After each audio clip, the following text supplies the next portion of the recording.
4701 to 4750. 4701. Marvelous things concerning the memory that remains after death. Porath and Cedarstedt. It happened that there was a certain one who had practiced fraud with another, Porath with Swab. He appeared like a great serpent, which coiled itself around the neck of another. He there wriggled himself about. It was terrible to see, and at length he was pulled away, and it was discovered that he had written to the latter, concerning all the things that ought to have been kept secret, about affairs and about persons. At length, he was detected and explored, and then Cedarstedt approached him, and, there, wound something round his foot, next, on both sides of the breast, and at length over the head, and, then, many things which he had done were detected. 4702. It was Porath, who had stolen various sums, from 2 individuals and from the public.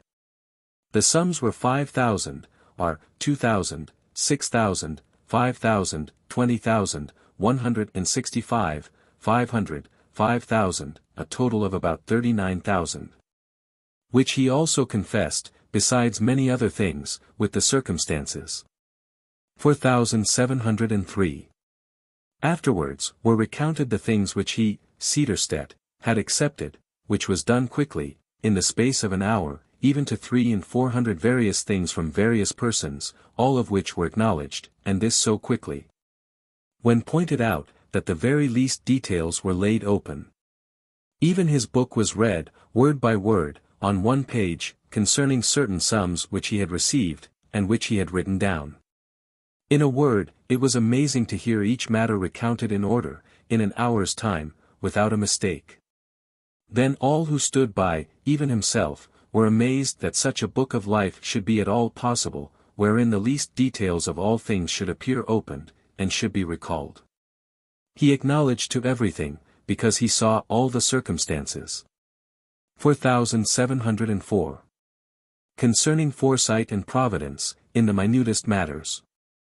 Many transactions between me and Charles XII were recounted. And it was then plainly shown, that the providence of the Lord was in the minutest details, and that all things which were going to happen to him, in life, and after death, were foreseen and provided for. Further, that, unless the state had been changed from favorable into angry, with Charles XII, one of us would certainly have perished.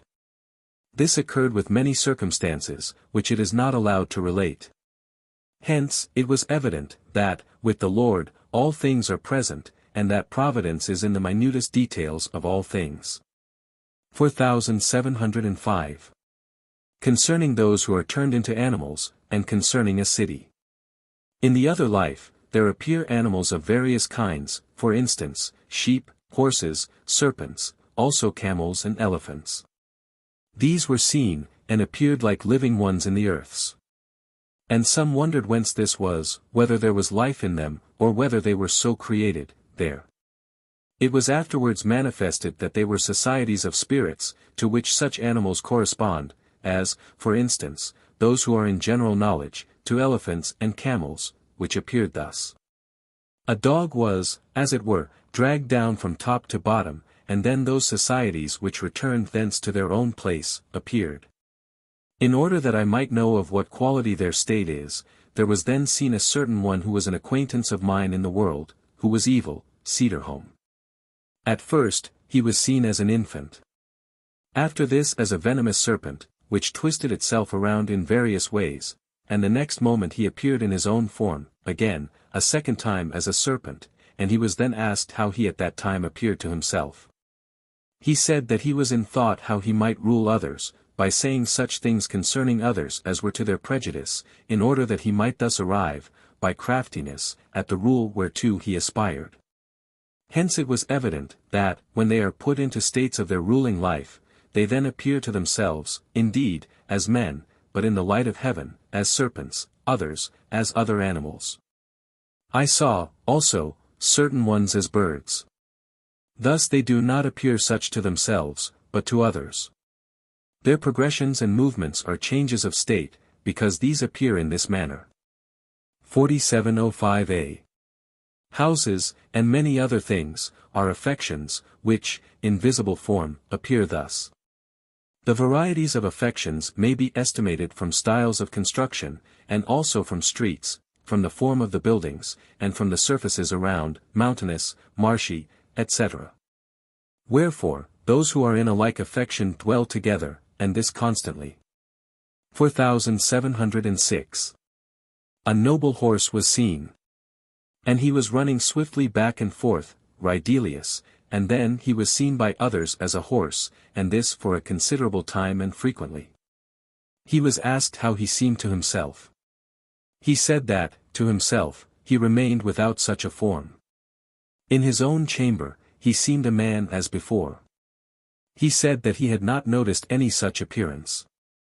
But that he was then in thought concerning the understanding in the will, that, to the latter, pertained love and good, and to the former faith and truth, and that they were like flame and light, and were associated, further, that at the first appearance, the truth of faith was in the first place, but that, in another state, it was good. 4707. Concerning the dwelling of the intelligent, and concerning the horses and chariots there. A certain one desired to see the dwellings of the intelligent, because he heard that horses and chariots appear there. It was Ridelius. He also came thither, and, at first, saw nothing else, in the whole region, but chariots with horses, and, when his eyes were opened, he saw men there, walking. He said that, previously, there appeared to him chariots with horses. They said that so also it appears to them, sometimes, and that the chariots with horses are the doctrinals of charity, concerning which they think and speak together, but that the reason they are the doctrinals of charity, was because they, i.e. the speakers, belonged to the ancient churches when those doctrinals prevailed.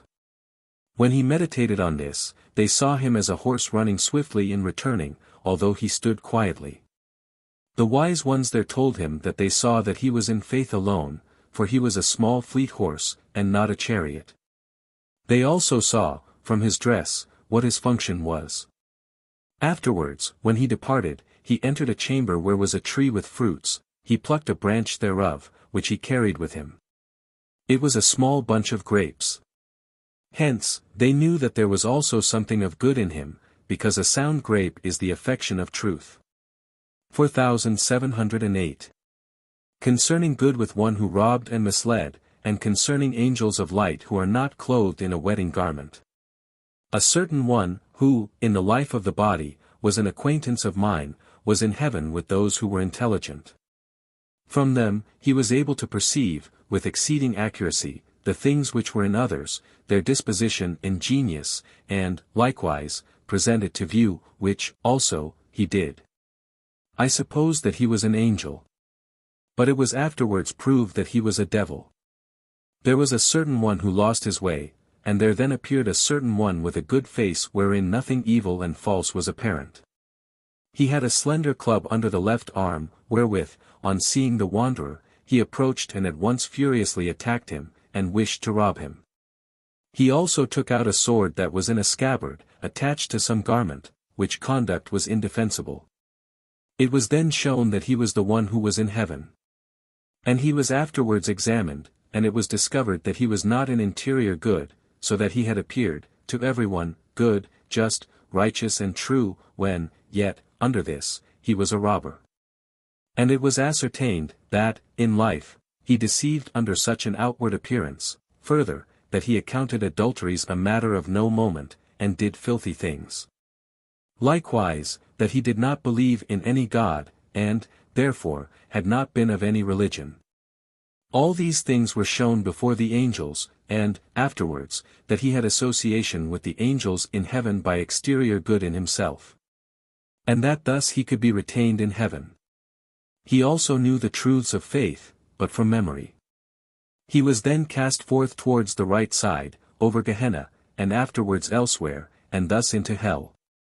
It was said that such are the worst of all, because they can deceive almost the interior angels.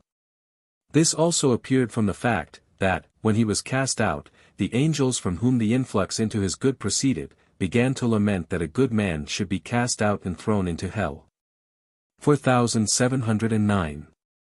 Then also appeared others, many of the female sex, at the right, at a rather great distance, in the plane of the soul, who inflowed into the inmost members of generation, and who likewise have been such as appeared good and chaste, and yet were evil and altogether filthy.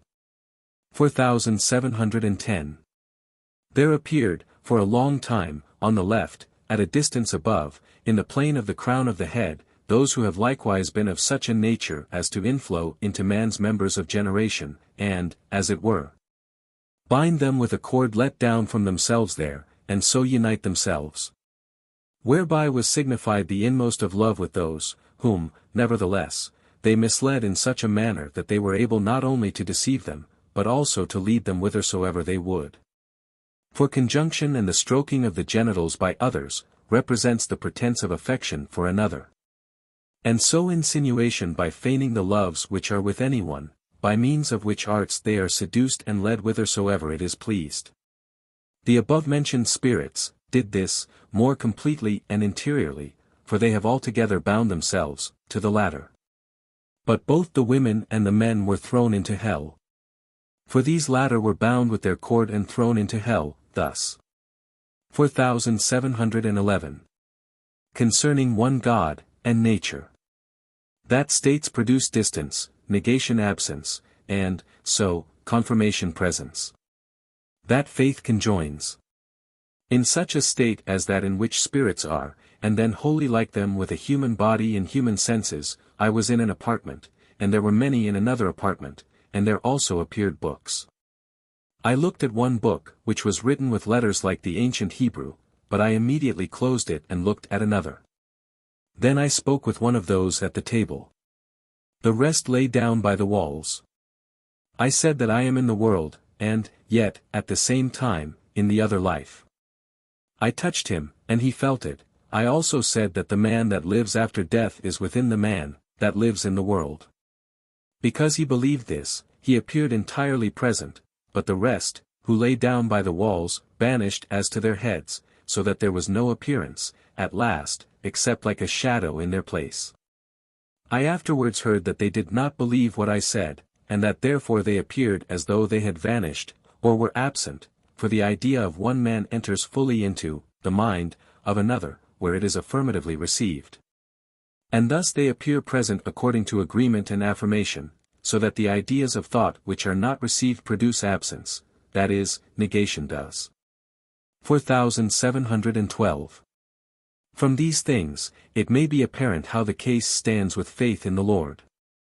To those who believe in the Lord, according to the truths of faith, the Lord is in presence, that is present and has his abode with them.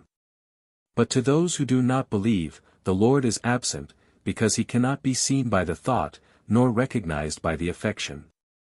Concerning those, the Lord says that he does not confess them because they do not confess him. 4713. I also spoke, at that time, with certain ones in a city, to which they proceeded over a long, level bridge. Certain prelates came. And I spoke with them concerning the Lord, that in him is a perfect trine, which was also shown from the word, and that, therefore, God is one, not several, as he is in the thought of those who divide him into persons. Thereupon, the elders there said that they acknowledge one God, but only the Father, and that they name the Son and Holy Spirit, but do not think of these as of gods, but they were asked, whether they had any idea concerning the Father. It was perceived that they had no other, than, as it were, of an infinite universe, without boundary, but it was said that thought cannot then be determined and fixed, still less the affection. The simple said that they wish to have a God of whom they can think, and who receives their thoughts, and by whom they can be affected with love, and that they can by no means do so, if God, in the idea, is such as a universe without a boundary. It was further shown that this idea falls wholly into nature, and thus the acknowledgement of God perishes. Then it was shown, that, when they thought concerning nature in general, the idea fell into a similar notion with that they entertain about God whereof I have written before, so that, to them, nature is God. 4714. Iron fire tongs, who appear thus. What rotation is, and coal. A certain one, of whom I have spoken above, on a former page, who carried a wooden club under the arm and robbed, was led out of hell, and spoke with another, and likewise demeaned himself like a good, just and righteous man. They walked together. Then there met them a certain one, who blamed the first one because he had deceived, and this under the guise of sincerity and good, and because he had squandered those things which he had obtained on loan.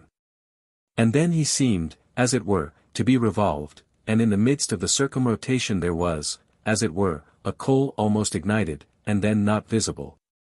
But it immediately reappeared, and he said that he was terrified by a certain one, who had loudly upbraided and threatened him, and that he was angry. The coal in the middle, almost ignited, was his internal anger. And the circumrotation like a wheel was his apparent justice and sincerity. He afterward seemed like a pair of iron tongs, wherewith they take up coals of fire, and so was cast into hell. For it was known that he deceived, under a show of sincerity, and that he was able to deceive all there. 4715. Then I bethought me, that, as often as I have touched the iron tongs with which coals of fire were moved, so often was I conscious, that, from some, there came, as it were, the knowledge, that they wished to strike the Lord therewith. And this frequently even to indignation. And that this proceeded from such characters, namely, those who, in external form, behave themselves sincerely, justly and uprightly, so far as, to obtain, the confidence of another, and yet still deceive, they never return. Nor think of returning alone. Thus they care nothing for stealing, if they dare to do it, they account adulteries as of no moment, and do not believe God to be anything, nor such things as belong to the Church. 4716. Concerning the state of spirits relatively to the state of men. Their reflections. The state of spirits relatively to the state of men, appears similar at first glance, but yet it differs greatly. They think, indeed, similarly, and will similarly, but they are different as to reflections. Man in the world reflects from his corporeal memory, but spirits from the interior memory. When a man sees another, he reflects upon all that he had heard and has experienced concerning the person, and acknowledges him as friend and companion with whom he has associated, and, for various reasons, entered into friendship. But not so spirits. They acknowledge as friend him who is like themselves, for an acquaintance, everyone who receives their ideas, but this with much variety, and whether they have been acquainted or not. Man reflects upon the various things wherewith he may array, and with which he does array himself, and this variously. Neither do spirits do this. Garments are given them according to their state. And they do not know whence and at what time, nor do they care. Man knows of what sort is his house, his rooms, his halls, and many things, also the furniture. Spirits, indeed, are similarly circumstanced. But when their surroundings are changed, when new things are given them, when they are provided with furniture, they rarely reflect from whence, and when, these things came. But it is different with one spirit to what it is with another. Likewise, when he comes into another place he does not know where he had been before, thus does not turn back from the former to the latter, as does man. In a word, reflections are circumstanced according to the states in which they are, who are in the other life, and they who are in the world. In respect to reflections, so many things occur that they cannot be described. But, still, they have a wakefulness and life, though, on account of the differences of reflections, it differs greatly, with spirits, from the wakefulness and life of man. With evil spirits, it is altogether obscure, for they know nothing save to act from the propensity of evil, but it is otherwise with the good, because these think and act from an intellectual ground. The angels think and act in a far more excellent manner than men, although they are not so well acquainted with the state of man as to be able to institute a comparison.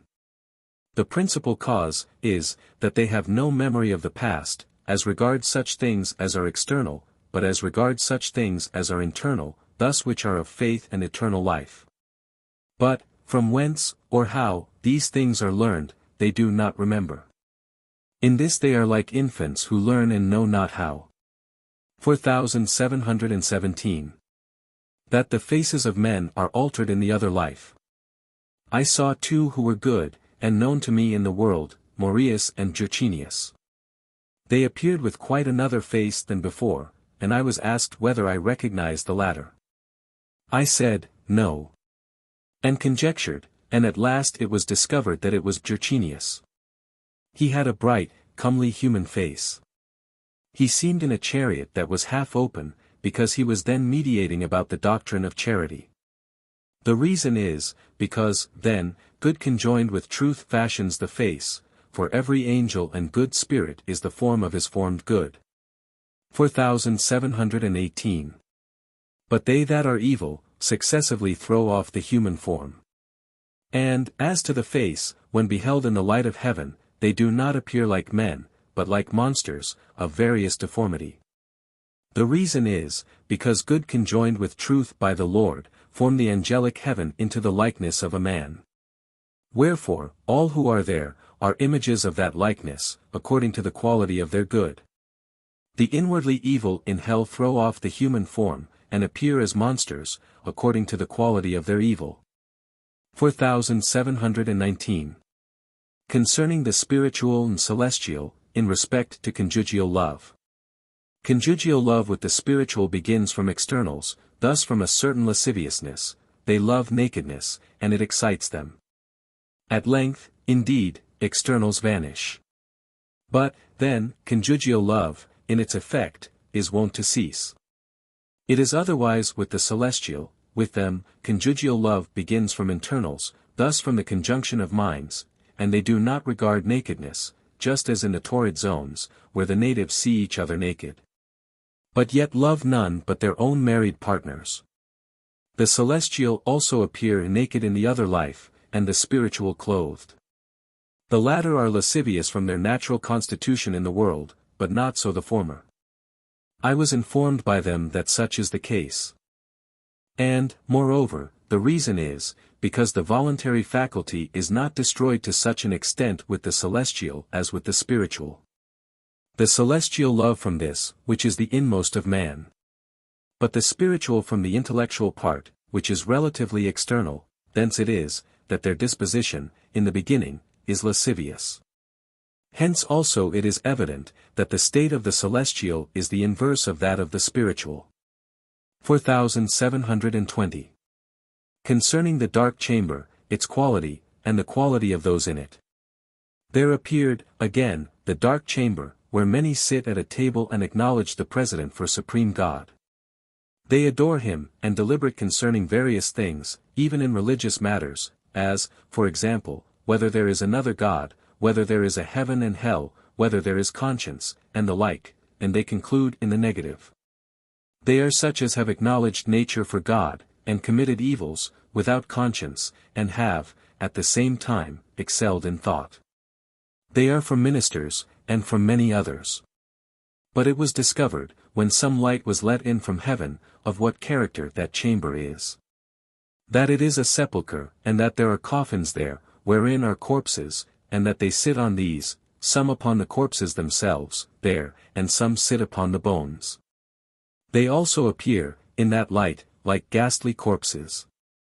The reason is, because they adore what is dead, and deny what is living, hence no communication with heaven can be given them. They are like fools, in that they do not know other than that they are endowed with great genius, and that their President is the supreme God. 4721. Concerning profaners. There was opened, on one side, a certain chamber, inwardly plastered with something snowy. It was constructed of brickwork, but plastered. A bed appeared by the wall there. He who was there seemed like nothing else than some bony, black, charred thing, from which there rose, along the wall, a black vapor. He who was there was a profaner. The covering which is outside of the charred, black body appears white. The interior part was such a black vapor as this was also like, he was, moreover, cast into another place. 4722. Concerning mechanicians. Polum. That mechanician, inasmuch as, in the life of the body, he constantly meditated how to construct moving machines, and succeeded therein above others, because he was endowed with such a genius, had, in the life of the body, confirmed himself in the belief that there was no God.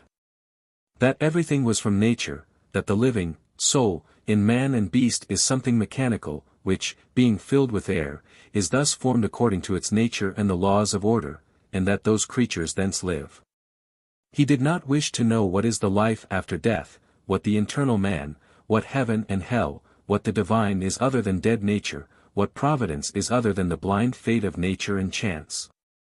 He had confirmed himself against these.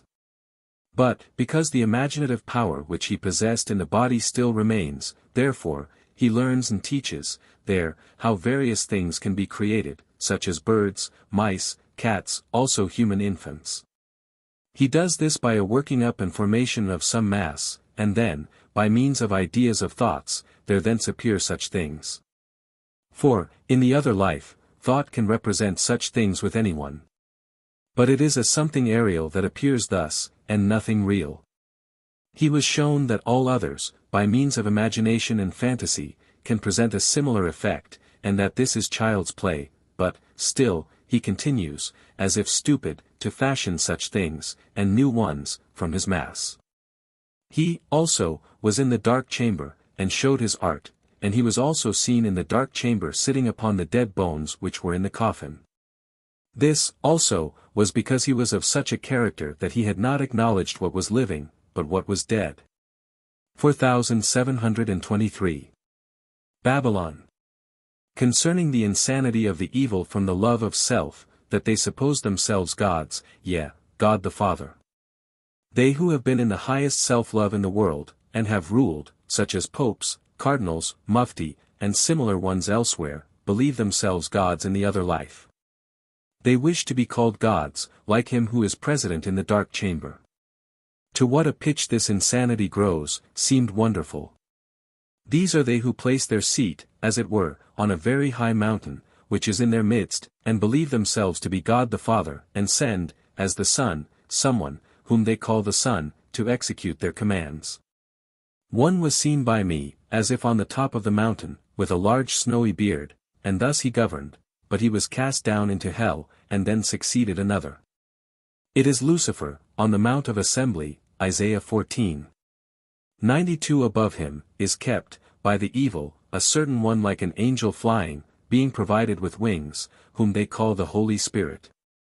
4724. Concerning faith and love. There appeared many spirits. And I spoke with the one just mentioned, and then he appeared clearly, but the rest began to disappear as to their heads. This was so, because he who appeared clearly, affirmed and believed what I said.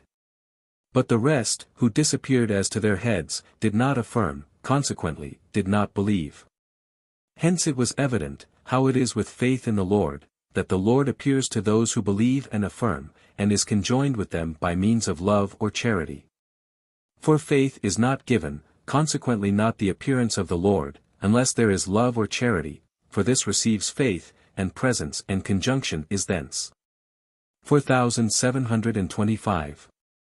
The Lord can, indeed, appear, even to those that are not in love, thus to those who are in persuasive faith, but it is an imaginative, not a real appearance. 4726. That I was in the state of spirits. Twice or thrice I was led into the state in which spirits are, so that I was a spirit with spirits, thus without an earthly body, and I have then been with spirits and spoken with them, have seen them, and have examined how much their life differs from the life of man. They had a similar face, similar body, even similar clothing and similar speech. I spoke with them concerning this matter, and stated that I was a man in the world and at the same time a spirit among spirits, and that they were ignorant, when they lived in the world, that there would be such a life after death. They heard, they answered, they joined in conversation. Some of them have forgotten that they have been men, but still have been led to the recollection of it, for they who are there for any great time, at length forget the life in the world. They who have died in infancy do not know about it, but they are shown. I saw their habitations there, the cities and streets, I have gone about with them, I have surveyed everything, and then I have grieved that they even spoke with me. How ignorant the man of the church is because he does not know this, and if he hears that it is so, he does not believe, for the reason, first, because he does not in heart believe in a life after death. Second, because he believes that his life is the life of the body, and that there is not an interior man, by which he lives. Third, furthermore, because he cannot believe that his soul after death is like a man, still less that it is a man, as to the face and the whole body. 4727. Concerning the faith of Wolf. There was a certain one very celebrated in the world of letters, who had written very much, even on theological matters. He was at first naturalistic. But when, afterwards, he was admonished, he turned round, and pretended to piety and confession of faith from the heart, to such a degree, that they knew no other than that he was a good converted Christian. But that he only did this with the mouth, and the contrary in the heart, is evident from his confession before good spirits in the other life, where he was reduced into such a state that he should speak from his thought which he had in the world, and not from simulation. He then confessed that he never believed in any God, but that nature was everything. He said his reasons were, first, that God is never seen nor heard, but that he is in secret, and this for ages. And that if there were a God, he should present himself to the sight of men, so that they might believe. Second, that nothing of divine providence appears. Third, that the soul is nothing but breath, which exists thus from the interior organisms, which being dead the soul also is dissipated, because that is only like an atmospheric affair. Fourth, that brute animals also think, and will too, and some of them more dexterously and intelligently than man, as, for instance, the bear, dogs, mice, foxes. And what differs is so little that it is scarcely worthy to be mentioned. It is as to speech, which they do not have because they have not such an organism, as man. But still parrots and the like speak, and they know what they say. Fifth, that the last judgment has been expected in vain for so many ages, and that it is false that the stars will then fall from heaven upon the earth, because they are larger than the earth, and that the sun which still sits unmoved in the center will do likewise, besides other things of a similar kind. He admitted these things in the presence of good spirits, although he had spoken otherwise, in the world. Hence it is evident of what quality are the learned of the world, and that the most learned are atheists, and that they confirm themselves more than the rest, according to the greater knowledge which they possess, greater self-confidence and greater abundance of confirmations of the false. So that learning is, to them, a means of becoming insane. It was said to him that, in the world, he did not believe that he was going to live after death, but that he now perceives that he lives, and that he formerly thought falsely in this respect. 4728. His followers, with himself, operated into my tongue, and infused an effort to bite it, which is a proof that they spoke according to the confession of faith, but that inwardly they were devils, to wit, in love of self and the world. He was especially in love of money apart from its use, thus in a filthy evil, moreover, in self-love, for he wished to be greeted the light of Europe. But he was told that he comes among fools and simpletons. For the doctrine of faith, which he confessed with the mouth and denied in the heart, is wholly taken away from him, and he is left to his evil. Inasmuch as he did not wish to believe this, he was told, that, by confession of the mouth, he is associated with good spirits who are in the ultimate of the order of heaven. For they believe that men are of such a sort as they say, they affirm that it cannot be thought otherwise. On the other hand, that by denial of God, and of all the things of faith, he is associated with hell. And that, thus, he is between heaven and hell, and that by good spirits he is elevated above hell, and that the infernals also employ him as an instrument for injuring the good. Lest this should be effected, the knowledge of truth from the word and doctrine is taken from him, and he is left to his evil, and so is cast into hell. 4729. What is signified by a little dog on the shoulders? There appeared over a woman, Maria Polhem, known to me in the life of her body, over her shoulders, a small dog which went around from one shoulder to the other, and also licked her lips. I was instructed that it signified that she placed the sum of civil life in elegance and the preparation of viands, so that, from the refinements of luxury in the preparation of viands, such a dog appeared, and it signified this. 4730. That faces are changed. I was shown some acquaintances that I had in the life of the body. At first, for some time, they appeared with a similar face to what they enjoyed in the world, for the reason that they were then in the same state as to externals, as they were in the life of the body. But they were next shown, when externals were removed. Then those who have been interiorly good were seen with another face, and indeed with a more youthful, fair and delightful one, and this according to the interior. But they who have been evil were seen with a hideous face. It was hardly a face, but rather a beard, or bundle of teeth, or otherwise monstrous, for each relates to man, according to the truths and goods of faith and love, and contrariwise. 4731. That all who are of a similar character are recognized, no matter what face they have. In the other life, friendships and intimacies are not made by relationships or interaction, but similitudes of mind produce such things. Wherefore, when anyone appears, he is at once known as a friend or as an enemy, from likeness or unlikeness. The reason is, because all the thought of one is communicated to another, and the affection of thought fashions the face, hence it, i.e. the face, is known to those who are similar, and unknown to those who are dissimilar. When they speak together, if the communication is not received, in the proper manner, but is received in a different way, by another, or is not believed, the one addressed begins to be invisible as to the face, and, afterwards, when he believes, returns. Likewise, the thoughts of another are even represented by the objects in their place, or around them. Spirits and angels do not attend to these things, because it is from order in the other life. And that which happens according to order is like a familiar thing, which is not thought about. 4732. A golden and a silver heart, and silver swords. Good spirits, are such, as have not yet become angels, because they cannot but often come in contact with evil spirits, who constantly attempt to produce evils. The number of such, evil spirits, is very great. And the evils which they produce are innumerable, as to genera and species.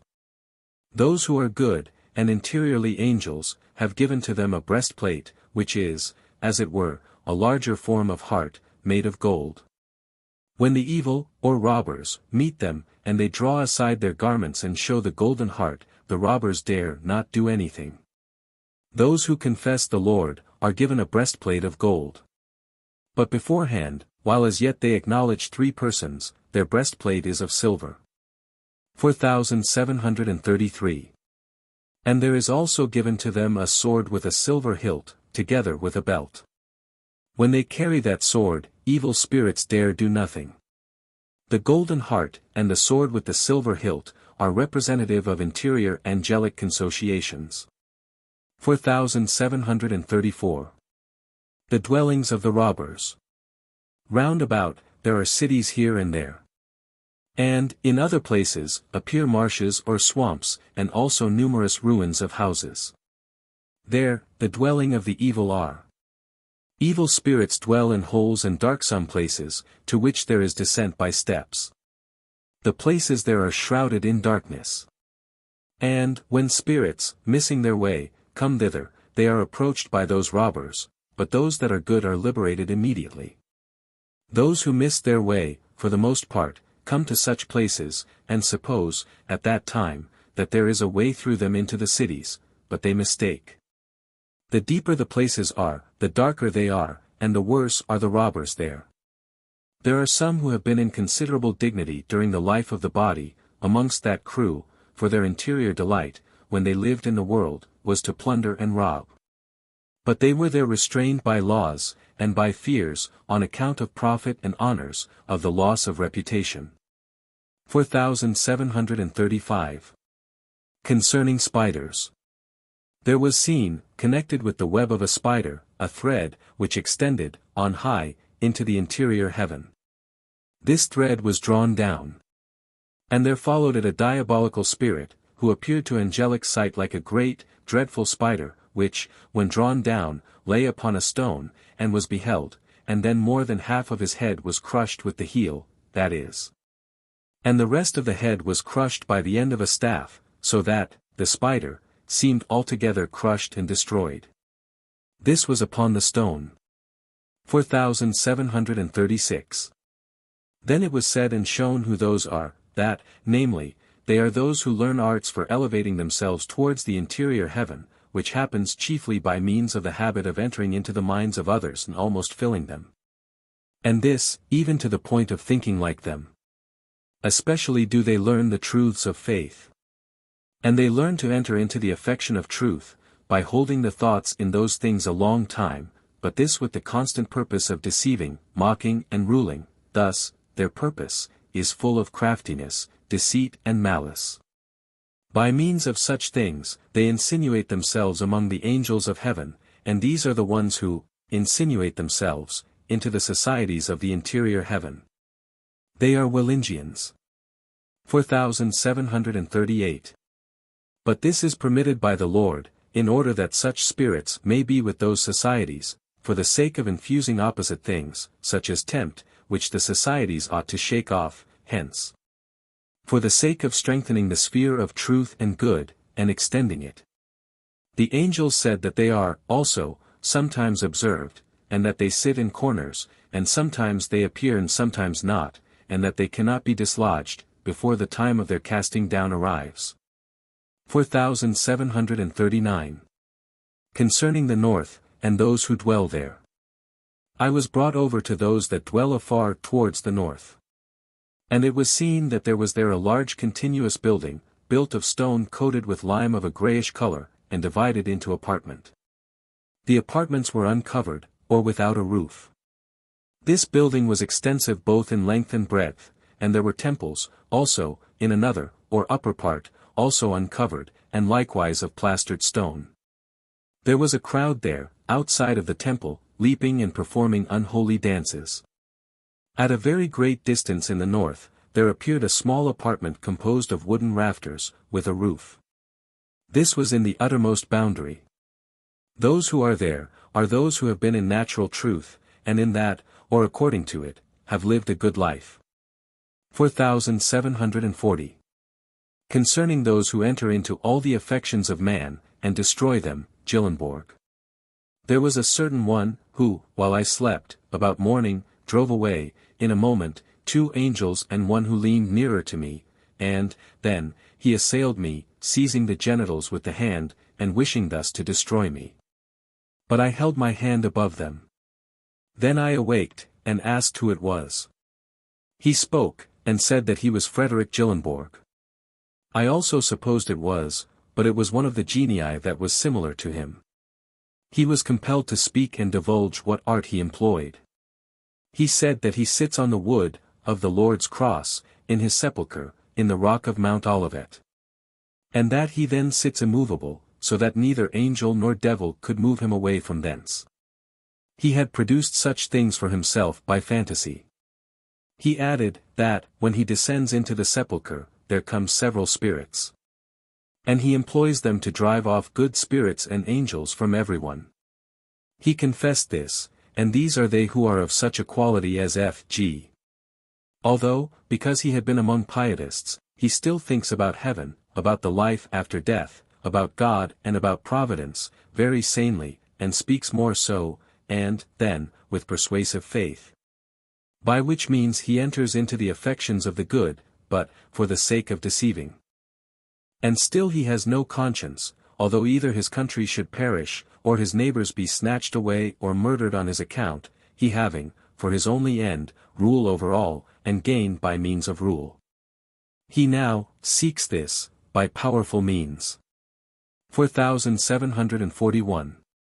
Concerning a certain people in the universe, and concerning Charles XII. There was a certain one, who had been the most obstinate of mortals of this earth, Charles XII. He was so obstinate that he was never willing to desist from his purpose, but would remain in it, though he should suffer either the cruelest death or the most atrocious hell. And, when he concluded to do evil, he was also able to confirm his stubborn purpose by such things as appeared to spring from an end not evil in itself, as, for example, when he wished to deflower any virgin, and this by secret violence. He invented, for a pretext, that he wished to be liberated from that evil, and that if it could not happen otherwise, he would be let down into another hell. He appeared as if he wished this. Hence his apparent end, according to this, was, that he wished to become better, but, yet, he remained most persistently in that diabolical evil. So, also, when he lived in the world, and lost his country and all who were in it by obeying Jorts, he said that he wished well to the country, he was not willing to see that such was not the case. But that he most obstinately remained in the purpose never to desist, before he was brought to such extremities that nothing remained. This was shown, and, also, that, in itself, it was diabolical. He believed, however, that this must be the glory of his country, but it was shown that he ought to be considered as insane. 4742. It was shown with which spirits he communicated, namely, with spirits, from two societies, from one of which are cerulean spirits who are from the planet Jupiter, and are good. They have for an end, that they may be continually perfected. These spirits are good, of such a quality also as Charles XII himself when in a good state, then, he altogether wished nothing else but truth. The other society was in the universe, not far from those ceruleans, namely, on the right side, at a distance. They are such as are, of all, the most obstinate, so that they never desist from a resolution once taken, whether it is good or bad, and yet they think according to the truth. These were those with whom he communicated, for such obstinacy does not exist within the limits of this planet. 4743. There came one to me from those in the universe. He was a short, gross man, with a round felt hat. It was said by the angels that he was thence, and that they are of the most obstinate character, but, still, such that they are alternately in hell and in a world of brightness. They were compared to marsh flies that fly upwards, in troops, and afterwards are in the marsh. It was said that they have no knowledge of any God. But that they call the light, which they see when they are above, God, and the darkness, when below, the devil, thus that they acknowledge truth as God, and the false as the devil, as also he, Charles XII, did. Afterwards, there came a certain one, the same I have mentioned, with a bowl of liquid in his hand, and threw the liquid towards me. It was immediately dissipated. They said, that, in a certain place, they drink such a liquid, which they could not designate. And that they throw it at spirits, when they are in their obstinacy and stubbornness. If, then, those spirits receive it, that is a sign that they should not desist from their purpose. But, if they do not receive, that is a sign that they should desist. Consequently, that they thus explore contumacies there. 4744. Concerning the learned who have placed learning only in such things as subserve intelligence and not in intelligence itself. Concerning Christian Wolf. I was conscious of a certain one, from whom there emanated a sphere like clouds of dust. And when it entered into the nostrils, it was like that dust, involving somewhat of suffocation, and he spoke slowly, with a certain gravity. They said that he sat earnestly meditating in his seat, and it was said that it was Wolf, in that state. He was then forwards, in the plane of the sole of the left foot. That he was perceived of such a character, is, because, in the world, he had studied only such things as are instrumental causes, or means for acquiring understanding, such as mathematics, physics, philosophical studies. Logic, wherein he had placed wisdom, but not in the truths themselves of nature, still less in the truths of faith, which, therefore, he had not believed. They who thus study possess such a sphere, and they also appear, to the sight, as chimney sweeps. 4745. Concerning the infernal marriage. There was a certain one, who, in the world, was the most stubborn and obstinate of all men, so that he was never willing to recede from his purpose, even if he should be deprived of life. And it was only when reduced to extremities, that he was willing to yield, Charles XII. He had for a wife, in the other life, one who was of a similar disposition, but more stubborn than he. It was shown, at first by means of a knife which he twice or thrice swallowed in her presence, that he held her in deadly hatred, and then by his inserting the knife in her back, plucking out her heart and gnawing it for a long time. frothing very much about the mouth. She saw this, and, then, she, also, being filled with devils, exercised her stubbornness, and was more stubborn than he, and regarded not life, or any torture. And, finally, she brought the matter to such a pass that he began to obey, till at length he was subdued, koyan, and kissed her unclean lower parts, out of obedience, and then praised her, because she was his ruler. They were disturbed, a long time, by the collisions they kept up in their deadly hatreds. At length, he dares not do anything against her, because she reduced him to subjection by her greater stubbornness. Hence it may be evident of what character is the infernal marriage, when they who are in such hatred are conjoined through the control of one over the other. Such are the marriages of all who reduce their married partner to subjection by stubbornness, and then, at the same time, they live in externals as if in friendship, but in internals they are in deadly hatred. It was said that she was obsessed by female devils who have thus subjugated their husbands, principally by Dutch women. It was shown that it is permitted to such to hold each other in deadly hatred, until they feel such delight in that marriage, that they can almost be united as one, for each feels the delight of dominion in the other. And, since one has contributed thereto with the other, it is that delight which is felt. 4746. That the life after death is the life of the internal man, and what the quality of self-love is. I have been instructed by much experience, that they who, as to external life, appear, from their acts, bearing and speech to be moral and Christian, and yet, as to internal life, think ill, namely, from self and the world, continually. Become devils in the other life. And, on the other hand, those who, as to external life, appeared proud and despisers of the neighbor, and yet, as to internal life, were righteous and blameless, come into heaven in the other life. For, in the other life, externals are, by degrees, put off, and internals remain, for the veriest life of man, where are his love, ends and will, is in the internal man. 4748. A manifest example of those who have been interiorly in self-love, and externally affable and virtuous, was Charles XII. He was interiorly the proudest of all in the universal world, nor did he aspire to the greatest name in his kingdom only, but in the universal globe, which also he wished to govern, and, in some manner, he supposed himself to be interiorly a god. He could think interiorly, better than other men, even in every accident and in danger, his interior thoughts were most sagacious. He saw every single circumstance about him at one glance, he inwardly collated them and concluded rightly. Nor was he willing that anyone should know this, he pretended, exteriorly, that he could not think interiorly. He was indignant if anyone said he possessed sagacious thought inwardly. To act thus he considered kingly. And he accustomed himself to do so continually.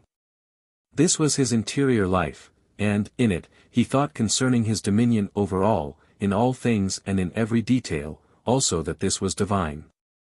And he believed, not that God is interiorly within that life, but that God is in men, especially in himself, and so he had no regard for religion. He praised the Mohammedan religion above the Christian, and said the latter religion was only for the simple. And, if he had been able, he would also have been willing to introduce natural religion, suited to the apprehension of all naturalistic persons. He also placed the kingly quality in stubbornness, even to the death. And, in that matter, he was fierce and cruel, having no regard for man's life. He could invent excuses which could not be again said. And then he was in the persuasion that the thing was in such wise, and in itself right, because it was from his internal thought. Nobody knew these things in the world, unless something of it by conjecture. He counterfeited justice and truth more perfectly than any other man, but all these things were laid open in the other life. He was there taken out of a dreadful hell and let into the state of his external man. And then he behaved himself virtuously, justly and truly, but, as soon as he came into his internal state of life, such things showed themselves as were dreadfully diabolical.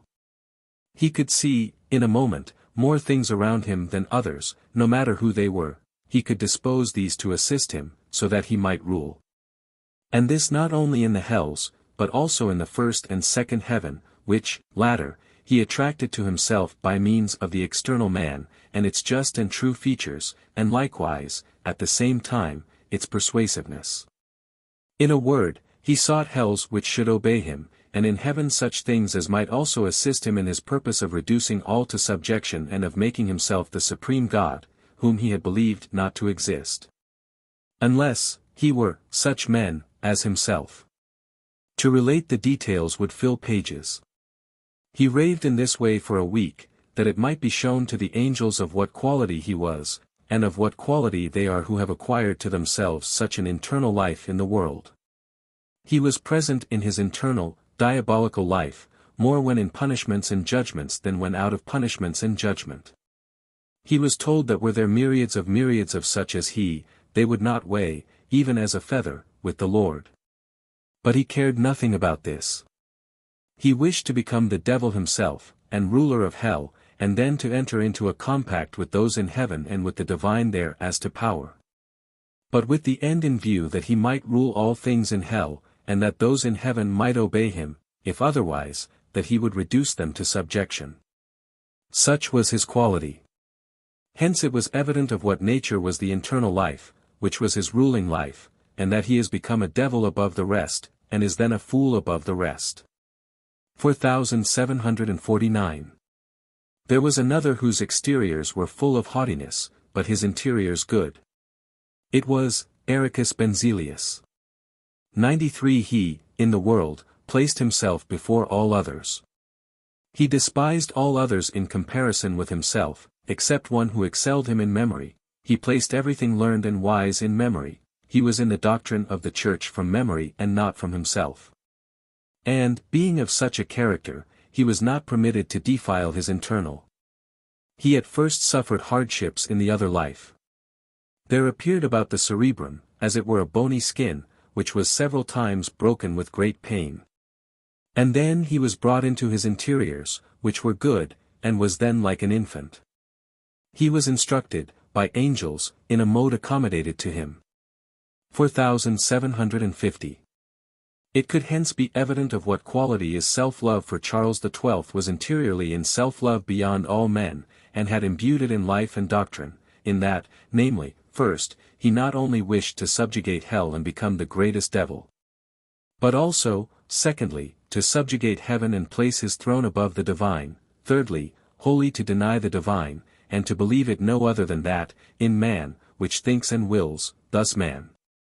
Fourthly, in that, all such, thus root out God himself from their hearts, and deny him, so as to sentence, as it were, to death, those that deliberately affirm a God, which, also, he himself did in a dreadful manner, when he heard a certain one do so. And fifthly, in that he denies all things of good and truth, thus all things of faith and charity. Such are those, the life of whose internal man is self-love. 4751 to 4800. 4751. It was observed that he, Charles XII, excelled others in the faculty of taking inward note of things. For, when he was in interior thought, he could, almost with a glance of the eye, go over 100 things, and examine of what quality they were in relation to his end, which was dominion. Also, how he might be able to dispose them, which, too, he did, to suit himself. Hence it was evident what acuteness and, as it were, intellectual power the malignant enjoy, especially the deceitful. But they are vastated to such a degree as to become more foolish than others. Charles XII's end in life was to most obstinately insist on subjugating the divine, for the sake of his own rule, and this to such a pitch, that he wished to die like Samson. Wherefore he cast himself into a cloud, at the hinder part, where were the Anakim, or evil ones of the most ancient church, and he wished to stir them up, and so prevail. In that place, he was then vastated, by them, as to his intellectual faculty. For to be conjoined with them is to perish as to everything intellectual. But as he came only slightly into the cloud, he proceeded, although he was stupid, to pursue the divine still farther, for his resolution or will remained, and this he did over a pond on the right side, which no one can pass over without being suffocated. In that place, he utterly lost the remainder of the intellectual, or of thought, and was at length brought to a cave which is in the confines of both, the cloud and pool, and was there plunged beneath. Where he is foolish above others in the degree of the cupidity of ruling, even over the divine. 4752. That the infernals are gifted with observation. It was observed that devils, before being fully vastated, enjoy the gift of observation more than others. They can perceive all the particular things which are round about, just as serpents or eagles can look abroad and gather all objects into one view, and this in a moment. They can also understand the truths of faith. But there are cupidities of evil which make them dull, and bring it to pass that they do not receive the truth, and in that state they do not believe that truth is truth, for cupidities of evil reject the truths of faith. Several instances of this power of observation have been experienced, especially in regard to a devil, Charles XII, and in regard to those who inspired these things. They could see, in a moment, how all things and every detail coincides with their ends, they could arrange and dispose them to their own pleasure, they could reject and oppose those things that fight against falses and in favor of truths. Yea, they could see single societies, where there were innumerable persons, as to what character they were, even the individuals therein, and thus dispose things by means of sight alone. Hence it might be evident what keenness of sight is possessed by the evil, even the worst, before they are fully vastated. 4753. Concerning the vastation and condemnation of the evil, that these are from themselves. It is granted me to know, by continued experience of some years, how the evil vastate themselves, and at length cast themselves into damnation. From their acquired nature, they cannot do otherwise than engage in wicked practices, and so infest those whom the Lord protects, and when they do this they thereby assail the divine, and summon infernal societies. And the more they infest those the Lord protects, the more of these societies do they summon, and so more and more imbibe the hells, until their acquired nature becomes full. According to the degree of the infestation, the divine is resisted. And, then, in that degree they summon the hells, that is, imbibe such things from the hells, and associate themselves with them. Hence it is evident that the Lord vastates or condemns no one, but that they themselves do it by dashing against the divine more and more, until at length, when they have become full, they cast themselves into the hells, and then into damnation. Or spiritual death. 4754. A most striking example that the evil, and even devils, have the faculty of understanding truth, was President Krona. He so excelled in that gift, that he could lay hold of and understand the truths of faith, even to the minutiae, when these were exhibited to him, to the life. And he also acknowledged them, for instance, that there was divine order, and that the laws of order are the truths of faith, that love to the divine and love towards the neighbor constitute heaven, and that love of the world constitutes hell. That divine order cannot be received save by the humble, and that humility cannot exist with those who are in self-love, that self-love is hard, and love to the divine is soft. Also, that self-love must be wholly crushed, and that this occurs in hell, and that, nevertheless, humility cannot exist, in those circumstances. These and the like truths he was able to lay hold of and understand. But, still, he could not act otherwise than contrary thereto, because imbued with the desire of ruling over others. His life in the world was scandalous with the most shameful adulteries. And yet he promised repentance but still continued, in evil, utterly defiling divine things by the fact that he acknowledged his sins, prayed devoutly for forgiveness, to that end used the Holy Supper, and yet persevered afterwards, in sin. And, at length, he confirmed himself in evil, and was then given up to evil entirely, so that he could no longer do aught but evil, without any conscience. 4755. Concerning respiration. It was said, and was also well discerned from previously known facts, that every society of heaven has its own peculiar respiration, distinct from the respiration of any other society, and that every infernal society is similarly characterized. The reason is, because all respiration is circumstanced according to affections and the thoughts thence arising, consequently, according to loves and faiths. This respiration is varied, from origins, progressions in several things. It is thence also known whence everyone is, and this naturally and without previous knowledge, because it is according to order. 4756. In what manner certain evil ones are reduced to terror, on account of evils which they perpetrated in the life of the body. Those who have altogether confirmed themselves against the divine, and so have regarded evil as of no moment, are dismissed to hell amongst their like, who torment each other until their evil begins to be lessened, by means of terrors. But they who have also thought about the divine, and yet committed evils without conscience, are sent to cities, where are judges, examiners and chastisers, for instance, they who esteemed whoredom a matter of no moment, and in the life of the body, have violated virgins indiscriminately, are sent to such cities. And the judges and explorers there perceive immediately in what evil they are. They furnish them with lodgings and severely admonish them with threats, not to do such things.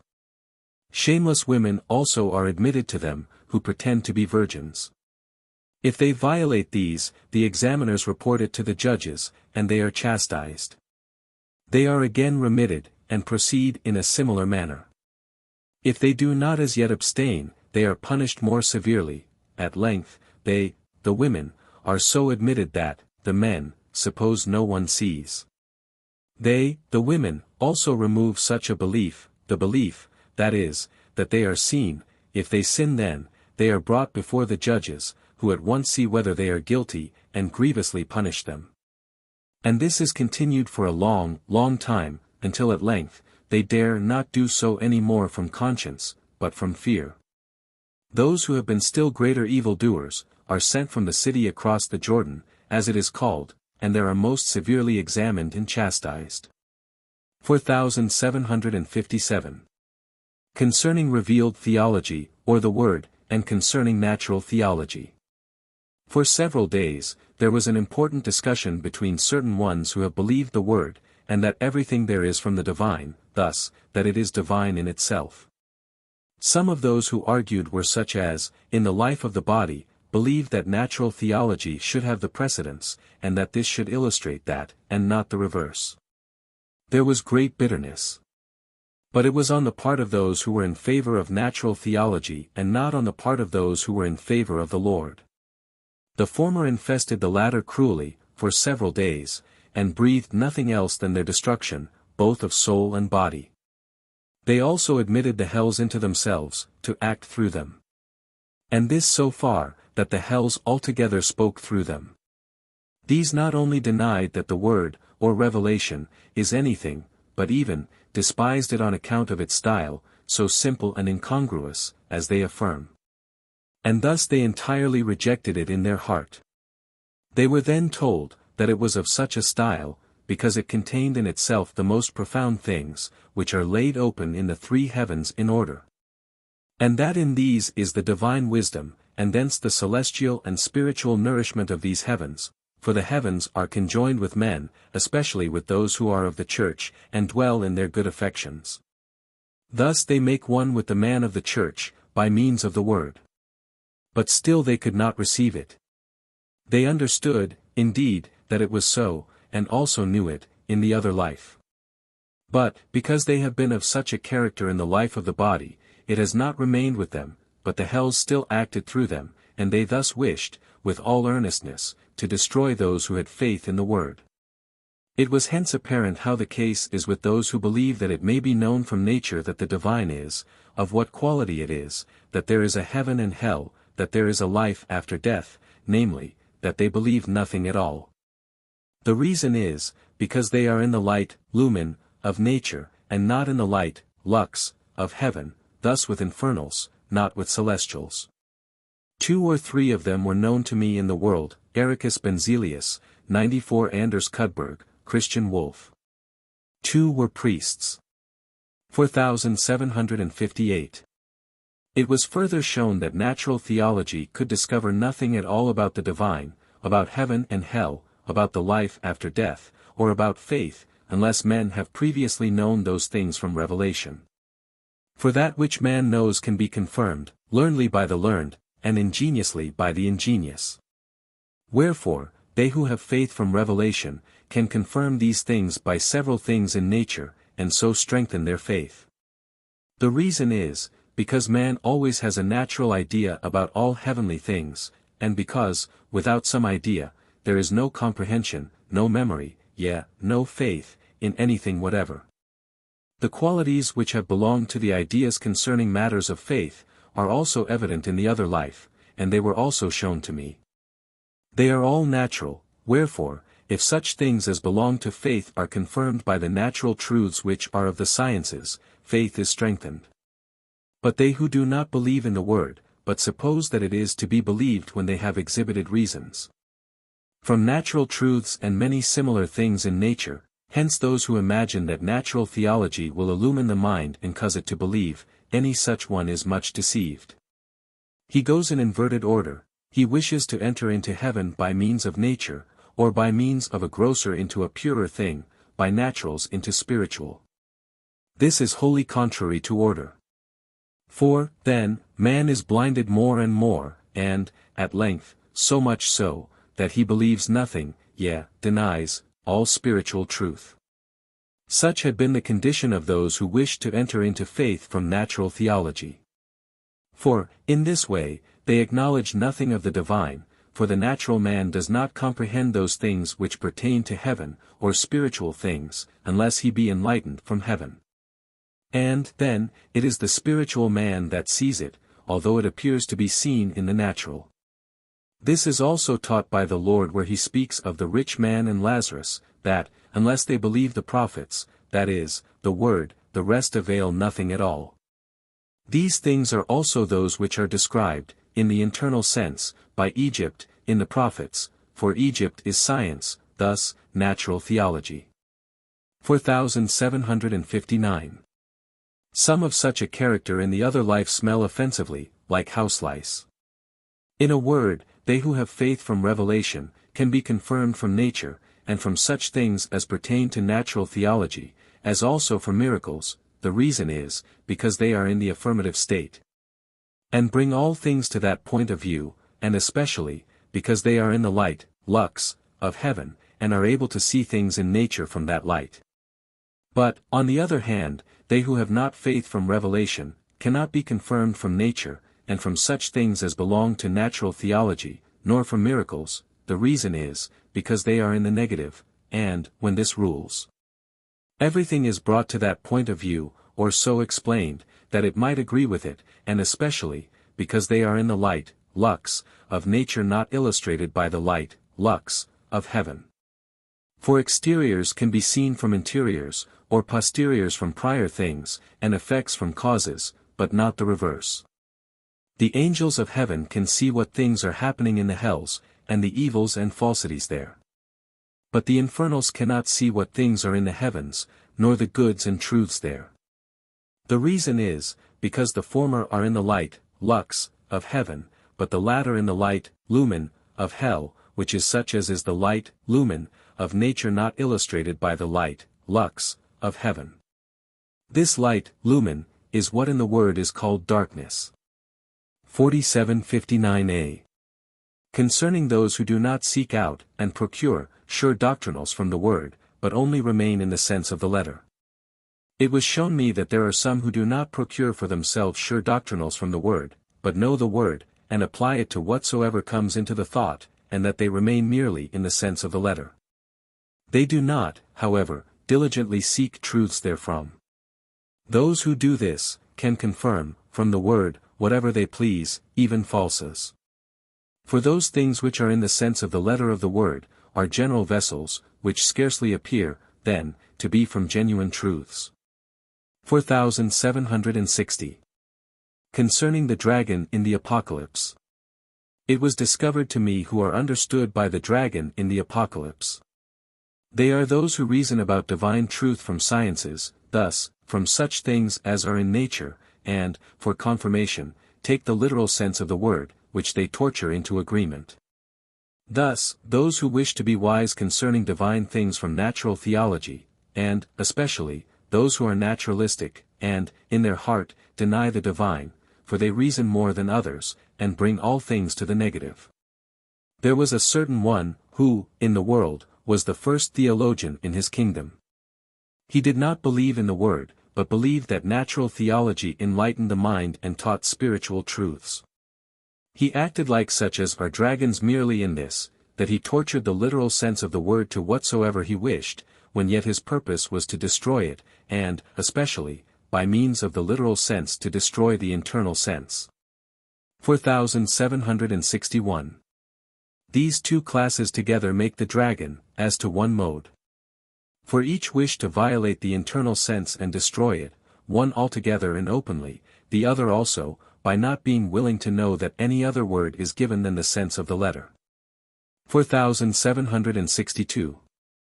He was told that the word, even as to the letter, is holy, but from the fact that it contains in itself holy things which are perceived in heaven, and which treat of the Lord and his kingdom. And that nobody ought to remain in the literal sense of the word blindly, but seemingly, namely, he ought to form for himself true doctrine from the word, and, so, apply the word. If he does otherwise, he falls into errors, as many as he wishes to fashion for himself, and also applies the word, in every case, to his own pleasure, thus wrongly and perversely, which is to profane it. He who forms for himself true doctrine thence, can see why the word speaks as it does in the letter, to wit, that it may enter as a general basis into minds, and give a handle for thinking truly about these things.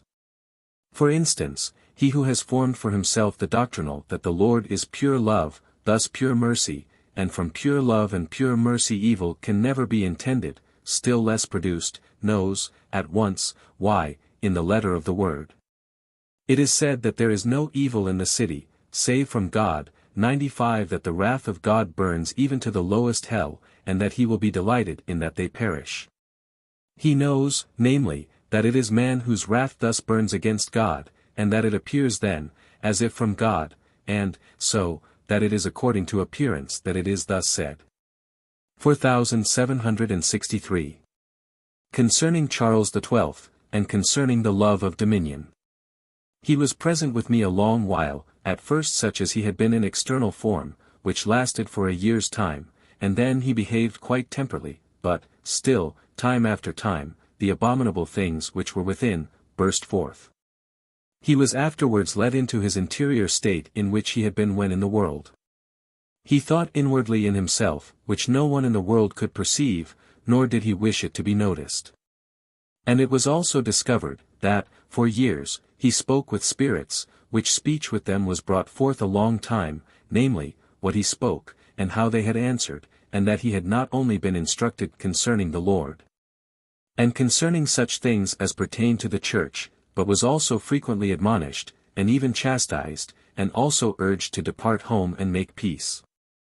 But he would not.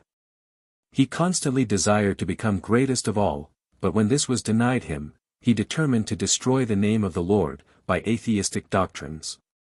And then he began to love persons of such a character, or atheists, from his heart, and to look out that he might have such at hand when he should annihilate religion.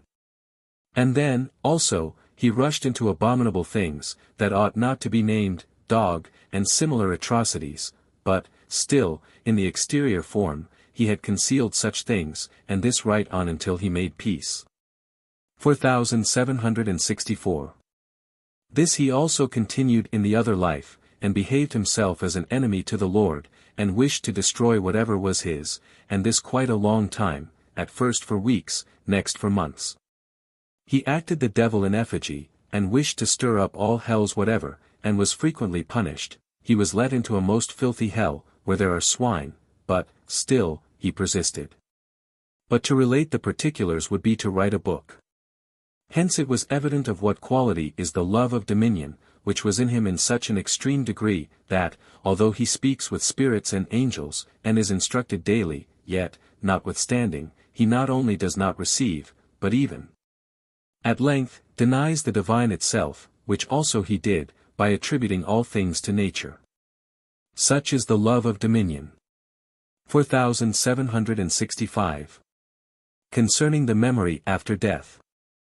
It happened that spirit saw in my memory something about a certain servant, namely, that I have not given him what was due to him, and this matter had been dreamed on several occasions, and still I have given him all that I stipulated.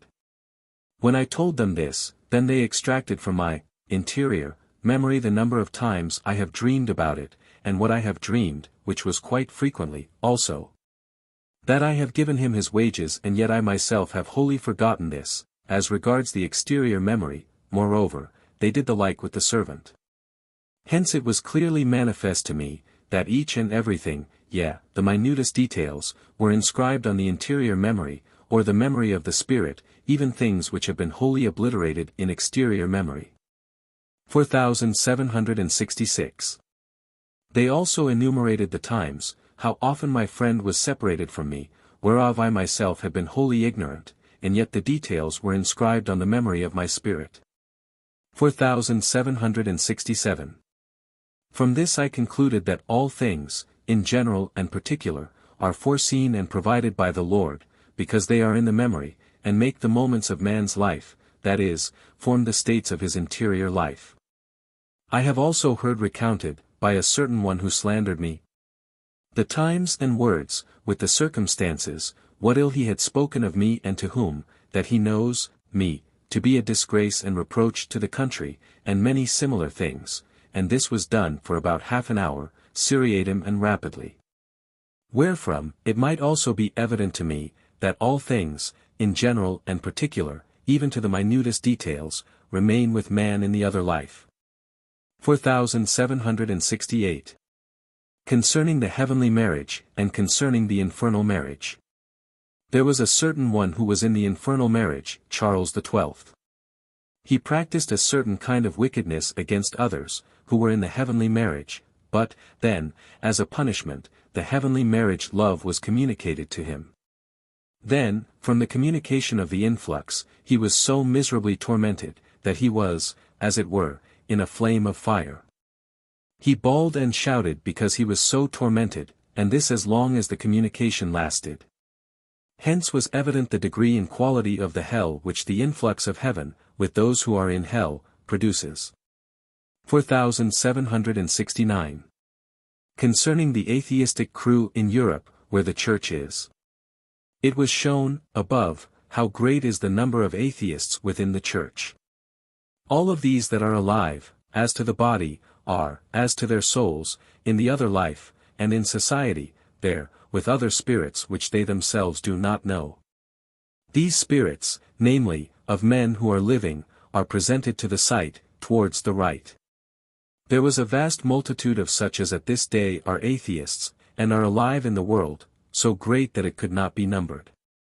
It was numbered, by classes, up to 3 millions, besides many who appeared, as it were, to rise out of the sea, that is, from sciences.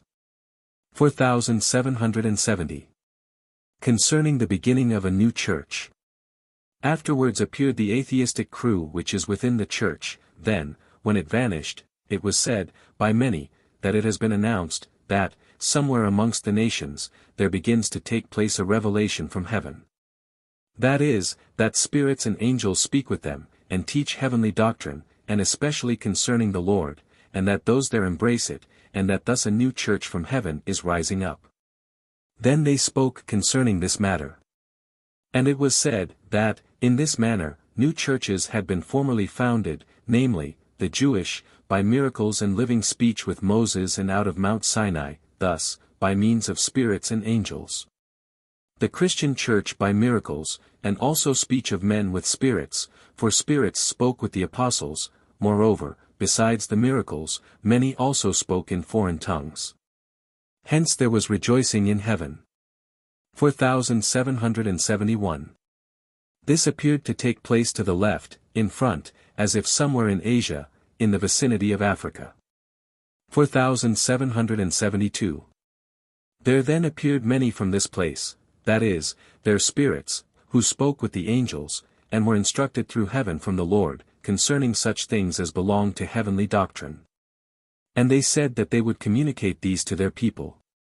Afterwards came hypocrites, and some from hell, and bore in contrary things, to which, however, the former spirits did not attend, but yet heard, in order that they might know contrary things, and so be the better illustrated in truths. For where there is enlightenment, there must be an idea of the contraries. After that, the angels spoke together concerning the fact, that those who are within the church are of a depraved disposition and nature, namely, that they wish to have an invisible God that does not fall into the thought, or concerning whom no idea could be formed, and thus with whom they cannot be conjoined by sensual thoughts and affections. Such are they who are within the church. Wherefore, they do not acknowledge the Lord as God, because he was a man, when yet they who were in the most ancient times, and were wise above others, as, for instance, those who were before Abraham, Abraham himself, and those who were after him, worshipped Jehovah under a human form. And when he appeared under that form, they called him Jehovah, and Creator of the universe. Similarly do the wisest of the angels, they worship God under a human form, and the Lord also appears to them under that form. They say an invisible Creator is an incomprehensible being, to whom they cannot be conjoined. This is inscribed, from heaven on the nature of the nations outside of Europe, and, also, of some within Europe. Wherefore, they wish to worship God under some form. When these hear that the Lord was seen by men in the world, thus when they hear about the Lord, they then flock together, believe, and eagerly embrace the doctrine concerning him, saying that if God, he must have appeared to men, and under no other shape than the human. This is implanted in men's nature, because it is from heaven, but this is eradicated, as it were, from the hearts of Christians, except from the hearts of some of the simple ones. 4773. Concerning the new church. In a wakeful vision, I was conducted through several regions, forwards, a little towards the left, for quite a remarkable distance, until I arrived within the tract where are the spirits from this globe. On the way, I was taken possession of according to the minds and nature of the spirits, and, everywhere, was almost compelled to reflect upon myself and my merit, and to attribute all things which were done by me to myself. The reason was, because the spirits of those regions through which I was conducted, were of such as, in the world, believed salvation to be merited by their works, and this in the particulars, when they have done well from the precepts of religion. There was a region, where, still more conspicuously and manifestly, they attributed all things to themselves or to merit. This region was nearly at the end of the rest. For all these regions were so arranged, that such a faith should go on increasing. There was also a region where they doubted, on account of so innumerable a crowd in infidelity, whether any salvation can be given, but, supposed, that, on account of the multitude of infidels which prevailed and as it were overflowed, the angelic heaven would perish. 4774. After I passed through these regions, I was conducted to a great palace, in appearance, like the castle at Stockholm, and into a spacious court there, extending from one side to the opposite, which is by the sea. And when, at last, I came towards the sea, certain one spoke, and said that a revelation was promised which they have long expected, and that now they can scarcely expect it any longer. Then appeared a certain luminous appearance, as it were in gloom. Hence they conjectured that the revelation is about to come. And then I was conducted towards that place. I heard those there say that they expect a revelation concerning Christ, whom they called by the name current amongst them, the only man. Then, one of the angels from the Lord spoke with them, and instructed them concerning the Lord, saying that there is one God, and he is the Lord, and that it is the Father himself, the Creator, who, when he appears in human form, was, and is called the Son of God. Hence they might have known that the Son of God was from eternity, and that he was the same with the Father, but in a human form. They said that they understand and perceive this, but, that he was born a man, they do not as yet apprehend, wherefore, they were instructed by the angel how this matter was circumstanced. And they, at length, confessed that they apprehend that also, and that it happened for the sake of the salvation of the human race. The same ones who were there, afterwards related that they have long had revelations from heaven, and that thence was their religion, and that it has been promised them that many things should be revealed to them, and, finally, touching God. They knew many things about heaven and hell which Christians are ignorant of. It was perceived that those in the earth, with whom there is thence communication and influx, were about the region of Africa, partly also in Asia, rather near the Indian Sea, but not in the immediate neighborhood of the sea. 4775. I was next led from thence towards the right, where I also heard people speaking and expecting revelations. With these, angels spoke, and instructed them concerning the Lord, and that they were about to receive the unblemished doctrine of the church out of heaven, and also that they would receive a Bible, but a new Bible, from the Lord. I heard them saying that it could never be otherwise than that God, the Creator of the universe, has appeared in the world before men, because He created them and loves them, and because there is a life after death. And He wishes thus to save them to eternity. And that appearance must have taken place, even to the sight of the eye, in human form. Then the Spirits spoke together concerning the fact that those who are in the Christian world, at this day, especially the learned, are of quite another opinion, namely, that, inasmuch as the Lord was born a man, and appeared a man, He cannot be, as to the human, the God of the universe, still less the Creator of all things. And that this is a sign that their nature is perverted, for, in those with whom there is anything uncorrupted in the intellectual part, and still more in the voluntary, it is innate that the God of the universe must needs appear altogether as a man. Hence, the ancients called God, when He appeared in the earth, Jehovah, Creator of the universe, for instance, Abraham and the rest. And, likewise, the Gentiles of that time, who were wise above the rest, in Greece, and afterwards in Italy, made all their gods men, as Saturn, Jupiter, Neptune, Juno, Minerva, and many others, likewise the nations wherever they worship idols. Because it is innate in them that they see their God, and thus acknowledge Him. This arises from the reason that the divine truth proceeding from the Lord, puts on the human form, not only in the universal heaven, but also in every angel there. For divine truth is, in its form, a man. Hence the correspondences of all things in the heavens, with man, concerning which see Numbers 36:24-36:49, Arcana Celestia. They spoke such things to each other. And they marveled that, in the tract where the church is, few of the learned are willing to acknowledge the Lord as God, merely for the reason that He was a man, and that, what it is to make the human divine, they do not at all apprehend. But I also heard some saying, that it is from permission that certain ones in the church worship the saints as gods, to the end that the idea of a visible God may not perish. And that they, thus, retain some notion, from nature, that the divine is in a human form, that is, that the divine proceeding from the Lord is human in every form. 4776. The ones with whom took place the conversation concerning doctrine from heaven, and concerning a Bible, were a little to the right of the former, as was said, and it was perceived that they were in the entrance to Africa. 4777. It was next shown, in an obscure vision, in what way that heavenly doctrine would advance in Africa, namely, from this place towards the interiors of Africa, but, still, not to the middle of it.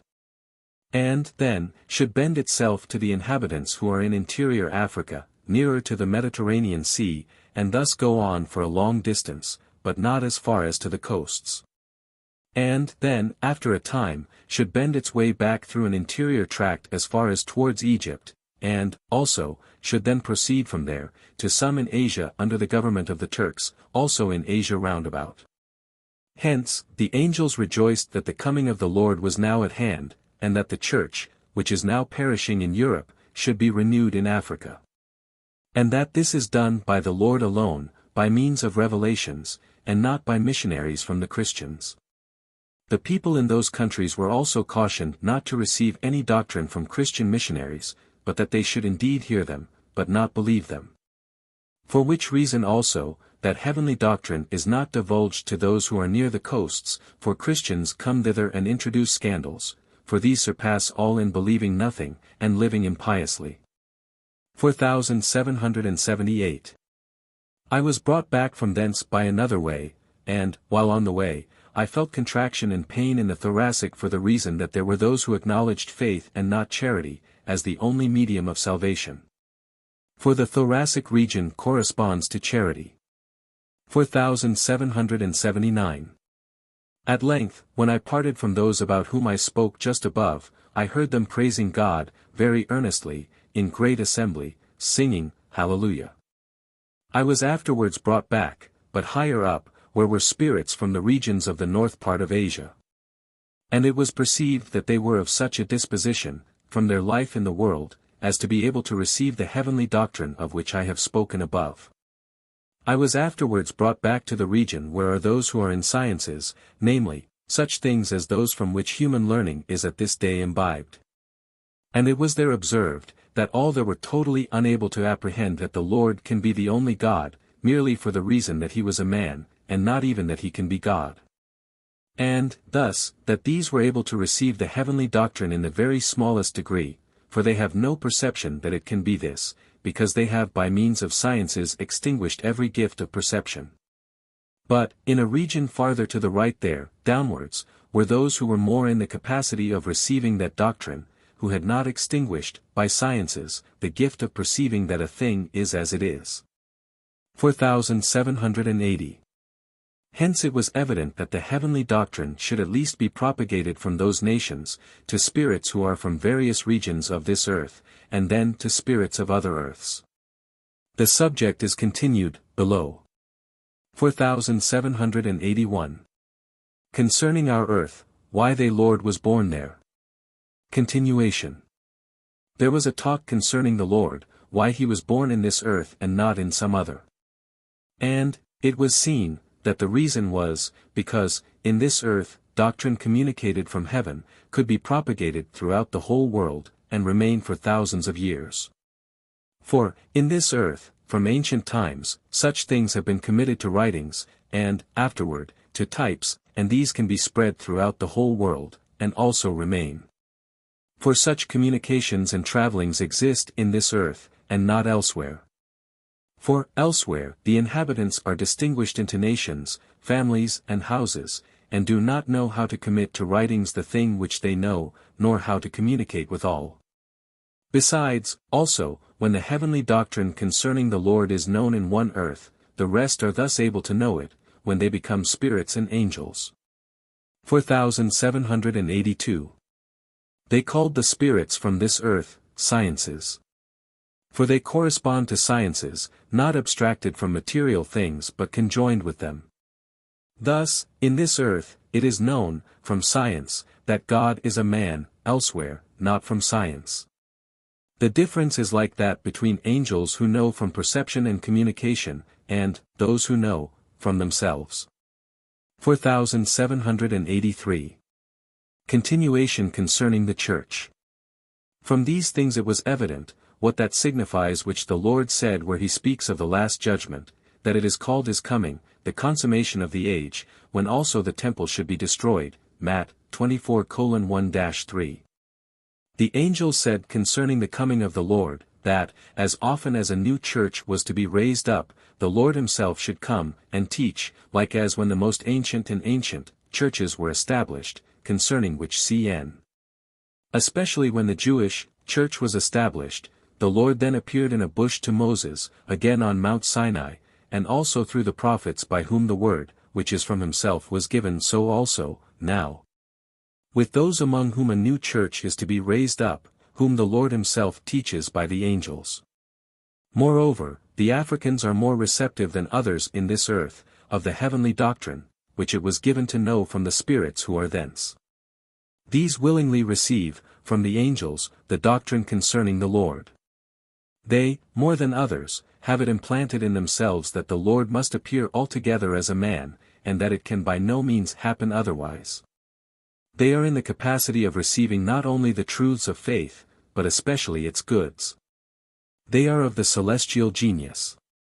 4784. Concerning devils who labor in every way to introduce adulteries.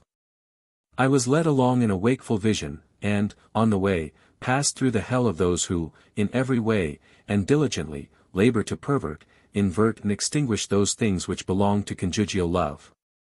And to induce such things as are of adultery. They acted almost like genii, but they were subtle spirits placed in concealment. And they gave heed to all the changes of thought and affection, and continually endeavored to pervert these into lascivious adultery, by seductively persuading, and thus injecting the idea that surpasses the conjugal state. I wondered how they were able to give heed to all the changes of thought, and lead these away from truths and goods, to pervert, then invert and extinguish them, according to the end of their design, and this continually. They afterwards entered into the spiritual life itself, which is not perceived by man, but, in vain, because this is protected by the Lord. The modes of perversion and inversion cannot be described, because they are in the spiritual sphere. They took place by means of the idea of speech, or such ideas as are not attended to by man, since many of these make one idea of speech, or one word, still less, does man attend to, the affections therein, which are the life of these, or of ideas. From this it can be evident to me, that a man who had once perceived the delight of adultery, for to introduce this was their end, can hardly ever be removed and turned away from it. Further, that never can anyone resist them unless protected by the Lord, for they act into the life proximately, and yet rather interiorly, within human thought, so that man can by no means observe it. Nor should I have been able, unless, being enlightened by the Lord, I knew how to speak and think with spirits, and so to perceive the quality of the ideas from their affections. 4785. Concerning the Moravian congregation, I heard spirits speaking with those who are of the Moravian Church, and they then opened, in part, the arcana of their religion. First, concerning the Lord, that they acknowledge him as a man sent by God, in order that, by means of the passion of the cross, he might save the human race. Second, by this means also, that he should fulfill the law, and so abstain from sins. Third, hence he was acknowledged as Son by the Father, and called the Son of God. Fourth, faith with them is confidence, fortroend, 96 in him, not as in God, but as towards a man. Hence they have something like love towards him, though they do not love him as God, but as man loves, a very good man. Fifth, in the other life, they retain the same faith, and some that confidence in him as a man. And it is then granted to some to speak with a certain angel who is sent by the Lord. With him they speak concerning salvation, but only with the object that he, the Lord, may pray the Father to receive them into heaven. But the angel answers them, that, as man, he cannot, but as God, wherefore their request is not granted. At length, they know that the reason is because they have, about the Lord, the idea of a man, and not of God. Sixth, they also say, that, on account of obedience in the world, he has power in heaven and earth, but not over heaven and earth.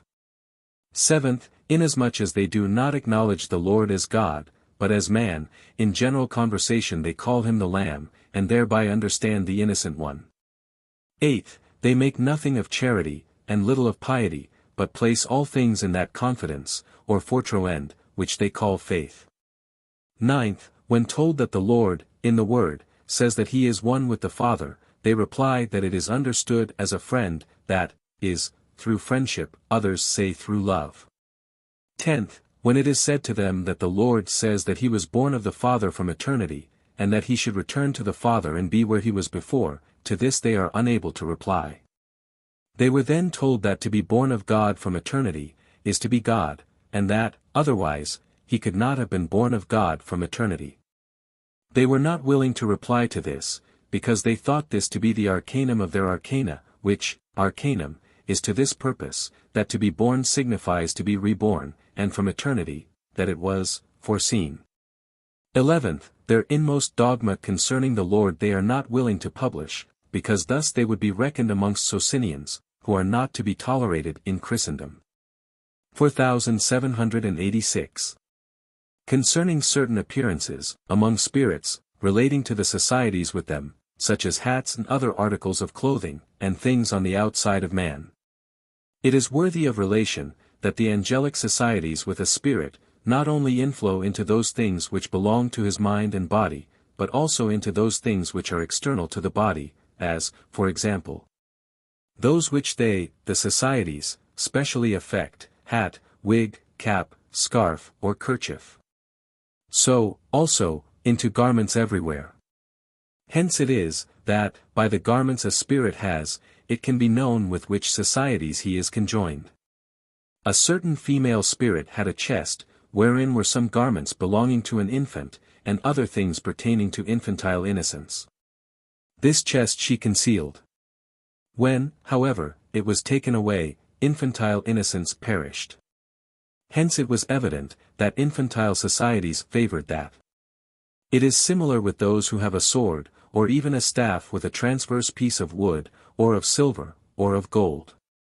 This also happens by means of influx from societies which are in the power of truth. That sword appears through influx from a society, which is in the function of defense, by means of truth. If a hat, or cap, or wig, is taken away from anyone, the communication with such things as inflow from above, perishes, so that these articles of clothing are from thence. When there is a connection with anyone, this is represented by means of a band which he holds in the hand. The communication and influx of thoughts, is represented, by ropes descending, and so forth. 4787. Kerchiefs. Lady's cap. Fork. A kerchief signifies the gift of perception in external things, and a cap signifies the gift of external understanding. Women have these faculties, and if these faculties are taken from them, they lose the outward gifts, i.e. the articles of apparel mentioned, which was proved by someone taking these faculties from them, when the women lost those portions of apparel. 97. A fork signifies the science of sensuals, because it serves, in externals, for eating. A certain one, Ericus Benzelius, who had been in sensuals and their science, had such a fork, and, in whatever direction he stretched it out, he himself followed in an instant, and was there. This was also shown by him, experimentally. The reason that this happens, is, because he then has communication with societies which are in sensuals, and these are what attract the minds of all to themselves, for his general speech, for more than a month, is from sensuals and their science. In like manner the signification of stockings, of shoes, of trousers, of undervests, of garments, of a man's cap and of a hat, is taken from the part of the body which they clothe. 98. 4788. What a marshy place, or swamp, is. During my sleep, a certain one appeared to set something on fire, but water flowed over it. It was upon a rock, which was lower than another. Seeing this, I said that he could not burn it there because the water flowed over it, so that if he wishes to set it on fire water is emitted from somewhere at the side. It was so arranged also, in order that it could be emitted, but if he wishes to do so on the upper rock, where it was dry, he could. I said this, but he did not do so. He wished to set fire to the material which was under the waters. This is what it signified. To kindle a fire is to act piety, to love, and the like. The waters which overflowed are falses. The lower rock where the water was charity, and the upper rock, where it was not, was faith in the Lord. The person was Bonoscold. There was a marsh nearby, or an altogether marshy water, a pond. He went thither once and returned. But afterwards he went thither and was immersed, and could not be raised up. Nevertheless, I and another sought to discover in what way he might be raised out, but none was discovered. There appeared a sort of bubbling as if he might emerge, but he did not. He afterwards appeared to be immersed deeper and deeper. 4789. When I awaked, it was then granted me to know that it was Bonoscold, and that the marshy pond was his nature, which he acquired to himself in the world. It was also shown, by a spiritual idea, of what quality that nature was. It was such that he thought about men only in reference to his advantage, and not in reference to their merit, or superiority of life above others. But, in his mind, he frequently preferred and praised him from whom he received, or might be able to receive, gain, and slandered him from whom he did not, or could not, get gain. Such was his mind and nature. Hence he was quite silly, believing that the world was everything.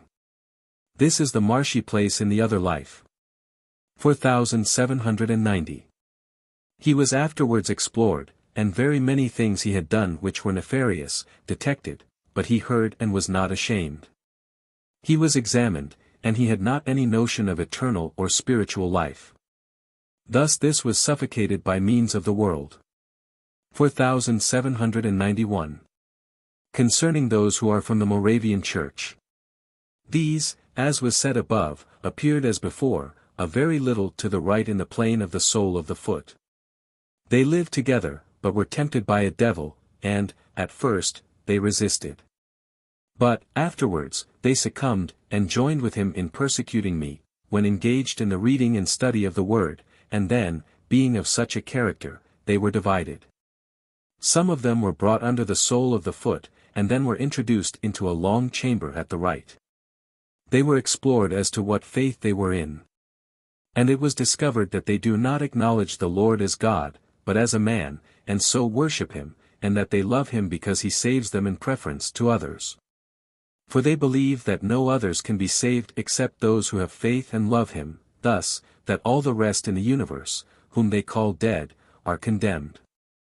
They carry this notion with them in the other life. They also believe that good work, and a life of good in general, effect nothing, but only faith in the truth, and love to the Lord as a man. Therefore, they also separate good from truth. Further, too, they believe that the word of the Old Testament is abrogated, and also explain away all those places in the New Testament where good works are treated of. For they believe that no one can do a good work, unless he believes he merits thereby. Moreover, they believe that when they love the Lord as a man, they can do whatever they please, even deceive others outside their congregation, commit whoredom although they are married, and similar things. For they believe that this does not damn, because they are in the Lord. 4792. But they were told that they are in the falsity that the Lord is a mere man, when yet he is God. And that to love the Lord, if they are not in the good of life according to the precept of faith, is most perilous, because the Lord is the holy itself, and that it is not possible for those who are of filthy and profane life, to receive the holy. For that which receives the Lord, is the divine itself, or the holy of the Lord in man, thus good from the Lord. And that the Lord cannot be conjoined with man, nor be received by man, otherwise, than in that of his own, which is received by the man.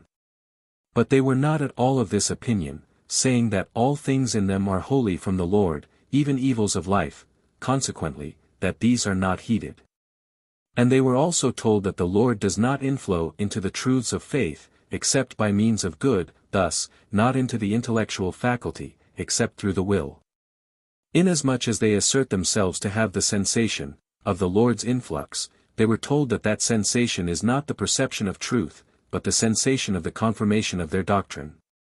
And that it comes from the influx of those who have been in that doctrine in the world. For they possess, above others, the characteristic that they wish to make proselytes, for the reason that they believe themselves alone to be happy, hence those spirits have such a desire and influx, whence is the sensation. As, also, with Quakers are Quaker spirits, and with enthusiasts, enthusiastic spirits. Like are adjoined to like. 4793. Moreover, they are in a certain kind of hatred against those who think differently, especially against those who make out the Lord to be God, and this because these do something from the good of charity or of works, in general. They do good to each other, in turn, but this is from friendship, which counterfeits charity, and they are also opposed to the word of the Old Testament, in general, are opposed to the internal sense of the word.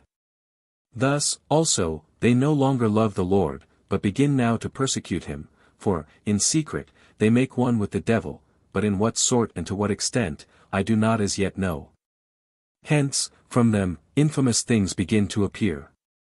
4794. There was also an infamous thing from them which was detected, to wit, there was a certain spirit with me, who was in good, and he was adjoined to me. He was twice called forth by them, in secret. And they did the most infamous things to him, one after another, in the way of corrupting him. They supposed it was that spirit, they had worked on, but it was others who were with him in externals, who were, also, afterwards pointed out. From the fact of their perpetrating abominations, it is given to know how they believe in the truths and goods of the word, to wit, that they pervert these things more than others do. For this is exhibited, in the other life, by things like adulterations. Moreover, they also seek opportunities of injuring stealthily, in heinous ways. 4795. From custom and life in the world, they have the characteristic, that they conceal the arcana of their faith from others, and speak about them to each other. For they fear lest they should be styled Socinians, and so be excluded from those others who acknowledge the divinity of the Lord, and for other reasons. Hence, also, they converse with, and impress on, each other, that they alone are the saved, and that all others are condemned. They do not speak about their arcana to others. Hence it is, that those of them who are evil are interiorly evil, and think in an interiorly evil manner respecting others, and, also, do evil to them in secret. 4796. That there is interior friendship amongst them, is because they think much concerning their salvation, and that they are saved, and not others, hence they have such friendship. When they speak together, with closed doors, they then talk about such things. And they said, when they were heard speaking together in a closed apartment, that they are certainly in the truth, because they have the sensation of it, which others have not, and that angels speak with many, of their number, so they imagine. But they who speak with them are spirits of the same faith with themselves, who are in a similar persuasion. 4797. Continuation concerning the Moravian Church, and concerning mercy. The same believed that they are saved from mercy, but only they. And that to be saved from mercy is to be received into heaven, no matter what their quality as to life, be they only in such a faith and sensation as they had. But they were told that the mercy of the Lord is over man from infancy. Also, that the Lord constantly operates and regenerates from mercy, and that they who have not received mercy in the world cannot receive it in the other life. It is received by means of charity. And they were also told that faith in this truth can indeed be given in the other life, but that this occurs in an extraordinary manner, therefore, not according to order. In order that this, and, at the same time, that no one could be saved from mercy unless they had received it by means of a life of good in the world, might be manifest, the same ones, who at first denied this, were sent, in an extraordinary way, towards those who felt aright concerning mercy and reception into heaven. And they were then held, directed towards the right, afar, and certain spirits were brought above the head, that thus they might be kept in that state of faith, or light. And they then said, in a clear and living voice, that they perceive and see most manifestly that the matter is so, and this they did, frequently, and for a long time. Also, a certain great devil was brought thither, and he also saw it clearly. But when let back into their former state, which was the state of their life, they then perceived it no longer. The contrary, however, was thence apparent, namely, that they cannot be raised up into heaven, out of mercy, and without regard to how they have lived, for no one can be kept to eternity in an extraordinary state. But he is led from good, by the Lord, and is then led in the ordinary and general way. 4798. It is among their arcana, that even crimes committed by them are forgiven, and this more completely than, with those, who do not sin, and wish to merit thereby. Wherefore, they do not restrain themselves from crimes, but, practice, them against those who are outside their congregation, on whom they do not fear to inflict harm by violence, or by cunning, because they consider them as dead and infernal. They also believe that none enter heaven but themselves, and that they and no others are endowed therewith by his Father. They infested me a whole night, placing, before me, women, and the foulest parts of women, as if to eat, which signified, that, by exceedingly atrocious things, they thought they worshipped the Lord as God, or his human as divine. 4799. It was all of them in unison who acted thus. Wherefore, they were also removed to the right, in the plane of the sole of the foot, very far off. They were told that the Lord cannot dwell, by love, with those who are in a life of evil, because he is most holy. He cannot be with those who are profane as to the ends of their life. Wherefore, they are kept in the state of loving the Lord, as a man, like one of themselves, who was infirm in similar manner, so that they have no faith in the Lord, and, consequently, no love. 4800.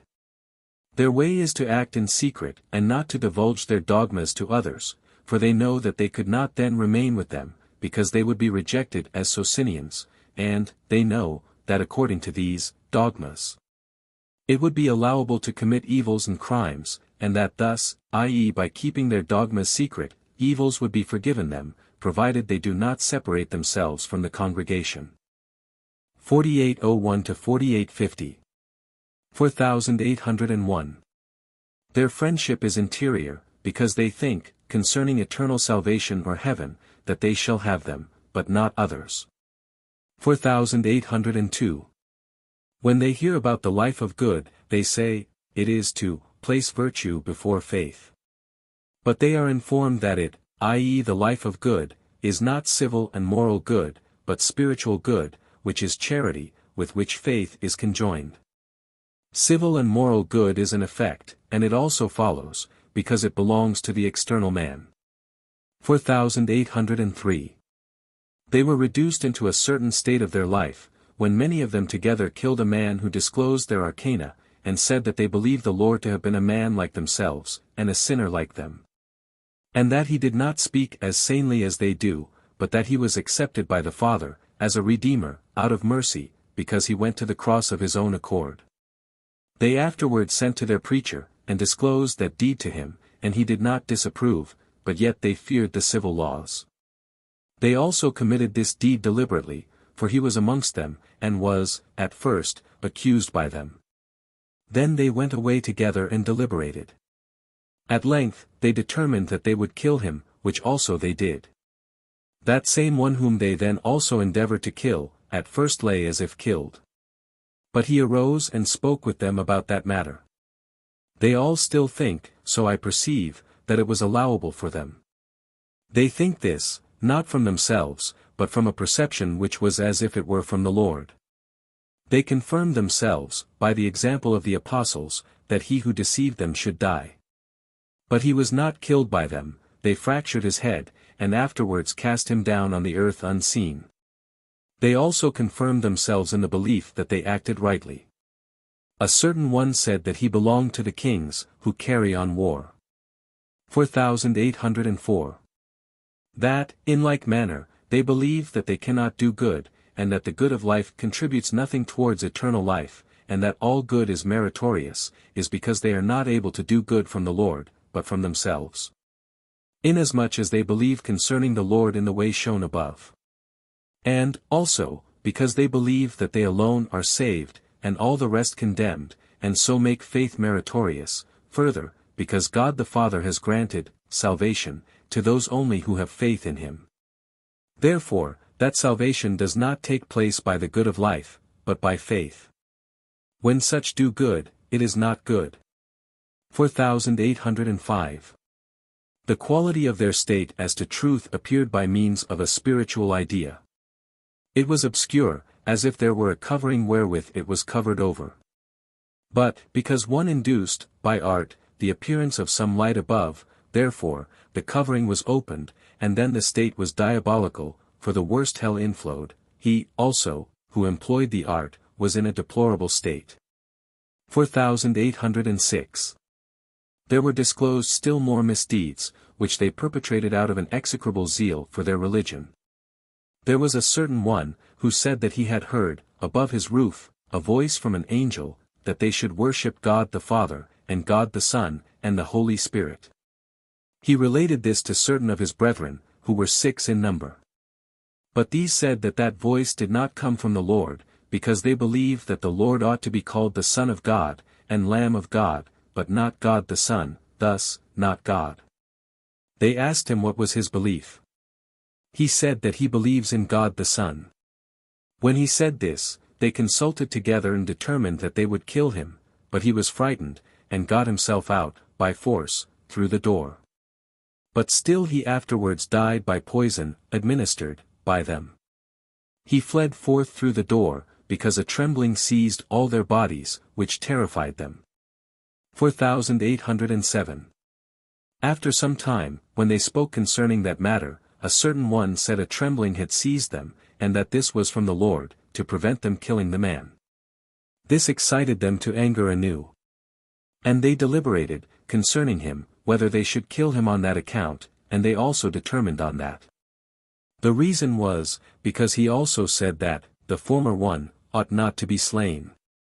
But when he, at length, professed that he himself was also willing to slay him, he was then let go, and so, he broke away, and afterwards cried out to them, that they are of such a character that he no longer wished to be with them. They plotted against his life, also. 4808. They, likewise, determined, afterwards, to kill another. When he discovered this, he got up on a bench, and cried out, demanding whether they wished to kill him, like the other two. There was, at that time, a gathering of many, up to 100, and they also determined to kill him. First, one struck his head with a staff, and they afterwards treated him miserably. He then, the next moment, fled from them.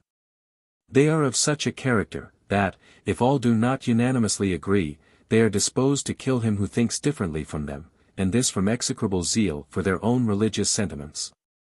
Those 6 have twice committed that crime. They were called forth from hell and shown to the rest, and cast thither again. 4809. They were told that the truth of faith, and evil of life, do not accord. But they wholly denied this, saying that they are still alive, and since alive, evil is not evil in their case. It was replied that, in this, they are insane. And that they cannot have the truth of faith, as, for example, for the reason that they approve evil of life. They also did evil to others, for which, also, they were punished. It was also told them, that those who are in evils of life, worship wicked spirits who feign themselves to be Christ, in which case many are, in the other, life. Some dwell deep under the soles, and also appear afar off, to the right, in the plain of the hair. 4810. When they speak with others concerning the Lord, they do not say that the Lord is the only God, but that the Father is God, and the Lord his Son. Thus they avoid calling the Lord God, and also conceal what they believe, otherwise, they would be counted amongst the Socinians, therefore, also, they so often say the Lamb of God. 4811. Concerning Dr. Nordberg there appeared, at the left side, a great serpent, of nearly a green color, and it seemed to take hold of a certain spirit there, by the garment, and brought him around to the right. I wonder what it wanted. Extricated from him, it took hold of another by the garment and wound itself around, in this way, and wandered about, and behaved similarly to others. It was then perceived, that, this appearance was from his nature. Because, by means of sensuals and their fallacies, he thus treated others, and this out of craftiness. Such ones appear thus to others, not to themselves. The outside garments, which he took hold of, are sensuals and their fallacies. Afterwards, he was heard to speak with them, but briefly. He inquired in whom they believe, they said in God the Father, Son and Holy Spirit. For this, he bit certain of them. Certain he artfully left, passing over them. Afterwards, he was detected, and appeared, in his proper person, and it was shouted out that it was Dr. Nordberg. He appeared, as it were bony as to the head, and snowy as to the body and hands. And, thus, he was led around, and seen before the eyes of the spirits, and they constantly shouted out that it was he. He folded his palms, and said that he has sinned. But it was said by those standing near, that they saw what he then designed, and that what they saw and felt was an imposition. And he was then borne up towards heaven and carried round, and it was shown to the angels of what character he was and who he was. And he confessed, in a clear voice, that he did not believe either in the Father, Son, or Holy Spirit, although he has preached, and that he has treated the Holy Scripture altogether contumeliously. And he was not content with that, but he also wished to persuade others, tempting, amongst many, some priests, so little was he afraid for the thing to be divulged. He was then cast thence into a deep hell. He possessed strong persuasive power, so that he could almost blind spirits when he questioned them, so that some could hardly reply.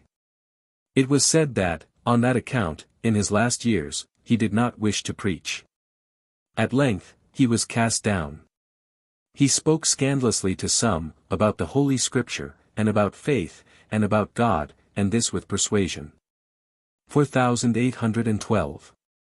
It was afterward said to those resent, that they may see of what quality are the men of the church, and the priests themselves at this day, even those whom none believe to be of such a character.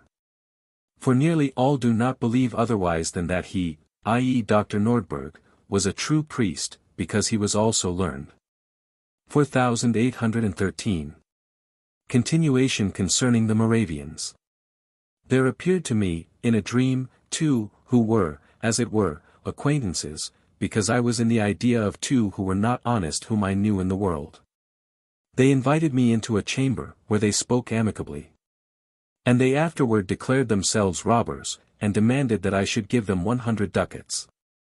Another seized me, and wished to use violence, but he did not prevail, and I got out of doors. He followed me, shouting robber, so that I might be apprehended, and he thus be left at liberty. He then threw dust into my bosom, and I awoke. There appeared very many gleaming flames above the table, as if from the spittle of those there. This signified their cupidity of truth, which they have, and which they infuse into others. 4814. Again, in a dream, I seemed to be in their sacred assembly, but they wished to tear me in pieces, and urged me, in various ways, to depart. When I went away, then two accompanied me, and spoke kindly, and, at length, they led me down to a place, where I was brought in. And then came 200 of them, and declared me guilty of death, because I frequented their sacred assembly, and because their arcana were thus discovered, and I awoke. They continued with me, inquiring where I was, and killing another, and this by all unanimously striking him. Then it was said, that they did thus to anyone, and they also ill-treated, afterwards, one of their number who said he had done evil. 4815. By such crimes, the rest in that congregation are terrified, and do not open their mouth to speak a word against their persuasive heresy. It was noticed that they are interiorly cruel, and that they listen with great attention to the opinion of another. If it differs from theirs, they harbor the intention of killing him.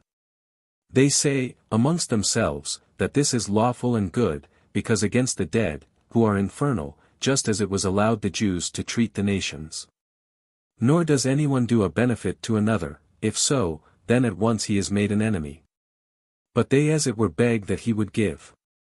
Such deadly vengeance do they cherish against all who do good, nor do they speak ill against evildoers. They believe all who admit their persuasive heresy to be living and saved, and thus received into heaven, and no others. 4816.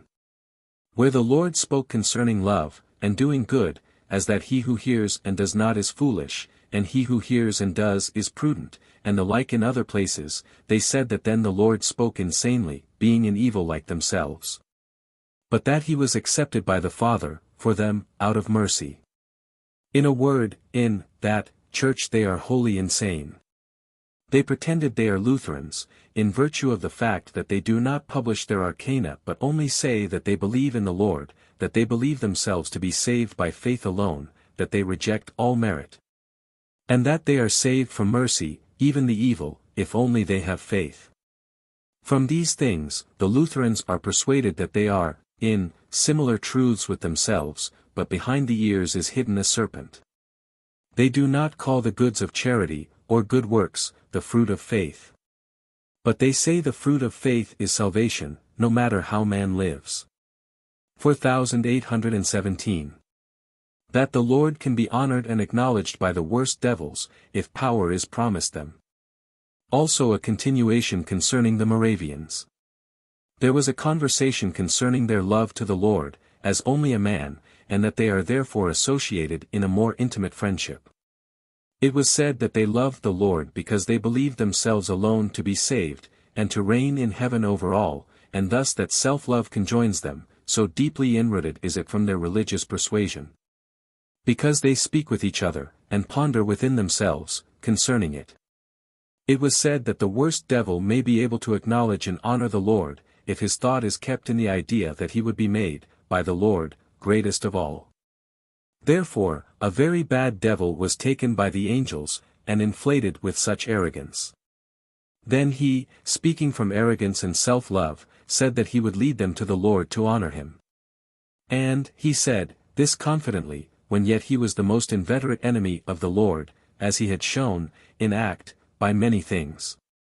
Hence, it was evident that the love and honor of the Lord with the Moravians was from self-love, and, so, from arrogance and supereminence over all others. 4818. That to himself a spirit may appear present where another is. It was shown how thoughts conjoin, and that the thought of one inflowing into another, produces, the former's, presence where the latter is, yea, that it is, the former spirit, himself. This was shown by many examples. One, who was very remote in place, seemed to himself by influx of thought into others, present where they were, thus at a considerable distance, from where he was, when, yet, he was really very remote from them. 4819.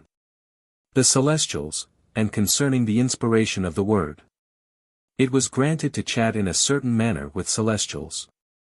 And it was observed that each thing which I did, and this when I was not thinking, as, for instance, when I moved a hand, or a finger, moved them towards the breast, face, or eyes, conveyed speech to them.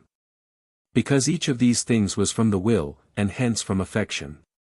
They said that they perceive whether anyone is about to come to me on that day, but this by an inexpressible idea. Which I was able also to conclude from the fact that some have a knowledge of such things within themselves. This inexpressible idea is called an arcanum. Some perceive as regards fortunate and unfortunate matters, as if it were foretold. From these things it is clearly apparent, that the Lord rules each and every event, and that he sees and foresees each and every event, with man, even to the minutest details. 4820. While I wrote, and was in a certain intermediate celestial perception, it was then perceived, and said, that each and every word and syllable, with their little twirls, were perceived by the celestials, and, as it were, spoke to them. This comes to pass from the affection, in which man then is, being communicated to the hand, or in the hand. For the hand, being power, is the man himself, thence it was evident in what manner the word was inspired, that it is as to the minutest jot and point. Hence it is, that, in writing, the hand was circumstanced according to the affection of the mind and the obscurity in me. 4821. That the supplications of the good are heard in heaven as loud cries, and those of the evil in hell. It happened, once on a time, when I spoke with a certain spirit and wished to signify it merely by the affection of love, that he said he hears me speaking many things, but I said that I have not thought or uttered a word, or had any idea. He said that I spoke many things concerning that matter, and that he heard this expressed sonorously with words. Afterwards, when I put my hand to the temples for the purpose of chafing them, it was said from heaven, that also was heard in heaven as speech, according to every affection that was at that time in me. And this was, after that, repeated in another manner, and confirmed. The reason was, because, in the third heaven, they think and speak by means of ideas, or ideas made words, or by the forms of ideas flowing down into words. Because, also, in the third heaven, they speak by means of affections, in an expressible manner, and this sonorously. I was thence instructed that all the affections of a good man are heard in heaven, and, if they are ardent, as loud cries. This was also attested by the fact, which was told me, that tacit thought, when from good and truth, is better heard in heaven as sonorous speech, than thought speaking aloud. 4822. It is the reverse as regards the affections of the evil and the false, these are not heard in heaven but in hell, and, as loud cries when they are ardent. And they are not heard in heaven, save as they penetrate to the good, and afflict or oppress them, then are they heard by those in heaven, who immediately render assistance, and thus evil is thence repressed. That the matter is so, comes from the circumstance that good thought and affection is received by all in heaven, and so diffuses itself round about, for there is a perpetual communication of such things in heaven. Hence it is that they are heard as loud cried. The reverse holds in hell. There, thoughts and affections of evil and the false are received, like water by sponges, and diffused around. Hence the loud cries there, when the hells are in order, and opposed to heaven, and hence the diffusion of such things there. 4823. Concerning memory. I have heard very many things which were disclosed in the other life, and, on one occasion, with Charles XII, what he had done on each day, and his business for about 35 days, and this in order. And then also for several weeks, and there was not any mistake. In like manner with others, their deeds and crimes were recounted, and they also confessed them. And it was proved that they bring with them, into the other life, whatever they have thought, willed, spoken, done, heard and seen, in the whole course of their life. 4824. Concerning the epistles of Paul. That the epistles of Paul have not an internal sense is known in the other life, but it is permitted that they may be in the church, lest those who are of the church should work evil to the word of the Lord, in which is the internal sense. For if man lives ill, and yet believes in the holy word, then he works evil to heaven. Therefore the epistles of Paul are permitted, and therefore Paul was not permitted to take one parable, not even a doctrine, from the Lord, and to expound and unfold it, but he took all things from himself. The church, indeed, explains the word of the Lord, but by means of the epistles of Paul, for which reason also it everywhere departs from the good of charity, and accepts the truth of faith. Which, however, the Lord has taught, but in such wise that the good of charity should be the all. 4825. Concerning external sensual light, lumen, and concerning the chin. There were two, who were, at the time, established in a post of dignity, de la Garde 99 in Cederkreuz.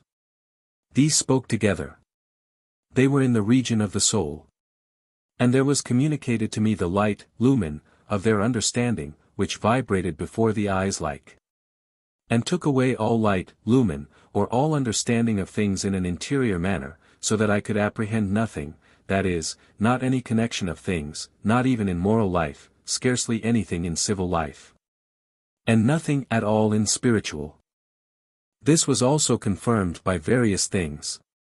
This lasted for the space of 2 hours, and took away, as was said, the faculty of thinking, there being left only a mode of thinking, that, the faculty, might not perish as it does with beasts. It was external sensual light, lumen. Such was their light, lumen, because they cared for nothing else but corporeals and the corporeal things of life, only for eating, drinking, amusing themselves, speaking of such things, and especially because they loved themselves more than others.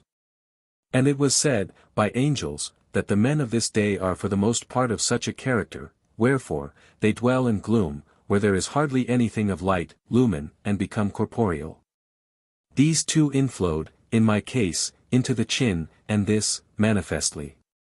Hence it was evident, that the thoughts of such inflow into that part of the face, which is hardly the face but below the face, where the beard is. 4826. Concerning heaven.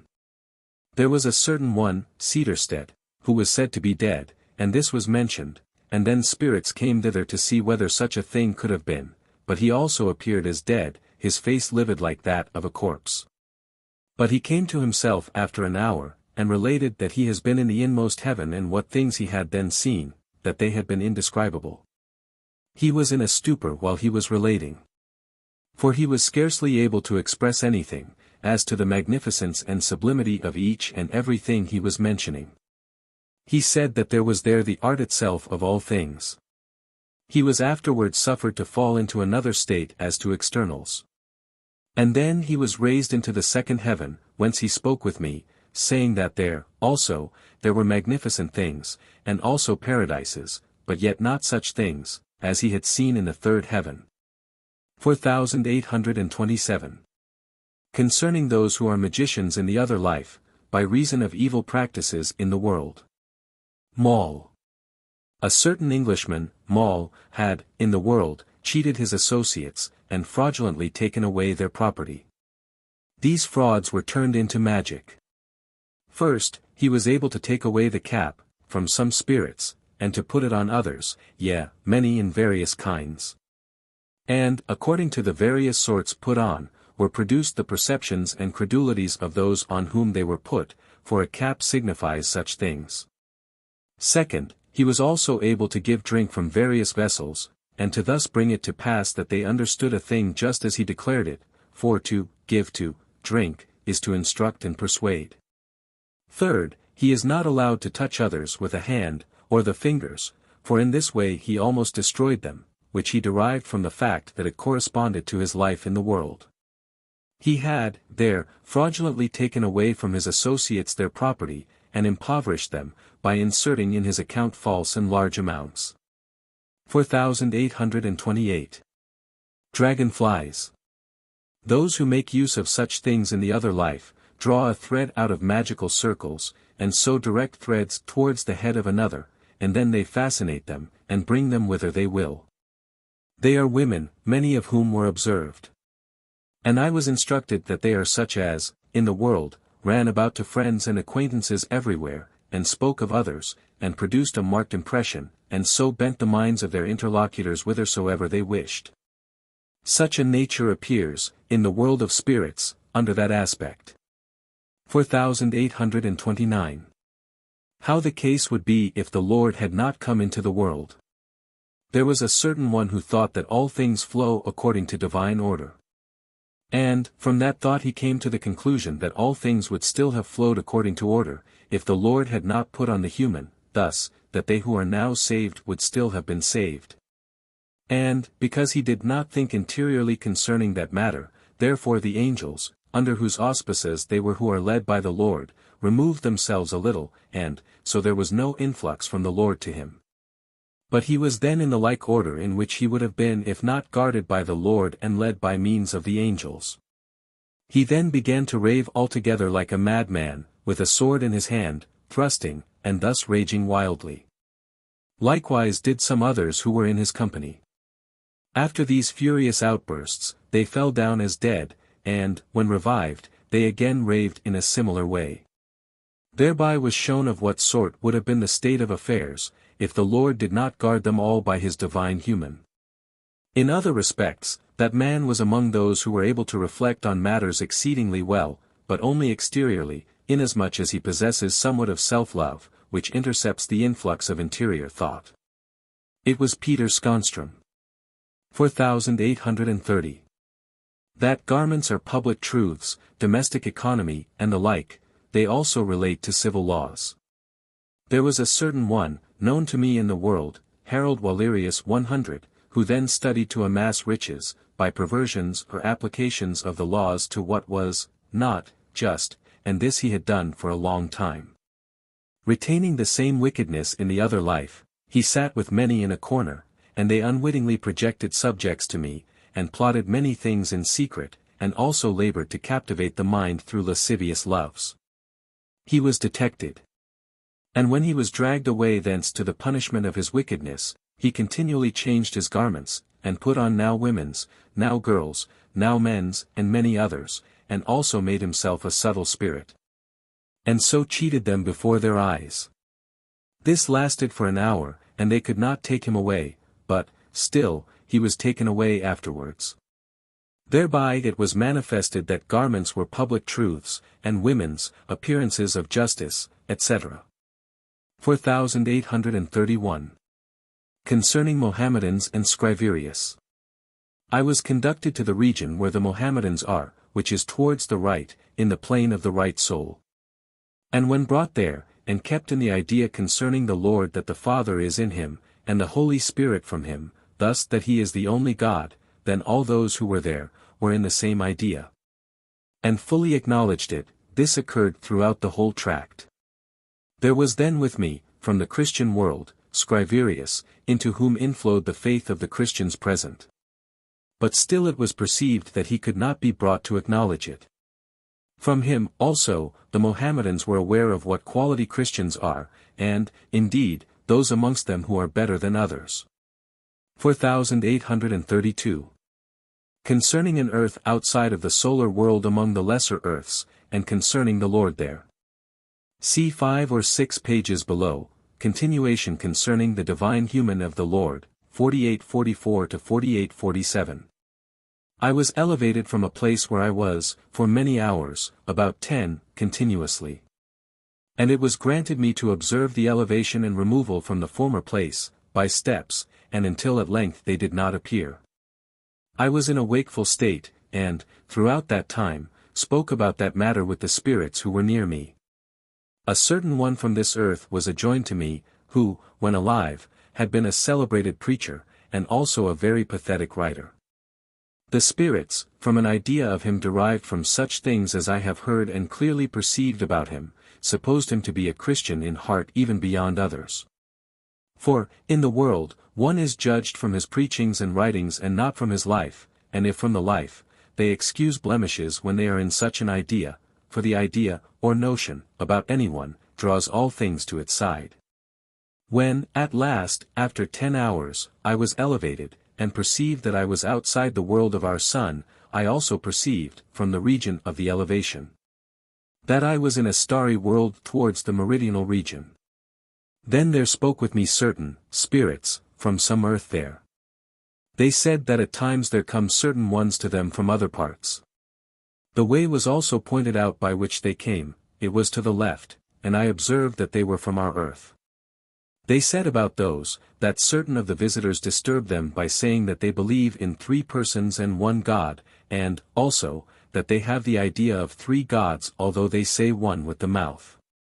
For, when they represent persons by means of the ideas of thought, as happens in the other life, there appear 3 persons, like men, and then they make these, by agreement, to be like one, by means of something appearing, as it were, continuous. And say that the 3 are thus one. And the 3, thus united, they call one God, but not one divine, from which things, those spirits, perceive what sort of idea, concerning the one God, those have who are from our earth. The preacher who was with me, Scriverius, when he also was in the idea of such a thought, represented 3 gods as one in a similar manner. But when he was not in the idea of thought, but only in speech, such as he had been in the world, he then said that God is invisible. And, when he said this, he thought of the Father alone, and not of the Lord, and then no other idea resulted from thence, than, as it were, an invisible universe, and thus the quality of nature in her first principles. He was also then examined as to whether he has believed in this way. And it was found that such has been his interior faith, thus, that, inwardly, God has been to him the inmost of nature, but outwardly only names, to wit, God the Father, Son and Holy Spirit. It was then also found, that, inwardly in himself, he has made nature God, and that still he has had concerning the Holy Spirit the idea of an angel, and concerning it the idea of a visible God, for the reason, as was discovered, that, in the world, he has so often thought, concerning himself, that he spoke from the Holy Spirit.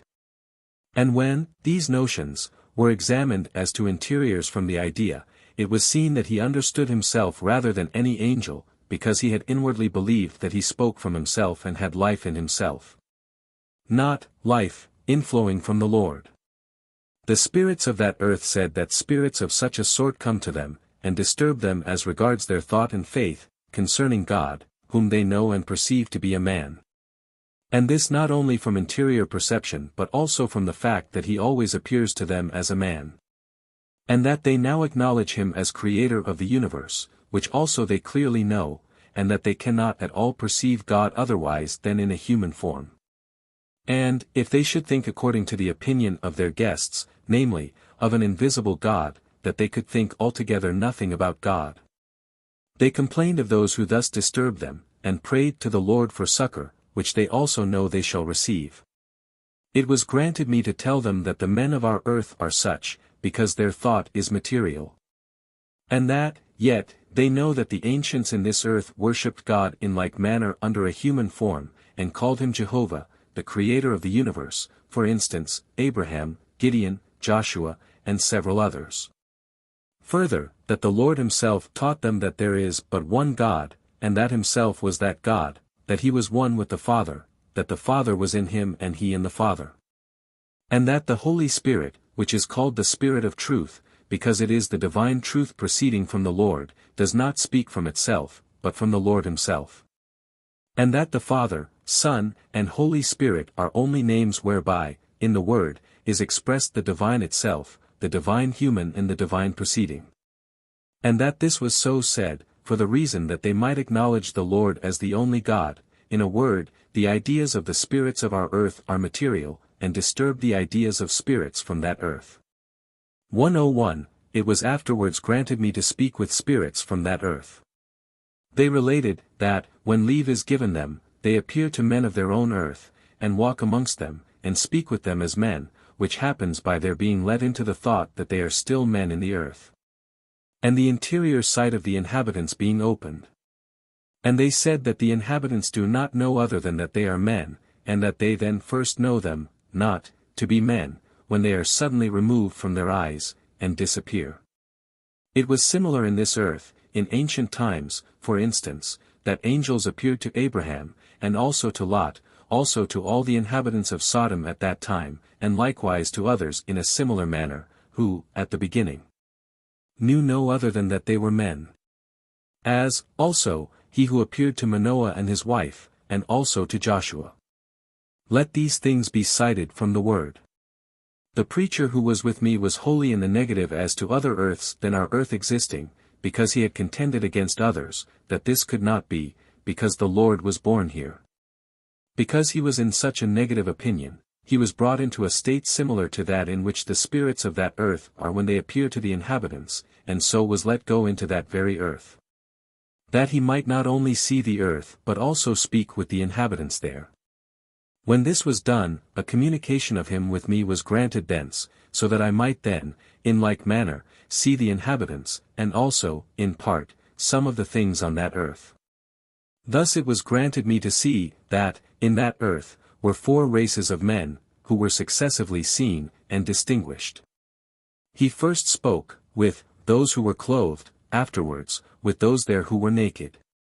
Then, with those who appear naked, but still as if with an inflamed body, and, again, with those who had a black body.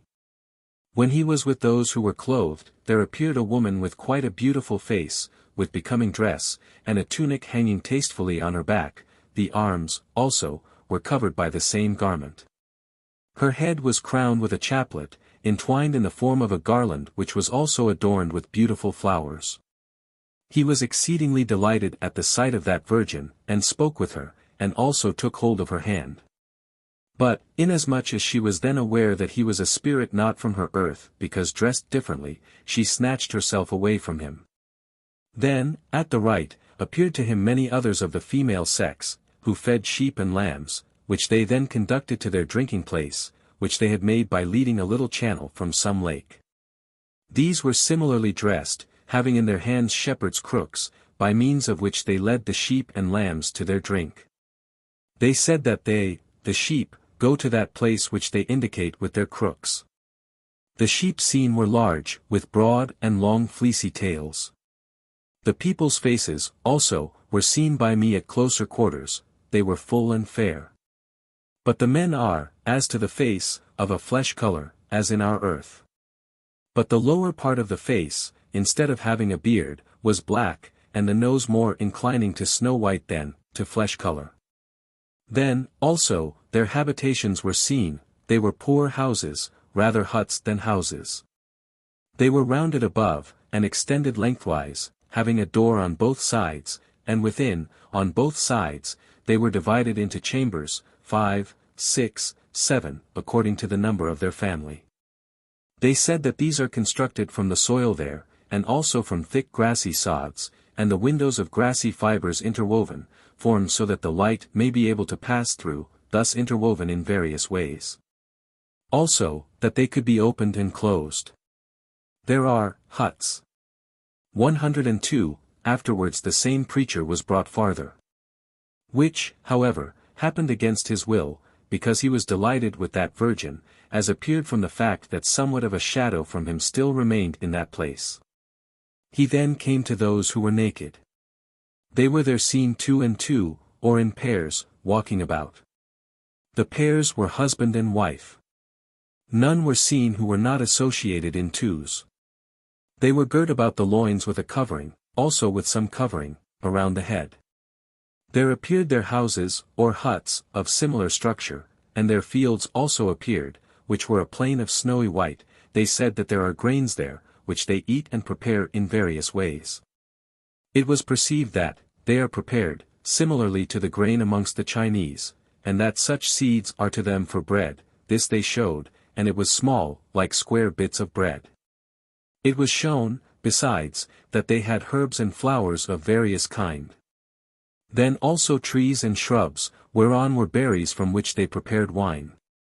Also, large fruits were seen, which were like pomegranates. That they were thus distinct, namely, the clothed from the naked, was because they are of wholly different genius.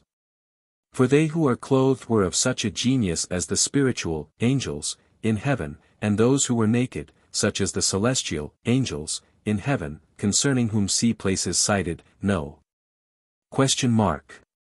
When the preacher was with the naked, he was then brought into the state in which he was in the world, and, then, he wished to teach them. It was asked what he wished to say. He said that he wished to preach the Lord crucified. But they said that they know of no such thing, and that neither did they wish to hear of such a thing. Because they only knew a living Lord. They said that he also wished to teach about the living Lord. They also said, that, when he spoke, his speech was of such a nature that they discerned that he speaks for the sake of reputation and profit. Inasmuch as there was nothing heavenly in the speech, but only earthly, which was harsh, and thus, that he could not teach them, for they do not attend to words in so far as they are from the mouth, but in so far as they are from the heart. In which aspect there was nothing angelic, in what he said. Wherefore, he was silent, for, whilst alive in the world, he had been exceedingly pathetic, so that he was able to excite his hearers to piety, but that pathetic power was acquired by art. And from love of the world, as the inhabitants there discerned. Spirits from that earth, by whose means they perceived such things, were then with them, for spirits do not regard externals, but only internals in externals. They called his speech materialistic. See below. Afterwards he came to those who had an inflamed body, who so appeared from lobes of the world and luxury in living. These were naked also, but he at once proceeded to the last ones, who were black, some of them being clothed and some naked.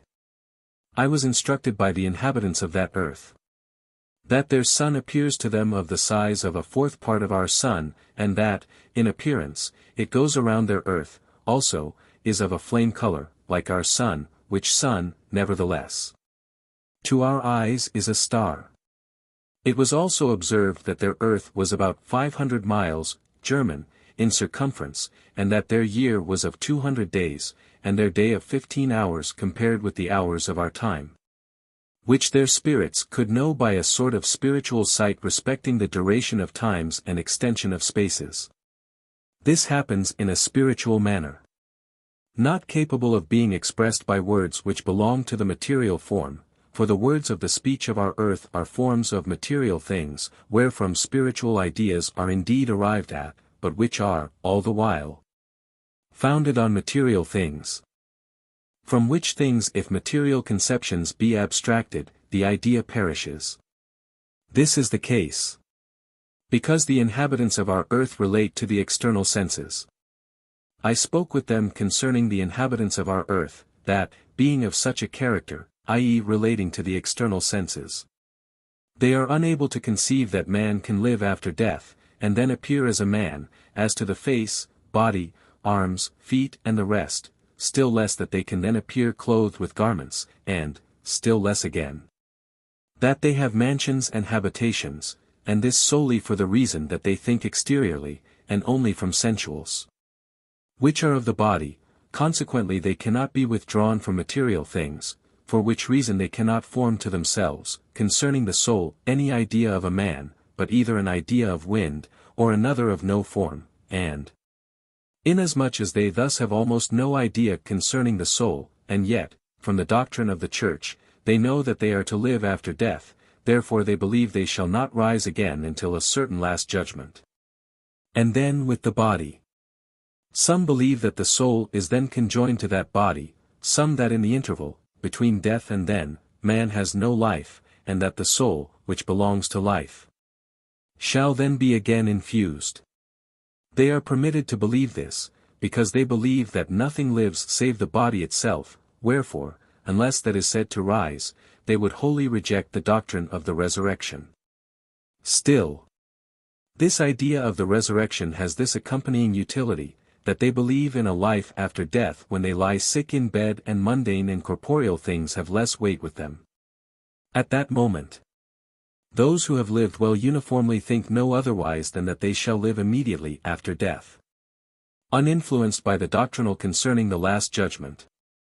They then also speak about heaven with the hope of a life there, immediately after death.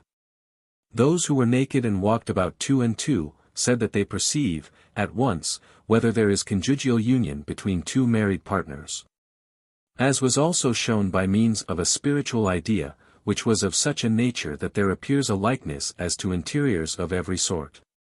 This likeness is formed by the conjunction of truth and good, and thence there is an appearance as one, for from that conjunction, the conjugal union exists between two, and it was also perceived that similar faith and similar charity, or similar truth and good, conjoined, effect this. It was said, also, that there is no conjugal union at all if there is one husband and two or more wives, and that they perceive this by that spiritual idea. Infants are also seen there, and it was said that neighbors come together from their habitations especially on account of the infants, so that they may be in company with the infants of neighbors, under the eyes and authority of the parents. I spoke with the spirits of that earth concerning the Lord, why he put on the human, just as has been written on a separate page, and they said, with affirmation, that I had written, correctly. 103. 4833. Concerning the state of evil preachers while they are preaching. There was a very wicked preacher who did not believe that there is any God, or that there is any sin, but that man can do whatever he wishes, and things being accounted sins and crimes is on account of civil life, and not on account of anything interior. He, Hasenmuller, was exposed, also, as to what crimes he had committed. He said that when he preached, he at that time thought what he then said about sins and reward in another life. It was said by the angels, that, at that time, his interiors were turned from the world towards heaven, and that then he does not know otherwise, than as he speaks, because influx from heaven can then also be granted. It is otherwise when his interiors were turned towards the world and himself. 4834. Concerning the hell of those who take away all sense of civil, moral, and Christian truth and good. There were certain ones with me while I slept.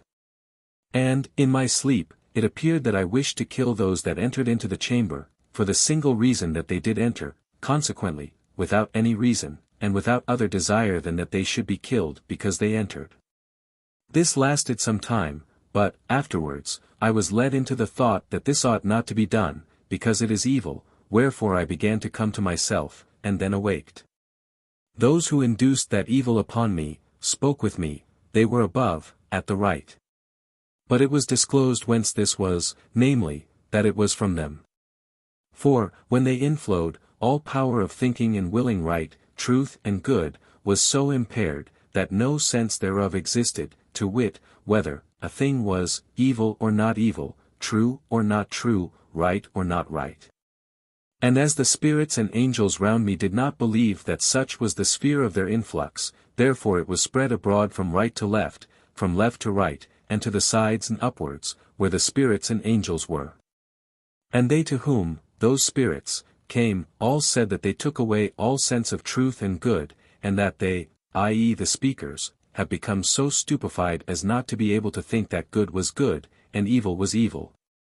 And it was then said that those spirits are such as in the world have believed that sincerity, virtue, uprightness, and good are nothing at all except for appearance sake, in order that they may appear of such character. On account of reputation and in order to acquire wealth and honors, and who have confirmed themselves therein, not only in thought but also in act. Such are at length separated from all others. For they can remove all influx of good and uprightness which are from the Lord, consequently, the life of the will and understanding, which consists in a distinct and exquisite thought and affection of such things. 4835. How Babel commences in the Church. Swab. He, Swab, was presented to sight and apprehension for several days. Under the Sauls, in the earth there, he assembled those whom he ruled and fallen, and also subjected them to his control, so that he might command them and they should obey, but he feared lest the Lord would deprive him of that dominion.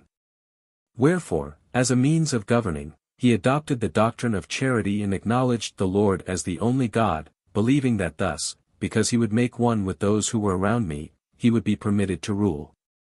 But because such things are perceived in my body, therefore, such conduct somewhat hardened the right side of the tongue, as far as to the ear, and, this happens, from other things besides. He, namely, Swab, continually thrust such things between himself and me, as might impede my sight, lest it should enter thither.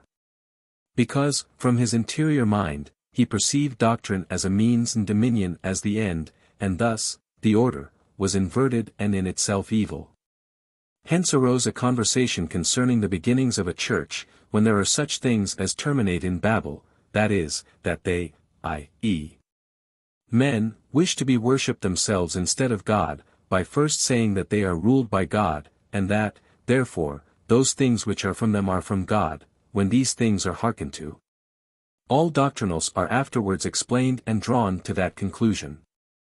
And new ones are superadded which are said to flow from these, and which wear the look of truth, and so Babel grows, and it, i.e. the church, becomes Babel. 4836. Concerning a certain one who, for the sake of approbation, assented to the doctrine of charity. Rudberg. It was Rudberg. He was once called upon to promulgate those things which were written by me. Hence he believed himself exalted and learned above others, and came into the fire of self-love. And as he was acquainted with me, he therefore assented to, and approved all things with pleasure, although, within himself, he had acknowledged, and had been well versed in, a totally different doctrine, which was the doctrine of faith alone. He then applied himself to the back, and constantly committed adultery in intent. Hence it is manifest that from such persons proceed adulterations. 4837. Concerning regeneration, or the new creation. Heaven. In the Word, it is often said that the Lord is the Creator, that he created the heavens and earth, also that he creates new ones, and man is said to be a new creature. Since this is the case, man, so far as his hereditary constitution and actual life from himself are concerned, does not appear like a man in the other life, but like a horrible monster. But just as he receives from the Lord a new life, so he receives the human form and, at length, a very beautiful angelic form, which is the likeness of the Lord. Thus it is as if he had created man anew, in similar fashion and in like manner. Hence it is that to create is to regenerate, and that a regenerated man is a new creature. 4838. Continuation concerning Babel. They continued in the decision that they would employ heavenly doctrine for a form which might avail them for governing. And they also deliberated, afterwards, in what way they might achieve all things which they attempted. By means of entering into my thoughts and closely following them to such an extent that by thinking the same things they might at length quench me. And afterwards, they wished to go farther, even until they should will the same thing and do the same thing, as myself, until nothing of life remained to me and so they alone should govern. Only just previously, they reduced many to subservience. This was similar to their conduct in the world, that, first, they wholly forced the words of Scripture and said that themselves teach the same as the Lord, and afterwards destroyed his doctrine and prohibited anyone to read. Declaring that they alone might teach, and that, others, must believe as they teach, thus thinking, willing and doing exactly as they wish, and saying that themselves and none others know the word. 4839. In a word, it was experienced, from various things, that Babel exists when the doctrine of the Church is accepted in order that it may serve for ruling, and so that those, who so accept it, may at length become deities. And have power over heaven and earth. Another one, Abbe Bignon, also approached. And he, perceiving what Swab did, and moved by a similar desire, wished to join with him, namely, to acknowledge the doctrine of the Church, and so get the favor of the Lord to themselves, for the end of ruling.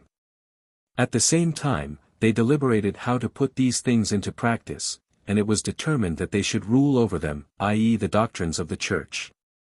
And, since it was said that the last should be first, they decided that they would sit in the last place when they governed, etc. But it was granted this one to perceive that such was the beginning of Babel. It was also granted him to desist. 4840. In a word, Babel is ruling by means of the doctrine of the Church and explaining those things, of doctrine, in favor of ruling over others, so that at length they may govern in place of God, and be gods upon earth. That end is for the sake of domination, thus for sake of self, with doctrine and the Lord himself, for a means, who, i.e. the Lord, is also forsaken, together with doctrine, if those who so act are not allowed to have dominion. In their heart, they make God of no account, and do not acknowledge him in heart, but only worship themselves, thus they make the word of no account, and doctrine of no account, nor the Church, nor heaven. Although, with the mouth they defend them more strongly than others. Devils themselves are able so to receive doctrine, and acknowledge the Lord. 4841. Concerning the internal sense of the word, that it is apprehended by few. In a dream, I seemed to myself to be in the company of many priests, and then spoke of the internal sense of the word with one who said that he knows nothing about it. But, because he was desirous of knowing many things, although he might not understand the same, he seemed to wish to know something about it. When it was shown, he was told that he might communicate it to the priests there, who were many. But it was perceived that, of all these, and there were many, not even one could apprehend these things, inasmuch as their rational mind was closed, for the reason that they wished to apprehend the word only sensually. I perceived in myself repugnance and aversion. Afterwards came others, who were of different disposition, as they wished to know many things, beyond others, from the faculty of apprehending in the gratification of knowing different things. But all to no purpose. Repugnance was felt, for the reason that, the internal sense, was from the light of heaven, and as it receded from the light and heat of the world towards the light and heat of heaven it resisted, and this in various ways. But, yet, the simple, who are in good, apprehended. And they were also raised up into heaven, because they were able to be together with heavenly societies, the rest not with heavenly, but with worldly societies, being ignorant what heavenly thought and affection are. 4842. Concerning Babel and Chaldea, that they are the adulterers, and the whore, of whom mention is made in the Apocalypse.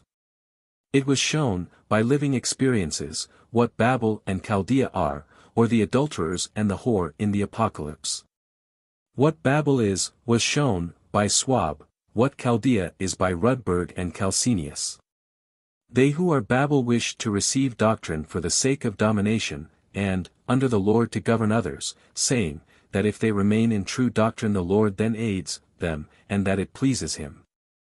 Because the doctrine is concerning himself and his kingdom. But still they believe nothing, and, if not aided, by the Lord, they recede.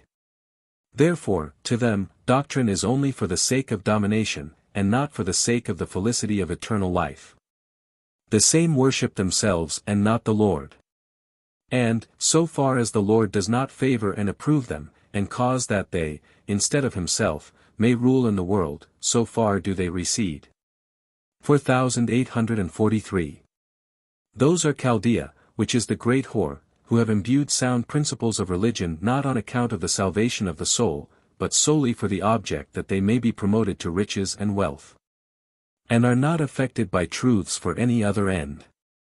Such was Rudberg, who appropriated the doctrine which he drew from the Word, supposing that thus he should be promoted to honors, and by means of honors to opulence.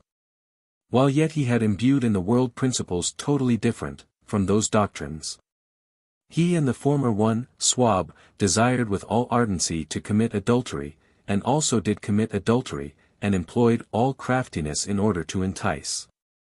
They also are Chaldeans who have no religion, and speak into another's ear whatever pleases, in order to win the favor of princes and magnates. Such was Calcinius. He indeed had known the doctrinals of his church, but merely in a scientific manner, nor had he imbued and infixed them in himself, and he was given up to pleasures and also to strifes. All these believe, in themselves, nothing at all. Neither that there is a God, nor a life after death, nor that a man's soul is different from that of the brutes, not that the word is anything. They who have imbued principles in youth, and have taught them, suppose themselves to believe. But yet they do not believe, as also it was granted me to perceive from their sphere, certain ones, also, confessed it. Such is the Christian world at this day, nearly everywhere. 4844. 104 Concerning the divine human of the Lord, that in heaven it is everywhere acknowledged. Every man whatever, who has not destroyed his rational mind and no longer receives therein the heavenly influx, and, so, every man, who does not acknowledge nature as God, has the idea of a human concerning the divine. This was attested, through much experience, by those in the other life. This divine human is nowhere else than in the Lord. Let who pleases think where else the divine human could be. The Lord also plainly teaches that he who sees him sees the Father, and that he is in the Father and the Father in him and that the Father and he are one. The learned do not know what the soul is. Whether it is anything, or whether only a vital spark, or whether it is the cogitative function, in a sort of trial, condition, whether it is there in the body, or elsewhere.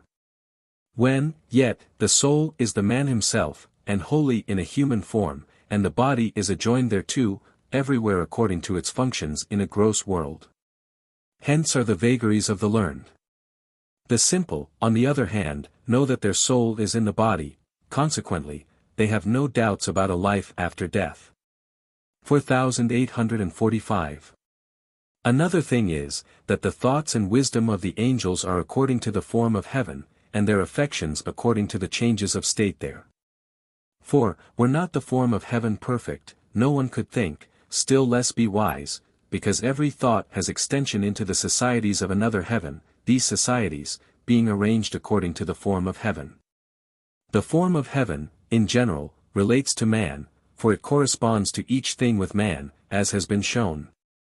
To wit, that, first, all things of the whole body, from the highest to the lowest and from the inmost to the outmost, are organic forms, completely adapted, for the reception of the life of faith from love. And so much as there is of divine love in man from God, so far are his organs receptions of life, consequently, so far are they living. This is most perfectly the case in the Lord, inasmuch as the divine love itself which was the esse of his life, formed the body after its likeness, thus to its reception, even to such a degree as that all the organs should be forms of divine love. And, since the body was made divine, they are the divine love. Nothing there is closed, as infinites, but all things are formed according to the idea of an infinite heaven. It was also shown, that, in the generating of men, there is a likeness of the Father, from the conception from the Father, thus from the soul, which is the esse of life, this esse imparts its own to the body, and makes it a likeness of itself. For the body is the existere of life from the esse of life. Second, that men are not aware that the whole body is the form of its love, which is known in the heavens. Nor do they know how the Lord, although a man and not a spirit, entered through closed doors. Third, that there is not one God when there are three persons. Fourth, that men say that he is omnipresent, even as to the human, as in the Holy Supper. Fifth, they believe that they shall rise as to the body, for they know nothing as to what quality those in the other life are, to wit, in a body and in all things of the body. They do not know what the soul is, and what the body. That the divine is human in heaven, is a fundamental of wisdom, because of thought, for, that, idea is the primitive one of the universal heaven. Wherefore he who is not in it cannot be in angelic wisdom. Hence, also, it is evident, that the Lord as to the divine human is the all of heaven and the all of the wisdom of the angels there. 4846. It shall be added, in the third place, that the divine in heaven must have been the divine human, before the coming of the Lord, as is clear from correspondences. Wherefore, everything proceeding from the divine was then in the human form, so that that form must have been the existere of infinite love from the esse of love. And, because it was of love, and the divine is the infinite of power, or omnipotence, therefore it also follows, necessarily, that, at length, it so came to pass that it, the divine, put on the human, actually. These things are written by influx out of heaven, from the wisdom of the angels there. 4847. By means of the divine human of the Lord order was restored even to the ultimate of life, which is the sensual. For successive divine order perished in ultimates, thus the divine in the ultimate, this has been restored by the Lord, so that thus the divine could reach even to that.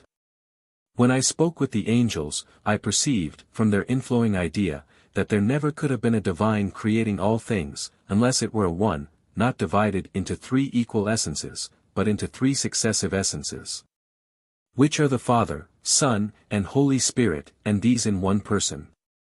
It was also perceived that the divine itself, which is the first essence, must have been man in endeavor, or in course of becoming, fieri, whence it was as it were man, thus man reflexively.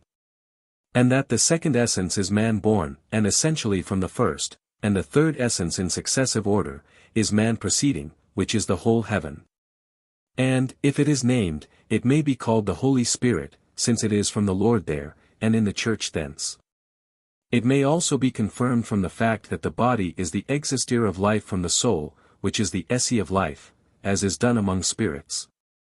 It may be confirmed from the creed of Athanasius. Those from the Christian world who, from principles taken up and confirmed in the world, deny the Lord, have scarcely any life, they are completely silly. There were two, who were afterwards conjoined, that had been of such a character. They were completely silly. They were Pole S. 105 daughter and a male friend, whose condition was wretched. It is otherwise with those who do not confirm such principles. 4832a. 106 I afterwards heard from thence, that some are sent to them by the Lord, who teach concerning him. Also, that they do not now admit strangers from this earth, who disturb them, particularly with the notion of three persons in the divinity, whereas they know that God is one, therefore the divine is also one. And not a concord of three, unless they are willing to think of him as of an angel in whom is the inmost of life, which is called the soul, and his visible presentation which is in the human form. And the preceding life which is around him from his love. For every angel is perceived, at a distance, such as he is in respect to love, but the divine which proceeds from the Lord, inasmuch as it is from the very esse of all life, fills the universal heaven and constitutes it. 4848. 107 Concerning magical, written, characters. It was told, and almost exhibited to me, how it was with magical written characters, to wit, that they, i.e. the magicians, wrote lines with varying direction, curvature and bend, and that, according to the direction, they, by means of those characters, cheated the eyes, and at the same time the thought, concerning the thing to be accomplished. And that they then disposed themselves according to some form of an interior heaven, or of the world of spirits, and so induced various persuasions, by influxes according to those forms, for all thought of man. Spirit and angel takes place according to the form of heaven, which is incomprehensible, being known to the Lord alone. Magicians have learned something concerning that form, by much experience, especially the ancients, the Babylonians and some in Egypt, and they, similarly, induced upon the minds of others whatsoever they wished. 4849. The ancient auguries and auspices also were thence, likewise divinations from the heavens, and many other things. But they are not able to penetrate farther than to the lowest form, which belongs to the world of spirits, and this scarcely to a 10,000th part. As respects the form of heaven, they cannot at all comprehend it. Such magicians are, as yet, kept in caves on the right. 4850. Concerning turning to the Lord, and concerning turning from the Lord. Heaven. They who are in heaven, or who are led by the Lord, are, in the other life, continually turned to him as the sun, which is directly before the right eye, and then all things are led to good. To be turned to him in this manner is a sign of being led by him and of being continually in his presence, and then they are removed from evils, lest these adhere. But all those who turn themselves from him, so that they turn the face backward, rush into hell to the devils, and commit wickednesses, neither can they be turned away from them of themselves, but they then persist continually in enormities. For to be turned from the Lord is a sign of turning away from good and turning to evil.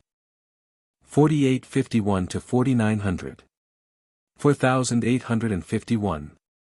Itching and rubbing of the anus. In the night, the anus commenced to itch, and I rubbed it even till it became painful, and, when I did this frequently, certain spirits were observed below, under it. And I perceived that, the itching came, from their proximity, and that it was on account of the fact, that, in the world, they believed themselves to have been rational, and yet they were not rational, that, forsooth, they not only believed it, but were proud of it, and, supposed, they were wiser than others. And yet nothing could be less true. Such pride produces itching of the anus, and, occasions, the rubbing. They were Wolf, Ericus Benzelius, and Lars Benzelstierna and Gustav Benzelstierna. When they observed that there was this thought concerning them, they then began to devise something by which they might show that they are rational, but it was a profanation of the Lord, which was done with cunning and malice. But they were told, and shown, that malice is by no means intelligence, but that it is insanity, thus altogether contrary to intelligence, therefore, that by that they show themselves irrational. 4852. Concerning the sensual and its thought. I was held in such a thought as they are in who are in the sensual, and it was a thought so gross and also deformed that it cannot be described. It had nothing at all determinate or consecutive. It was then shown that many at this day are of such a character, and that they are not able to think above the sensual, thus to be withdrawn from the sensual, but that they think in the sensual when they speak and write. And also when they hear and see, also some persons besides these, when they speak with themselves, as solitaries do.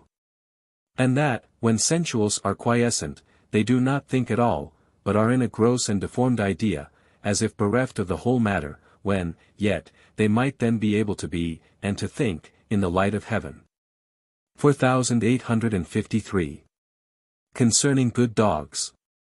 In my sleep, there was with me a dog, which I seemed to lead by a cord. He was lively and energetic, and sometimes drank largely.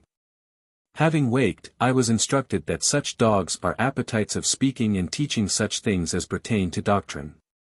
In a word, that when the appetites are good, the dogs are good, and when evil, the dogs are evil. 4853a. Concerning Bull 108, in sleep, I came to a temple where he was preaching, and approached the pulpit. He became sensible of the fact that I was present, wherefore he could not preach, as also he said. He said the reason was, that 4854. Concerning the hell of the profane. The hell of the profane is diametrically under man, under his conjugal parts, deep down there according to the degree and quality of the profanation. There are very many there, at this day.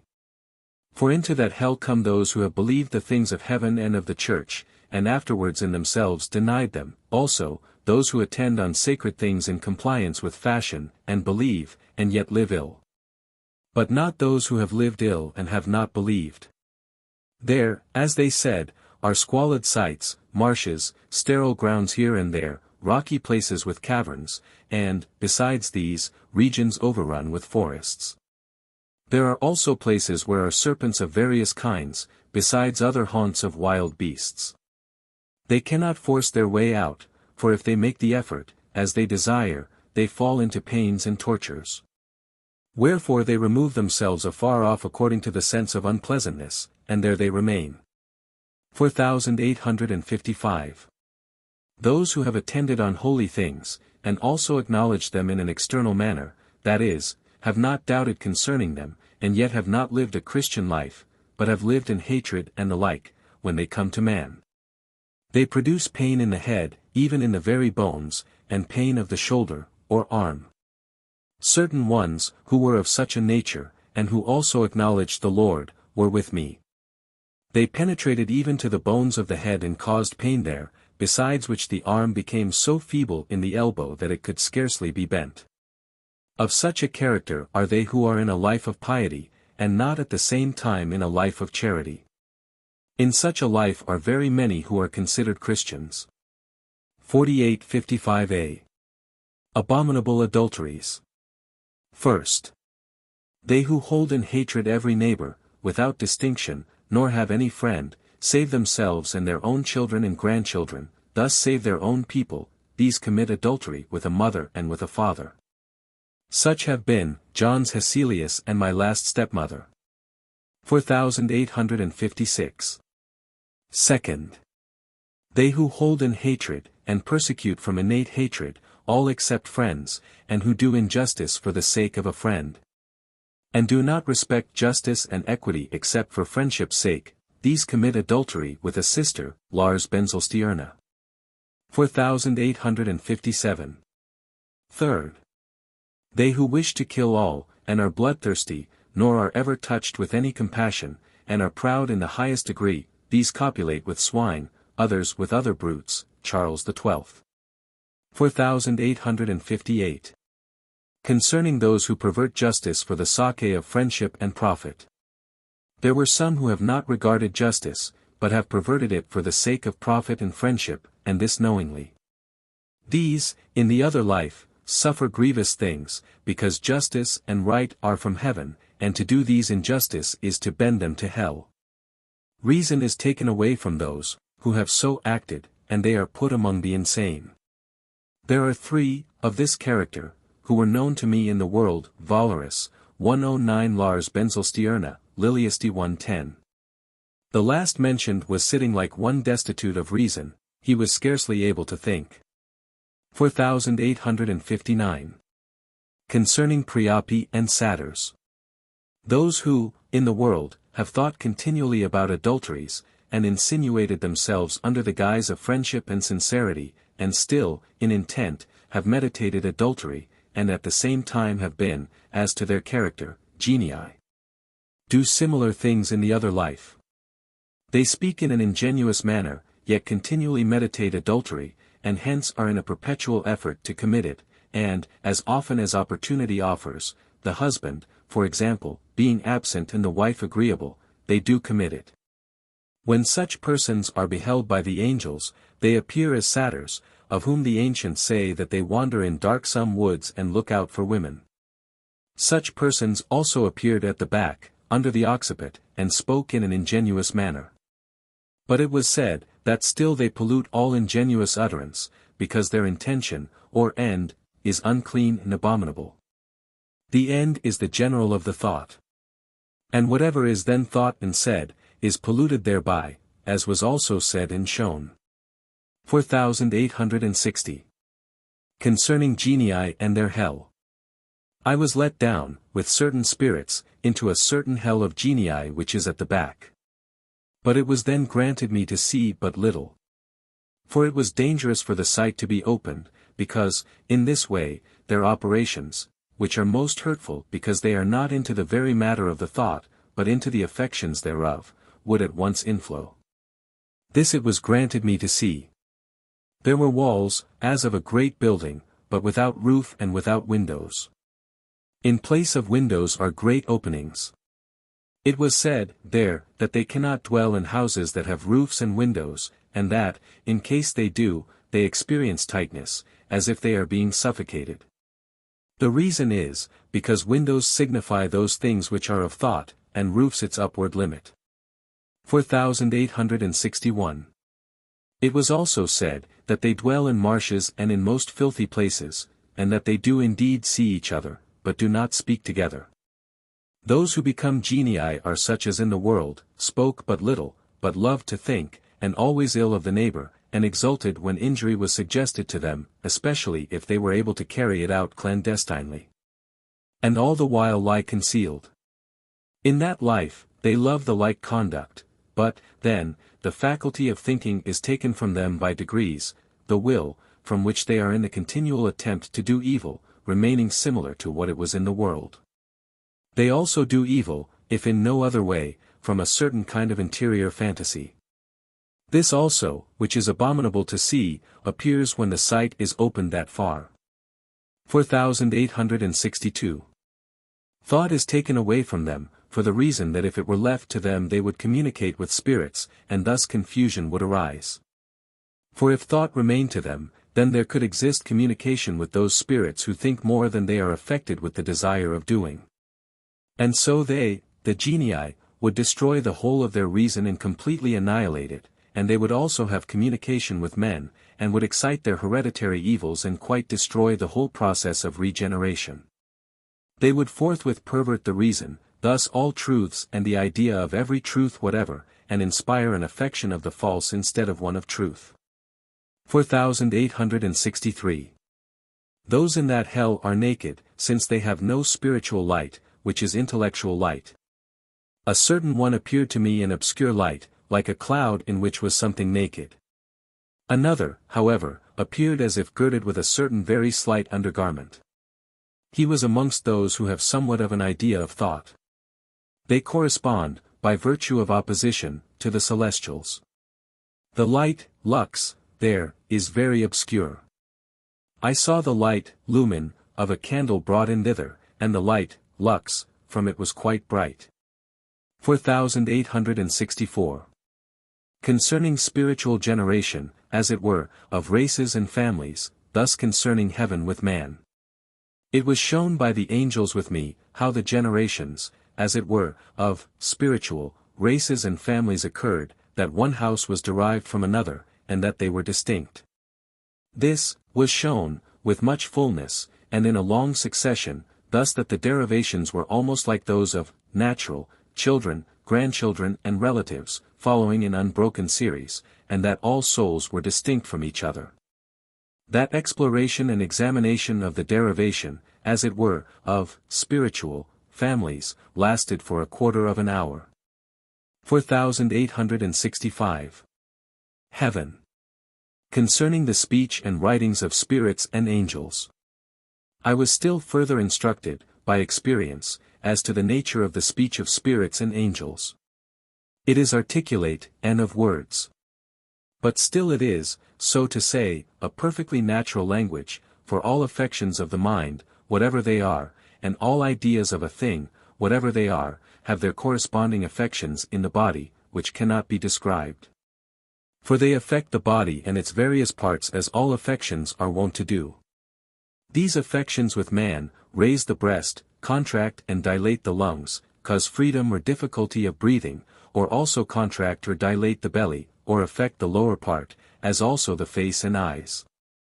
Such corresponding affections are felt manifestly in the bodies of spirits and angels, and when they speak, they enunciate the words articulately, according to their sensation of those affections.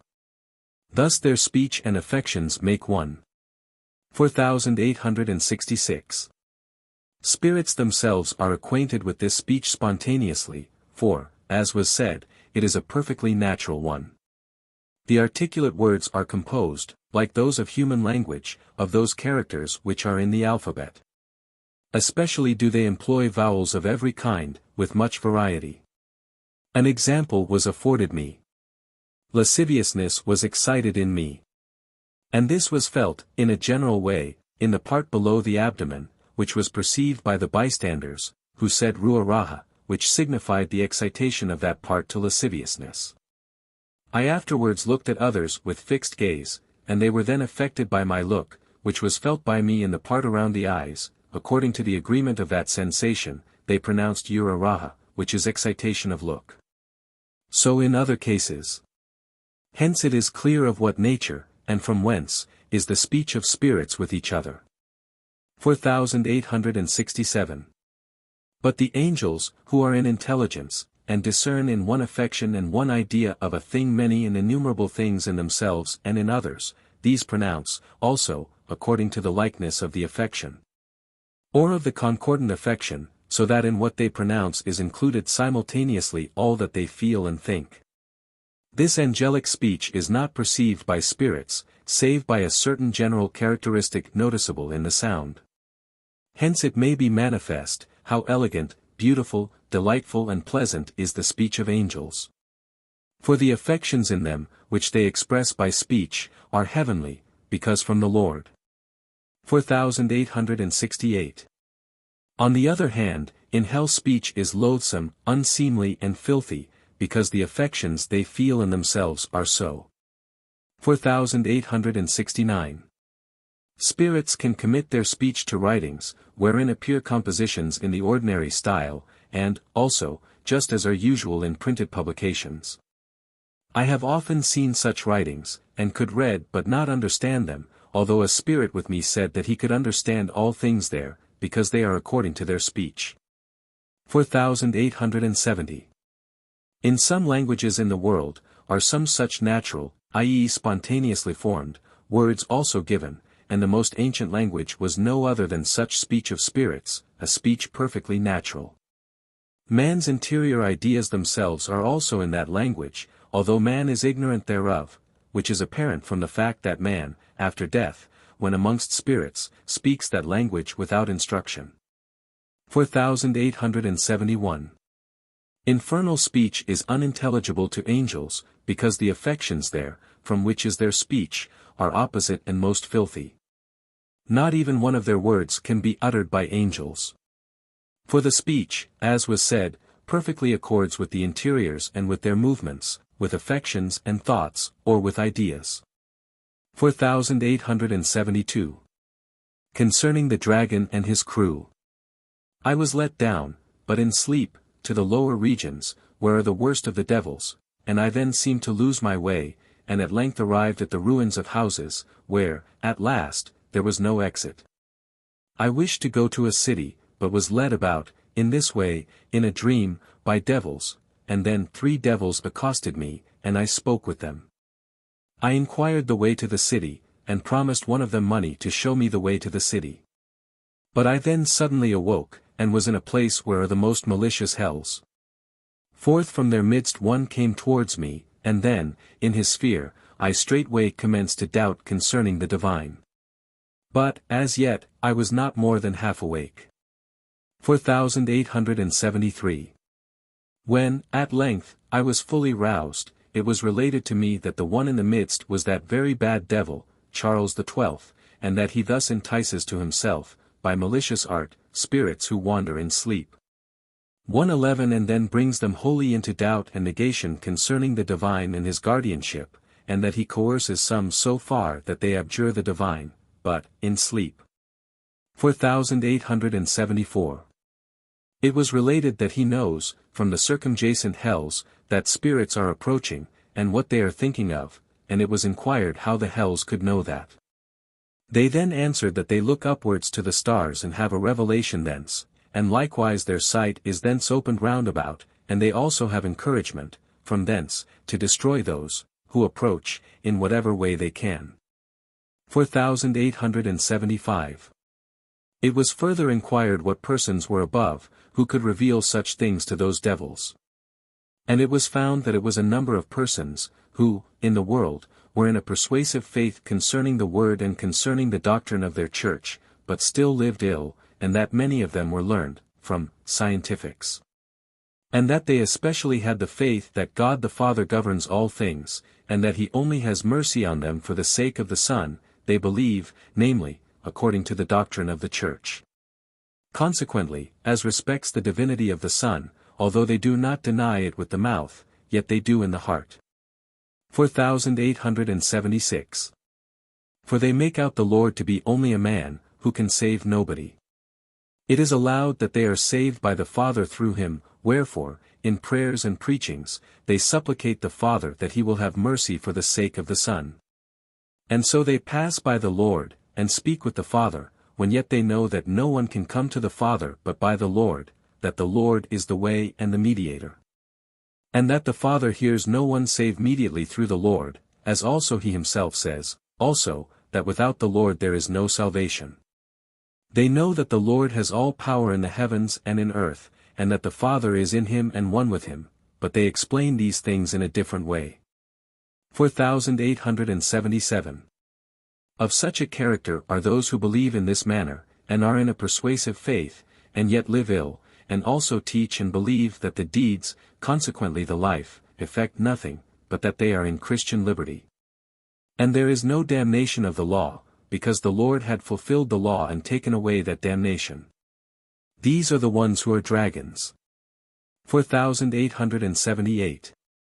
For they who are understood by dragons in the Apocalypse are not devils who are in hell, for these cannot go forth from their hells, but they are those who are from the church, and in such a faith, and all the while in an evil life. Of such a character are those dragons. 4879. They, i.e. these evil spirits, also appear above the head as it were in heaven, for they are elevated by their faith and the truths of the word. For they who are in these are in company with good spirits and are thus elevated to heaven but to the ultimate heaven, and they stay there. 4880. They are above the left side of the head, at a considerable distance. And they extend from a certain mountain there, where, on the summit, sits an aged man with a long beard, whom certain ones believe to be God the Father. They, i.e. the dragon spirits, are around this mountain, and appear to themselves to dwell among rocky places, and to be secure there. When they do not wish to appear, they then repair to the back of the mountain. They spread themselves out thence towards the right, forwards, but, by, a descending way. 4881. There are those who plot against all who do not believe as they do, also against those who are there, as for example, upright spirits. And they persecute them with all imaginable guile and malice, believing that it is lawful to persecute these with impunity, and to do evil to all who do not believe just as they do. Probity of life they make of no account. These also are they who make one with the hells, and inflow into the hells, and reveal to them what they see below, and open their sight, as was said above, Numbers 48:74, 4875, and who thus destroy. 4882. They who are about the lowest parts of the mountain, appeared like a great dragon which stretched himself thence right on towards the lower regions. His tail is there, and he stretches himself to the right, by the descending way. The form of a great dragon was perceived. 4883. That mountain seems to be the one which is called the Mount of Assembly, in the sides of the north, Isaiah 14 verse 13. Lucifer is self-love, which makes itself God the Father, on the mountain. Wherefore it is said, that he says in his heart, I shall become like the Most High, Ibid verse 14. Lucifer is Babel. 4884. Continuation. There was a certain one who wished that he might be the devil himself and that all in hell might be his crew, and who therefore declared war against the Lord. All who were in the hells around flocked together to them and worshipped him, and spurred him on to the commission of all kinds of evils, so that after several years he would become a concentrated hell. It was also shown plainly that he had nothing of the human quality remaining, and that, in the world, he had been inwardly the haughtiest of all men, Charles XII, and had thence derived his wish to have dominion over the universe. Hence was manifested the cause of his hatred against the Lord, and against all who were in his favor, and, in general, who worshipped God. He vowed this hatred in his heart, as soon as he heard of such a thing. He also put on a hypocritical and profane hell, constantly studying thereby to draw to himself spirits who were in truths from some good. For these are in the ultimates of heaven, and are affected with external good, and also, with hypocritical and profane good. This happens through their being ignorant of its quality, because they are in externals. So long as this could occur, so long could he be in their vicinity without being driven away. That he was not expelled for so long a time was for many reasons. 4885. From this it appeared what ones were in falsas from the evils of the love of self and of the world, and also in truths from them, for these defended him. Some such societies constituted his head, some his arms, and some his other members. Wherefore, so far as they were removed, so far were the parts of his body changed. Hence they were identified, and also from influx and agreement, also, from the affection of love for such things as he perpetrated. 4886. It was then also shown that there were, in the first entrance to heaven, some who were so thoroughly worldly that they sought after nothing else but offices, for the sake of honor. Several thousands of them were together, and wished to institute a similar government as on earth, everyone with the aim of being supereminent over others and not from an end of doing good. Hence were begun, as in the world, enmities, craftiness, hypocrisies and the like, and, at length, the enmities were so great that they wished to fight each other. These, when they perceived that devil there, believed that he was able to grant them such offices and to distribute honors, wherefore, they attached and betook themselves to him, from that threshold of heaven, in crowds. This then appeared like what is said in the Apocalypse about the dragon, that his tail should draw down from heaven a third part of the stars. 4887. The reason that they were raised up into that threshold of heaven, was because they have attended on the holy things of the Church, out of custom, from infancy, and have also acknowledged them in thought and with the mouth.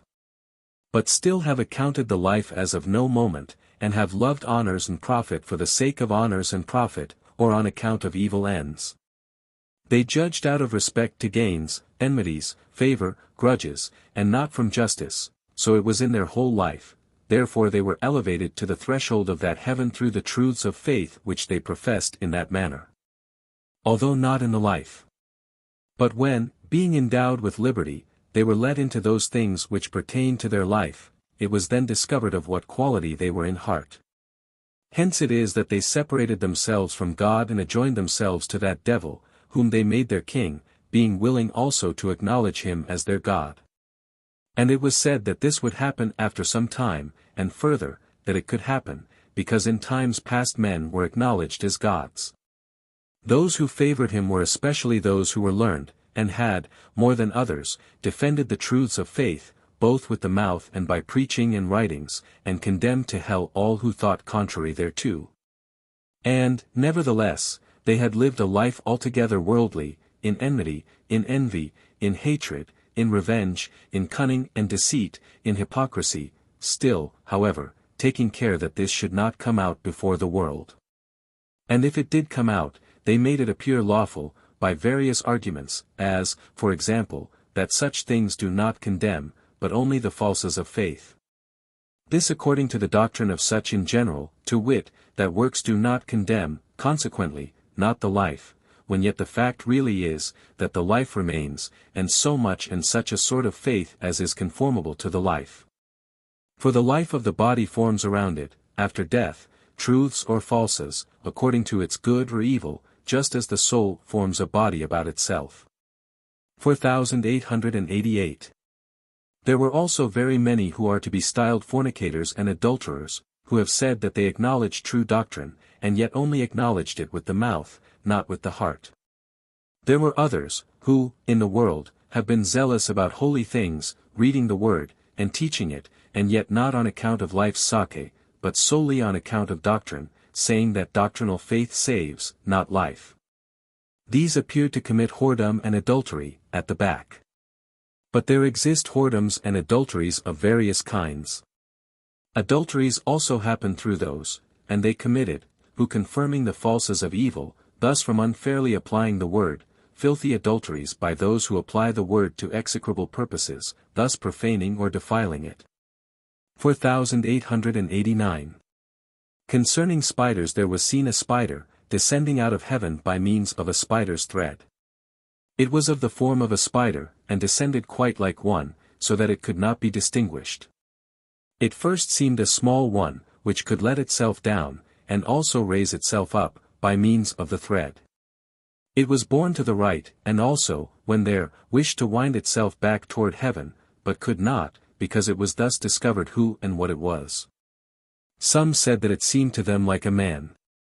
It was said by the angels that it was from the third heaven, and that they, who presented this appearance, were such as have been, for a long period, poisoners or assassins, and practiced such things with cunning and deceit. But have afterward seemed to repent, by thinking of heaven, and also by believing, and practicing piety in externals. When they are in this latter state they are raised up into heaven, but yet they are there discovered as to their inward quality, from the interiors are more and more opened up, and so they cast themselves down from thence, and appear like spiders. 4890. After this were also seen spiders of a larger and uglier form, which had come down out of the middle heaven, and there were very many of them. These, at that time, were not so diabolical as that first one. For the most wicked make themselves out angels of light beyond others, thus more beautiful than the rest. The venom which they have in themselves, they know how to conceal by means of the external respiration, holding back the internal lest it should be perceived. For as soon as that interior, respiration, is perceived they are detected, inasmuch as the respiration of all in one society is similar. 4891. Continuation concerning the first and second resurrection about which we read in the Apocalypse. Very many seem to descend out of heaven, and to repair to that devil, as was just above said. These are they who are of the second resurrection. Death 112, who cannot stay in heaven for the reason which was assigned in that place, because they desire offices, not from the love of doing good to others, but on account of the honor, partly that they may seem more eminent than others, partly that they may acquire wealth. They were elevated into heaven by the way by which others are elevated. That elevation has been often observed, both on the left and right side, and before the face, and also at the back, both visibly and invisibly, but always perceptibly. They are elevated for the reason that they may constitute an equilibrium against those in the hells who wish to destroy those who come into the other life, for when they are there, i.e. in heaven, they can then be held in some good. But still they cannot be retained in it, wherefore, they are let down in order that they may wander about, and divest themselves of those loves as far as possible. 4892. For several days I saw and heard how the heavens were purified. Those were cast down from thence who were in corporeal and worldly loves, and so were not willing, and thus not able, to receive heavenly loves. This was carried on all around me. Some of them were cast down, some were driven away. Some descended of their own accord. They were separated from others by that devil, who was then Charles XII, who was in the greatest self-love, pouring around his diabolic sphere. And according as this was received, so were they recognized and separated. Very many received him, but still they were separated. There was a prodigious multitude, and from many heavens, amounting to even tens of thousands. But some of them were relegated to the hells, some were put into such a state that they might be able to become better, some that they might be elsewhere, and not disturb angelic minds. The devil was conducted around, and thus drew to himself his own crew. 4893. The greatest part of them were such as, when they were in the heavens, had said, "What is the truth that we ought to think? What is faith? Is it not enough to speak and think without these?" In a word, they considered such things as of no value, and, consequently, they could not be improved and reformed. At last, also, they entice others to similar thinking in speaking. They are such as correspond to the worms which consume the leaves of trees in the time of spring and summer, by which means the rudiment of the fruit perishes. They also seem to be let down as by threads, according as those worms are wont, to hang down, from trees. There was a vast crowd of such.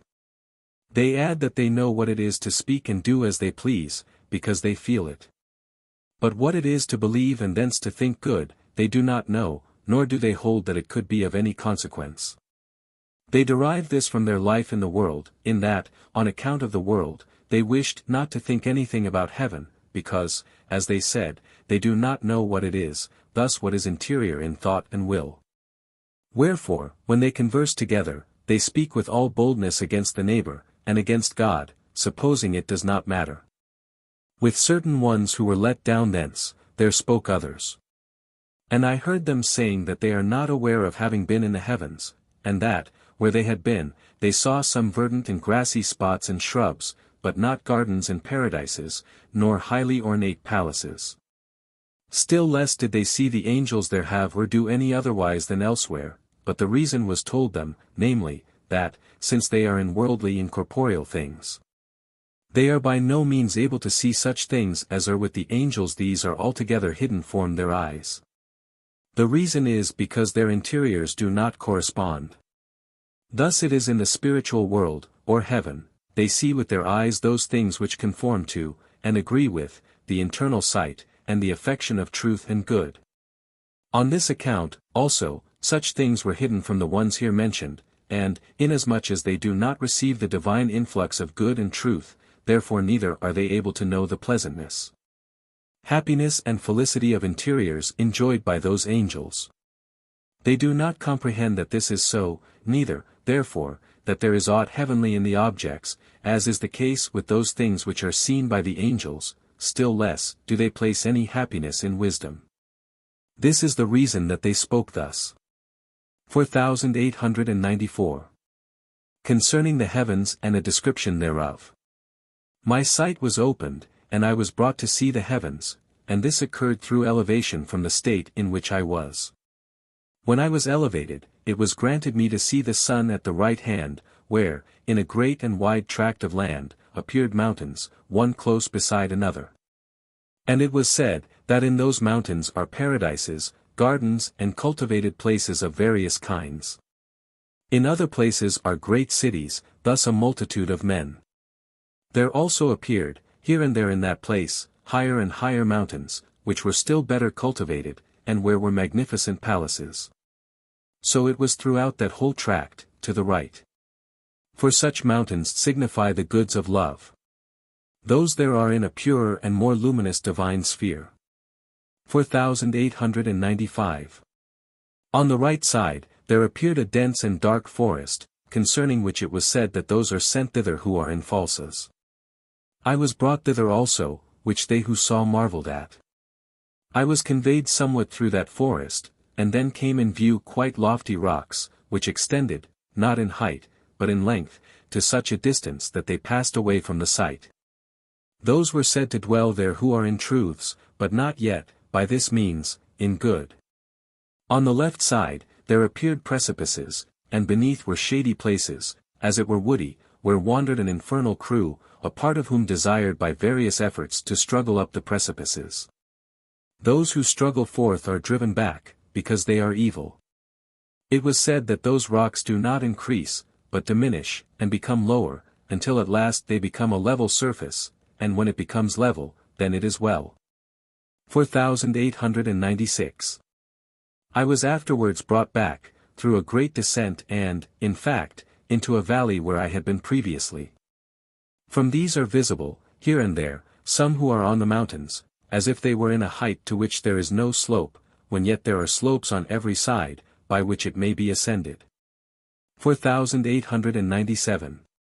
As respects the hells, these are beneath, and here there are forests, their marshes, their ruins, their pits, as of wells, into which they descend. Below are various filthy places, like dens of wild beasts of various kinds.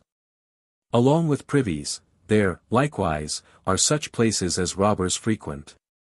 Also filthy ponds and fetid waters, and the lower you go the more fetid and bad things become. 4898. Wherever there are slopes to the mountains, there are those who keep guard, lest anyone ascend without leave. And this in many places, they ascertain of what quality people are. 4899. Beside the entrances into the heavens, there appears an ascent by those slopes to hills, or into the mountains. Those who ascend in any other manner, as also occurs, by means of fantasies, are cast down thence. For the haughty elevate themselves by fantasies, but this occurs without progression. Wherefore, when from fantasy they are in lofty places, yet are they then in the lowest places they are cast down from thence in a moment. Those who come up, by deceits, as they do who make themselves angels of light, are also cast down when recognized, and, in fact, the more precipitately the farther they have ascended. A certain one, Faller 113, ascended in such a way to lofty places, and was recognized. He was deprived of connection with his companions, and lay like one dead. Those who are in those higher places can see the lower regions, no matter from whence they look, and only through them are lower things ruled by the Lord. 4900. Concerning total devastation, Charles XII. He who has to be vastated, that is, deprived of goods and truths and so sent into hell, is vastated successively from the head to the feet, which, for the reason that all things belonging to him are obsessed by evils, takes many years. This befell Charles XII, who was at length vastated even to the soles of the feet, and to his fingers. At last all things of the muscular envelope of the body were wasted, as it were, by callosities. Meanwhile, he was led round about and kept in the delights of his evil, which was that of governing, and, at length, he was conducted to the left, where there is a forest and therein a darksome cave like a pit. And then he was somewhat underneath there, and was let down a little. He was thus deprived of intellect, and so left. He was then destitute of all power of doing such things as before. Thus, also, were his powers successively taken away, as, too, was shown by the stretching out of the right hand, which then disappeared. Thus, through a much longer time, does regeneration also take place successively, to wit, from head to foot. 4901 to 4950. 4901. Concerning those who are in self-intelligence. There are some who investigate the laws of order in the heavens, and apply them to the commission of evils of many kinds. They know how to institute communication with the heavens. They know, also, how to vary ideas in many ways, and to infest ideas. They know very many other things, but the application of them to evils takes place from self-intelligence, therefore, they are grievously punished.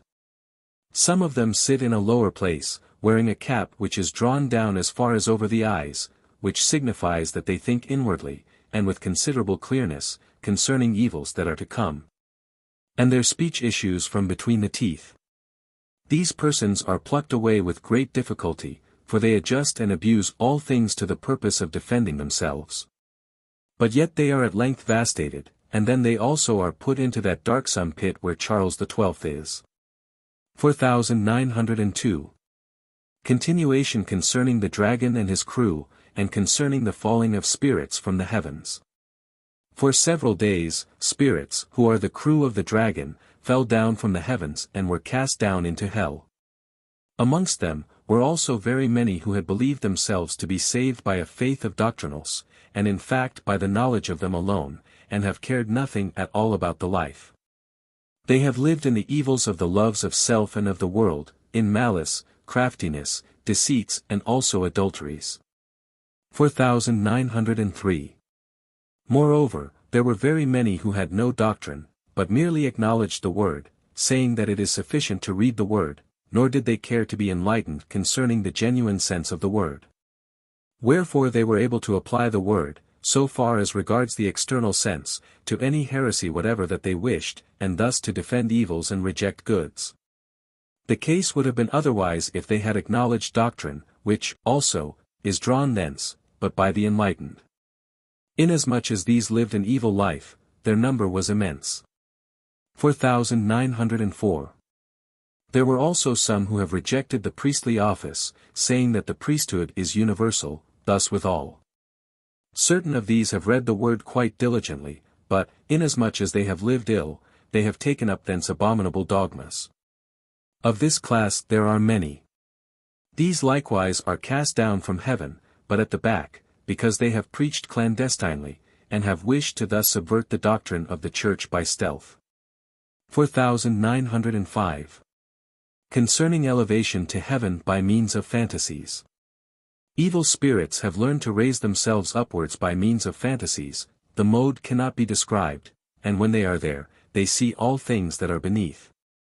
Those who are proud elevate themselves to a high position.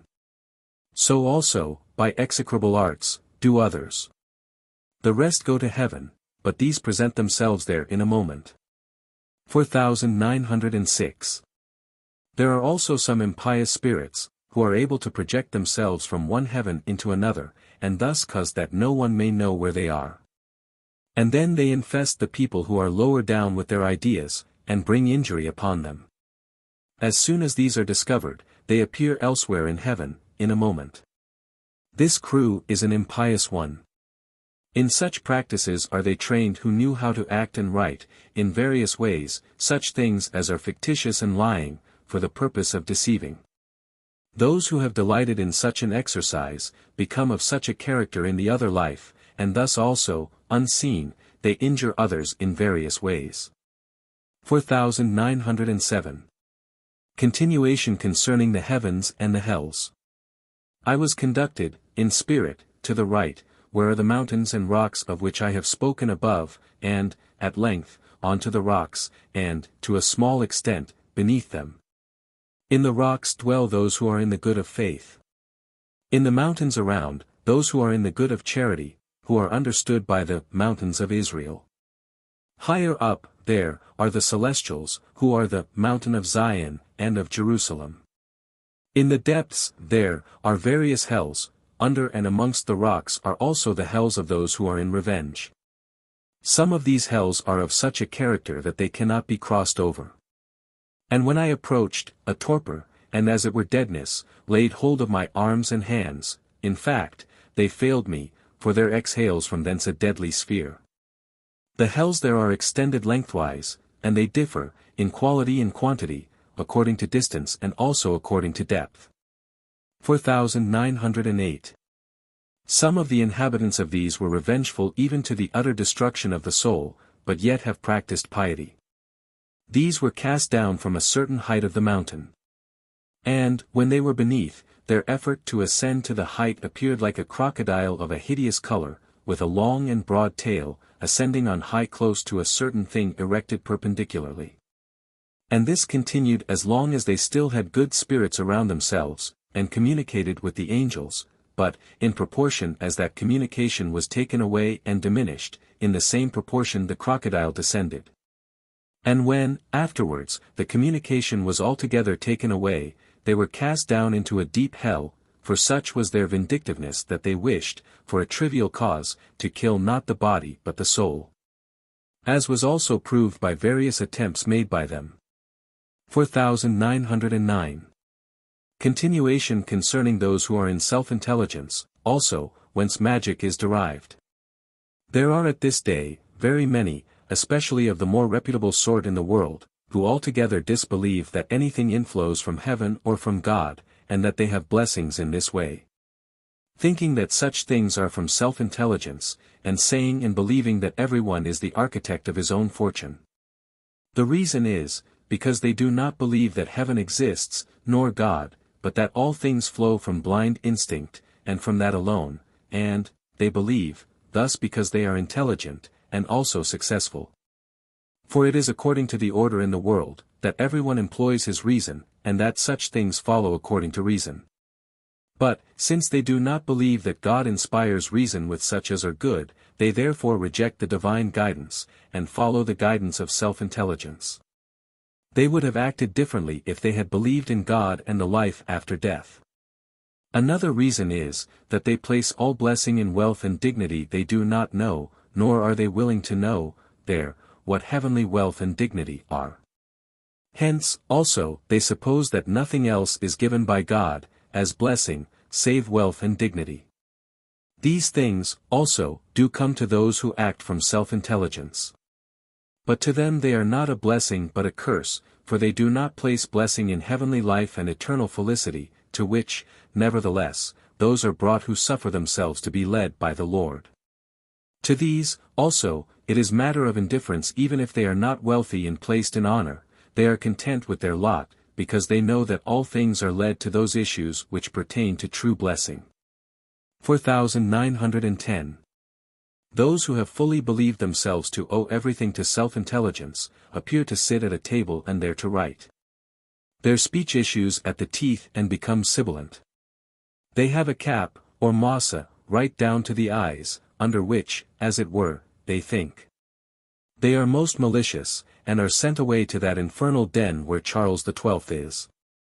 It is not so with the rest, who are not of such a character, they are in hells under the mountains to which, in opposites, they correspond. They are innumerable, and they think of nothing else but that they may enter into the affections of others whose wealth they wish to possess. They plot in many ways. Wherefore they also inflow with man, from the head as far as to the mouth, and to the breast, others, inflow, from the feet as far as to the genitals. The latter plot by means of the loves of others, into which they insinuate themselves. The former, insinuate themselves, into those things which are of the thought. I was infested by them in various ways. They wish, in every effort, to possess and lead man, by imitating his nature and those things which are of his life, to such a degree as to penetrate considerably, according to practice in the world. They contrive various deceptions. 4911. Inasmuch as to seek after honors and riches, and to obtain them from self-intelligence, is an abuse of the laws of order in the natural world, consequently, an abuse of the rationals of the mind also, for they proceed in inverted order.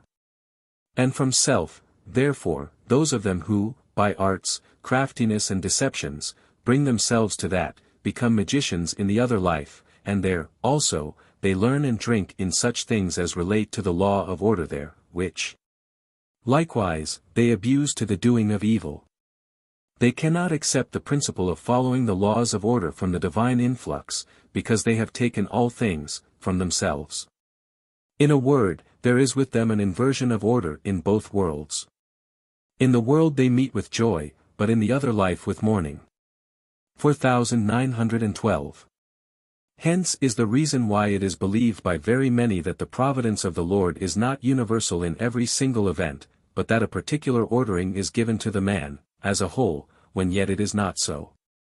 And, inasmuch as they consider as blessings merely fortunate and pleasant worldly and corporeal things, therefore they confirm themselves, in their belief, by all things that happen in the world. Especially by the fact that the evil become honored and rich and the good not so. 4913.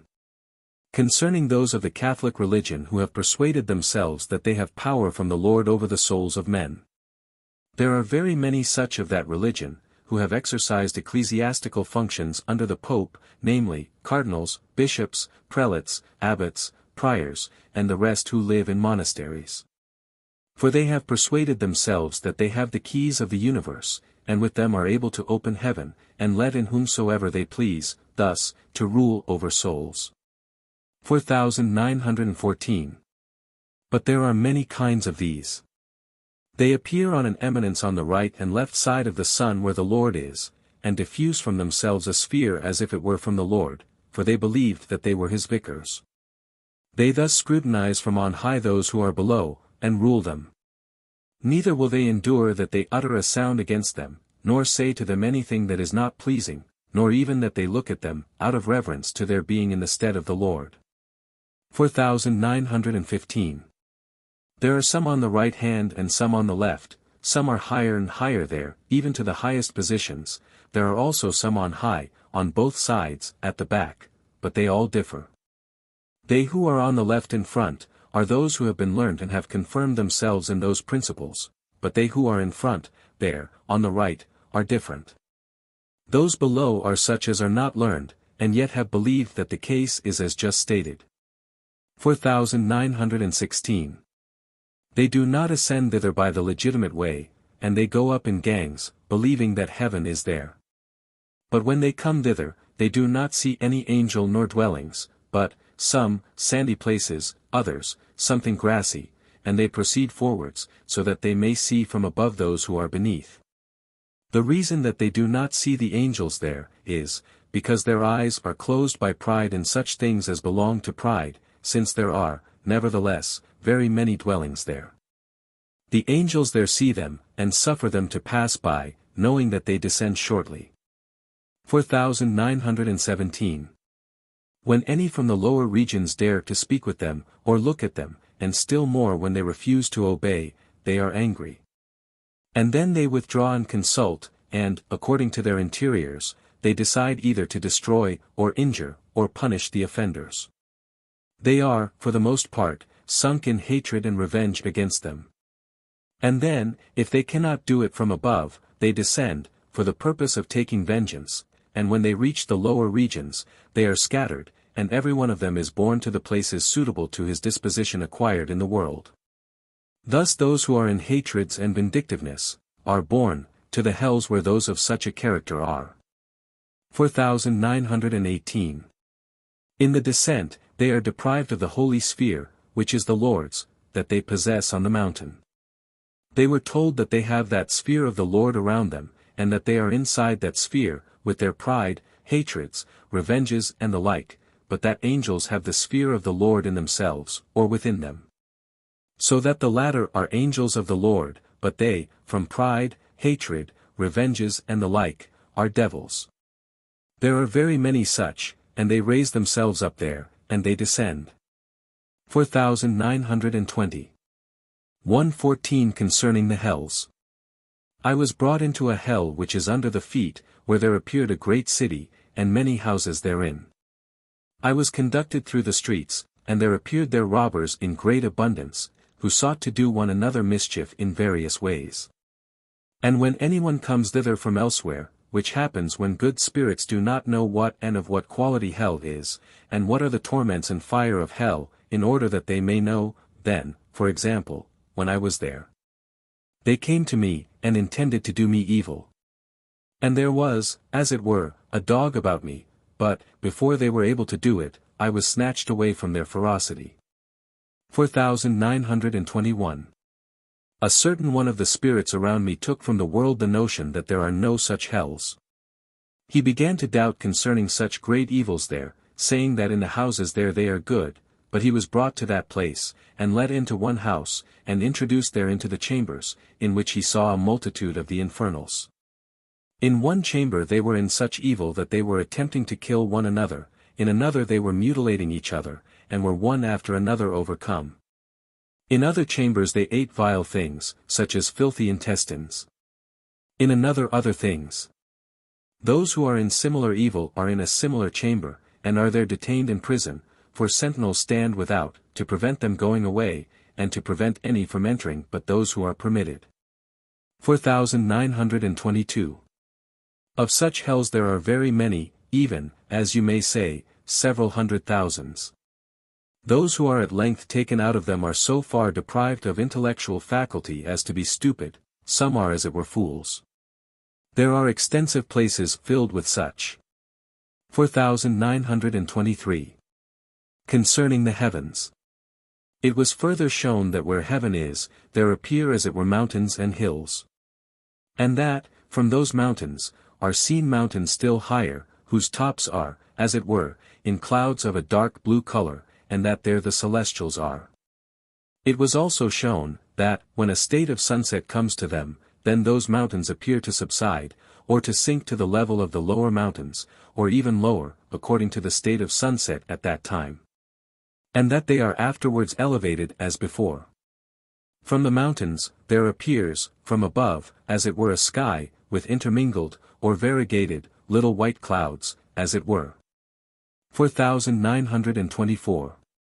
Concerning heaven and concerning those who are in faith separate. There were certain priests from those who dwell upon a certain rock in front, a little to the right. One of them was known to me, by name, in the world, and was extolled for his preaching. This one came to me, and then, while I spoke with him, his intellectual faculty was opened so that he could apprehend quite intelligently all the things that were said. And, inasmuch as he supposed, as was observed by another priest, that he was in truths more than others, therefore he was brought with many spirits who were intermediates, i.e. subject spirits, to a mountain on the right. And, when they came thither, they were introduced into a cloud, from whence certain ones spoke with me, saying that they saw magnificent things there, and angels in the angelic form, at which they wondered. And, at first, by means of the tempering mediums, they sustained the light there. They were led to loftier places where they had light. But afterwards, the light began to be obscured, so that they saw those who were below there in considerable obscurity, when yet they were in light. Afterwards, they were led where there was heat there. And then they began to suffer pain in the knees, presently, in the region of the stomach, and at last, about the breast, but, lest that pain should become more grievous, it was moderated by the tempering mediums, as, also, they were told. From that place they then turned their faces to the rock from whence they came, which appeared to them like a dark cloud. They wondered that their dwellings are in that darkness, while yet, when they themselves are in that place, they are in light there. But they were told, that still they have no other light, because it is as it were the light of winter, which is seen from the light of spring which is in the heavens, to be of such a character. That they might be confirmed in this, it was granted them to speak with certain known priests there, from the habitations of the latter, where was a similar and even greater darkness. Thus they were instructed in what light of truth they were. Then, as they advanced, towards higher places, the pain became grievous and began to torment them. And they hastened to descend from thence as quickly as possible, saying that it is not heaven to them, there, but rather hell, and that they had no further desire to ascend thither. 4925. Concerning heaven and the last judgment. There also appeared many on the mountains and rocks who were evil, for they mount up by means of good affections to which they have accustomed themselves in the world, and thus insinuate themselves into societies. But it was often seen that the evil there were separated from the good in various modes, and cast down from the mountains and rocks. 4926.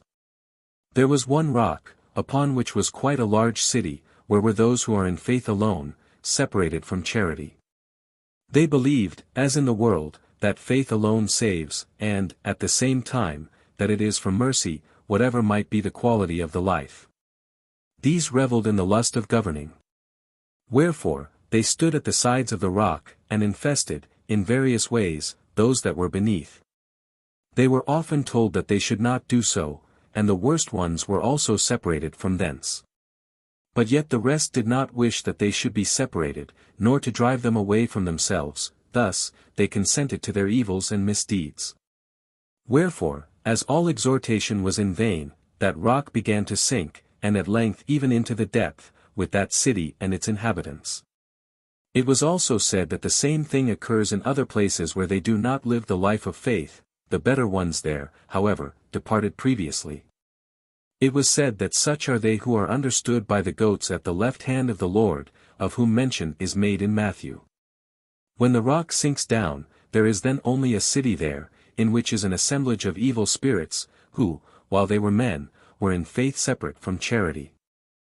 But, before this happens, the good are removed thence, that is, they who have lived in faith and at the same time in charity, thus, who are in the good of faith and in the good of charity.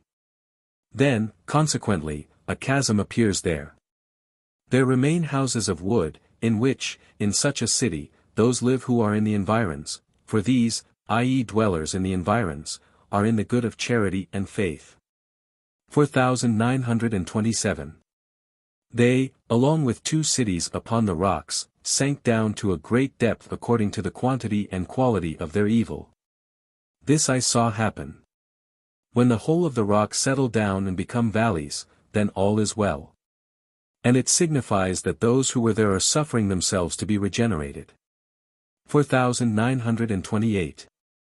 From those rocks, since they are lofty, they look afar off to a great distance. And all of those who are within the circuit of the rocks, in the valleys, which are well cultivated, and where are the spirits who are instructed and led to good, those on the rocks assail in many ways. So that they cannot be safe from them in any manner. And, whithersoever they flee, they pursue them with their eyes, and harass them. That they do this at a considerable distance, was shown by experience in myself, who was so far off that they could scarcely be seen. Therefore, their cities there, to a considerable number, sank down, but those who were in the good of faith and charity were saved. This is understood by those things in Matthew, chap. 25, about the sheep on the right hand, and the goats on the left. 4929. Concerning their temples and how, the worshippers, are seated. I was also several times in the temples, to which great numbers resort. It was said that they appear to sit, there, according to delights. Those who love to be merely in sanctity and do not desire to be instructed, sit apart on one side, but those who desire to be instructed, sit on the other side. They are also distinguished by the priest who is preaching, for the thoughts of the minds of those present are communicated. But they who come with the purpose of hearing whether the things that he preaches are true.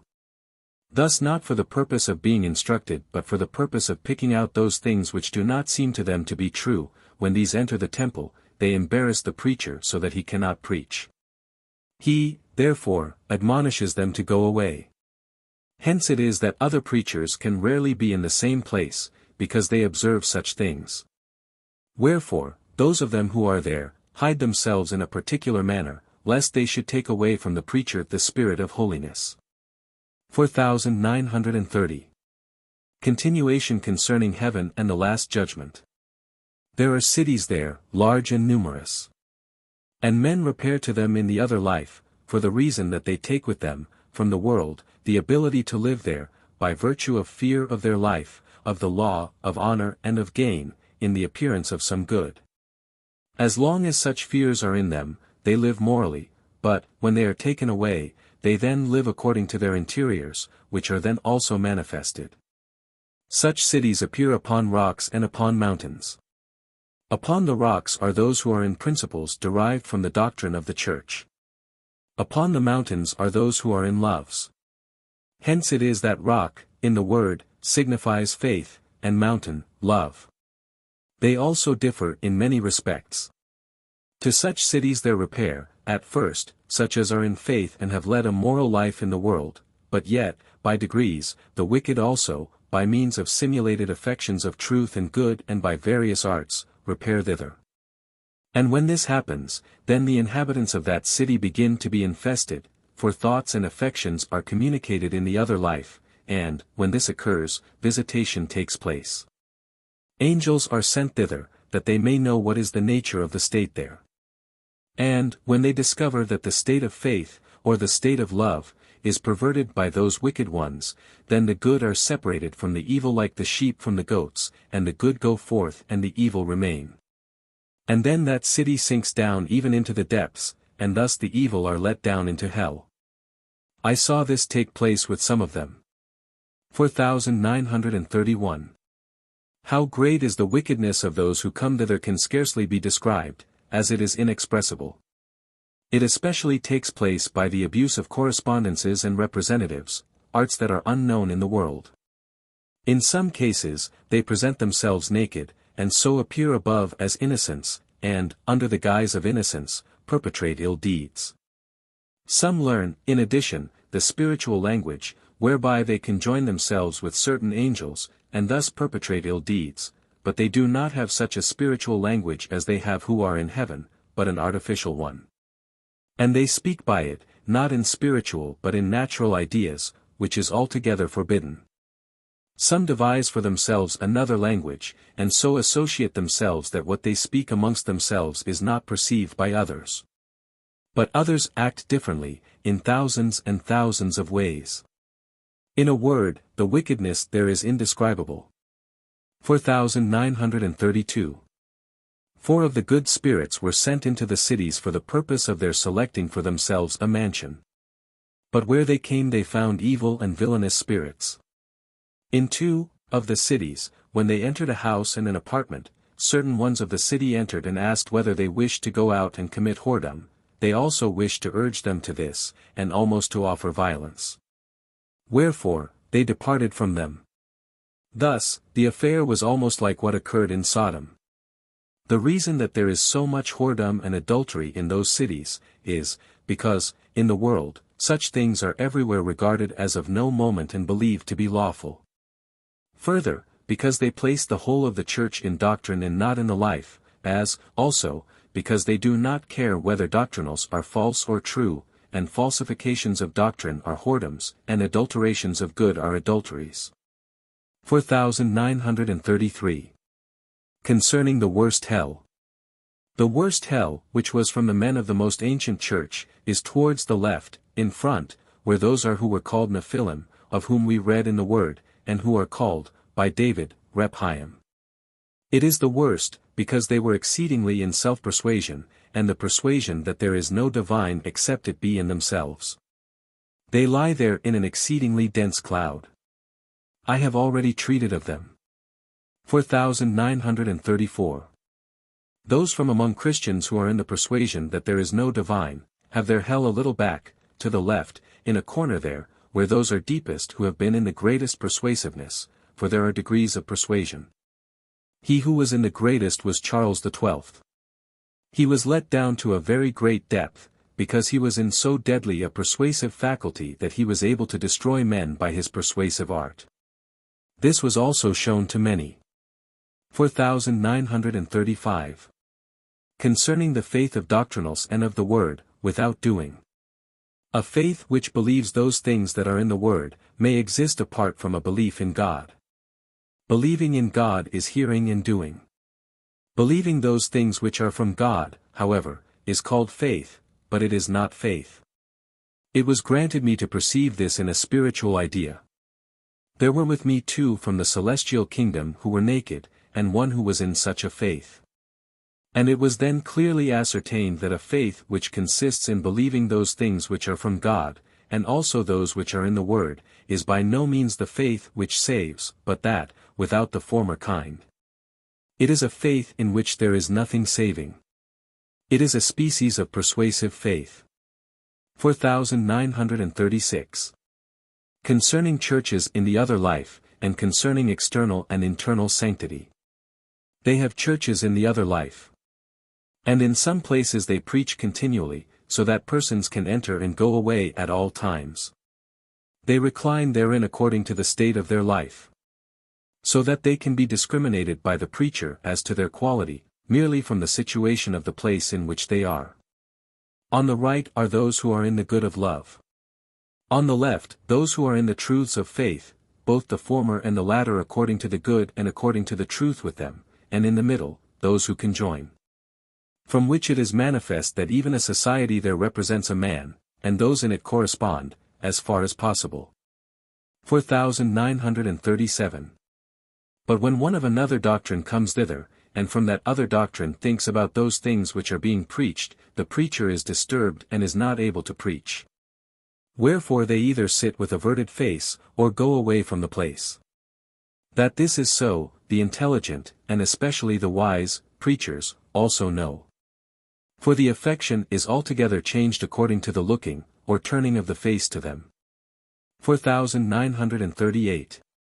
In the churches there exist various kinds of sanctity amongst those who are there. In general, there is external sanctity and internal sanctity. Those who are in external sanctity sit at the door of the temple. Those who are in internal sanctity are diametrically opposite, a long way within. I was in such a temple and heard one preaching, but with averted face, because I have the habit of thinking about the things that are preached. Nor was I then led by the Lord to inspire affection into any doctrinal if only it is from good, as, however, happened afterwards. I spoke with those there afterwards, and it was given me to say that there is external sanctity and internal sanctity. And the sanctity is external where the internals, which are either filthy or not evil, with all variety, are closed. For, when the internal is not as yet good, it is then closed that it may not disturb the thoughts of those who think and are affected from the internal. In a word, there are all varieties, of sanctity, which are, besides, held in order by the Lord by means of closings and openings of the interiors, and temperings of the exteriors thence. 4940. 115 afterwards, a certain prayer, Bon 116, was uttered by a woman, who was permitted to utter it because she could be in external devotion, and they were then variously affected. Thereupon I spoke with them, saying, that women are indeed able to enunciate with affection and thus to excite to devotion and sanctity, but not to teach. It must be added that still it is rarely that such ones are interiorly devout. The woman who uttered the prayer in that church with such sanctity that all were moved and believed that she was the best of them all, she, on being examined as to the life, thus as to interiors, was wicked against her husband and against all who did not extol her. She wished to kill me by magic, and, with another woman, plotted foully against me. 4941. After this, I was led along, unawares, according to my custom of meditating, but I did not know at that time any of those things that were said. But still, in this way, they, in the church, were also able to be affected by the things said, by virtue of their instructiveness. 4942. As respects the preachers, there are very many of such a character, because they are such in the world, and rarely otherwise, save the simple or less learned, that they are in a persuasive faith that a thing is according to their doctrinal. Because they have confirmed that with themselves. And thus, because they are in external affection and not in internal, there inwardly reigns what is envious and hostile when anything is even said in any way about things of such a kind as are the interiors of man. But, still, there are some who are interiorly good, that is, who suffer themselves to be led by the Lord. 4943. They, i.e., those in the church mentioned, said that they also perceive in what affection the preacher is, whether he is in an affection of spiritual and celestial love, or, whether he is, preaching, from an affection of the love of reputation, of honor, of gain and such things. Preachers are also distressed by this, hardly knowing what they are going to say. In this, there is a difference between preachings in the other life and preachings in the world. In the world, an altogether filthy affection of the love of self and of gain may yet sound to the hearing like an affection of the love of good. The reason is, because the sensual corporeal which is in the world receives what is said, but with them, i.e. with those in the spiritual world, it is the interior sensual. 4944. Concerning heaven and the last judgment. It was again seen that great cities were destroyed, one sank down, another was transferred. The one which sank down, sank to a very great depth, not slowly but quickly. It sank in the middle, and the inclined sides followed, and thus, it went down, into the depths. And while they were in the depth, the sides were pressed together above, and thus it was closed up at the top. But the better sort, who were previously called forth, got away. 4945. The other city did not sink down, but was transferred to another place which was at quite a remarkable distance. The removal then proceeded in a circuit, and it appeared as though a cloud was transferred, and when it came to its destination, it likewise sank down in this place, in the manner already related. Before it was transferred, all who were in it were put into a sort of stupor, for there was a general change of state. 4946. Concerning the worst magicians of all, who come from Africa, the cerebral. There was brought, from a certain hell to behind the back, a certain one who was able with great power to inspire fear and horror in the spirits who came. He was placed at my occiput.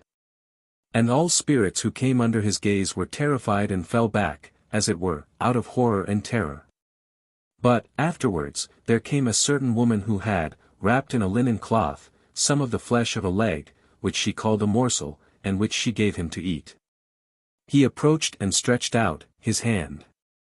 And from it he was stupefied, as if deprived of his life, nor was he able any longer to think at all, but stood like a statue.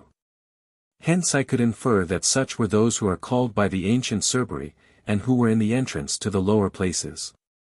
This woman was there also. The place corresponds in position to the occiput.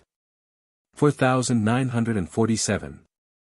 The same woman then went further below, under that place, and there tarried. Afterwards, she raised herself up and poured out something from a bowl, as it were liquor to drink, saying that she gave drink to those that were beneath, of which also they drank, and then those who were the guards, there, began to be insane.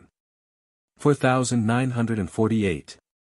After this, she wished to enter by magical arts into the hells of the sirens, into which no one is admitted. She wished to take certain ones away from thence.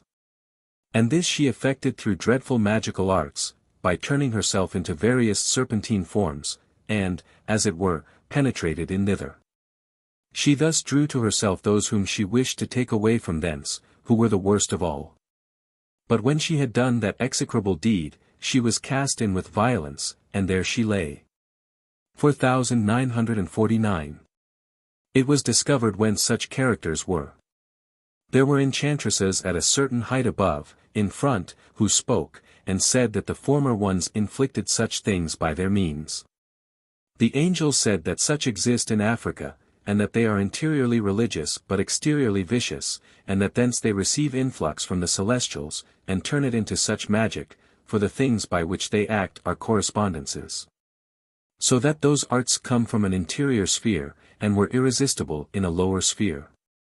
4950. It was afterwards granted me to hear those speak from whom the influx came. It was said to them that through their influx such characters perpetrate an enormous crime.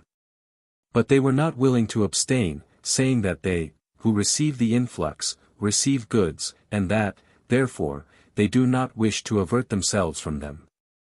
It was discovered that they also were of such a character in the world, and tolerated such as were inwardly religious but outwardly vicious. 117 Therefore were they also cast down from their place. They were on high upon a mountain. And when they came below, they went through a certain gallery towards the hell of sirens and let themselves down, as to the head, a certain number of paces, and proceeded in this manner, whereby it happened that that hell was opened, in places, to their associates. It was said of them that they took out certain ones from that hell, but they were afterwards cast into another. 49:51-50. 4951. In a word, such magicians and such as inflow into the voluntary part, i.e. those from whom the magicians receive their influx, are not worthy to live, because they are destroyers of the human race. I spoke with those in the city, who said that such ones cannot there be constrained to become better, for they say that they do good, and also that evils are crushed by them. And that their connection, with the magicians, is so close that when they speak thus they cannot be hurt in any wise. 4952. Concerning a place where people grow insane when they look within. There is a place at the back, near the lower part of the spinal marrow, into which when people put the head they began to grow so stupefied that they suffered acute pain, feeling that they were almost destitute of intellectual life. Some put their heads therein and such a thing happened to them. They were removed thence lest they should disturb this sphere. But, the place, was afterwards closed up. The closing up appeared like as if a pestle were flung into a great siphon. 4953. Concerning the Catholic religion and Babel. The bishops and prelates of that religion, who have persuaded themselves that the Lord gave to Peter, and consequently to them, the keys of the kingdom of the heavens, and, thus, that, they have, the power of remitting sin. And therefore are in the place of the Lord, these appeared at the right hand, on each side of the place where the Lord appears as a sun. To which place they are elevated by virtue of the opinion that they are next to the Lord, and therefore, have, from him, the power of ruling over those things which are below. 4954. They appeared there on the right and left, in a like attitude. On the right were those who were prelates and in preeminence over the rest, on the left, those who were in lesser dignity, and so in lesser power. 4955. They were seen several times. And, when seen, there appears around them, from fantasy, a sphere as if it were the Lord's, and they wished to be adored almost like the Lord. They were indignant when I looked at them, but then, being angry, they consulted together. And, afterwards, they were driven off by a back way from the mountain, and, as they were evil, they were cast into hell. Thus it happened on several occasions. 4956. Meanwhile, they stirred up many crews among those who are below, whom they wish to rule. Especially amongst those who are at the back, whom they inspire with the chimerical faith that the things they say are from the Lord, these believing nothing else. And they also inspire certain foolish ones with this faith, namely, that the Lord is with them with his own present. These are the worst ones. For, by virtue of their persuasion they allure simple good spirits to themselves, for their persuasion is very powerful, wherefore, they are like leeches, so that they can scarcely be driven away. But yet they are punished most grievously, and, at length, are relegated to the hells. 4957. They also have a great city upon a mountain at the right, where they hold a consistory. They say, however, that the Pope is not there, because they are in the other life, and that, there, the Lord is Pope. 4958. I saw that many of them descended by a back way and conducted themselves holily in externals, for they have external sanctity, and that they called forth white monks, with books, of whom I have previously made mention, who prayed for them. The Jesuits also then conspired with them. 4959. They were told that they have no power in the other life, because they do not possess truths but falses, and only truths have power. The falses are, that they have authority to rule in the heavens and the earths, to worship saints as deities, and to remit sins, also, that the common people possess very few truths, because they ought to believe as they, i.e. the priests, do, and because they are kept in dense ignorance, and this, policy, they have in common, for the sake of dominion and worldly wealth. 4960. There appear around that mountain, from one border to the other, men, or spirits, who look downwards, and by this means rule all things that are around. They who are thus placed in succession, and who number as many as hundreds, are called spies. And every one of them has his function. 4961. He that stood first in that succession, is of those who take away understanding from men, by inducing ignorance of all things which are in the Word. And it is thus that they inseminate the notion that the common people ought to be ignorant of all things because, otherwise, they could not govern souls, for, in that case, the common people would not think as they do. 4962. They also send forth spirits to those who are below, but, by means of others, there, who sit at a place at their back, and, as it were, infuse themselves into the heads of those, who are below, even to the mouth and chin. And rule their thoughts and so their will, consequently, who rule interiors. There were many such with me, and they infused themselves in this way, and this very often. 4963. The spy who appears in the second place, is of those who disjoin the Lord from the church, by putting themselves in his place. Thus, which amounts to the same, who separate good and truth. Such characters, by means of others, send below, to the back of those who sit there, and cause marriage to be dissolved. This, namely, how it is done at the back, was also shown me to a considerable extent. 4964. The functions of the rest follow in order as they stand there. Upon the mountain is a great city of wide extent, also an immense multitude. And, in the midst thereof, quite an eminent height, called the Mount of Assembly, in the part more remote from the Lord as a sun, it is the side of the north. The height of that mountain is the same as the height of the sun, which is the Lord altogether according to that which is recorded by the prophet 118 concerning Lucifer, who is Babel. 4965. Below the Mount of Assembly, and likewise above it, appear also watchtowers, in which are those who watch everywhere around, and also rule, like those who are around at the sides. 4966.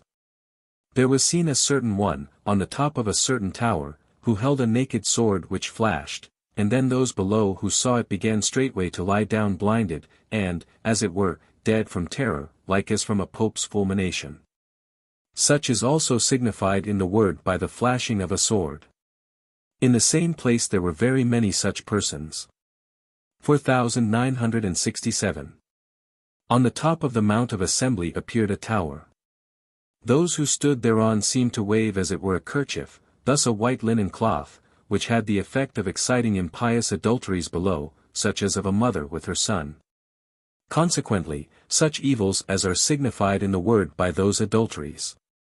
4968. They that were in the first place seemed to descend from the Mount of Assembly.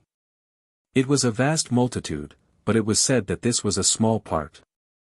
After this, those also descended who were in the second place, concerning whom I have spoken above. 4969. There appears a communication between this right-hand mountain, and a mountain to the left of the sun. Which communication appears in front of the sun so that the mountains almost obscured the sun, thus they were those who took away love. In that place of communication appeared a vast multitude. 4969a. There also appeared a tower on the opposite side, at the back, which answered to those who are in the Mount of Assembly, and they there waved kerchiefs, in like manner, when they wished to excite impious adulteries. 4970. I read, Isaiah, chap. 14, concerning the king of Babel, who there is Lucifer. And then they who were in the heavens turned their eyes to that mountain, as they also acknowledged, saying that it was made known to them because the eyes of all are upon those, on the mountain. There, also, mention is made of the Mount of Assembly and the sides of the north. 4971. There appear certain ones far away from the places below. But yet, looking narrowly, they see all things that are below, which takes place, because, in the world, they had their eyes fixed on all lands, from a most ardent cupidity of ruling. 4972. They said, with a loud voice, from that mountain which is the Mount of Assembly, that the Lord has no power in the heavens, since he had given it to those who are the successors of Peter. Thus, that they rule, and will rule, in place of the Lord, since the Lord is one, but they are myriads, and myriads can rule as was foreseen by the Lord, while one cannot. They make out that the Lord is not God but a man, although, as to the divine, conjoined with the Father from love. 4973. The whole mountain was surrounded with benches, in triple, or fivefold order. 1 row, was above, 3 in the middle altitudes, and 1, below, and they were all filled with spirits in great numbers, who had eyes all round about, and ruled all things. My eye was directed round the mountain and wherever there was such a thing, and it was shown that the tracts, as far as the eye could reach, were under the domination of these, everywhere around. 4974. But this whole ruling was from the love of self and the world, not from the love of saving the human race, consequently, from diabolic love, and not at all from divine love. 4975. Because this was the case, that mountain, with the mountains round about, where was a similar religion, sank down from its altitude even to the plane of the horizon, where they afterwards wandered. Nor were they longer able, by looking abroad from the height, to rule over the lands round about, for when they ruled, they did all kinds of evil to those who were not willing to worship them and their deities. 4976. Moreover there were also very many who were in the worship of idols, and many prelates, who persuaded people that a stone was alive, exhibiting tears and several things, whereby the simple were seduced into worshipping stone or wood, and became altogether idolatrous. Hence it was, that, everywhere in the churches, and in the roads, there were simple persons on their knees before statues, and they kissed stones, and so were altogether in idolatrous worship, and, although their more intelligent prelates saw this, yet they tolerated it, merely for the sake of acquiring gain, and that they, i.e., the people, were thus kept in dense darkness concerning divine worship, in order that by this means they might be worshipped as gods, and that they, i.e. the people, might offer their goods to them. 4977. When the mountains sank down, the Mount of Assembly, where was a great number of spirits, was transferred around to the left, to quite a great distance, and there sank down, and those who were there were for the greater part cast into hell. For those were there, who wished to rule over others as gods, and to be worshipped as deities. 4978. Before that sinking down took place, they began to appear not at the right and left of the sun where the Lord is, but they appeared remote therefrom, so that they were distant, for the reason that the Lord had removed himself from them. They then said to each other that their destruction was at hand, for if they were not near the Lord, they could not rule in his place and cast abroad the fantasy concerning the Lord's ruling. 4979. There afterwards appeared on the left side of the sun, where the Lord is, a certain tower, where many were laboring, and they wished to build that tower and elevate it to heaven, and above the clouds. It was also constructed to an immense height, like above the clouds in the earth. They labored continually, and thus erected it. In this manner was represented the Babylonian tower, and then also was revealed, by like experience, what that tower signified. Below, were some of those who were previously upon the mountain, who at that time held a council, and deliberated concerning the doctrine which should be for a rule to the people. That doctrine was what was represented by the tower. For a tower is doctrine. 4980. Meanwhile, the communication between me and them was closed, so that I did not know what they did, but, afterwards, that doctrine was sent out and carried into effect, so that communication was opened, and it, i.e., the doctrine, was read. It was to this purport, first, that they should worship and adore the Pope, as the Vicar of Christ; second, that he had the keys of Peter, so that he was able to open and close heaven and also hell to whomsoever he would. Third, that they should worship Mary as the goddess of heaven; fourth, that they should worship also saints beneath her, saints who were formerly holy men, and afterwards were made saints. Fifth, that supreme power over emperors and kings belongs to the Pope. Sixth, that emperors and kings have no business with the affairs of the Church. Seventh, that they who would not acknowledge these things were condemned and had no blessing, either on earth or in the heavens. 4981. These were the doctrinals, which they then sent out, which are represented by that high tower. Its height was owing to the circumstance that they thought nothing at all concerning the salvation of the human race, but only about their own domination. Thus it was from diabolical self-love, which also is represented by height. 4982. When these things were read, they received answer at those doctrinals were sent out from the deepest hell. And then a diabolical crew, very black and very dreadful, appeared ascending from thence, and approached and tore away the written doctrinals from them with their teeth, and took them down with them into the deepest hell. 4983. Those who were around were amazed. But they acquiesced, when they were told that those there thought nothing of the salvation of the human race by means of the truths and goods of faith. But all had for an end the diabolical ruling over the heavens and over the earths, thus also over the Lord. 4984. Let those things be explained which are spoken concerning the king of Babel and Lucifer, in Isaiah chapter 14, and concerning the Babylonian tower, general chapter 11, also Isaiah 13 verse 19 to the end. 4985. It should be known that those who are Babel approach all whom they see, and urge them, by all kinds of arts, to accept their rule. The arts are many and atrocious. And they by no means do this for the sake of the salvation of souls, but solely for the sake of rule and gain. 4986. It should also be known that the case with cities in the other life is thus: where there are evil there, the worst are in the middle, at the right side, those who are in evil by means of which falsity is produced. At the left, those who are in falsity from evil, in the middle, those by whose means communication takes place, and round about are spies.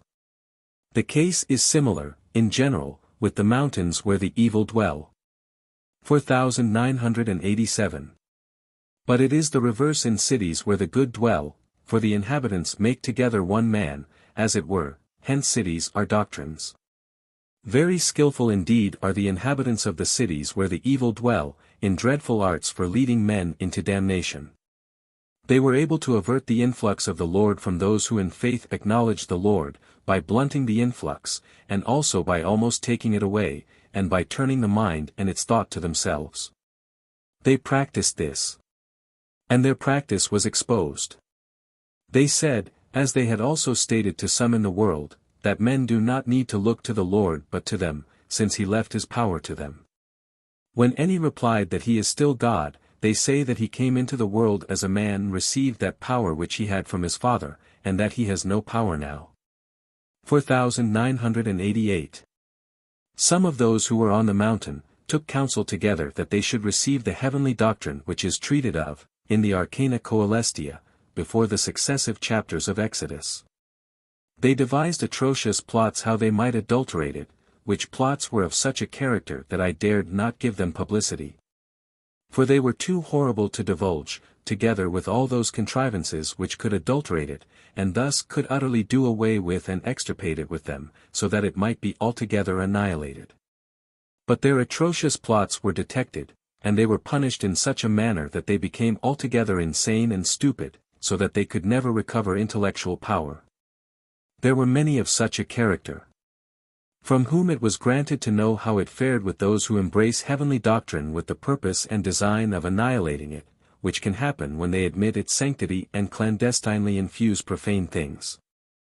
They were persons of three sorts. First, those who think of nothing else but ruling, and employ holy things as a means of ruling, who also are Babel. Second, those who have persuaded themselves that there is not a God, but that man has all things in himself, so that everyone is absolutely the architect of his own fortune. And that religion is on account of the common people, that they may be held in bonds. Third, there were such as have entirely conjoined themselves with the hells. 4989. Continuation concerning the worst, magicians, from Africa. Here, are described, magical things from India and Eastern countries. There was a sorceress among the worst ones, said to be from India, who also had communication with evil characters from the East, from Eastern India.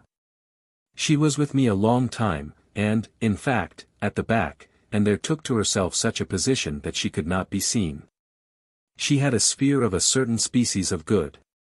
She also clothed herself therewith in a magical manner, whereby she made herself naked, and so simulated innocence. 4990. She had communication with certain wicked, magicians, forward to the right in a certain altitude, who also were of a kind of celestial genius, thus genii of a middling sort. She had influx from these. And thence they saw how the matter stood, and so directed her. 4991. She was with me for many weeks, and took this sphere of hers 119, along with me wherever she wished. She led it forth, she drew it out from the cerebrum. She held it below, besides doing many other things. She fixed herself in a place near the occiput, between the cerebrum and cerebellum, and could not be driven away, which also was on account of the fact that she was skilled in abominable arts, from the influx from those who were from Eastern India. 4992. When detected, she had, at the right hand, a room which was formed into a spire, and she entered by a spire, and sat in the middle, and thence ruled on all sides, and harassed her victims in numerous ways.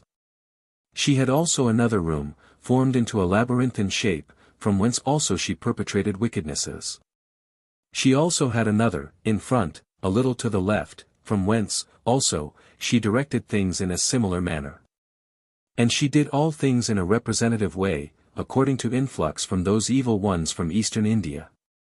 4993. There are yet many things besides, which cannot be recorded for their number. Those also from whom she had the influx were detected, and I also spoke with them, and they were afterwards cast into a hell which is nearly under the sole of the right foot. 4994. That sorceress from among the worst ones, avoided punishments in various ways, under the auspices of evil spirits above, on that mountain of which I have spoken before. And from others at the back who seemed to hide themselves behind the sun where the Lord is, and who then went to the front and inflowed. They were of the Catholic religion. Those who lie in wait at the back are of the worst sort, and are those who, in the world, did all things secretly. 4995. Concerning Neres and execrable revenge, and concerning those at the back. He was in a certain city, which was upon a rock, and he was accepted there by the others as governor, but he did everything for the sake of gain, and, in the whole and in every particular, had regard to profit. And, in various ways, he compelled those who were rich to give him money. 4996. Among the dreadful things which he perpetrated was also this, that he sent stubborn spirits to hold another by his elbows, behind the back, and through them caused that the spirit became, as it were, bound to them. Unable to speak any longer from himself but only from them, also inspiring anger, so that he could not but be as it were infuriated against them. But they did not let go except at his, Neres, command. He also sent such ones to me at the back, and then I was not able to speak anything from myself, but their speech was in all things of my speech, so that it was they who spoke. And he excited indignation against them, amounting to a fury of indignation. His policy, with those whom he ruled, was to exact profit from them, and they also, afterwards, gave him half of their possessions. 4997. He said, too, that he could send spirits, who took away from others the faculty of speaking. When he spoke, he produced a noise like that of a dog barking, so that he could scarcely be heard otherwise. He was most greedy of vengeance. 4998. He also had some others at the back, who directed those who were there, for it is so, in the other life, that they are at the back and lie in wait, who lay in wait secretly in the world. He was punished by one of such a character, who, also, put himself at his back and held him bound in a similar manner. He was likewise infested by him, but was, in his turn, liberated by his associates. 4999. The hell of such is under the sole of the left foot, a little to the left there. Into this hell, he was cast down, and when he practiced such things there, he also cast himself upon them at the back. But they now speak and plot amongst themselves. 5000. Concerning the love of ruling, and concerning the rule of love. I spoke with spirits concerning the love of ruling. They supposed that it was not lawful for anyone to rule. But it was said that it is lawful to rule, but that the love of ruling is from two origins, from self-love, and from love towards the neighbor. Those who rule from self-love, and not from love of the neighbor, are devils, because they do all things from themselves, and not from the Lord. Such rush into all abominable evils, such as hatreds, revenges and cruelties. They do not regard use, otherwise than for the sake of themselves, thus, on account of gain. But they who rule from love towards the neighbor can be exalted to great dignities. For they regard uses as the end, use to their fellow citizen, use to the city, use to the kingdom of the Lord. Thus they have respect to the neighbor. The neighbor is the good which relates to use. By means of these the Lord rules. For they fear the Lord, and love truth, good and use, therefore God, that is, the Lord. Such rulers are good, and their rule is the rule of love. Indeed, when spiritual and celestial love rules, then the Lord rules. 50:01-50:50. 5001. In the other life, it cannot be otherwise than that some rule and some obey. Some have taken with themselves the life of ruling from the world, and have that sphere, and from that sphere, there results, subordination. Some, who have served in the world, have acquainted the life of obedience. They know of, and wish, nothing else. Hence, ruling is necessary, but it must be the rule of spiritual and celestial love. They who thus regard others as equal to themselves love them and do them good. It is the reverse with the rule of infernal and diabolical love. 5002. Concerning the durations of the life of men, why some live long, and some not long. The life of every man is foreseen by the Lord, as to how long he will live, and in what manner, wherefore he is directed from earliest infancy with a regard to a life to eternity. The providence of the Lord, therefore, commences from earliest infancy. 5003. The reasons why some die boys, some youths, some adults, some old men, are, first, on account of use in the world to men. Second, on account of use, while he is in the world, to spirits and angels, for man, as to his interiors, is with spirits, and he is there as long as he is in the world, in which all things in the spiritual world terminate. Third, on account of use to himself in the world, either that he may be regenerated, or that he may be let into his evils lest they lie dormant and afterwards break out, which would result in his eternal ruin. Fourth, therefore, on account of use afterwards in the other life, after death, to eternity. For everyone who will be in heaven has his place in the grand man, or, on the other hand, he has his place in hell. Wherever forces fail they are balanced, and, of the providence of the Lord, men are brought thither. Thus also, the kingdom of the Lord is cared for, the welfare of which is universal providence. 5004. Continuation concerning Babel. When the mountains, together with the cities, there, went down, then mountains remained there farther off. And those who were there, produced, from fantasy, before themselves, as it were the sun where the Lord is. But it did not shine, what they caused to appear was an obscurity of fantasy. Those who were on the mountains there, sometimes removed themselves from the other side of that lightless sun of fantasy, below. And sometimes they went out, and, in the lower places there, plotted crimes as before, and were removed, in an inverse manner, to the back of that sun, and were not seen. It was said to them that the sun where the Lord is, has such heat that they could by no means approach it at any distance without being burnt up. Whereupon they answered that the Lord was in their sun, and that they went in and out and did according to his command who ordered such things, and it was then detected, that it was a man in the love of lording it over others who was there. It was Jacob ben Zelius, who professed the Catholic religion because it was granted him to govern. He was then taken from thence, and hurled round about into the accursed dust, because he had dared to commit such a crime. Hence was apparent of what quality, as to faith, are they who are in the love of governing. He gave commands to do those misdeeds. 5005. Then there appeared in heaven a sun where the Lord was, and it shone. So that it might be manifested that it, i.e. the one alluded to above, was not the sun there.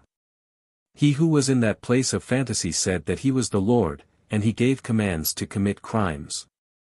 5006. When it was detected that there was such a one in that place of fantasy, and he was cast down from thence and rolled in the accursed dust, he at length arose, and said, from that lower place where he went, that he was the Lord, now on the earths. Afterwards, that he was God. The Catholic crew round about adored and acknowledged him. Then, wherever he went, they, and especially those who were on the surrounding mountains, fell on their knees. And they did this, no matter if they were told that he was insane, and that only the love of self, or of ruling, thus, a diabolical love, governed him. At length, the Jesuits also descended, and surrounded him in crowds, and shouted aloud acknowledging him. He also descended below, twice, saying that, he was going to hell and would bind the devil, and that, after that, he would liberate those who were bound, and many other things. And he gave in his assent to the belief in purgatory, which assent they greeted with much applause, besides many such diabolical things. But, at length, he was recognized. And the sirens and their like surrounded him with a fatuous light, and thence his persuasion became still greater. 5007. Concerning those who are stationed at man's back. Those who enter into the affections and thoughts of man are stationed at the back, below and above, nearer or more remotely. Those who are at the back in the region of the loins, enter into the affections of his thoughts, and when they once come to a man, do not leave him till death. These are the ones who are in his ruling affection. Those who are stationed higher up, somewhat remotely, and who are very numerous, enter into the man's thoughts, and those who are almost next under the occiput enter into his speech, so that man speaks from them, and from their voice, as it were. These things are from experience. 5008. Concerning remarkable magical feats. There was a certain one who shone about the face, like an angel, so that he was in light. It was Carl Gyllenborg.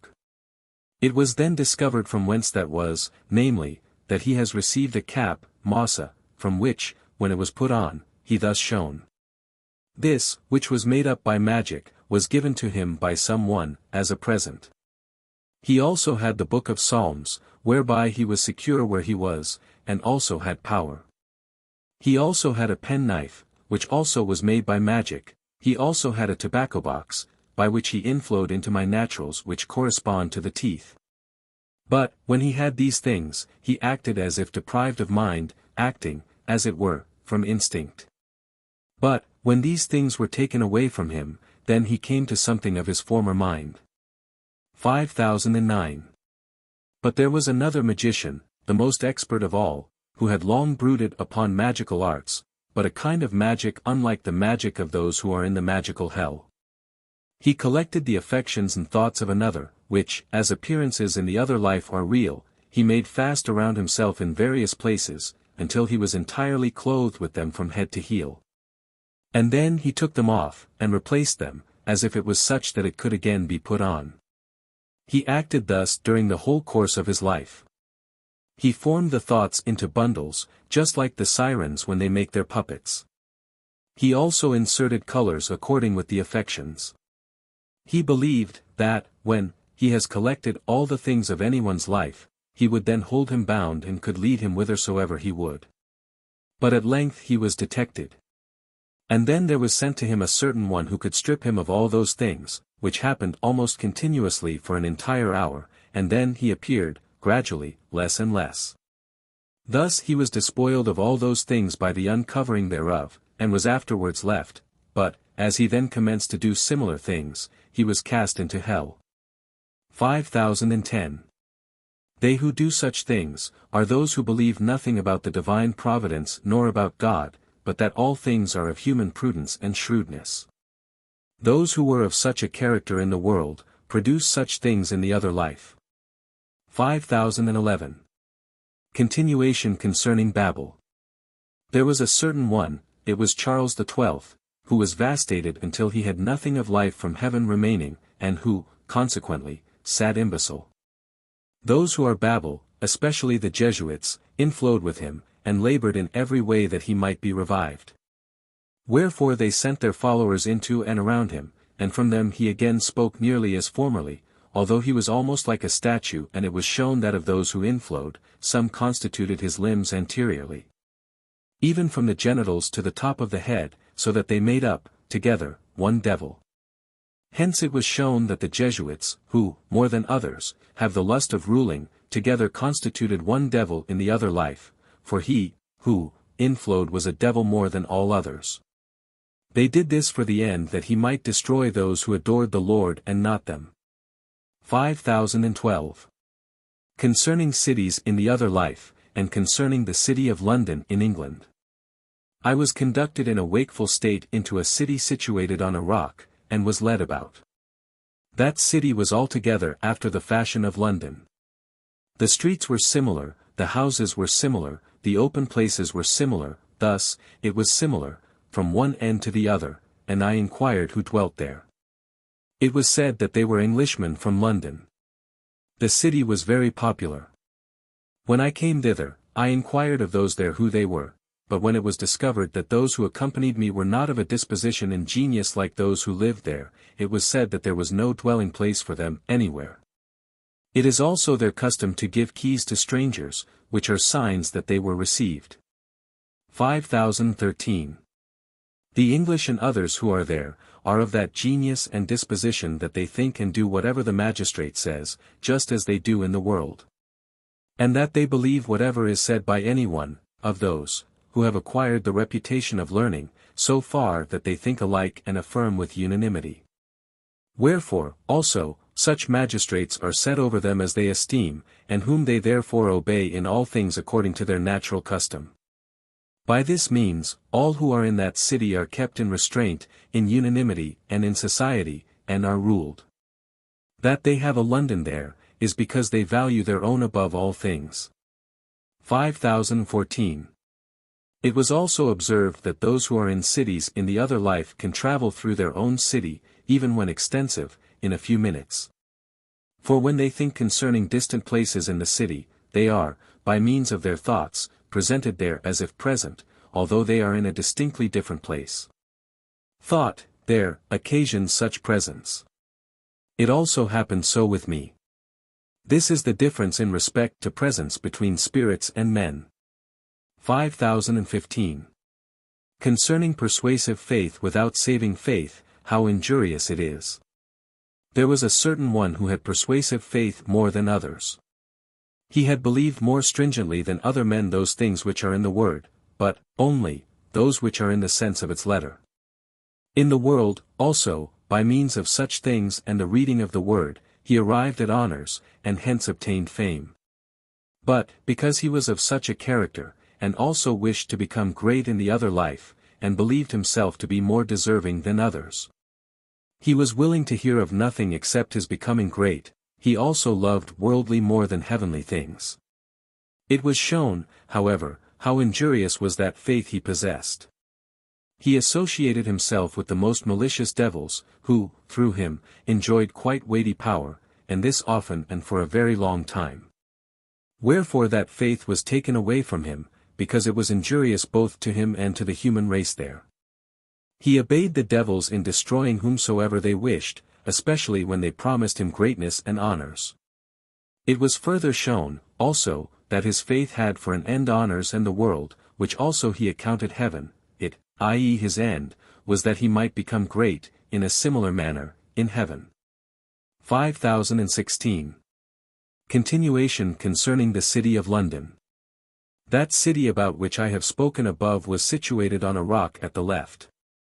There is also another city of London, which is situated in a plain on the level of the sole of the foot, a little to the right. Here, too, are Englishmen. And the city is according to the pattern of London. I was there also, and likewise wandered through several of the streets. Those there said that they have seen me when I was in, the former 120, London, and they described the ways through which I then rambled. It was while there that I was also in thought. But no one appeared in the streets, they do not go out except by permission. Men are plundered there. In the middle of the city are the evil, and in the circumference, successively, the good.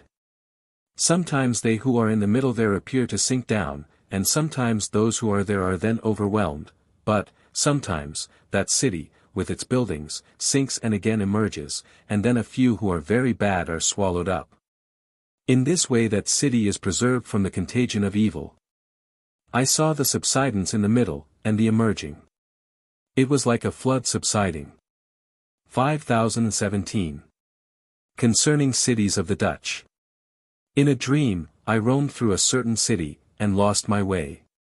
And at length I thought about Amsterdam, and about the marketplace, from which a street went to a gate, whence I wished to go forth, and depart to another place.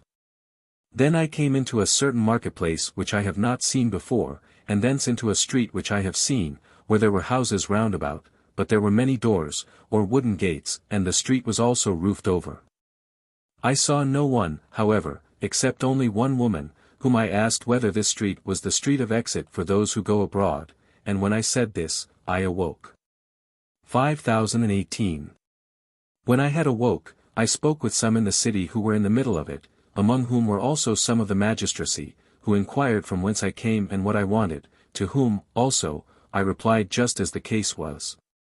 After this, they related how the case stands with their city, namely, that it is roofed above, in order that it may be seen only with difficulty by those who are on the rocks.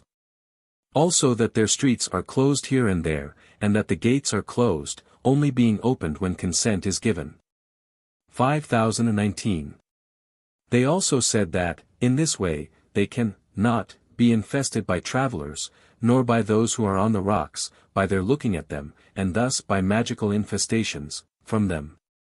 Adding, that, if perchance they, in the city, looked at those, on the rocks, those ideas of their thought which happen to penetrate, are bound by certain one stationed there. And that then those who look cannot move themselves from the place, and are kept thus until they come into anxiety, so that they believe themselves about to perish, wherefore, they afterwards desist from such things, and then they live in security. It was also shown to the life that it so happens. They, on the rocks, let in their magical ideas, and bound them in such a way as to cause despair to the victims. They did this with the ideas of very many simultaneously. 5020. With strangers who come thither, who are admitted, and who, it is ascertained, are such as do not accord with the inhabitants and cannot perform any use, they act in this wise. They tell them to depart, and they are then conducted to a gate of the city, but it appears closed, and then they tell them to go to another gate. When they come thither, that is closed also. And so in respect to many, until they become so worried that they can no longer endure such treatment. They increase their longing to depart, and at last, when the inhabitants perceive that the strangers make up their minds that they will never again return, on account of such annoyance, they are let out. This was also exhibited to me to the life, by experience. 5021. Further, they said, of their women, that they are separate from their husbands, they dwelling on one side of the city and the husbands on another. And when the husbands want them they send to them, and then they come, which happens on account of its being implanted in them to domineer. Sometimes, the women are indignant and angry at this, and then they are sent out of the city. And, when there, they wander through various places and are inflamed with a desire of escaping, but, whithersoever they come, there still appears an obstruction, or a closure, or a marshy or a watery place, and the like. Thus they wander about, for a long while, seeking a place to go out, and this until they are utterly fatigued, and then they return to the city and enter their houses, and so are amended. 5022. I spoke with the men, and with those, women, concerning marriage, to the effect, that, so far as the desire of ruling increases, in one or another, so far does the delight of life diminish. And so far as that desire diminishes, so far does the delight of life increase. For, when the desire of ruling diminishes and disappears, then love itself, and, with love, delight, rules, and when love rules, then the Lord God rules, thence is all happiness in marriages. 5023. There are others, as many as is necessary, who are on the left, in a certain altitude, and some below, chiefly at the left there, who are skilled in the art of being able to bind the thoughts. And also to induce on others the fantasies that the gates are closed. And also, on those who wish to go out, that there are marshy and similar obstructions outside the city. Those who are skilled in such arts are kept there and rewarded. This is permitted for the sake of defending themselves against the evil. Nevertheless, they pick these out, so that they may not be altogether infernal. 5024. There was a certain one who wished to be admitted into the city for the sake of ruling. It was Neres, who was an infernal and a sorcerer and more desirous than others of ruling. They instructed me as to his quality. He was admitted, and he then took to himself many others desirous of ruling, amongst them, Carl Gyllenborg. When they came into the city, they wished to rule, and, because they so wished, he commenced desiring to bind some one behind the back in his abominable way, and also to open the roofs and admit magical ideas from outside. When these ideas were bound up, and those who wished to bind people behind the back were expelled, then, with his associates, he wished to excite the women against their husbands. But they were aware of his intention, and therefore refused. After this they wished to excite to rebellion those who were at the left, of whom it has been previously said that they were acquainted with the art of binding ideas, and of inducing fantasies, but they also were restrained from complying. Wherefore, since they labored in vain, they desired to depart. And then there happened to them in the city such an experience as has been above described, the gates were closed at every point. 5025. This went on even to vexation. And then they were let out, and the fantasies were also induced upon them that they could neither get away nor return, and this until they were so harassed that they earnestly wished never to return to those people again. 5026. The Dutch know better than others what is fantasy, and what is real appearance, so that they cannot be deluded like others. Whenever this does happen, it indeed occurs to them as if it is so, because the real appearance is then obscured. But yet they know that it is fantasy, and it vanishes away. Wherefore, those among them who are prudent cannot be led in this manner to the closed gates within the city, nor, as regards them, can such things be presented without the city as have been mentioned above. 5027. It is not permitted to say anything to them concerning religion. But when anyone of another religion comes to them, they examine him, not by living voice and oral answers, but they enter into his thoughts and explore for themselves. Partly when he is not aware, partly indeed when he knows that they are exploring him but still does not know what is going on, hence they draw out what lies hidden with those who come to them. Their priests explore doctrinals, and the rest, perhaps such matters as pertain to trade. 5028. It should be known that their business is trading, and, if anyone comes to them, they wish to know their ware and to see them. They tell them, however, that they have no business coming to them with wares, but that they, i.e. the citizens, may come to them and thus get for themselves whatever they need. 5029. I was afterwards with some of the priests who explored in this way. And when I spoke with them about the Lord, according to true doctrine, they then laid hold of it altogether, and because they were, at the time, in illustration, they acknowledged it, and were also exceedingly affected. From which experience, and likewise from the rest, it was also given me to know that they have apprehension of truth, both spiritual and civil.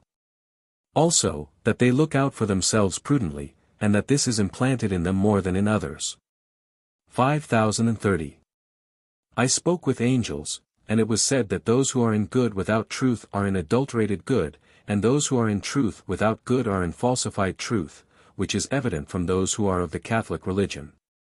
Their simple-minded are in good without truth. For the reading of the word is denied them, and they do not hear Mass save in the Latin language, and truths are hidden from them in every way, so that they may be kept in darkness and believe in their clergy, that thence they may be led by them. For the sake of rule and for the sake of gain. Therefore, goods with them are wholly adulterated. According as they depreciate the word, they arrogate to themselves divine power over heaven and earth, worship men and make works meritorious. They call enriching monasteries, which abound, besides many such things, holy works. From this good is their holiness, which cannot be internal, for internal holiness is by means of the truths of faith, but only external.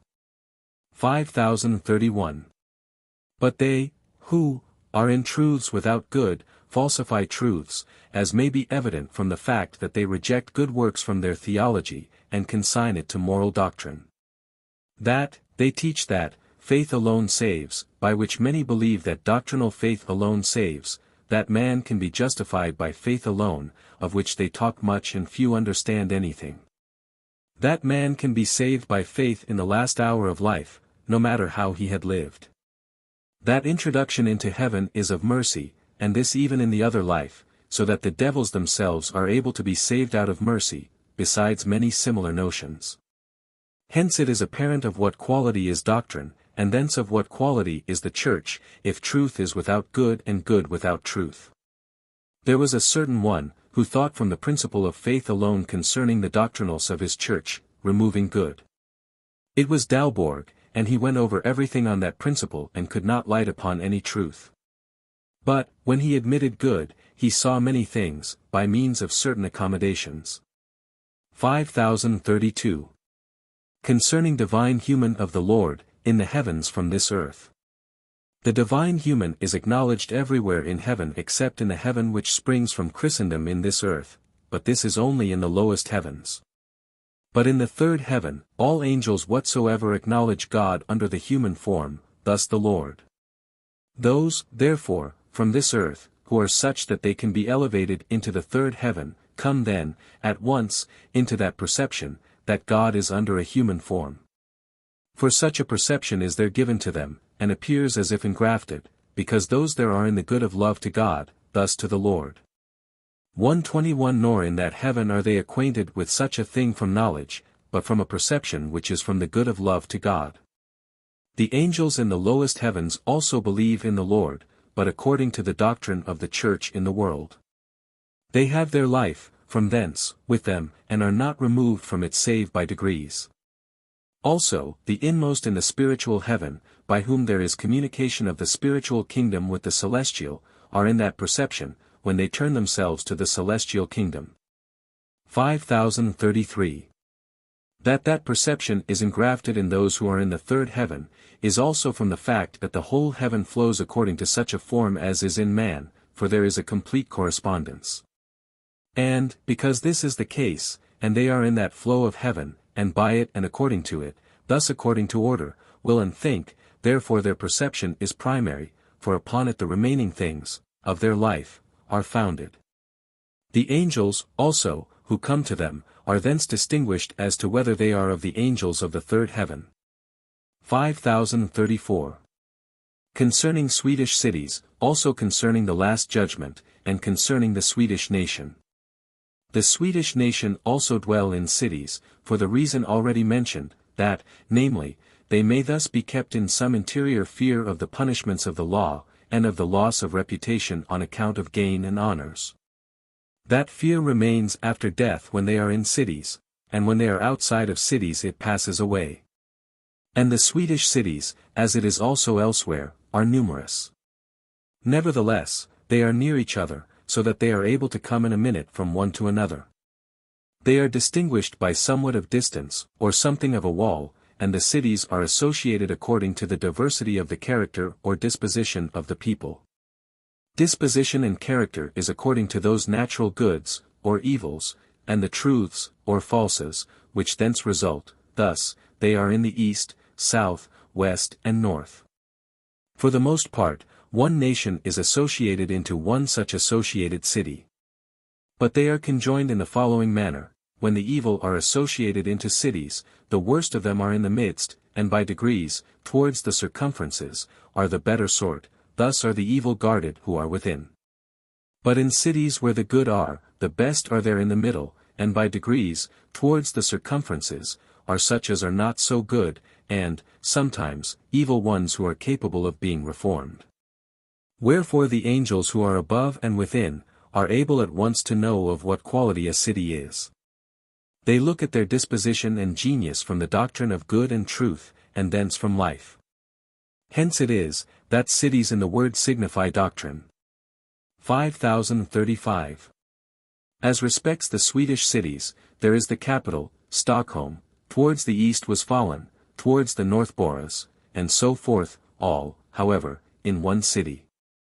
Those also who dwell in the provinces remote from the cities, have their houses there and live in cities still. The reason, too, is, that those who are evil act as robbers. For there are depredations of various sorts with the evil, which they practice as soon as they are outside the cities, thus, out of danger to their life, of the law, and to their reputation. But the cities named are inhabited by the evil. 5036.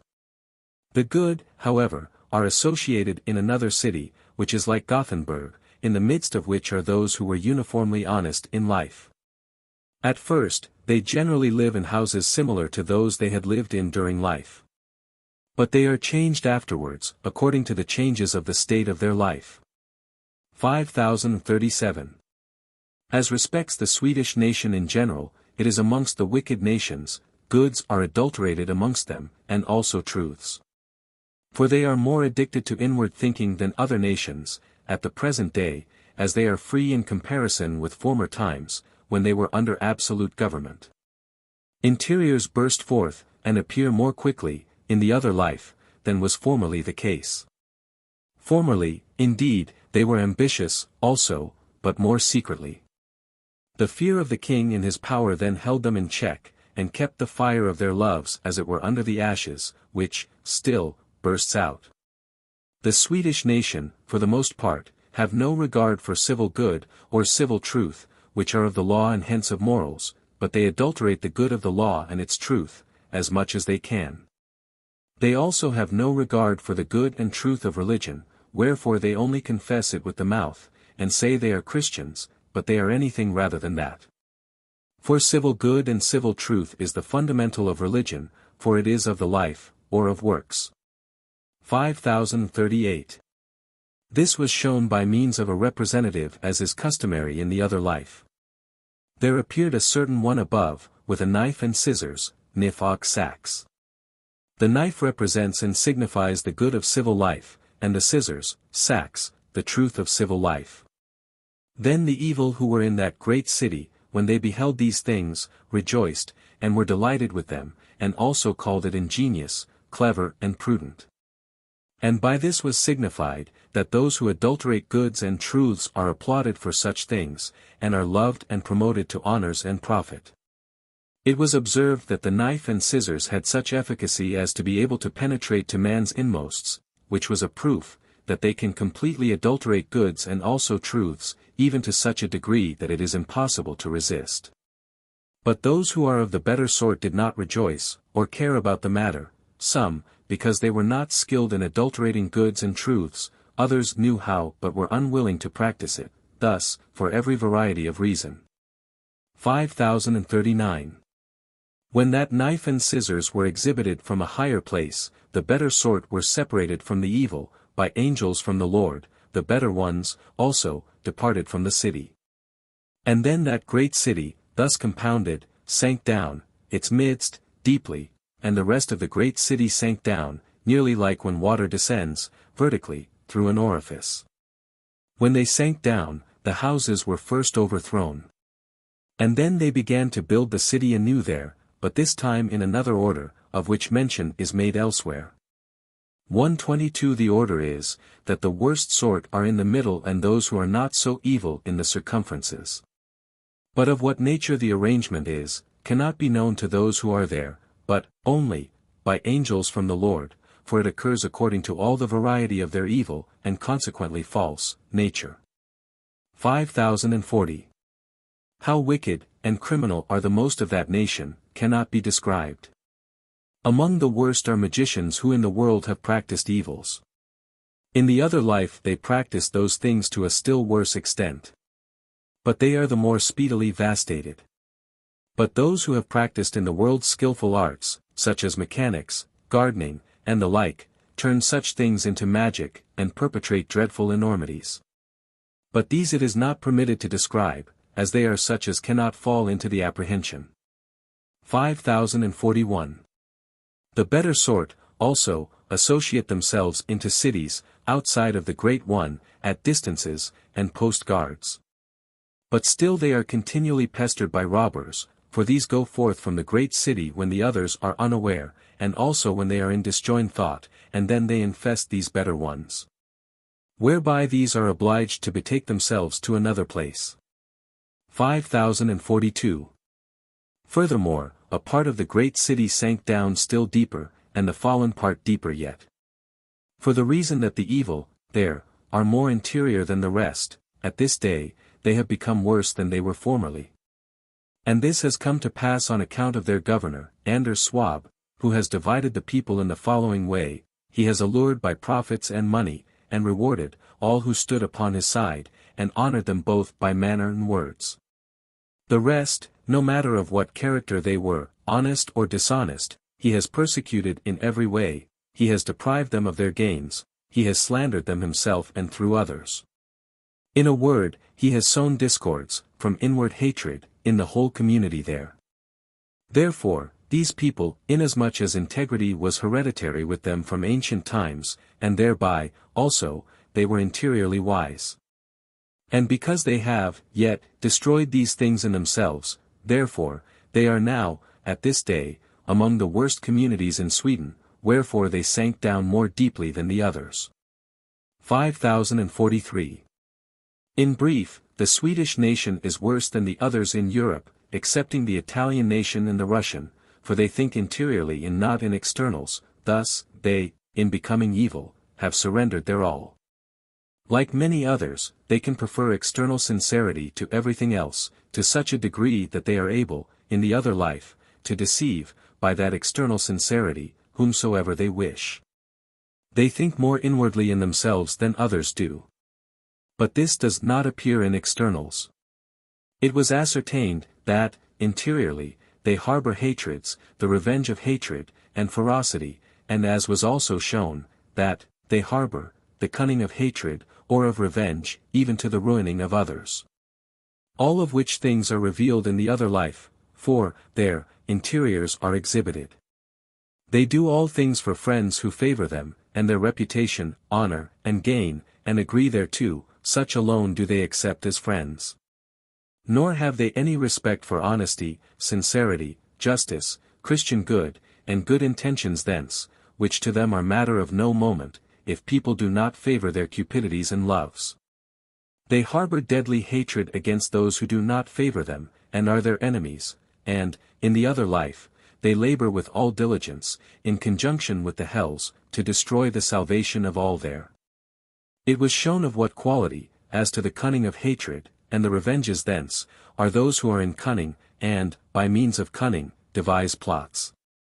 Since such is the nature of their craftiness, they appear at the back. Once, while I was asleep, they were all at the back, and there devised such things to the ruin of the good as can never be described. Their plot was investigated, and, also, how they prepared all things for it. And it was found to be such as no one could ever credit. They placed at the back such as were still upright, into whom they insinuated the persuasion that they were good and the good were evil. They held the neck and head. And, by this means, the thoughts and will were so bound, that interior thought from the Lord could scarcely flow in. Those who were mechanicians, there, and evil, devised means, which appear like ropes, for fastening these things in various ways, by means of correspondences, so that the influx of interior thought is further hindered. In a certain place they placed a certain madman, who, by many and magical modes, induced passion and anger, for thus influx into interiors is impeded. 5044. They also took, from hell, such a one as was able to induce faith in all the good who were around me, and given as a guard. This one could induce, the belief, that the Lord God was in him, by which persuasion, also, they were seduced. And, afterwards, those, evil ones, were able to avert the minds of the others, by an influx of external sincerity from them. Besides this, with wonderful activity, they opened the hells in the depths. So that they rose to their assistance and placed themselves under the neck. Many of the leaders removed themselves to a great distance, onto a lofty place, whence they could behold all things, both those things which were around me, and the hells. They also made a communication and an opening for many, from a deep hell, there, so that they might also be able to call forth assistance thence. These and many other things were arranged by them, while I slept. And, when I awoke, I was so bound that I almost came into despair, but, after a few hours, the bonds were loosened, and they, who fixed them, were seen and recognized and delivered up to punishment. But, still, those who can feign external sincerity do not mind punishments, for they are always raised up by the upright. Moreover, also, many of the diabolic crew, of the Catholic religion, associated themselves together, these conspired with one another, and brought assistance from a certain lofty mountain. 5045. But as it is now the last time of the Church, and thus the last judgment, therefore, for such, at the present day, hells are prepared, into which they are immediately let down when they come into the other life. So that it is not permitted them to wander around, in this way, and destroy, for, were not this the case, not any of the men from that nation can be saved. 5046. In that nation more than others, is the love of governing, with some on account of honor, with others, of profit, for they are not wealthy like other nations, and hence, nearly all seek after public employments. And, since they have interior thoughts, therefore, in the other life, they, more than others, devise malicious arts, and such as cannot be described, for the sake of being eminent above others, and of injuring others. For, in the love of governing there dwells contempt, enmity, envy, hatred, revenge, ferocity, cruelty. Those who have exercised their intellectual faculty by means of such pursuits as mechanics, gardening, and the like, know, better than others, how to devise the most deceitful arts. Those of them who are of such a character, were collected, by worse ones being let in among them, for by this means are the minds of all discriminated, and arranged according to their differences, and afterwards remanded to suitable hells. I saw a considerable crowd, thus collected, cast into a hell which was at a distance in front, in the plane of the left foot. A chasm was opened there, and through that they were thrust down. When it was opened, it appeared as if the diabolic crew, there, rushed out on high. There was the appearance, as it were, of a column of such on high, and there appeared a whirlpool, as it were of water, gliding down through the chasm, in a vortex. And those who were thrust down thither, as it were glided down through that chasm, but, yet, there were ways, by which the crew mentioned, which was numerous, descended. They were afterwards heard in that chasm. And it was perceived that there was a wide space there, and that many myriads could be cast in thither. 5047. It was perceived that such as are strongly possessed by the lust of ruling, and are interiorly evil, are to be cast down into that hell immediately after their death in the world, in order that they may there be vastated. For, up to this point, very many are vastated in the world of spirits, and this for many years, for all vastation takes place from head to heel, whereof, by the divine mercy of the Lord, I shall treat elsewhere. It was perceived that unless this had happened, scarcely anyone from that nation could have been saved. 5048. It was said that those who descended by that whirlpool into hell, are yet so regulated that no one can treat another with violence without incurring grievous punishment, and this even until he desists. This happens through their arrangement by the Lord. 5049. They complain that it should be so done to them in the other life, when yet in the world they have lived morally. But they got the reply, that those who are greatly affected with the frenzy and lust of ruling, cannot be ruled through heaven by the Lord, because they cannot receive influx thence. Wherefore, they are ruled by the hells, and are treated in whatever way is agreeable to the hells. Their interiors also appeared closed, and as it were black, a sign not only that they were closed, but also that hatred, revenge, and similar things, reigned in them. Such characters, also, in the world, have no care for those things which belong to heaven and the church, they merely frequent churches from habit, so that they are able to speak of those things with the mouth. 5050. Those who are sent down into that hell are delivered to such ones, who have power over them, and are their punishers, as long as they intend evils. These are expert in all things which contribute to terrify them. They are kept under these, thinking, willing, speaking and acting, morally and temperately, to which they are mainly compelled by chastisement. In this way they are, at last, vastated, and fear to do evil. Thus, with these, fear reigns. The punishers are of many kinds. There are the evil, there are a better sort, there may even be such as are interiorly angels, though of this they are unaware, but are exteriorly evil. These take up the office of punishers, that the external of those, punished, may be reduced to agreement with their internals. Hence it is manifest, that punishers are never wanting. Wherefore they have power by influx, so neither are there wanting moderators of the hells. Those who, from the natural or external man, wish to rule, but are interiorly good, can become punishers.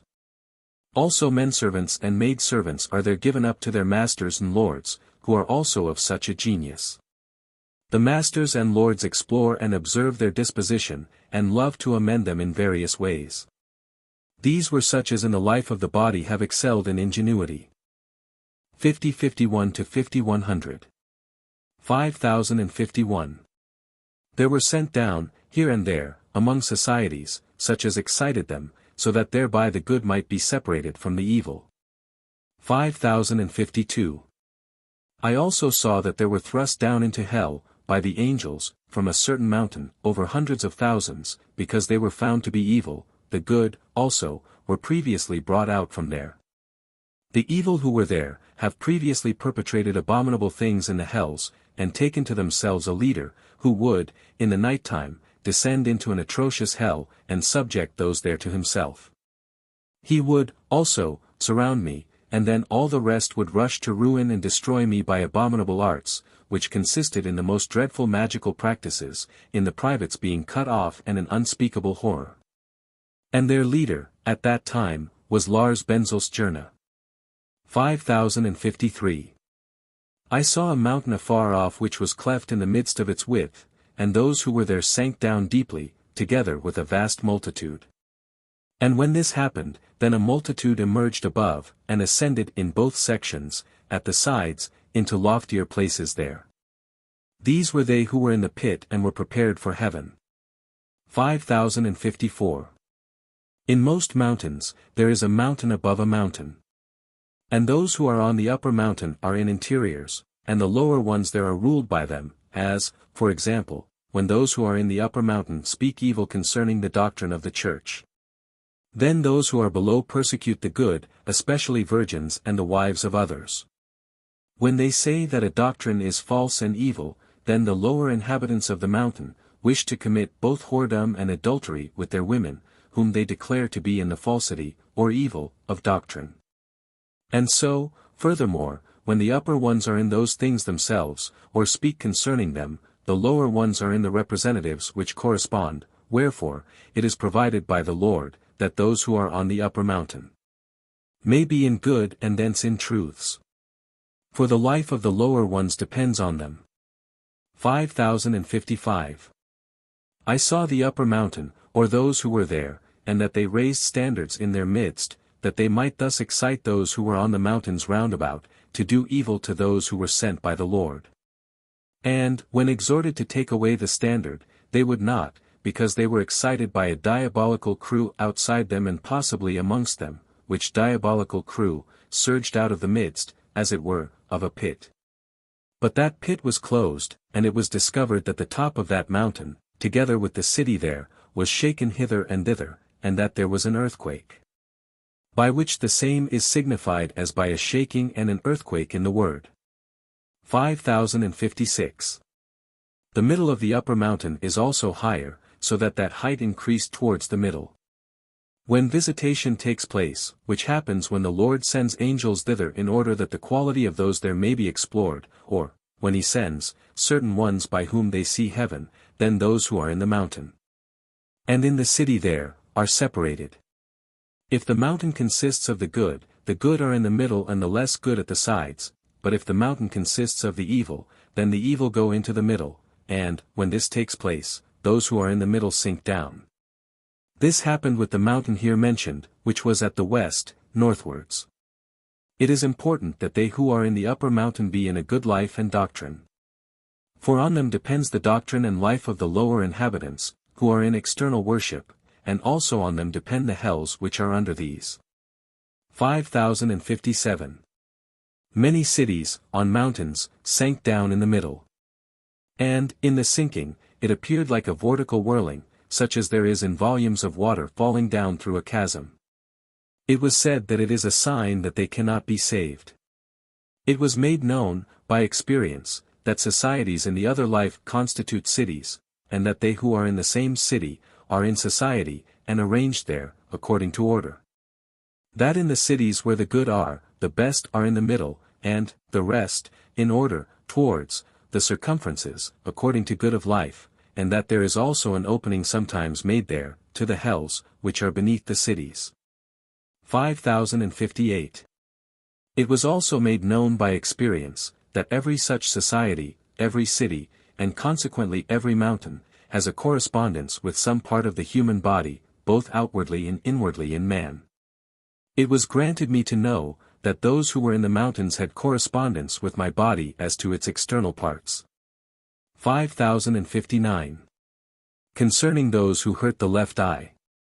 There were certain ones below me, under the left buttock, who there made magical instruments, which they composed out of correspondences which they have acquired from order. And from observing what ideas passed through the mind and were terminated. And therefrom they made many things, such as garlands, bands, and especially garments. Which then, on account of correspondence in ultimates, had communication with those who were in the correspondences, and particularly with those there who were not, in, interiors of life. For if it had been with the interiorly good, then they would also have been able to inflict mischief on the heavens which are in internals. Those who made those magical things, were principally mechanicians who, in the world, have denied God and eternal life, thus the things of the church, although, from hypocrisy, and fear of the loss of reputation, honor and profit. They did not confess this in the world with the mouth. Conspicuous amongst them was Polhem, who also persuaded the others, that they should, with the mouth, confess the true doctrine which was with me, in order that, thus, he might explore arcana, and the better turn them into magic. Such ones induced quite an acute pain in my left eye, until it watered. But their craftiness was then discovered, and they were driven away and punished. 5060. Continuation concerning the cities and societies in the other life, and concerning the last judgment of the Mohammedans. In passing over, I also spoke with those who are upon the two mountains where the Mohammedans were. And I perceived that they who were there lived more harmoniously than the Christians in their abodes. In their first mountain, they said that they live well, because they readily submit themselves to, and obey, their magistrate, which was also perceived to be true, and that, on this account, they are preserved in safety. They were also better than most Christians as to the understanding. 5061. They spoke with me from the other mountain, where also were Mohammedans, who had a keen apprehension of the matters about which the conversation was. And because they were of such a character, and also of a different genius, Christians cannot come to them. When they do come thither, they are like fish in the air, as also was shown. Moreover, they are guarded beneath, where those who come to them from another globe are, and where they are eaten up, as it were, by wolves. Those who are able to come to them by means of arts, they examine, and afterwards ill-treat. Because these wish to inflict injury upon them. Those of their own nation who come to them, ascend by a secret way. I spoke with them about a plurality of wives. And their elders investigated with me the reasons why it was commanded by the Lord that men should have but one wife, and they discovered justice in them. But this was allowed them in the world, for the reason that they were Orientals, and if several wives had not been allowed them, they would have rushed into adulteries, like beasts, and thus all there would perish. They entered well into reasons. 5062. Those there who were the firstborn of Christians, on whom it was enjoined by the law there that they should become Janissaries, and so Mohammedans, said that they were still Christians in heart, but part of them were intermediate.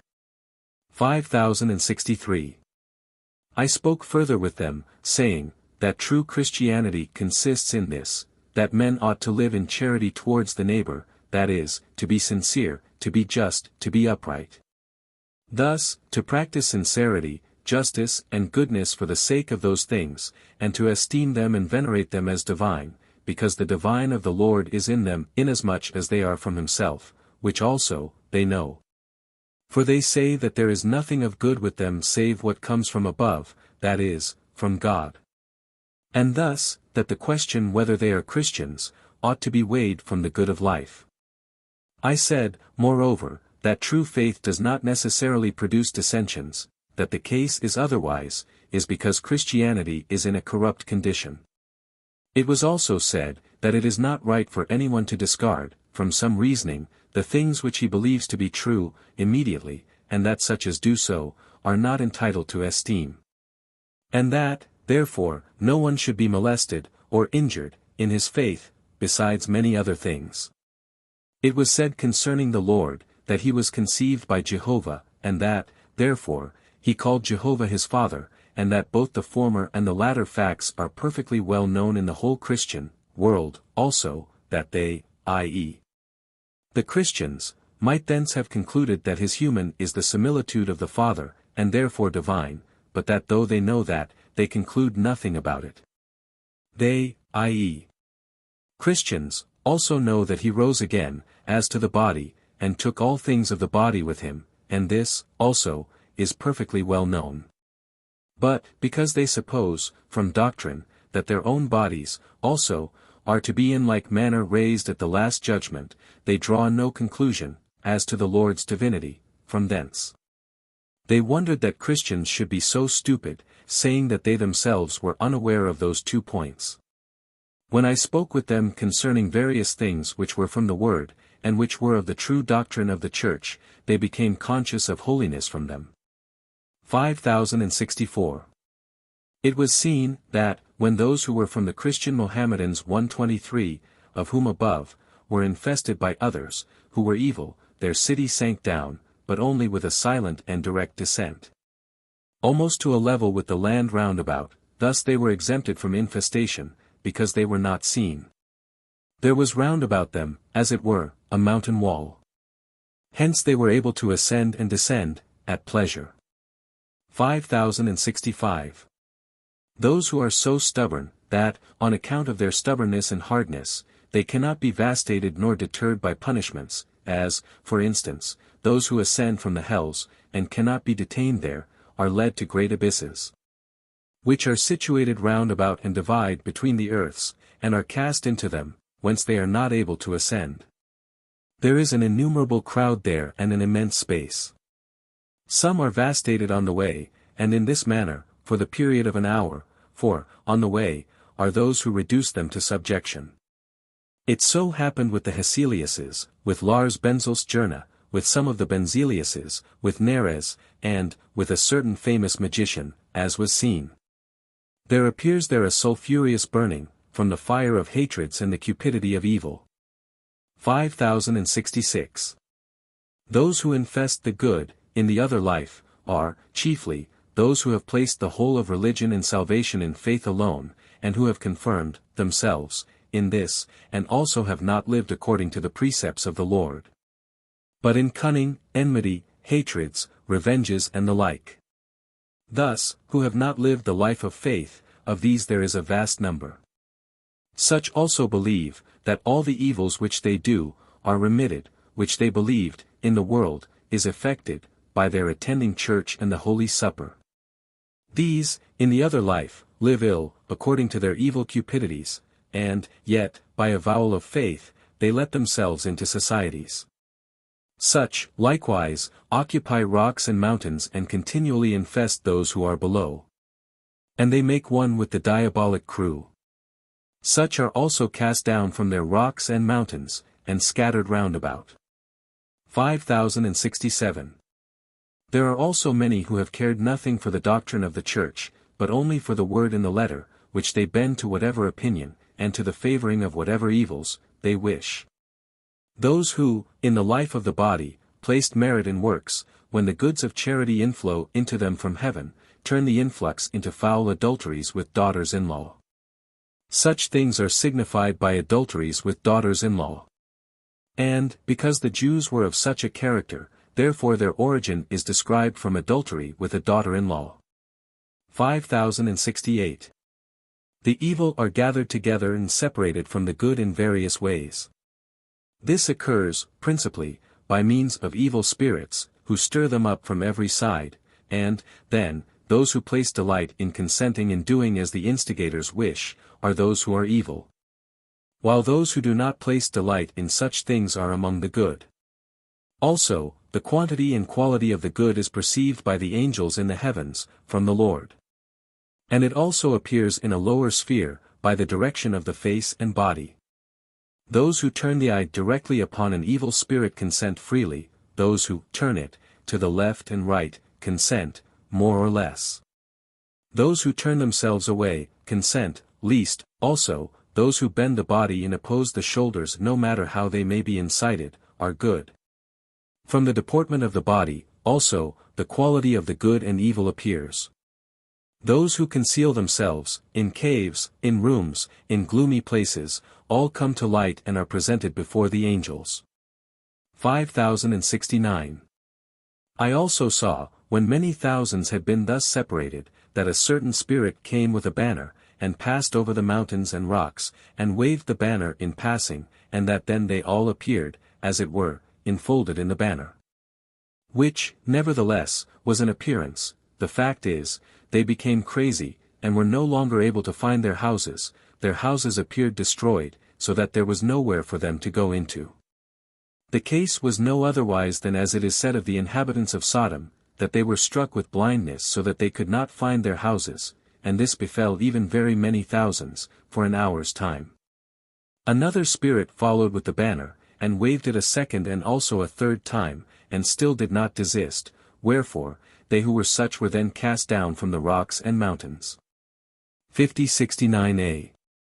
There is a gulf, in an extensive region at the left, whither those are sent, on account of stubbornness and obstinacy, cannot otherwise be subdued.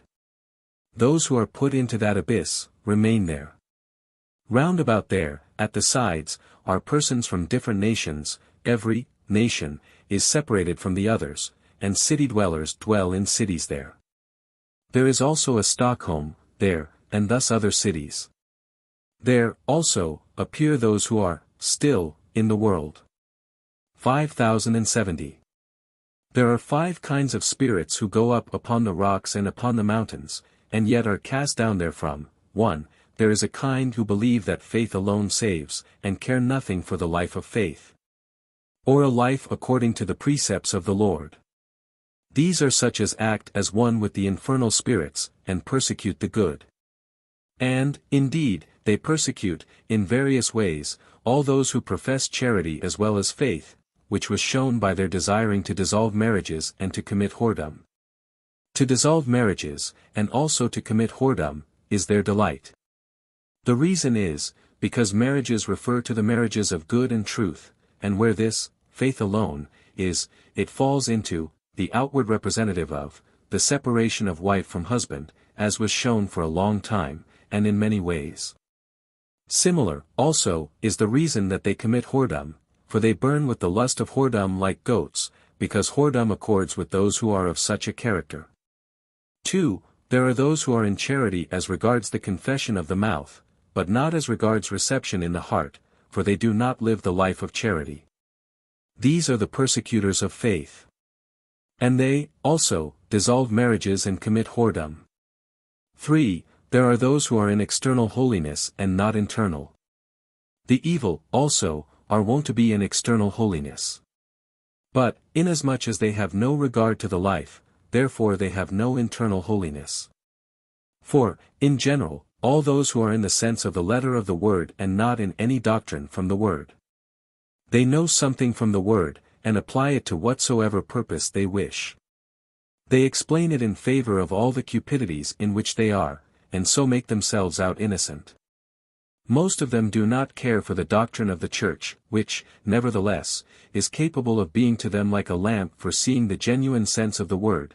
There are some, also, who do care for the doctrine of the church, as, for example, the prelates, but, yet, have no regard for the life. There are many such, at the present day, who yet pass for Christians.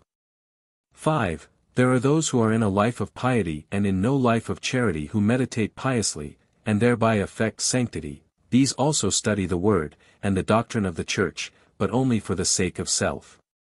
They say, also, that everyone ought to cleanse his own door. They also appear as holy in external form, but, still, they have had no life of charity. They are not willing to communicate their meditations to others, either orally, or by writings. In a word, they live for themselves and not for others. They cause anxiety to others, and an aversion for those things which are of the church. For they despise others in comparison with themselves, and also put merit in those pieties in which they engage. They lament exceedingly when they are rejected, believing that the all of the church consisted in a life of piety alone. 5071. All who come into the other life are vastated. Those who have been in good, in the world, are vastated as to evils and the falses thence arising, and they are, then, in their own good and in the truth thence arising. But those who have been in evil, are vastated as to truths and goods, if they have any, and they are, then, in their own evil and in the falsity arising from it. Hence, the good become images of their own good, and the evil, images of their own evil.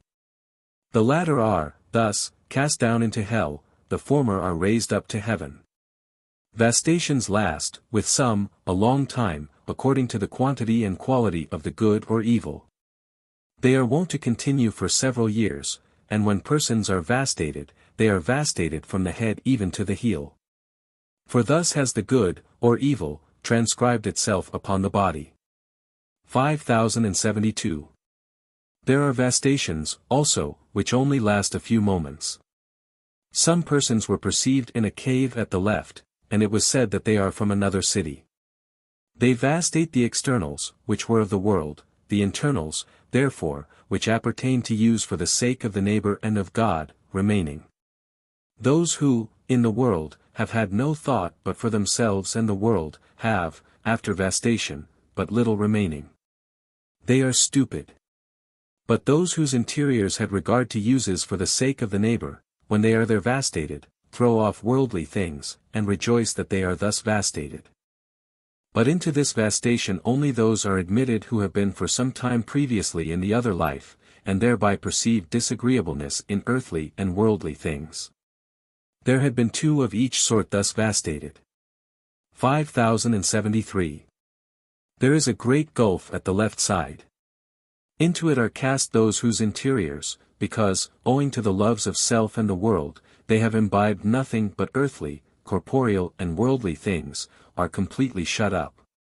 For the reason that they cannot be led from heaven, but only from hell. They are, therefore, cast into that gulf, that they may not infest the world of spirits. A vast multitude walks there. They are exceedingly stupid, and are held in check, there, by a fixed government, and are also shut off, as far as possible, from influx from the hells. I saw there some, who, in the world, have appeared as learned, when, nevertheless, they have possessed nothing but externals, from these they spoke, and thus only from other men.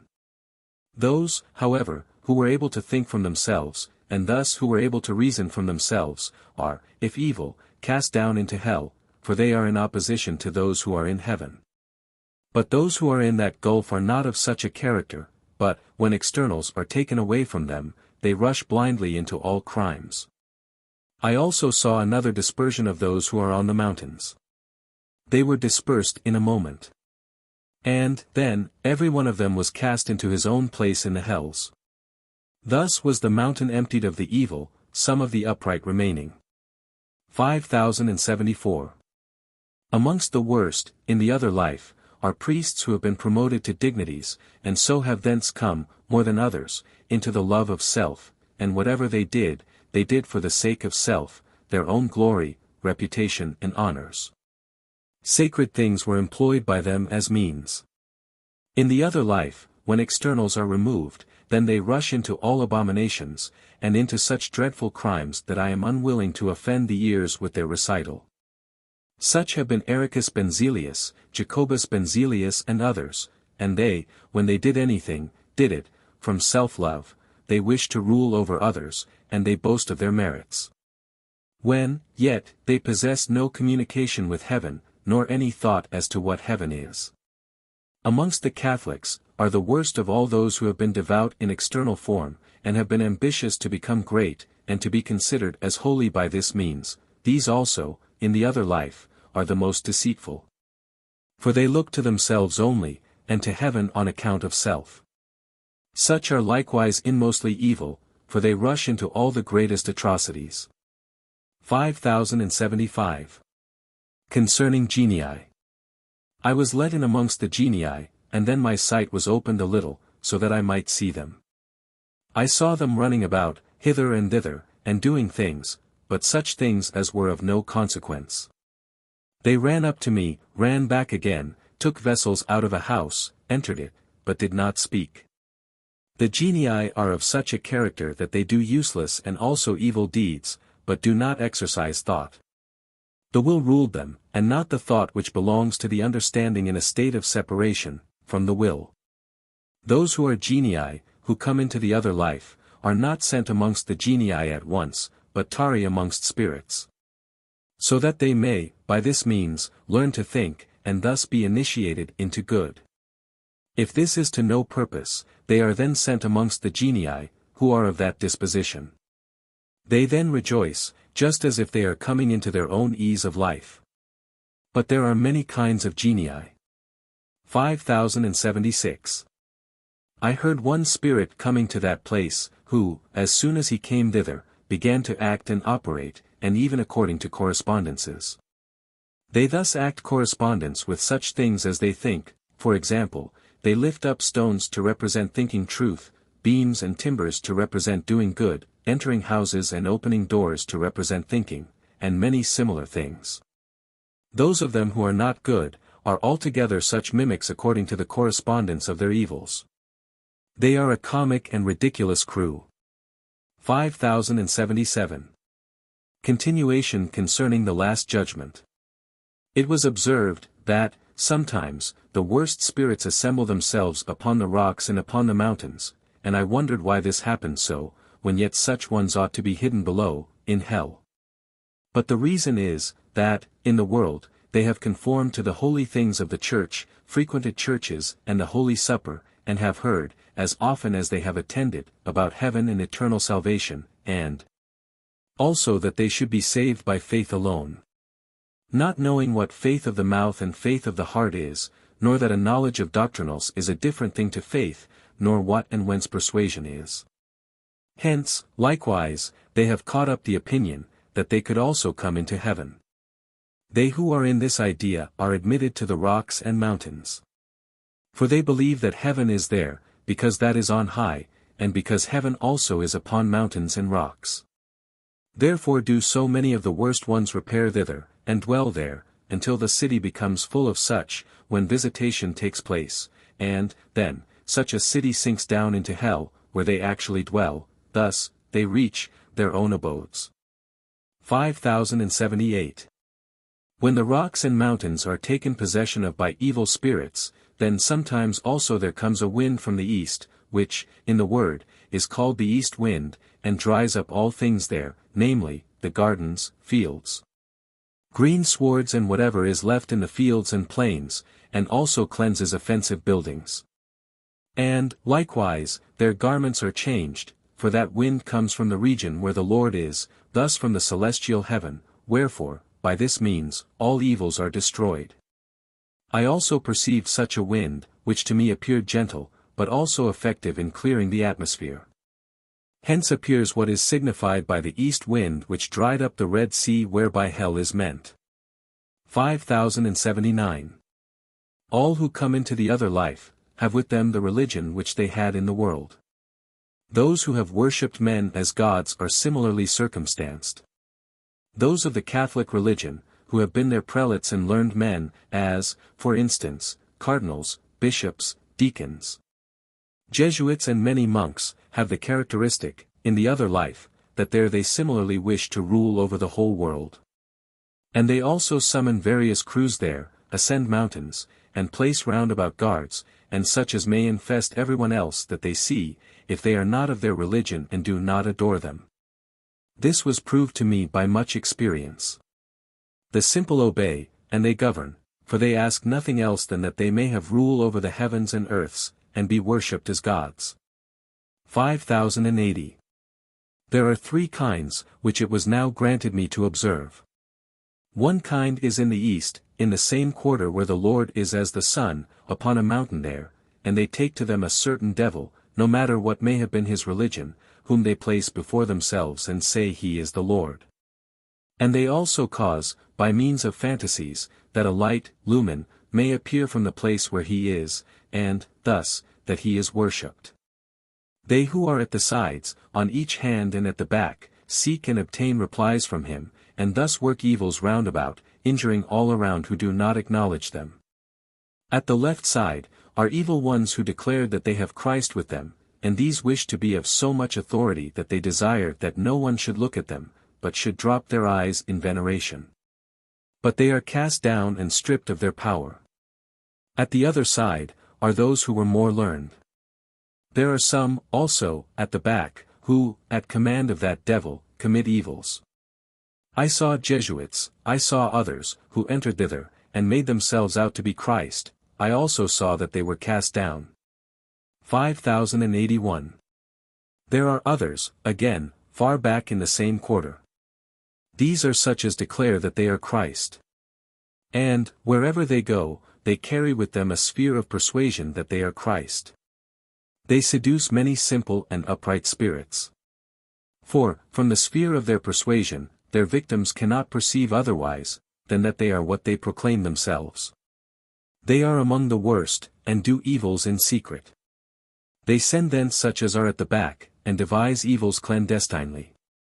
Those there are also let down into hell, but, still, others come in their place, and, under the pretense that they are from Christ, and that Christ is in them, work evils. They are a most accursed crew. 5082. There are others, however, of the same religion, to wit, the Catholic, who worship the Father and do not make much of the Son. These are towards the front, a little to the north, on a lofty mountain. And they see, upon a very high mountain, a certain man with a grey beard, whom they call God the Father. From him they receive commands, even to injure men who are not of the Catholic religion. One of them came to me, in a dream, by night, at the command of his comrades there, with the purpose of injuring me, in a dreadful manner in which they are skilled. But, then, there went out, through my eyes, as it were fire from the Lord, wherewith he was smitten down and laid prostrate, and when I awoke, I spoke with them by whom he was sent. They said that they were on a high mountain, and that they received this command from God the Father, who is on that very high mountain, and that he repeated that command, so that they should destroy me utterly. When I told them that he who appears there, and whom they call God the Father, was a devil, this they denied.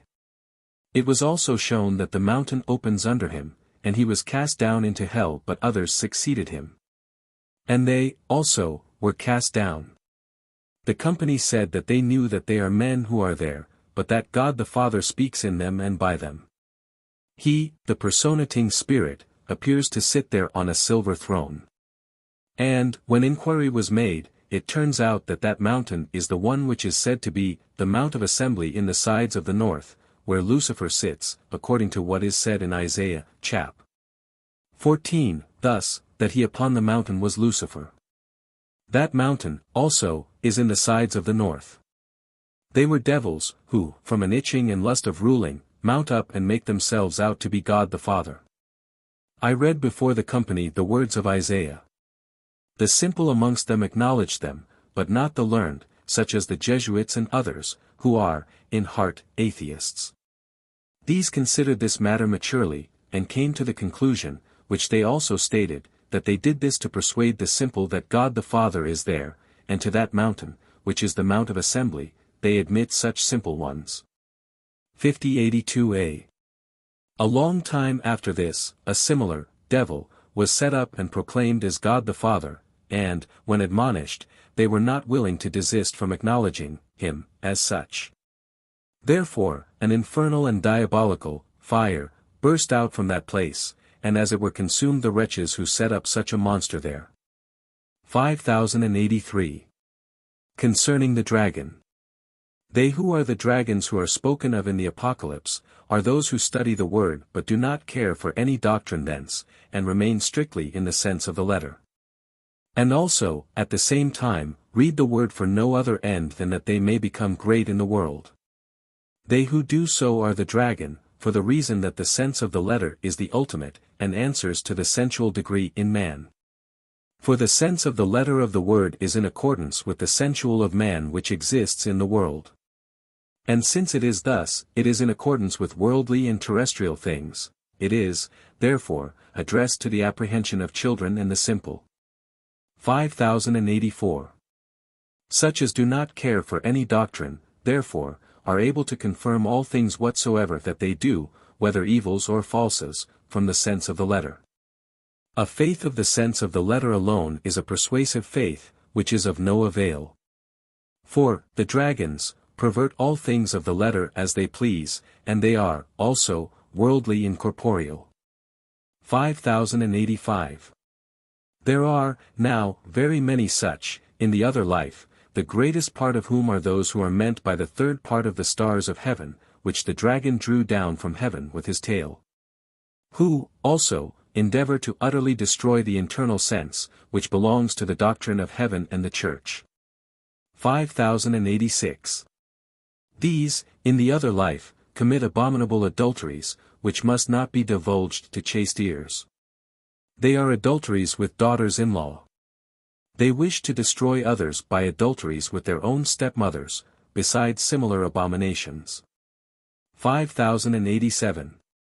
But amongst these are not to be reckoned those, who, owing to immaturity or simplicity, believe the sense of the letter of the word, and still live according to the doctrine of the Church. But they are those who study the word, despising the whole of the doctrine from the word. 5088. That a serpent is the sensual man, has been shown in explanations. In fact, by serpents are understood sensual men, all of whom despise the word. But there are various kinds of them, according to their craft and deceits, whence there are various genera of serpents, and still more species, in the other life. Some of these it was granted me to see, they were horrible. 5089. Such are cast down, in crowds, from heaven, where they first betake themselves. They who are dragons can defend whatever dogma they like, they oscillate amongst all. They can be Catholics, Reformed, Lutherans, Quakers. In a word, they are of unsettled faith.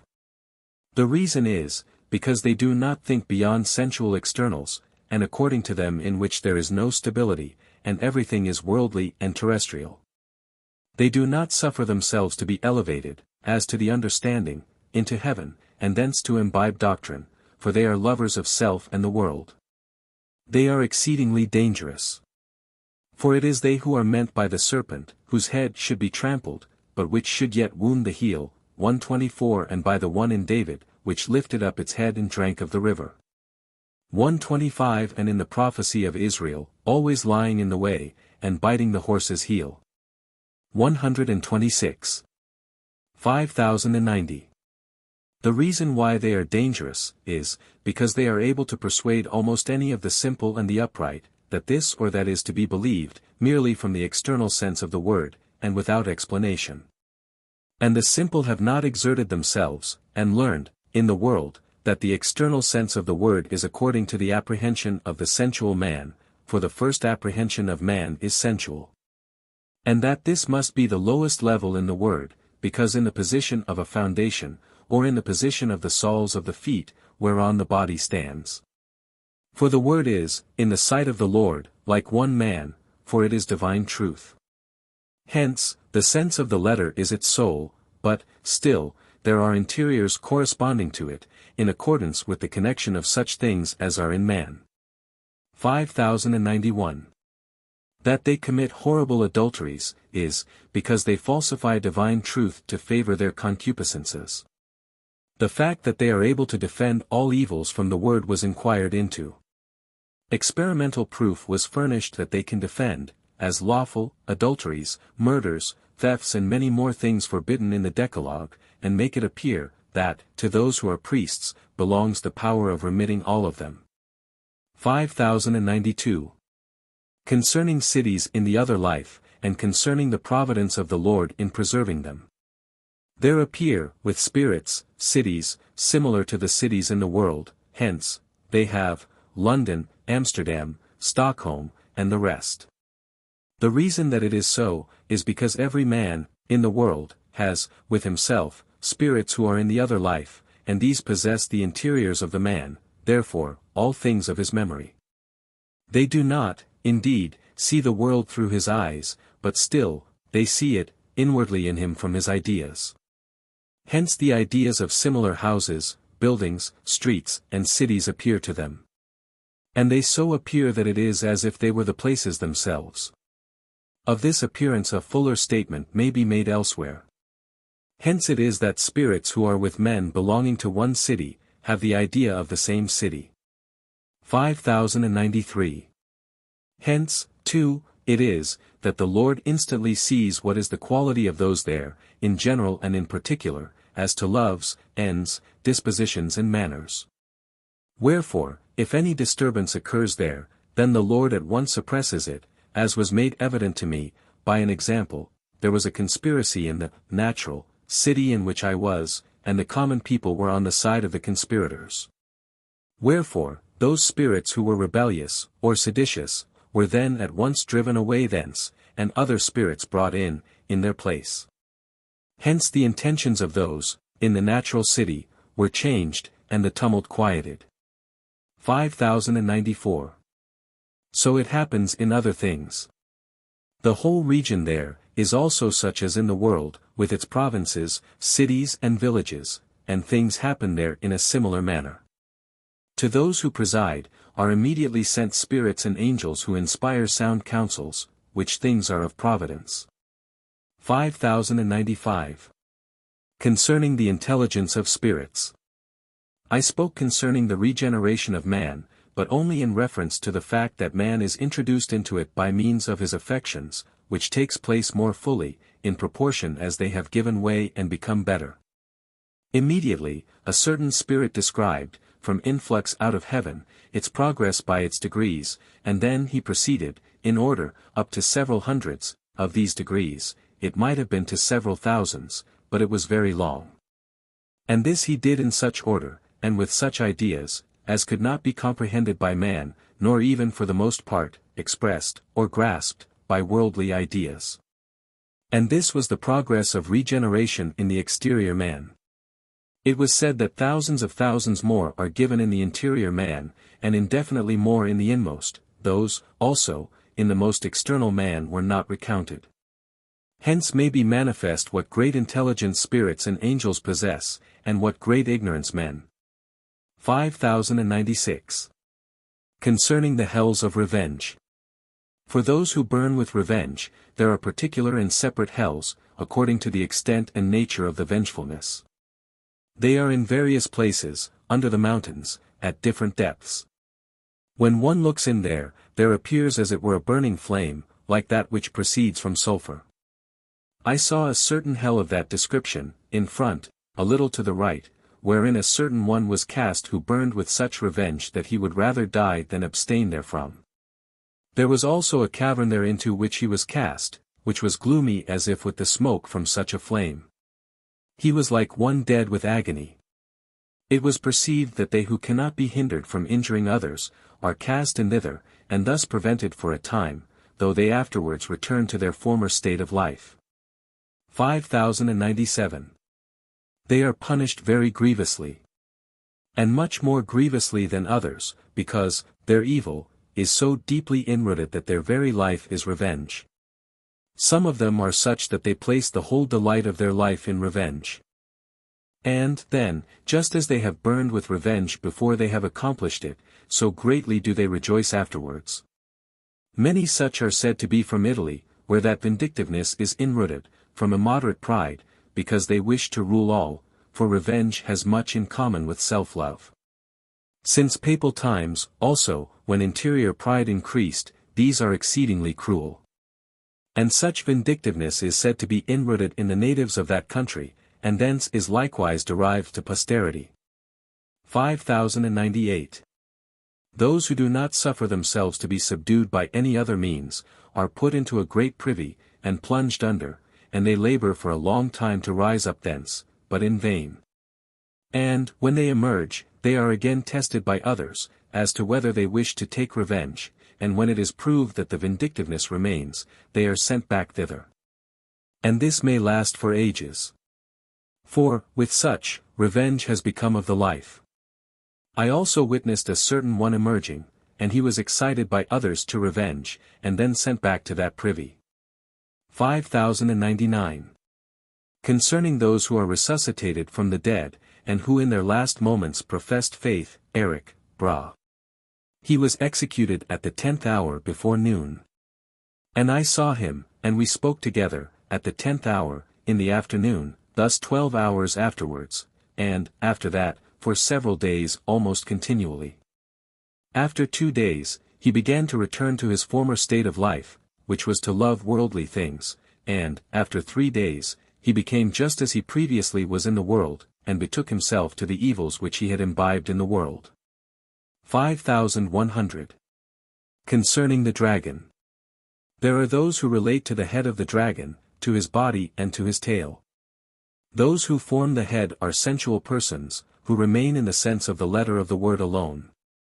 Those who form the body are, principally, those who have been learned, or who, by virtue of scientific knowledge, are able to reason, as well concerning spiritual as concerning moral and civil matters. And yet only from the senses and the fallacies thereof. And, because they reason from the sciences, they are accounted learned, but, all the while, they, in heart, deny God, the life after death, and salvation. They attribute all things to nature, but yet they excel in the faculty of reasoning.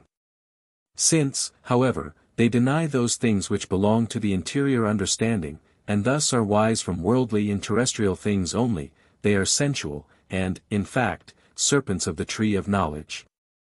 Amongst the principal of this class was Peter Ribbing, who attributed all things to nature. In heart, he denied God, and yet he could reason, both in favor of, and against, divine things. He was more sensual than the rest. Those, however, who constitute the tail of the dragon, are hypocrites of various kinds, who, in heart, deny God and eternal life, but yet preach them with the mouth, as also the remaining points. As, for instance, those which relate to conscience, to faith, to the welfare of the country and the welfare of the neighbor. They kill with their tails, both the latter and the former are amongst the worst in the other life, since they are able to turn themselves both ways, as well to heaven as to the hells. The former are such as, the man, who came amongst the invited guests, and had not on a wedding garment. The sphere of both former and latter is atrocious, impairing and deadening all piety, truth, good of faith, and, in general, all Christianity. Leading away from the Lord, and leading to the proprium. 5101 to 5150. 5101. Concerning heaven. They spoke of heaven, and the magnificence there, and remarked that the angels there are in the most beautiful human form, but still invisible to spirits. Some recently arrived spirits, not particularly evil, wondered at this. They fell into a state of quiescence, as regards their body. For thus they can be transferred into heaven amongst the angels, because, then, the interiors are opened so that they can be in the angelic state. They were thus quiescent for half an hour. After that, they relapsed into their corporeals wherein they were before, and into the recollection of what they had then seen. They said that they had been among the angels, or in heaven. And that they there beheld stupendous things, everything resplendent with gold, silver and precious stones, and in wonderful forms, which were varied marvellously. Also, that the angels took no delight in those external things themselves, as in the gold, silver and precious stones, the forms themselves, but in what they represented. For they saw therein inexpressible divine things which are of indefinite wisdom. These were their delights, and these nourished their thoughts, and excited astonishment at the divine, and at the same time love. There were, besides, innumerable things which can by no means be expressed by human language, nor fall into the ideas where there is anything material. 5102. Concerning the speech of spirits, and of the angels in the heavens. There are three kinds of speech, the celestial, the spiritual and the natural, and one inflows into another and forms it. The natural is the speech of men, and into it inflows spiritual speech, which is with man, but man is ignorant of it, so long as he is in the world, thus, it inflows through the man's interiors, which are in heaven. In such speech are the lowest spirits, who are, with man when he is communing with himself, and when man speaks with spirits, as happens to some. Spiritual speech is of the quality which belongs to spirits and the angels in the second heaven, or in the spiritual kingdom. It is such a speech as is man's interior thought, of the quality of which he himself is ignorant, and which exists, independently of the words of human speech, for man thinks apart from words. And from it he comprehends 1,000 things in a moment. This thought becomes his speech in the other life, and indeed everybody's. Hence it is that all spirits can be associated, as regards speech, and that everyone has it. It is sonorous, and as it were verbal, but the words are what are called intellectual ideas. It is speaking thought, like the interior thought which is excited by the act of hearing, when it passes into the expression of the eye. It should be known, moreover, that, when spirits are in their speech, they do not know anything about natural speech, and when they are in natural speech they do not know anything about spiritual speech, and scarcely that there is such a thing. For they are not able to pass from the one to the other at pleasure, but it occurs by removal from man. This speech, also, can be written. I have seen papers and letters written in this language, which I was able to read, but not in the least to understand, unless I was in the spirit separate from the body. The letters were similar, to those of natural language. This spiritual speech corresponds to the respiration of the lungs. This speech passes, from spirits out of their affections, it is true, but they are spiritual, affections, which correspond to the respiration. Thus, it flows spontaneously, and is, consequently, instinctive and universal. There are wonderful things which could be related about it.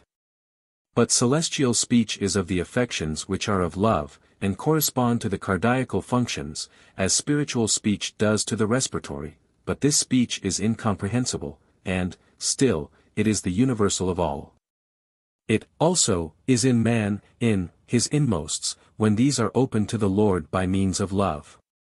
They, in whom these inmosts are open, perceive the leasts of all the things of the word, even to the little horns 127, as was shown.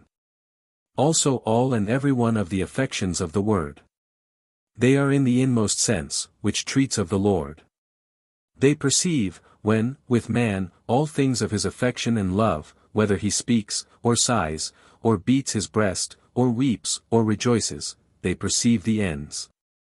Their ideas, therefore, in the thought and speech, are not from the understanding separate from the will, but conjoined with it, so that it is as if they were from the will itself. But, as was said, their speech is incomprehensible, to the spiritual, as to interior affections, but still intelligible as to the words thence derived, for the will speaks by means of the understanding. The intellectual affects spiritual, angels. But their voluntary does not do so. 5103. Concerning the hell where they wrangle about religious matters. Concerning Luther. Concerning Babylon. Concerning the great toe of the right foot. I heard a considerable crowd around me, which numbered several thousands. By them the hell of hypocrites was excited, from which hell there arose an exhalation which infested the teeth and gums, both upper and lower, of the left side. This continued some hours, and I complained that I was affected with that pain from that disturbing crew. After some hours, there appeared before me, a certain one, like a monk, in a blackish garment, and it was said that it was Luther. And it was perceived that that crew was stirred up by him, against those who were with me, because they entirely disagreed with his doctrine concerning faith. It was then granted me to speak with him. I then stated to him those things which pertain to faith. And said that the two essentials of divine worship are faith and charity, but that, in order that man may be saved, they must make one, besides many other things, which were confirmed from heaven, and he stood listening, and assenting to everything. I suppose that he was of such a disposition that he is able to acquiesce, and not any more excite the rest of the crew against these things. But when he went away, he turned himself to that course to which his delight led him, which was to excite tumults. As soon as he went off, I perceived a similar tumult, and also the pain arising from the opening of the hell of hypocrites. For every spirit, by reason of his presence, opens a hell agreeing with his love. Then, being once more admonished, he desisted, but betook himself to a high rock, and, when he saw us beneath, then he again stirred up a similar crew there. They said from thence, that they cannot do otherwise, because he has the persuasive power, and also the authority, of his opinion, so that it is not, in their power, to do otherwise than as he wishes. But he was then punished and cast down. When he came to the valley, he again stirred up similar crowds there, and also opened a hell which is quite in the middle, under the groin, where are those who believe they know everything and that nothing at all is concealed from them, and at the same time, do not suffer others to speak, nor even to think, save only those who agree with them.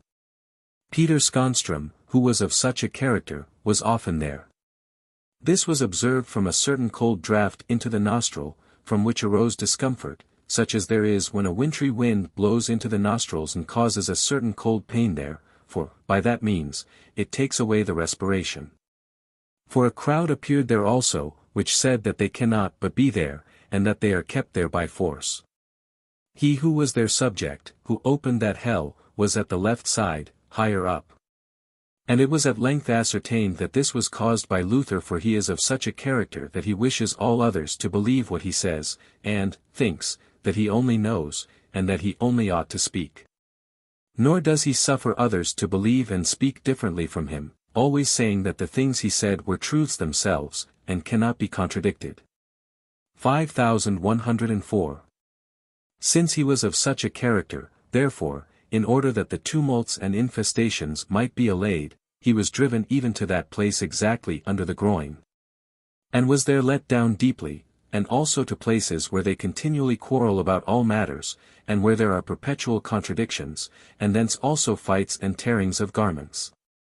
There, also, is the place of those who engage in contentions about the doctrinals of the Church, and perpetually contradict each other.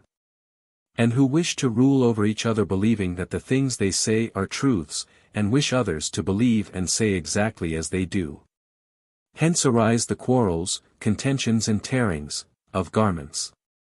So they go away and return, and still contend and wrangle, and, indeed, not in the least for the truth's sake, but for the sake of self and the love of ruling.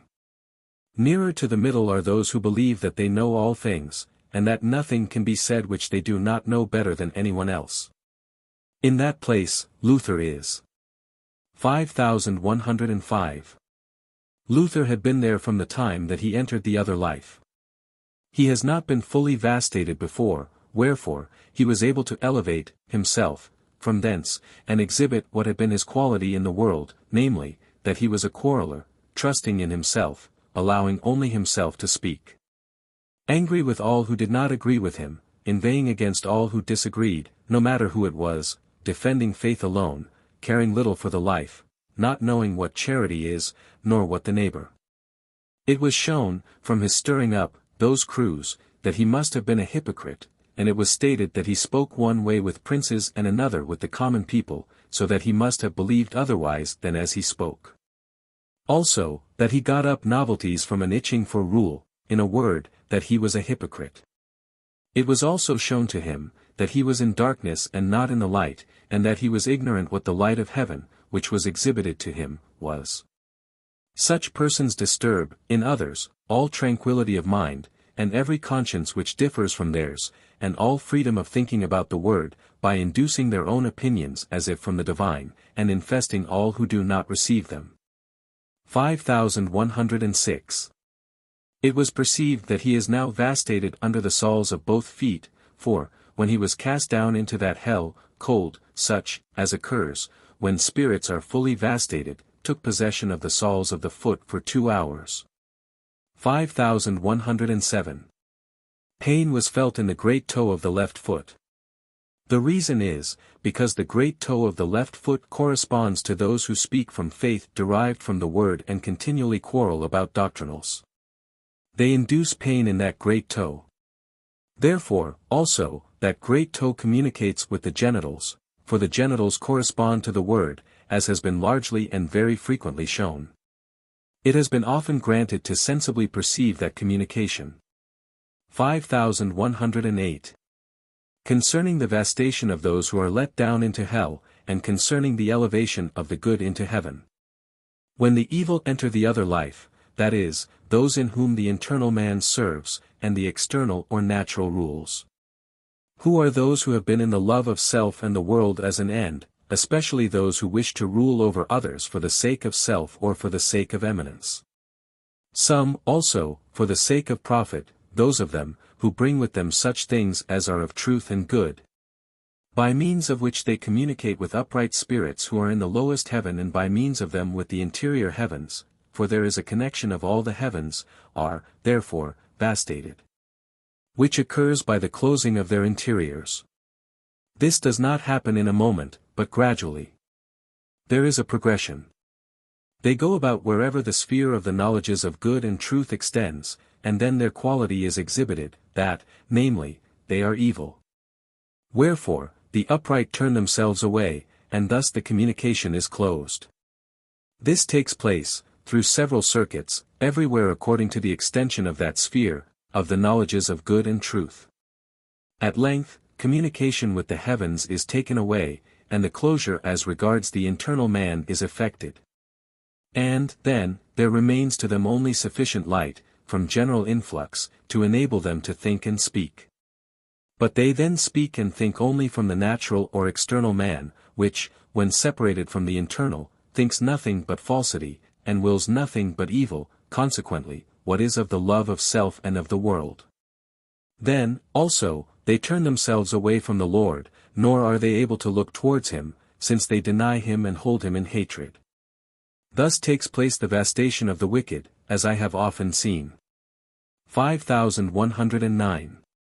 The deceitful, however, are vastated, differently, for these have thought more deeply, or interiorly, than others. It was said that these are vastated by being let down to deeper places, and by elevation, therefrom. But this has not yet been made known to me. 5110.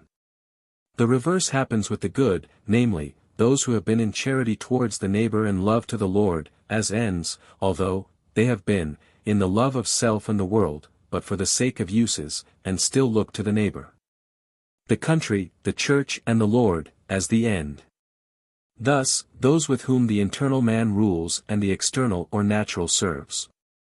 With these, the natural is closed, and only kept open when it can serve the internal. 5111. That the evil can be thus vastated, and interiors thus closed up, is because, in this way, they turn themselves to their loves. Whithersoever they turn themselves, their loves are in front of them, thus where they are, howsoever they may wander about. They are unable to be turned, and by that means to return to the former state, from any other source, save only by the Lord, which also it was granted me to see on several occasions. But, still, they are remitted into their own state and glide back into it of themselves, because they love those things which belong to that state, and verge and incline thither continually. The continuation is at page 322, number 5148. 5112. Concerning angelic speech. It is to be observed, that, when spiritual angels speak, their words, which are intellectual ideas, have an affinity with the vowels e and I, and, when they name a there is still something of e or a therein. And, when they name you, then there is something of I or y. Hence it was given me to know, that, when their speech falls into human speech, it falls into such words as contain those vowels. But the words of the celestial angels have an affinity with a, o and u, for which reason, their speech, falls into such words as contain those vowels. When, therefore, man speaks with the latter, he is, then, diverted from words which contain e and I, to words in which a, o and u occur. 5113. The reason is from no other source than the affection of love, which is full-sounding, as may likewise be manifest from harmonics and music. When these express the higher things of love, as love to God, then, also, there will be a full sound. And when, too, they mark some devout sentiment concerning God, there is, as it were, the bass. But when other things are concerned, then the sounds vary in a different manner, so that they agree, respectively, with the melody. 5114. Hence it is, also, that, in the Hebrew language, and in the most ancient language in general, there were words proper to the celestial class, others proper to the spiritual class, and some common to both. This is also observable, to a certain extent, in some other languages. 5115. Concerning the celestial kingdom. Spirits and spiritual angels can hardly comprehend how it is with those who are in the celestial kingdom. How they live, think and speak, since they do so only from the affection of love, and not from faith. And, because they are so distinct from them that they are not able to be together, they are completely separated. So that a spiritual angel cannot enter into the sphere of the celestial angels, nor the reverse. 5116. I was admitted, by the Lord, amongst the celestial, where I saw spirits who were beneath the higher angelic heaven. These said nothing, but were continually on the move, for they either carried something, or drew something along, or led something, or entered in and went out, they hasten, they go slowly, or they ascended and descended. And, thus, in innumerable ways. He who sees only these things, and neither sees anything of their faces or their gestures, in particular, nor perceives their thoughts, will greatly wonder what it means. But he who sees the motions of their body and its limbs, in particular, and, still more, he who sees their faces and the changes in them, and, even more, he who perceives their thoughts. And, still more again, he who perceives the interior affections and their changes, such a one sees, in minute detail, all the things of the body, all things of its members from the head to the sole of the foot, and the whole of the face. And perceives innumerable things. And he perceives still more who sees the various changes in their very eyes.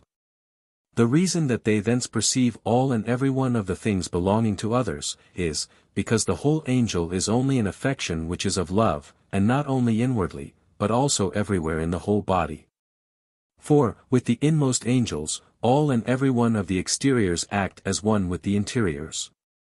In the way described, they speak to each other. And also by intellectual ideas, but not by such as are with the spiritual angels, but by such as make one with the affection in which they are, with ineffable variety.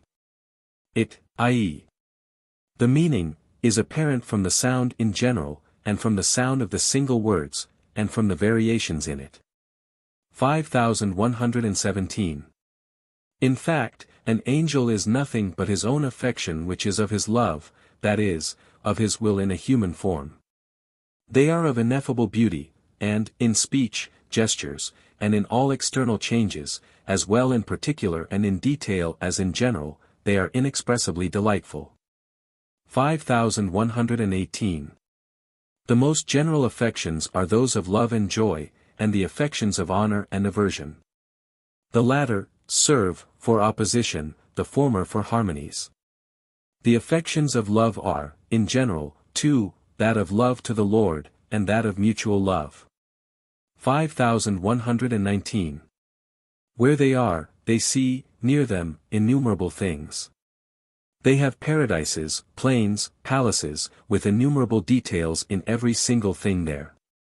All and every one of the things there are representative of the divine, with ineffable variety, with perpetual variation and in the most perfect forms. And in a brightness, such as there is from the most precious stones, gold and silver, pellucid in different ways. But they who are angels are, indeed, delighted with the sight of these, but principally with what is represented in them, thus, with divine things, some of which call forth affections of joy, others affections of love. 5120. When these affections are called forth, then perception takes place, not only in the thought but in the whole angel, for, as has been said, the angel is the form of his own affection. 5121. When spiritual angels enter into that sphere, they become as it were insane, and immediately cast themselves out thence, and are also affected with pain. And when genii, who are in the opposite, of that sphere, and are understood by the devil and his crew, come into the sphere of those, celestials, they are dreadfully tormented, and are then in the most dreadful hell. Wherefore, they cast themselves away from it. 5122. They never think about persons who are absent, but, when they are amongst themselves, and as it were alone, they think according to the objects which are before the sight. Many objects, also, shape themselves visibly from others, with a variety according to their affections. They also perceive, from the variations in the objects, the presence of the sphere of others. Thus, from the character of the affections, they perceive, the sphere of the heaven in which they are. 5123. The spheres of consociations are extended almost throughout the whole heaven, but with indefinite variety. There are, some celestial spheres in which they can be with an affection of joy and love, others in which they can be with other kinds of affections of joy and love, and, in those where they are not able to remain, they fall into sadness. There are boundaries to those spheres, at the sides, but, still, they who are there, are in an affection of love, and, consequently, of joy, and their sphere is bounded at the sides towards them. Thus are societies distinguished. And the distinction is most accurate, so that nothing can be more so. Those who are the wiser, perceive such things thoroughly. 5124. They have wives with them, who, however, are such that they are in an altogether similar affection.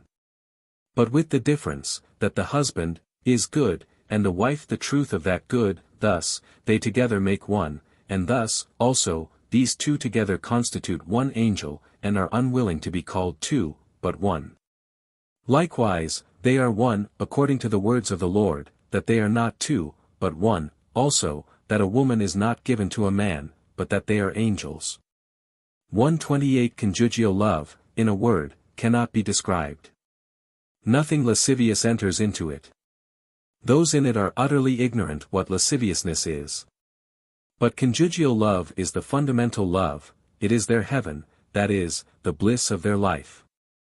That love cannot be at all described at this day. For, in the world, it is not distinguished from lasciviousness. This, which is the opposite of conjugal love, and has nothing to do with love, but is foul, always adheres to it. 5125. That heaven is not a place but a state of life. All who come from the world bring with them the opinion that heaven is on high, thus in place, for which reason, they say that they wish to be raised up into heaven. But they do not know that heaven is not a place, but a state of life, namely, of the life of love, charity and faith, and that, though they appear in a higher place than others, place is an appearance. I saw that certain ones ascended on high, as very many did in many ways, but, when there, they said that they are altogether like they were before, and that they see nothing, and so they wondered that heaven should be there. But if the state is changed to a good one, it becomes heaven with those in whom this can be effected, to just such an extent as they receive the state of love. Certain ones, when on high, were granted communication with the angels there. For they were invisible, but, when communication takes place, they appear for a little while. The evil then cast themselves down from thence, head foremost. For they feel hell in themselves, grievous according to the degree and quality of their evil. 5126. Continuation concerning the celestial kingdom. I was brought up onto a mountain, where were those who belonged to the celestial kingdom. But they were not of the best sort. When it was permitted me to ascend, I heard one, there, saying that he is in a sorrowful state with his companions. And he showed me his face, on which appeared a beard consisting of only 2 or 3 little bunches of hairs of great length, and on the rest, of the face, he was bare. Later, I saw such a beard on him as they had in the former, or good state, namely, a large one, occupying the whole chin, abundant, and yet elegant. It was perceived that those who are there are delighted with such a beard, and that the celestials are bearded in this manner. And that it is therefore said, in the word, that the Ancient of Days, whereby is meant the divine celestial of the Lord in heaven, had a great greyish beard. Also, that this is why the Jews made so much of the beard, and even attached a religious importance to it, wherefore, also, the beard is so often spoken of. 5127.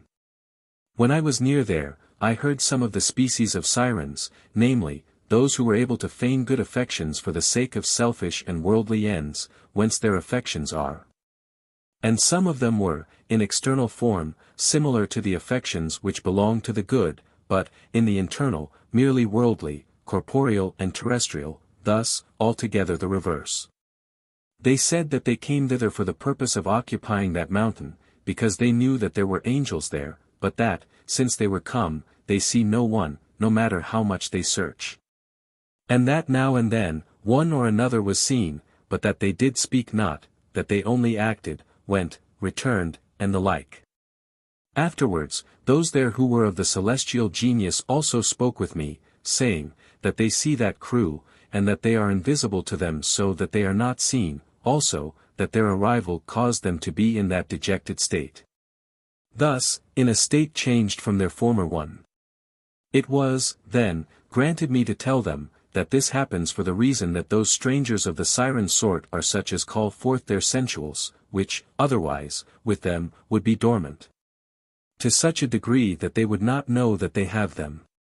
And that thus, they call forth their terrestrial, corporeal and worldly things, therein. Wherefore, when their interior affections, which are good, fall into that, sensual, state, as regards those affections which are opened by the arrival of the sirens, they experience dejection, shame and evil.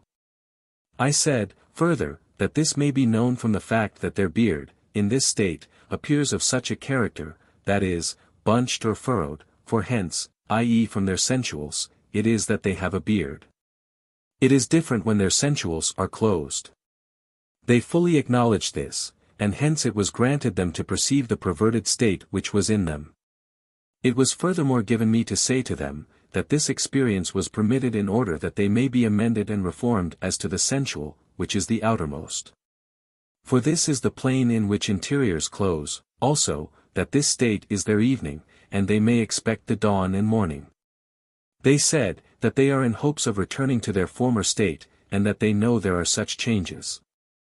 But that, in that dejected state, they do not think much about it. I thought to myself that it is so, likewise, with others, when they are in the state of evening. 5128. Afterwards, that crew, which was composed almost wholly of sirens, was cast down to another part of the mountain, from which place also they spoke with me, saying that they halt in the midst of the descent, and can neither descend nor ascend. From which it was perceived that there was some reason therefore, which was afterwards manifested. Of those mountain dwellers of the celestial genius there were some, at one part of the mountain, who wished to remain in that state, because they perceived delight in the worldly, terrestrial and corporeal things of their sensual, who, consequently, were worse than the rest. Wherefore, also, they were at that part of the mountain, but they, likewise, were cast down from it. They descended towards the left, and desired to inflict evil on me, from that place, owing to the fact that, though they wished to return to the part they came from, they were expelled from it. But it was not permitted. Wherefore, they descended, by a certain roundabout way, to another place, into the valley below. 5129. When this took place, then, on this side where I was, there was felt a sphere from the hell of hypocrites. And that sphere was also extended towards the mountain, to those who were there. Those, in that hell, also, are such that they are able to put on good affections, as in favor of God, the salvation of men, their country, and also in favor of their fellows, but only so far as concerns the sensual, that is, as to the most external. But their interiors are nothing but the evils of self-love, which deny all these things. Their evils are also quiescent with them. When in preaching and external confession, they are, outwardly, holy, pious, and devout. Hence it is, that they occasion pain in the gums and hence in the teeth, which also happen then, for they are exceedingly external, being holy and just in the sensual, and in the internal, profane and impious. Consequently, they are in completely inverted order, which is, being wholly turned away from heaven and towards hell. This happened to the end that still other things may be opened in their sensual, i.e., that of the mountain dwellers, and that they may thus be amended as to those. The mountain dwellers said that they do not perceive the evils of those, that is, of the hypocrites, for they were quiescent. But, when they were laid bare, they were then horrified. 5130. When the hypocritical sphere ascended, then that crew of sirens was cast down into hell, which so happened, in order that others, from various places, might come in contact with them, and those others took to themselves some of the sirens. And thus divided them, so that they might no longer act in concert. For when they act in concert they are effective, but when dissociated they have no power. 5131. I spoke afterwards with the mountain dwellers about the beard, that they could from that be distinguished as to the quality of their sensual.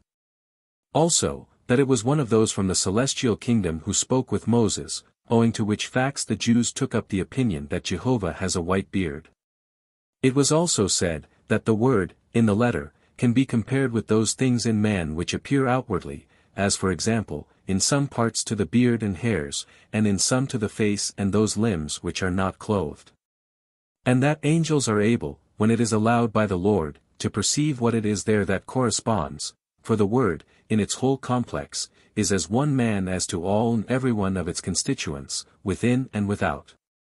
And that man is like the Lord's human was, in the world, wherefore, the Lord is called the Word, John 1.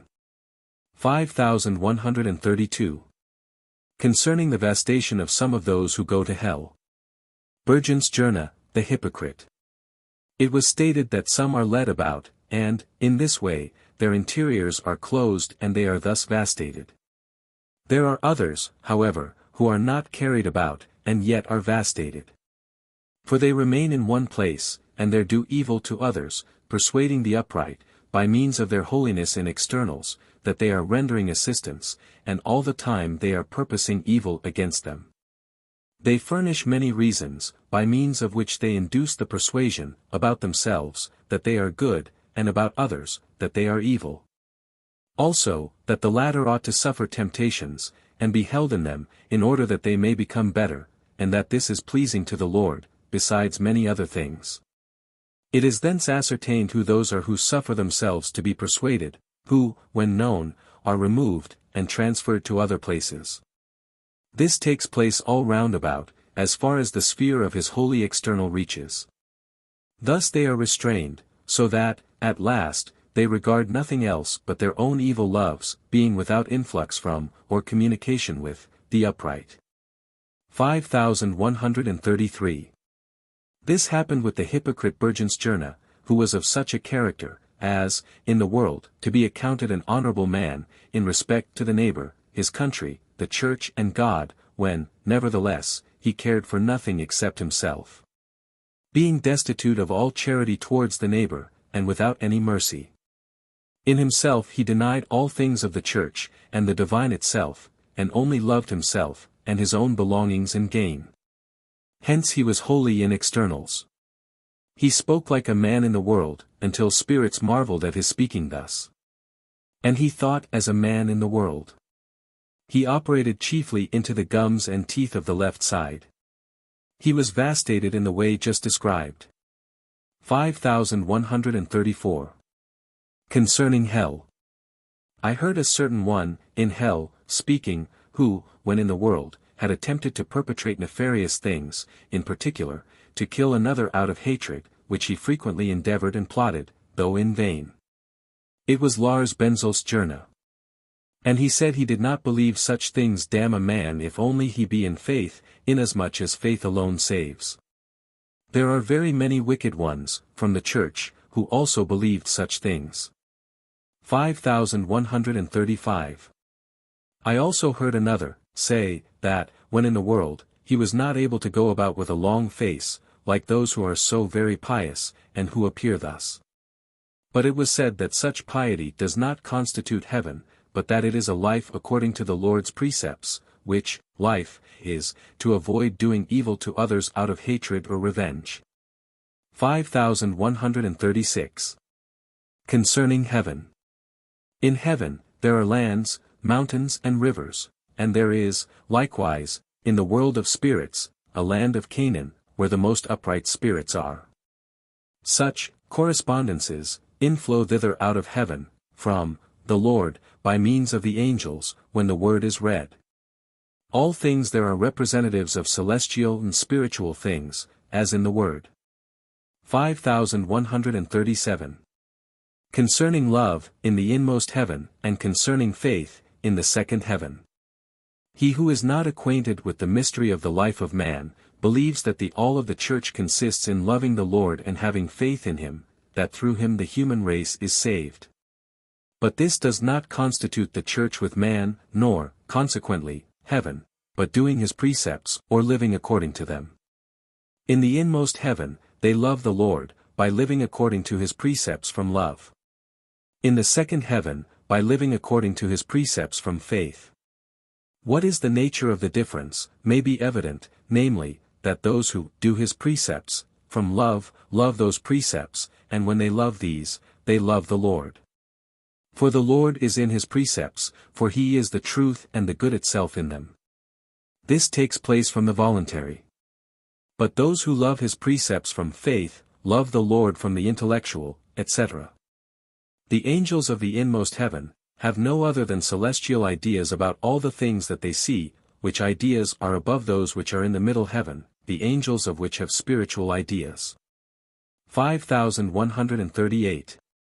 Concerning mimicking hypocrites. There are hypocrites, who, inwardly in themselves, mimic others when they speak, which, nevertheless, is not apparent from their faces. They also speak in their favor, to their face, by praising them. But still they inwardly deride them. And when they talk to others about these same persons, they ridicule them so as to affect these with the jest. They tell lies without any hesitation. Such persons appeared to me above, forwards, in a dark chamber, into which one was admitted, who then fled away. That chamber is squalid, and they are dressed like the infernal crew, and, in the manner above described, amuse each other with lies. 5139. These press down on the upper gums of the left side. There is a sensation of heaviness from them, in the enclosed teeth. Moreover, they inflict pain on the left side of the head, just above the forehead. 5140. Something about hell.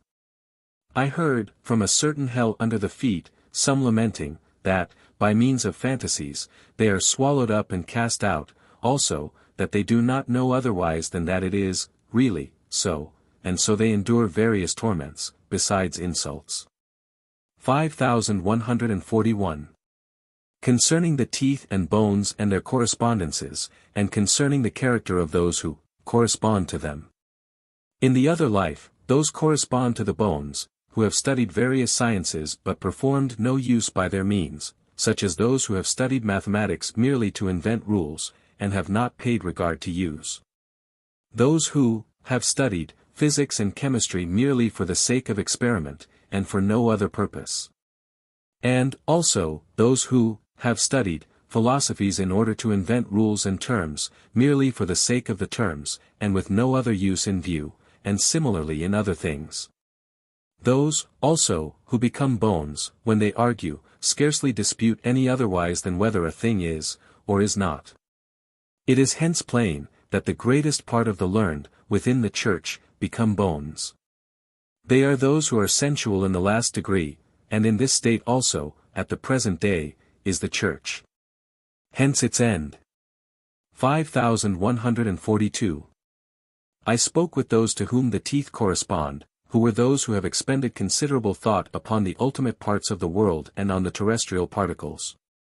They supposed their origin was from collision, and that thence they became rounded. Since these have sought the delight of their life in lowest things, they corresponded to the teeth they also inflowed into my teeth, manifestly.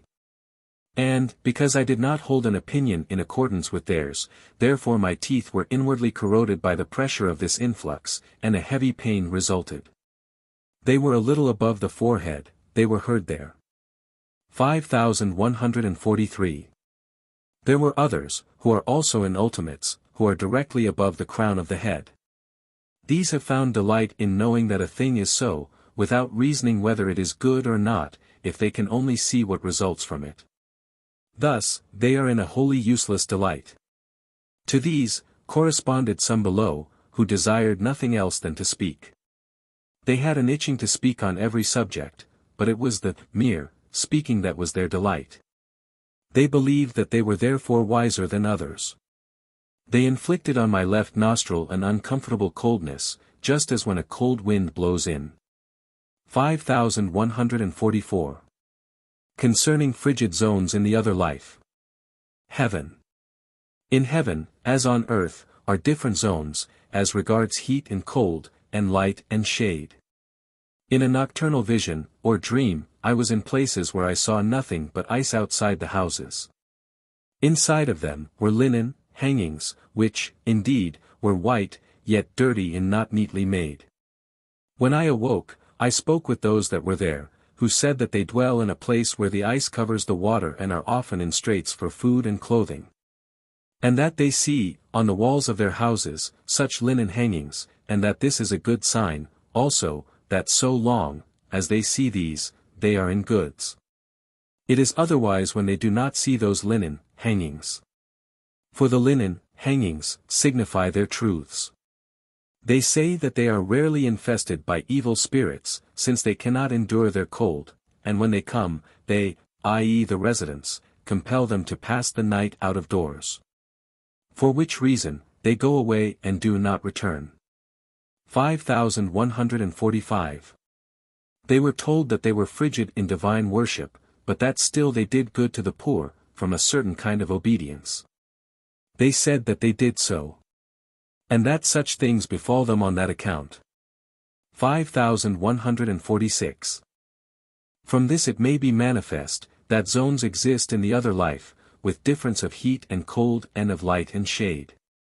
But, instead of heat and cold there is love, and instead of light and shade, is faith derived from love.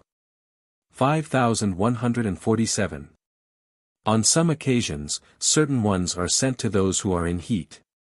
And, owing to their presence, the faces of all are turned toward such things as are in zones not very frigid, but the strangers cannot stay there long. Every one of them is drawn, from the interior force of his nature, to his own place. 5148. Continuation concerning vastations, and concerning hypocrites. Concerning hell and heaven. I also saw two who were vastated by being led about. One of them has learned, by art, acquired, in the world, to speak from the affection of love, from sincerity, from charity, and even from innocence, when, nevertheless, inwardly, he was among the worst of devils, Ericus Benzelius. He was led about, and then detained in like affections, and exhibited to all those with whom he held communication, and it was also seen what sort of devil he was. He was a hypocrite of the worst sort, because he could counterfeit innocence. And then they all were turned away from him. Consequently, all those interiors which had communication with them, were closed. This lasted an hour's time, and, then, he was again led about, twice. At length, there appeared nothing else than a bundle of teeth, for hypocrites appear thus. This one was worse than most, for he pressed upon the front teeth, on both sides, and induced a heavy pain. 5149. Finally, the other, who was a very wicked magician, was led about. He learned, by means of correspondences and very many other things, to excite in his own favor those societies which receive representatives, who are in spiritual ideas. When carried about, he was kept practicing all his arts, and this in sight of all with whom he had communication. These averted themselves, similarly, to those mentioned above. And thus all such things with him were closed, and he was at last brought into such a state that he had no knowledge of such things. He, consequently, came into a miserable condition. 5150. Concerning those who deny God, heaven and hell, confirming themselves in their denial. I perceived and saw that there were thrust down from a certain rock, very many, even to thousands, who have denied God, in heart and faith. Some of whom, nevertheless, have lived morally, but their moral life was on account of the world, so that they may appear to advantage. With some, it was from principles, imbibed, in childhood, that they may thus acquire wealth. Some of them, live morally, from natural disposition. They who were thrust down, have confirmed themselves in the notion that there is no God, but that all things are brought about by fortune and human prudence. It was perceived that they had not any spiritual life, that is, life whereby they could be conjoined with heaven, and receive influx thence from the Lord, and be ruled thereby. This is why they were thrust down, and let down into places where such ones could live, in a life which is not life. There was, in them, as it were an inanimate quality, which was perceived. 5151 to 5200. 5151. That heaven cannot be opened to the inhabitants of this earth. A certain one wondered why heaven is not open to the inhabitants of this earth, as to those of others.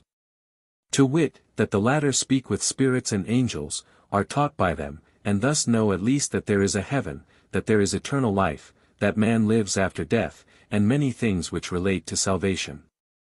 But the reason is, because the inhabitants of this earth are in ultimates, into which they have thrust themselves, by tyrannies, and by the loves of towering over others, and of acquiring possession of all things in the world. Whence it happens that they are mostly sensual and in ultimates, and that, therefore, heaven is closed to them. If it were opened they would immediately perish, because spirits of this earth, being of such a character, breathe nothing else than the murder of another. And the man, of this earth, whose interiors are opened, is led at the pleasure of spirits who are of such a character.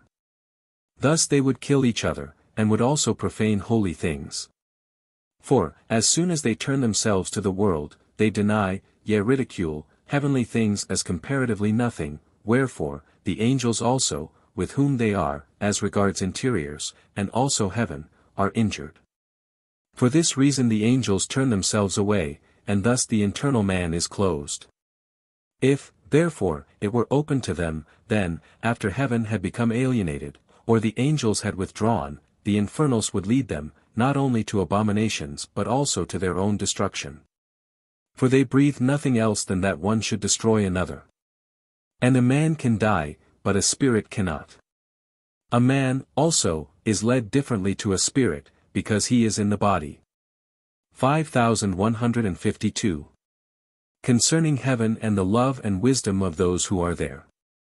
It is said, that those who are in the heavens are in love to the Lord and in charity towards the neighbor. But they who do not know in what way they are in love and charity, may believe that it is only by entertaining a sentiment of love for the Lord and the neighbor, but this is not the case. But, in truth, love to the Lord consists in the fact that they love to do those things which the Lord has commanded, thus the divine truths which are in the Word, and to love them. In this their love to the Lord consists. And love towards the neighbor, with them, consists in the fact that they love to do those things which the doctrine of their church prescribes, thus, to do those things from faith, this, to them, is loving the neighbor. 5153. As respects heaven, and the ineffable wisdom and happiness of those there, it consists in the circumstance, that, in every object they see before their eyes, they see the divine in celestial things which are represented in them. Wherefore, when they keep their eyes on external objects, their mind is kept in internals, thus, in divine things. The objects which appear are ineffable, as paradises, with trees, fruits, flowers, etc., etc. In all of these they see such things as they represent, in a series, for instance, just at the same time that the eye beholds fresh verdure, the mind sees, in a complex, all things, in a wonderful series, which relate to the divine wisdom. Consequently, unspeakable things. Everything glistens with gold, silver and precious stones, in indescribable forms, all of which involve divine things in their order, which they, then, at the same time, perceive. Hence they enjoy interior and exterior delights, simultaneously. Love irradiates all things, on the whole and in detail. They also appear beautiful, according to their love and consequent reception of wisdom. 5154. When another, who is not in celestial love, and hence not in perception, comes to these, he sees nothing there, with his eyes, save something obscure, without any beauty. Thus, the objects are seen, according to everyone's love and consequent wisdom. See, also, what now follows concerning similar things, and palaces. 5155. Concerning heaven and its joy. All joy, bliss, prosperity, happiness and delight, in the heavens, is in the affection of use for the sake of use, and is according to the quality and quantity of the affection, and according to the quality of the use. In fact, heaven is a kingdom of uses. And if anything else than use is regarded as an end, as eminence, self-glory, or gain, which looks elsewhere than to use itself, thus, any end, which regards self, and the world for the sake of self, then, in proportion to the extent to which it, i.e., the end of use for the sake of use, perishes from the affection, in the same proportion is the quality of the affection changed, since it is use on account of self which is the end. And, as far as this is regarded, so far is, a man, not in heaven, and is destitute of the life of heaven. And if use for the sake of self has dominion, then he is no longer in heaven, but in hell and, then, he enjoys no reception of any prosperity, or happiness, interiorly. 5156. This joy, and this happiness, are what are meant by the joy and happiness of heaven, for affection which is of the love is the receptacle of all delight and prosperity, hence is all joy of heart, and all gladness. 5157. That joy, also, appears in the faces of angels, there is in them something heavenly, which is inward, and which cannot be described, for it comes from the interior state. This joy, also, insinuates itself into every joy whatever of their wisdom. For the affection of any love communicates itself to every single thing anyone thinks, wills, sees, hears, says and does, as is also well known. And, as the angels are in truths from that good, their faces are thence shining and radiant, which comes about from good, by means of truths. 5158. Heaven is a kingdom of uses. There is no one there who does not discharge a use. The kinds of uses are innumerable, both such as they are conscious of, and such as they are not conscious of. For there are, there, those who instruct others, those who lead to good, those who are with men, those who awake the dead, those who protect, and those who are responsible for others. In a word, there are innumerable duties and everyone, in his own place, receives certain duties according to his affection of use for the sake of use. That affection itself, with its joy, is the reward and recompense which is meant in the word. Hence it is manifest, that, since the very delight of the affection is the reward, there is no desire of meriting just as a mother who tenderly loves her children, in which love the joy is, does not think about merit like a hired nurse. But grieves if she is deprived of that use, and is willing to give all that she has only to be allowed to possess her joy. Hence it is evident that she rejects the notion of merit on that account. Sometimes, indeed, she thinks what her happiness will be when the child becomes grown up and attains honors. But she thinks of this from afar, and scarcely anything about it when she is in her love. 5159.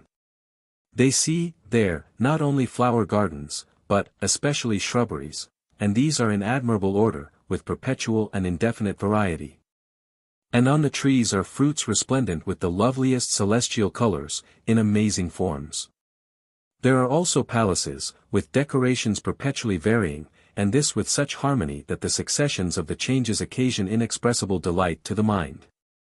Within, are rooms in such an arrangement as cannot be described. With marvelous ornaments, also, in them. Moreover, they engage in conversation, in which each one delights another, in such an orderly manner that, taken together, they constitute one harmonious concord of thoughts. These things are perceptible. The character of another is also discerned both from his actions and his speech, also from the paths in which he walks, and from the changes of countenance which accompany every single thing said and heard by him.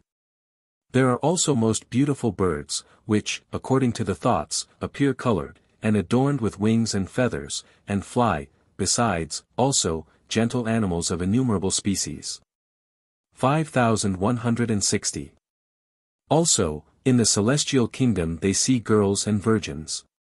And these are adorned, by the Lord, with various ornaments, in marvelous arrangement, together with flowers of various colors, precious stones and ineffable things, such as are enumerated in Isaiah 3:18-23, Ezekiel 16 verses 10-14, and elsewhere. From which they have such great beauty, that all the beauty of the virgins in the world is not comparable to it, and by means of these things they know all that are signified by them, for virgins, there, are affections of good and truth. Hence, those affections are represented to the full, and every single detail is perceived by those who are there. 5161. Concerning the hell of those who are cunning, and act clandestinely, and with deliberation, caution and prudence. Frederick Gyllenborg. There was a certain one at the left side, in the plane of the foot, who lay hidden there for a day or two, and no one knew that he was there. He was of such a character that he was able to impede my thoughts and take away the influx from heaven, so that I should have been unable to write those things which had to be written. But he was at length detected. And it was found that it was he, Gyllenborg, who had done it. He said that he was able to do this and many other things, whenever he wished, nor did he fear anyone. It was then made known that he came from certain ones, on a hill, or small mountain, at the left, towards the back. Wherefore, I was led down thither by the Lord, not, however, upon that mountain, but into a cavern under the mountain.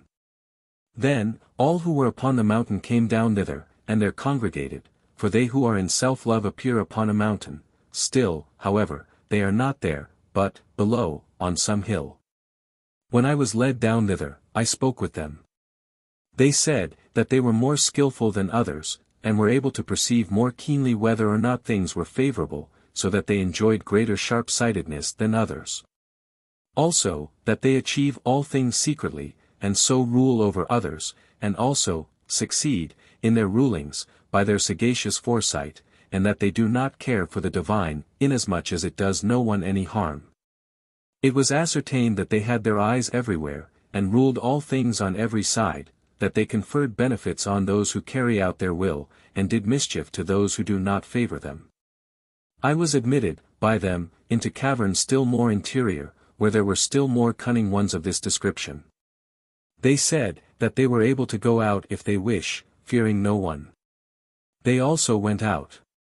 And, when they supposed that they were going along a straight paved way, tending a little to the rear, all of them were then swallowed up in a chasm, and carried off by a hell whence they can never get out. It was said, that, in that hell, there is excrement and filth, and that they never appear afterwards, for they are pernicious above all others. That chasm is at the back, towards the left. 5162. Concerning the world of spirits, and concerning those who are there. The world of spirits is not a fixed place, between heaven and hell, but it is the state in which people are when between heaven and hell. In that state, consequently in that world, are, one, all, when in a state in which the understanding and will do not act as one, thus, when thought and will, or, what is the same, truth and good, or, what is also the same, faith and love, are not in agreement. Hence it may be manifest, who they are who are in the world of spirits, and when they are there, namely, they who are in that state, when in it. 2. Also in that state, are all with whom interiors and exteriors disagree, when, namely, a man wishes to appear other than he is, and also when he speaks other than he thinks, he is in that state. 3. This kind, also, in a certain manner, coincides with the former. From these observations it may be manifest, who, specifically, are in the world of spirits. They are as follow. 5163. 1. Man, from infancy even to adult age, is in the world of spirits as to his spirit, because he is successively in different states, and is then in freedom, so that he can be reformed. 2. He is also in a different state, in particular, according to the changes of his general state, but these variations are innumerable. 3. All men, immediately they enter the other life, are in the world of spirits, because they are in a varying state until the man's intellectual and voluntary act as one. And also until his interiors and exteriors do not disagree, he must, eventually, be one, not two. Neither must he be between heaven and hell, but in the one or the other. 4. With those who are to enter into heaven, evils and the falses of evil are there and then separated, and they are thus prepared. And, with the evil, truths and goods are separated, in order that they may be in evils and the falses thence engendered. 5. At first, also, nearly all are in externals, which are, presently, removed, and thus they are prepared for a life with spirits. The man, is then, at first, in gross states. But he comes, successively, into such as properly belong to the other life, and are called spiritual. 5164. When a man's spirit is in that state, he is then in freedom, he goes hither and thither, now to one society, now to another. This time with those from heaven, and that time with those from hell, and this until either good or evil obtains the ascendancy.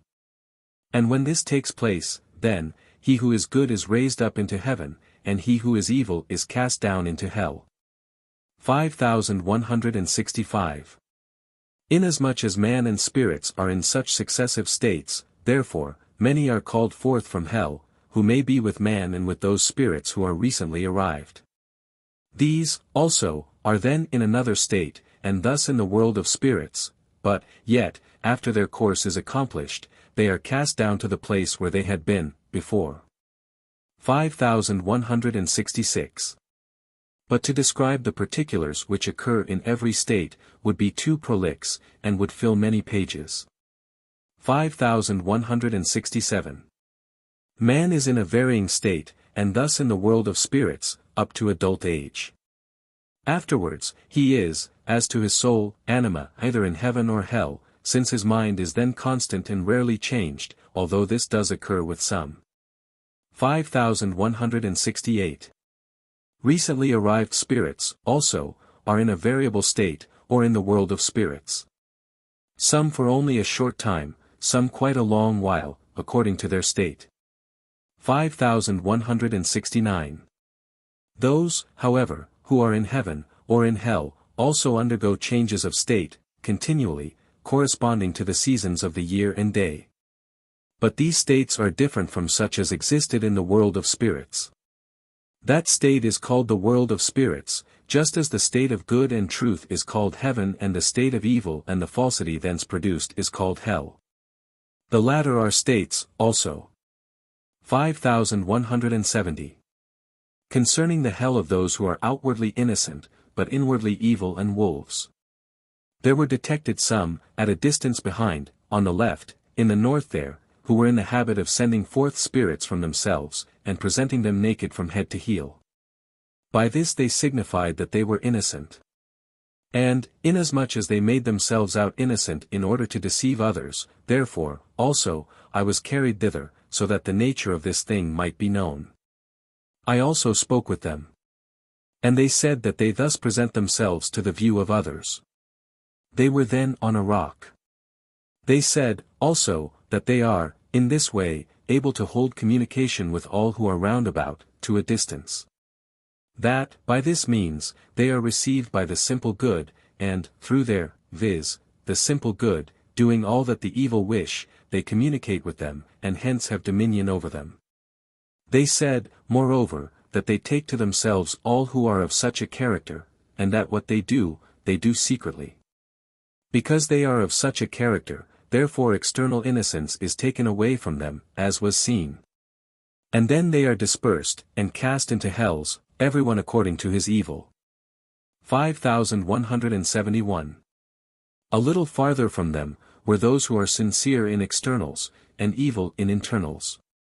They make a show of sincerity, and thereby persuade the simple, and have communication with them, they act in like manner, also, with the evil. 5172. Concerning the state of the lowest heaven. I spoke with them concerning their state. They said that there are men of various kinds amongst them.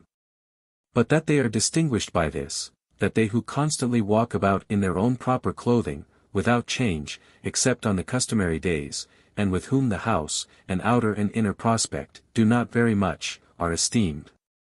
The reason is, because these act determinately, and turn themselves to their own loves, constantly. But, when they see certain ones changed, as regards the clothing and face, they know it is not well with them. They call those who change their clothing and their face according to the regions they are in, and turn themselves undecidedly, fantastics. Such appear, there, sometimes, but they shortly vanish. 5173.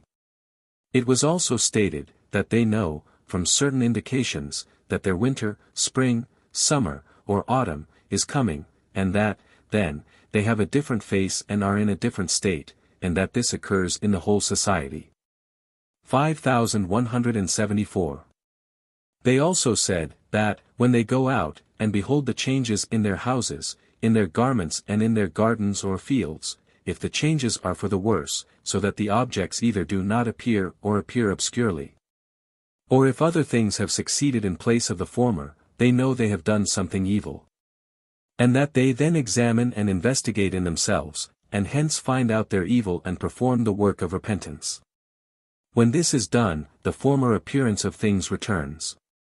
And, if they have become better than before, then the appearances are better. At such a time, they explore such a matter, principally from their faces. 5175.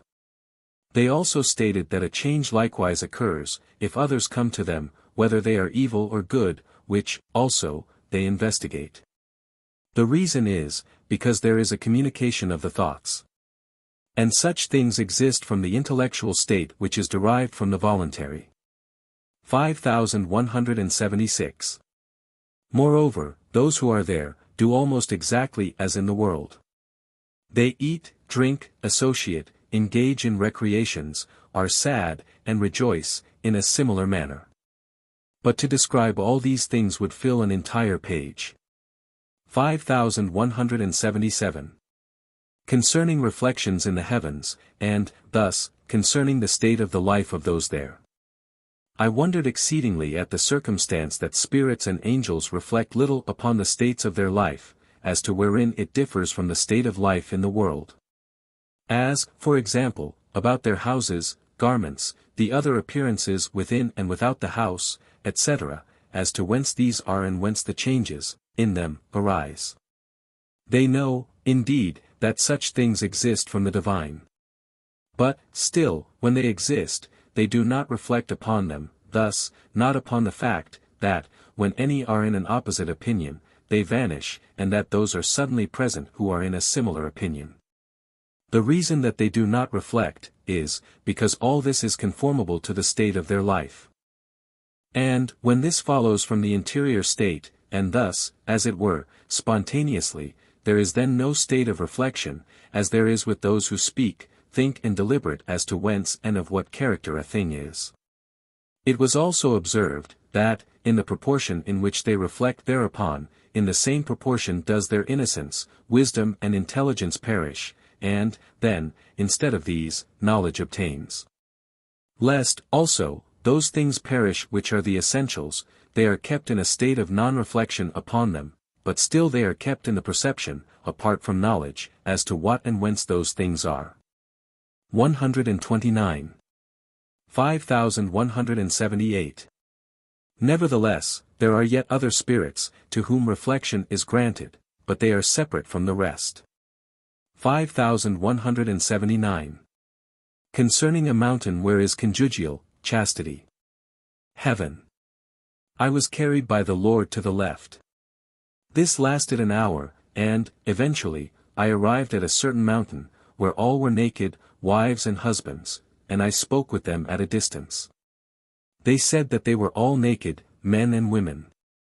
Neither did one ever lust after another, nor was any lasciviousness called forth, and that, still, they loved their spouses tenderly. They said, further, that, when they come to their own dwellings, all, both men and women, are naked, and that then, in like manner, they have neither lust nor lascivious thought. And, also, that they cannot tolerate those men and women who are clothed, because they are of a different genius. The reason that they were of such a character, was, that they were in conjugal chastity, owing to the fact that they had been so in the world. They also admit to themselves whomsoever they please, of both sexes. But they explore them, by, causing them, to strip off their clothes, and present themselves, let them be men or women, naked. They then, at once, perceive whether the conjugal state is with them. If not, they are driven away from the place. Some who have not the conjugal state, are able to feign it, and, by means of fantasies, to assume it for some time. But as soon as they are detected they are driven away, they are discovered, also, by their rushing from thence, of themselves, as from some enemy, and so far, that at length they cannot be been. Some go far away, some deep down, as also was seen. Some of those of such a character, who were with me, fled away in this manner. 5180. There was a certain one who had a faith in the sense of the letter of the word, and supposed himself to possess the conjugal quality, because he had lived chastely with his wife, and never conducted himself lasciviously.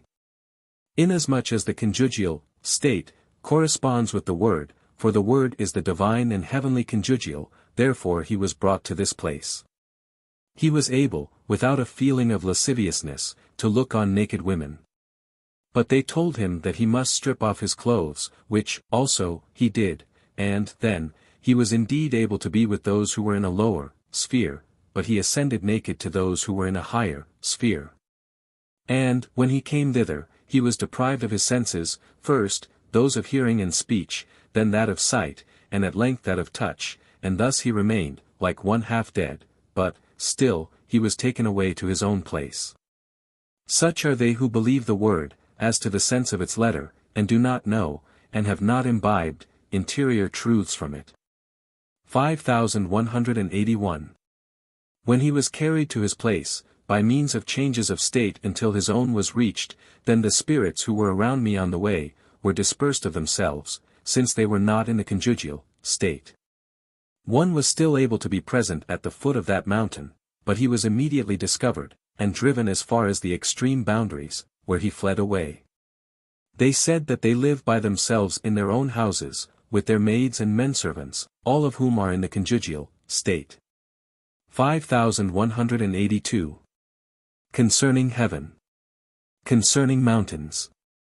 Those who are in love to the Lord, consequently, who are in celestial love, are on mountains, and they ascend the mountains right on to the summit.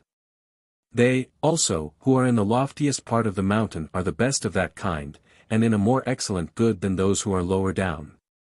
Thus they dwell higher or lower, according to the degrees of the excellence of that love.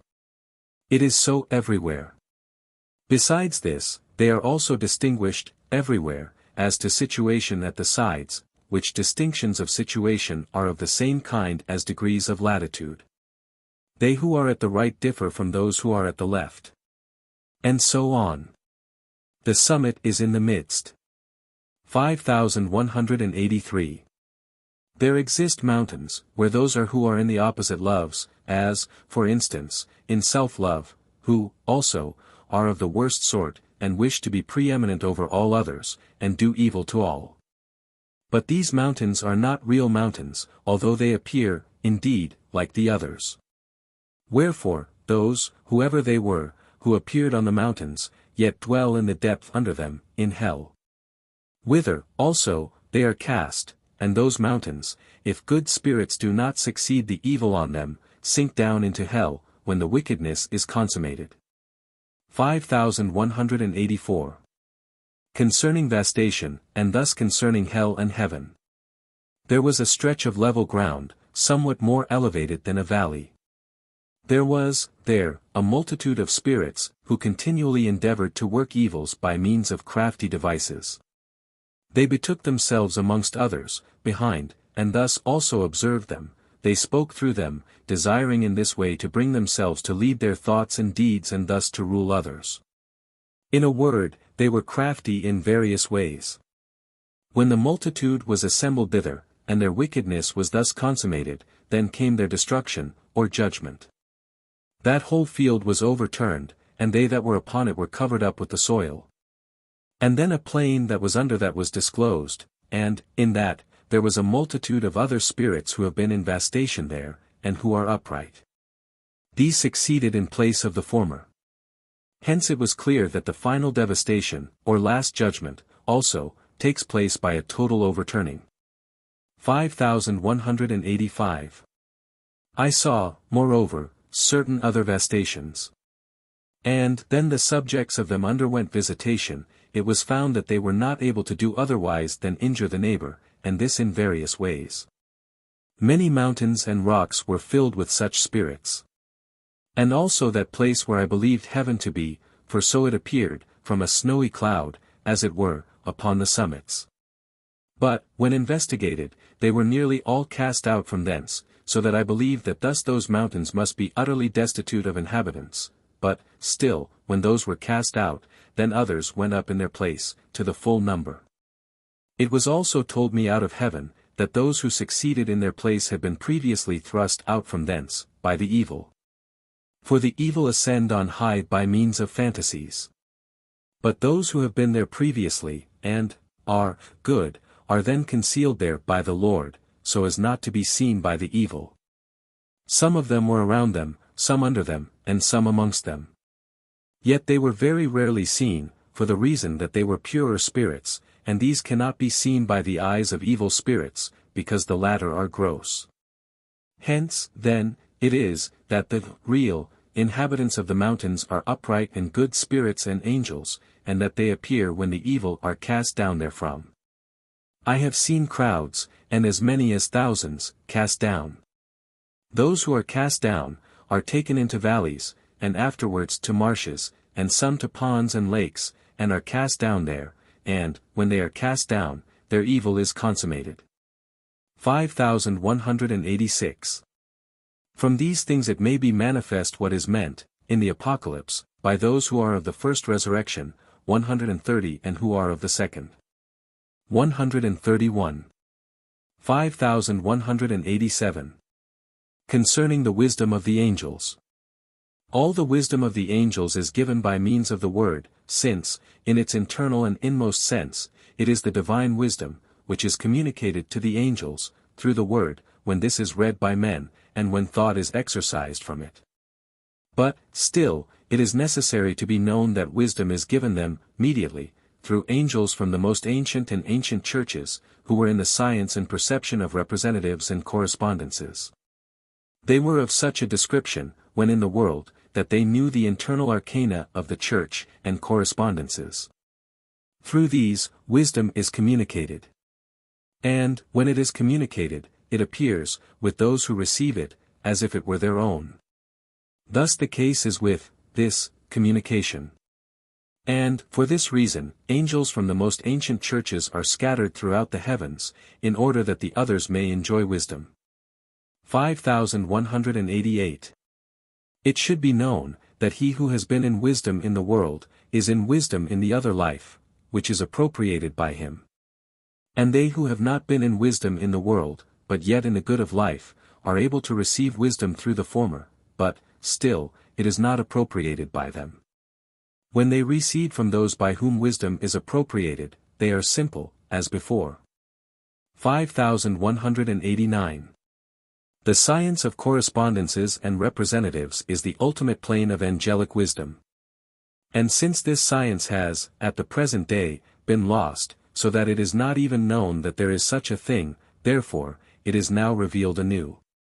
It was granted me to see a certain one of the ancients, who was in a great angelic society, withdraw himself, and, then, an appearance of darkness immediately overshadowed the society, and its wisdom was taken away. He, also, who was of the ancients, and who withdrew, was in the knowledges of wisdom, and hence the rest had wisdom by communication. 5190. Concerning angelic wisdom. The angels make one with man, for men and angels are conjoined as inmost and outermost, or as first and last. The celestial angels are in the first, man in the last. Because man is in the last, he thinks materially, or sensually. But the angels spiritually and celestially. Between these ways of thinking, there is correspondence, and, thus, man is, as it were, the plane upon which the thoughts of the angels rest. Hence, with men who are in the affection of truth and good from the word, there is a connection with the angels. Angelic wisdom, also, is in the highest place, for wisdom increases, according to degrees, towards the interiors. 5191. It should be known, that the more perfect the angels are, the more perfectly are they able to think, for, thought, with those who are in beauty, that is, in excellence, beyond others, is harmonious. These are able to think more wisely than the rest, who are in a lower degree. This, the latter are not at all able to do, because the angels speak from their own good, and their own truth, for they are these things. Thus, those who are in a lower degree can by no means think like those who are in a higher. Hence it is, that the evil cannot at all understand what celestial and spiritual good is, nor that truth is truth. 5192. The ideas of the angels are according to the state of good and truth in which they are. That natural ideas are turned into spiritual and celestial according to correspondence, see, Arcana Coelestia, no. 10,604, where, also, this matter is treated of. 5193. The whole of the intelligence and wisdom of the angels is from the Lord, by means of the word which is with man and spirit. For this is of such a nature, that even its minutiae correspond and are turned into angelic ideas in their due order, and, in every detail of the word, there is the wisdom of the divine, in a divine form, and in a divine connection. 5194. There was a certain one of the ancients, in an angelic society, who had wisdom in himself. He withdrew, and, then, the rest were in the shade, in respect to intelligence. 132. 5195. It should be known, that the greater number of those in the world who believe there is a life after death, believe that they are then in the human form. But those who have meditated much upon the matter in the world, do not believe so, because they have not been able to understand in what way they have a human form. But, if confirmation is taken away from these, they, also, have still the idea, concerning themselves after death, of a human form. 5196. In like manner concerning life after death, most of those who are in good believe that they live after death. But, when the last judgment is thought of, that faith falls and perishes. Nevertheless, it constantly returns when they do not think of the last judgment. Wherefore, most of them, when on their deathbed, believe that they are going to enter the other life immediately, and also say of others, that they are there. Parents say so, about their children, others, about their friends. Also, those who write about the dead, place them among the blessed, as if then alive. Priests, likewise, assure those who are about to die, that they are going to enter, immediately, into the other life. But, as soon as the doctrinal concerning the last judgment comes into the mind, that faith perishes, and still more is this the case with the learned, who have thought deeply about the soul. 5197. Continuation concerning vastation. There was also seen the vastation of those, in Christendom, who have confirmed themselves in favor of polygamy, and also of those who had 2 wives. They were together, in one region of considerable extent, to the number of several thousands. They were represented, as to their character, by the fact that they lay at the back, with the feet extended. They were all, also, overturned and cast into hell, together with that whole region. And there they destroyed their genital organs, so that they lived without them. Perhaps their strong persuasion in this matter arose from various causes, as, for instance, because people nearly everywhere in Asia outside of Christendom, and also the Jews, in the Old Testament, have not discovered any reason for establishing marriage between 2, only. But, because they were Christians, and in that light, i.e. the light of Christianity, and because the Word, which is the heavenly marriage, and the interior truths which are there, was amongst them, therefore, they were vastated in this way. 5198. General vastations, i.e. vastations of communities of spirits, take place, when the whole body has been destroyed. Every single society relates to one man, some in it to the head, some to the body, some to the feet. When that society is adjusted as one man, so that it has a head, body and feet, and these are evil, then consummation supervenes. The last consummation is that the feet, which are externals corresponding to internals. And, when this is reached, then vastation exists. Hence it is, that every particular vastation terminates in the feet. It is so with general vastations. 5199. Concerning spiders. I saw many females who were cast down from heaven, and who appeared like spiders letting themselves down by threads. It was their affections which appeared so. They were such persons, as, in speech, gestures and face, seemed pious and devout, but inwardly abounded in adulteries, thefts and all wickedness and deceit, thus, their interiors were full of venom. 5200. Concerning extreme vastation, and concerning the hell where it is effected. There are some who cannot be reformed by any punishment whatever, because they have imbibed hatred, revenge and the like, from childhood, and have retained them even to all ages, and obstinately clung to them. And thus have altogether closed up heaven against themselves. These cannot be reformed in the customary way, or by any ordinary mode of vastation, for which reason they are, at last, sent into a hell, where they lie like corpses, some in beds, some on the ground. And they are there like half-dead persons with ghastly faces. Some such ones lie there for 10, 50, 100, 1,000, 2,000 years, until such wild beast and utterly inhuman quality is consumed. And, in the meantime, they undergo at times dreadful torments, and at times are reminded of their hatred and vindictiveness. 5201 to 5250. 5201.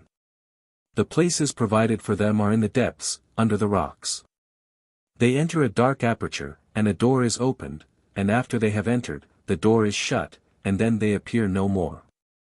I saw them, and knew that their life still remains, and that, when this process is finished, they are then as it were, silly, and go about bereft of understanding, but with a difference in each case according to the life.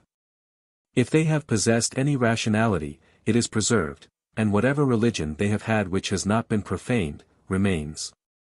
Hence, there are differences as respects their foolishness. 5202. Continuation concerning the last judgment and concerning the destruction of heaven and earth. Such things as relate to vastation, are, mainly, concerning the Lutherans, and the Reformed, so-called. After the many particular vastations of which I spoke above 133 were accomplished, and those companies, which were many, were thrust down from the mountains and rocks, and cast into ponds, marshes, lakes and gulfs, from which they can never ascend. There came, at length, certain ones who placed themselves above others, and incited souls against the Lord, and against the divine truth which is from him. From these, the whole mass, as it were, began to be fermented. And it was observed, that disturbance and tumult spread around, on every side, in from 10 to 20 mountains and rocks, to those who were upon them and those who were beneath, at the foot and even to the summits, where it was believed the heavens were. For they who were there, appeared, to those lower down, like a mist, and it was believed, that the heavens were there. These also, equally with those who were below, got into the tumult. And then some exalted themselves, and the rest adhered to them, and aided them, for the sole purpose of destroying those who were in divine truth from the Lord, thus, of acting, against the Lord. When, therefore, attention was turned to the fact that the contagion spread on every side, then there occurred a general advent of the Lord. In appearance, it was like a cloudy sphere, which was borne about upon the mountains and rocks and carried down all the dwellers there, not by casting them down, as before, but by so bearing them away that it did not appear whence it occurred. For that divine sphere passed over into their interiors, which were of the will, or heart, and snatched them away, and they were transferred, in a moment, to lower places, and to the hells to which they corresponded. And this to the number of myriads. This was done inside of an hour's time. That divine sphere was borne round about, in a circular course, returning several times, and thus it carried down all those who revolted. They who were not carried down, were not visible, because they were hidden. They were those who did not revolt. Those mountains and mountaintops receded and sank down, some quite to the plain. The cities were cast down, and desolation appeared everywhere. This was the destruction of heaven and earth which, in the genuine sense, is meant by the last judgment, in the word. And, in the place of these things, a new heaven and new earth, are now, looked for. 5203. Those who were on the mountains and rocks, were they who are mentioned in the Apocalypse as of the second resurrection. For the second resurrection is the resurrection of those who are in the latter days of the church, who, also, are evil. Those are of the first resurrection, who lived in primitive times, also those of the times next following, and were good. 134. 5204. Concerning the gulfs, which also, are hell. Lakes of sulfur. There are gulfs, which are wide and long and also deep, with caverns at the sides, having also doubled and tripled depths. When one comes to them, they appear, above, as if a fiery smoke were exhaling from them. They are in the extremities of each world, so that they are interstitial in their position. There are three, one on the left side, one in front, and the third, which is further removed, intermediate between the two former. This third gulf is a lake of sulfur. 5205. Thither are sent all of those who cannot be reduced to subjection by punishments, namely, the vicious, who have contrived atrocious and very numerous schemes for injuring others. When this disposition in them cannot be reformed, they are cast into one of those gulfs. The second, which is in front, is more dreadful than the rest. Wherefore those are cast thither who are wickeder than others. 5206. There is, in addition, a gulf at the right, which is darker than the rest, by reason of the fact, that the evils, there dealt with, are more numerous, and the evil spirits who have occupied the mountains and rocks are cast down, thither. 5207. Concerning the destruction of Babel, and the casting into the lake of sulfur. It has been seen, on several former occasions, how those of the Catholic religion are circumstanced, who have been prelates, monks, and such as have been set over others, namely, that some of them are in the east, where the Lord is as the sun. The Lord is above the heavens, like the sun of the world is above the earth. But those of that religion who are there, have, by fantasy in themselves, made for themselves the semblance of a sun. But this is from magical fantasy, which is in externals, and inwardly, that semblance, is foul and devilish. They placed therein a certain devil whom they called Christ. And those around, went to him and came back, and he told them that he has given them all his power and they may do what they will, also, that it must always appear, by means of the fantastic sun, that they are in his favor. All this time, there were no Jesuits there. Thus they persuaded the common people, and held them in their former persuasion, lest they should, in any way, arrive at the knowledges of truth and good. That fantastic sun was worshipped, altogether as though it were Christ. This continued for some time. But, when light from heaven was let in upon it and its quality made evident, then that sun was obscured, and made darkness, and the devil inside it appeared in a certain vessel, a large vat, which glided down. And yet, that sun, was again restored by them, through fantasies, and another devil entered, a certain one known to me in the world, who is now a devil, and it so occurred several times. But these suns were destroyed. The people were cast into hells, and this went on continually, for there were always many fresh arrivals. At a distance, behind these, in a corresponding position in the west, was a mountain full of that sort, who called themselves Christ. And, whithersoever they came, they had just such a sphere as though they were Christ, and this in such a powerful degree, that the simple-minded were altogether led away, and believed it to be so. For they feigned humility, piety, and the like, whereby the simple were deceived. They also said, when they were with me, that Christ was in them, to save them and protect them from the diabolical crew, besides many similar things. They were also able to seduce others besides the simple-minded. They proceeded, there, along an extended way, and applied themselves near the occiput, and there they acted in concert with the diabolical crew round about. Still alleging that they protected, until, at length, they were exposed as being devils under angelic form, and as having derived this quality from the fact, that, in the world, they desired to rule all things, in the name of the Lord. There was a great multitude of them, and they continued for a considerable time, but they were afterwards cast out of that mountain into a gloomy hell, immediately beneath the mountain there. I saw companies of them. And a great multitude were cast thither. They are seducers of an interior kind, and they combined with the hells round about. I saw, and spoke with them, frequently. 5,208. Others of that religion were towards the north, at some distance, on mountains and rocks looking eastward. They seduced the common people in this way. They placed a certain devil very high up on one of the rocks, and, by means of fantasy, induced upon him a beard, and shouted out, saying that he was God the Father. They said, also, that they worshipped him, and, nevertheless, those impious wretches inspired into him whatever they wished, he only gave answer in accordance with their pleasure. Such was the impiety they devised. And they who did this, aspired to govern all, by means of that devil. But this atrocious deed was brought to naught, the mountain and rock were cast into hell, with all on them who did this thing. And, afterwards, the crew who worshipped that devil, and were evil.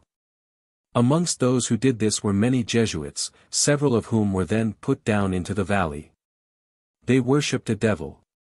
And it was granted to a devil to govern them at his pleasure, and, afterwards, these, also, were cast into the hells underneath that place. 5,209.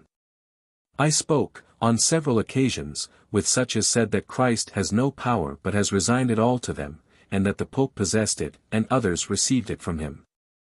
When I told them that the Lord has all power, that he alone, because he is God, is able to save the human race, that the Pope can do nothing at all towards saving anyone.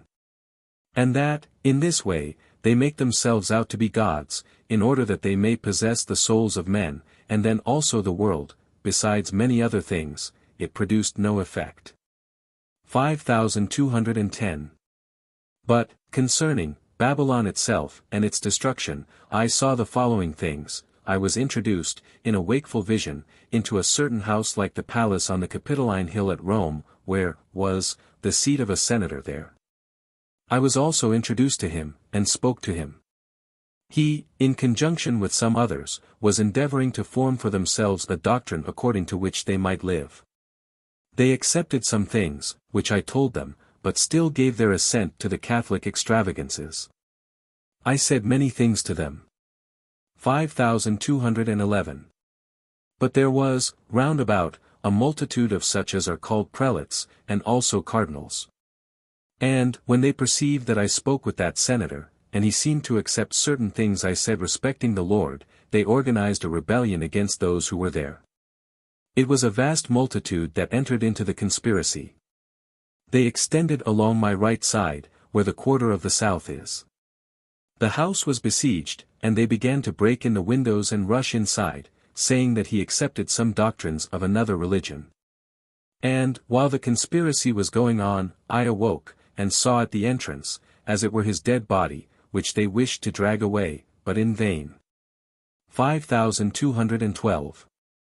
Afterwards, the conspiracy, which involved a great multitude of such as were upon the hills for a very considerable extent around, was exposed. Whilst I saw this there, I fell asleep. And then that conspiracy was directed at me, they besieging me around on every side, and also in a long row extending to the farthest boundary, wishing, in this way, to destroy me utterly. But I then awoke, and was brought away from there. And, after that, their overthrow commenced. Nearly all were overthrown, and cast into that fourth gloomy gulf of which I spoke above.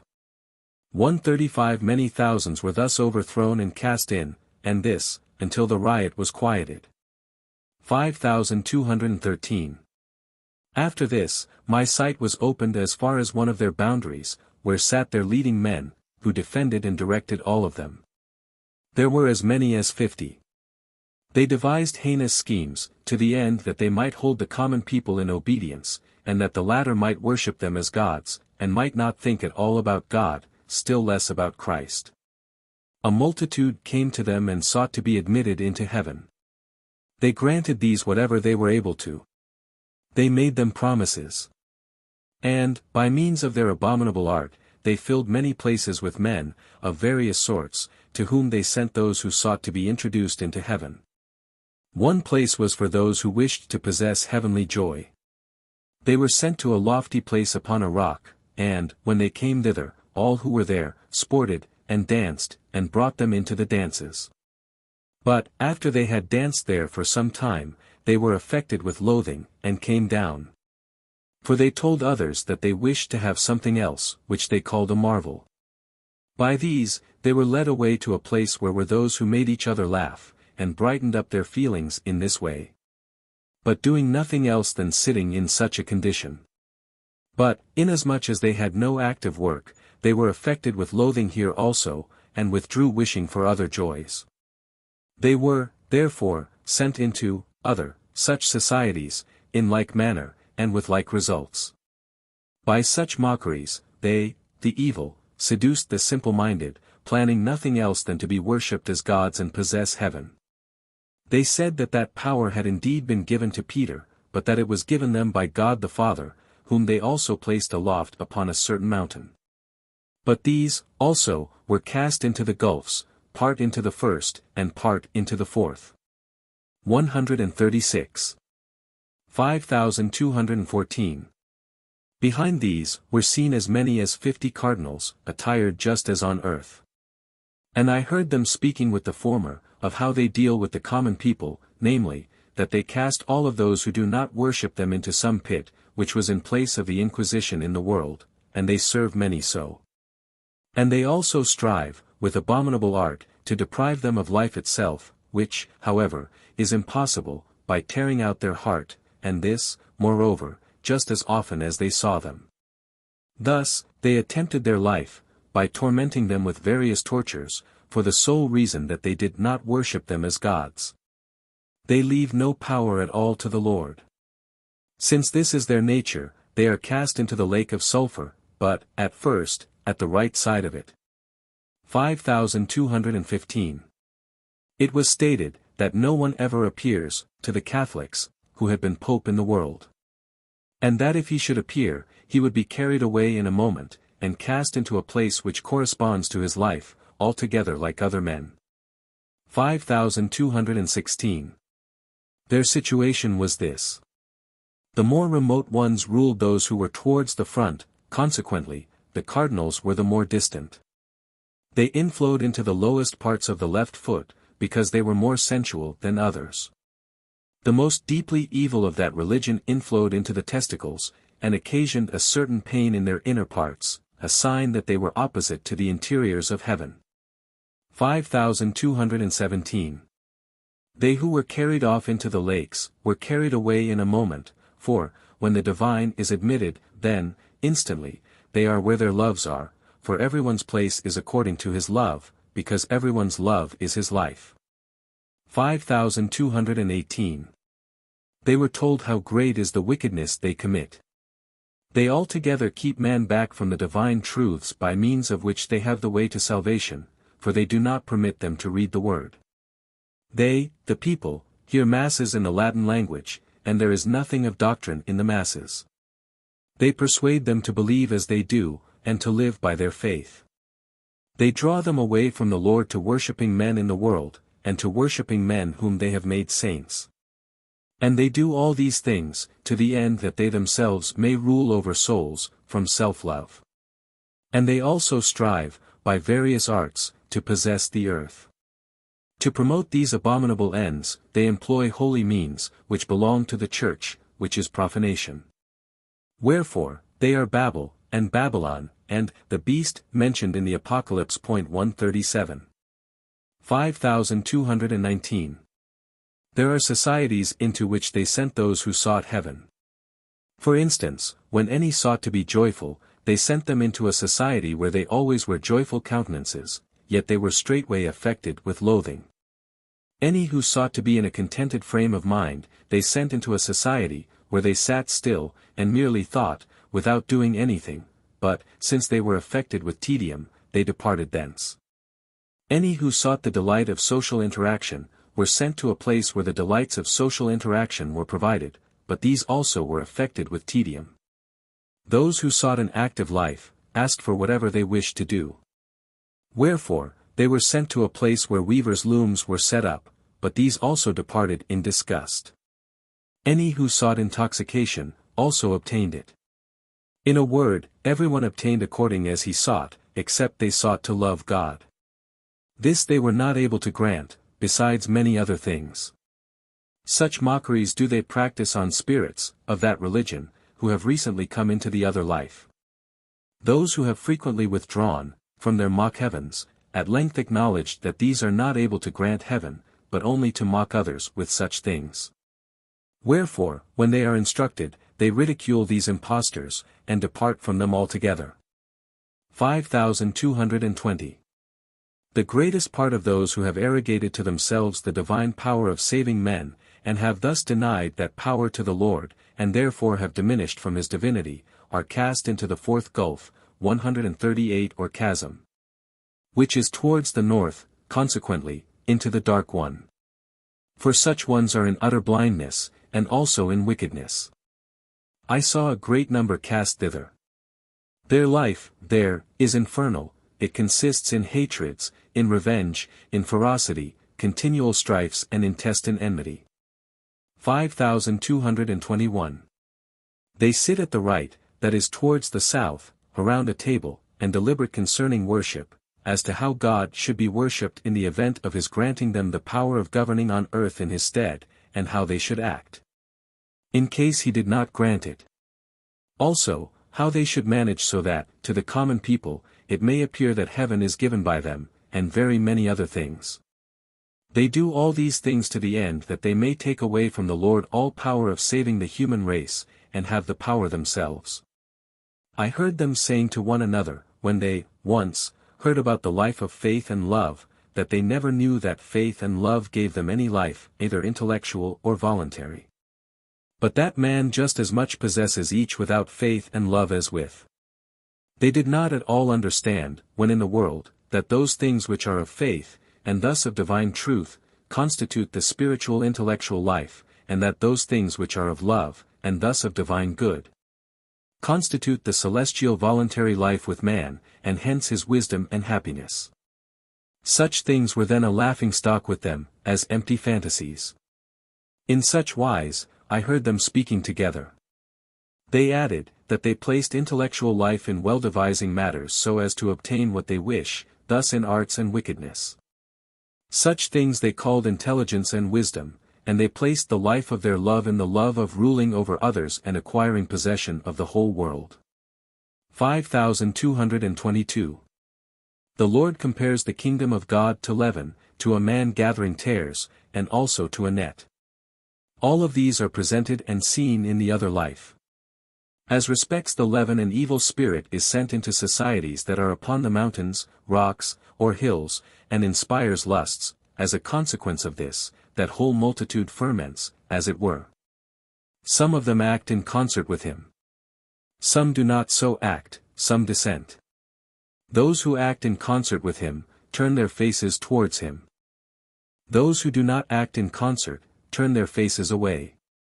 Then, all those who turn their faces to him are gathered into one company, and cast out of the mountain, or rock, into hell. This is the gathering of the tares into bundles. Those who are cast down thither from those places, appear, as it were, to be drawn in a net, and they are thus brought down to the places where they are to be. 5223. The fantasies of hell. In hell, the loves of self and the world reign. And, hence, enmities, bickerings, hatreds, revenge and ferocity are there prevalent.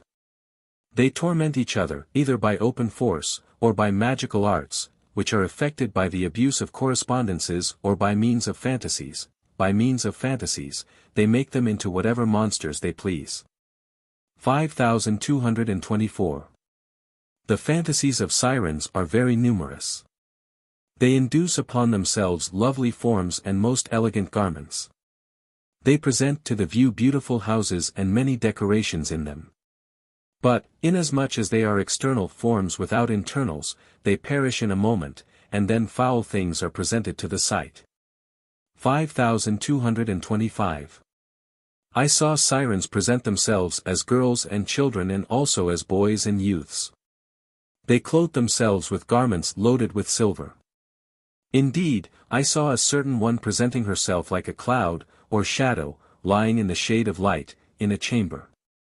I saw a man who was able to induce on himself different faces, and to change them in various ways, also to put on the face of a noble, a king, a pope, and likewise of a rustic, as, too, of a soldier with arms. And also the face of a lovely maiden and of a beautiful woman of more advanced age. And he always clothed himself in suitable garments, thus, in garments fitted to the condition of the character he assumed. 5226. Those who act by correspondences are very numerous. They know how to obtain garments by means of ideas and affections, and to clothe themselves with them, since they have the power of presenting something similar, besides unnumbered other things.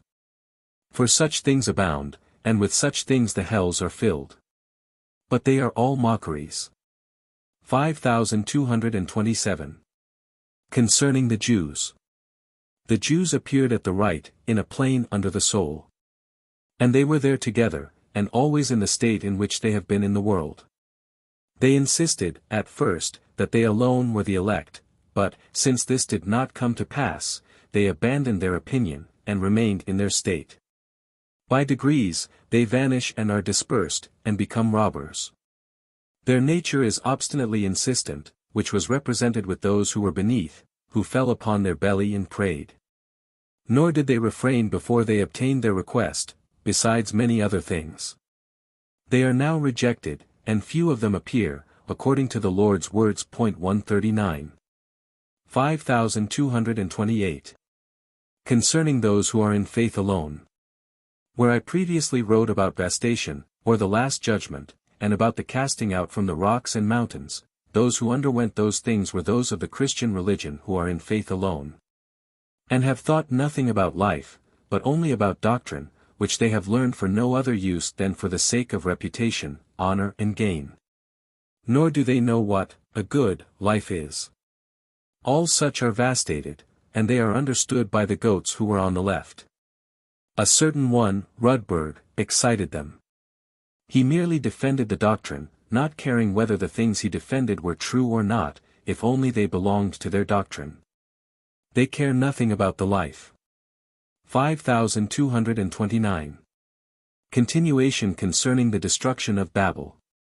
In that chamber which is at the right, where the southern quarter is, several sat at a table, as above said. That referred to the papal consistory, for it is not allowed these to have a consistory, as is done in the world.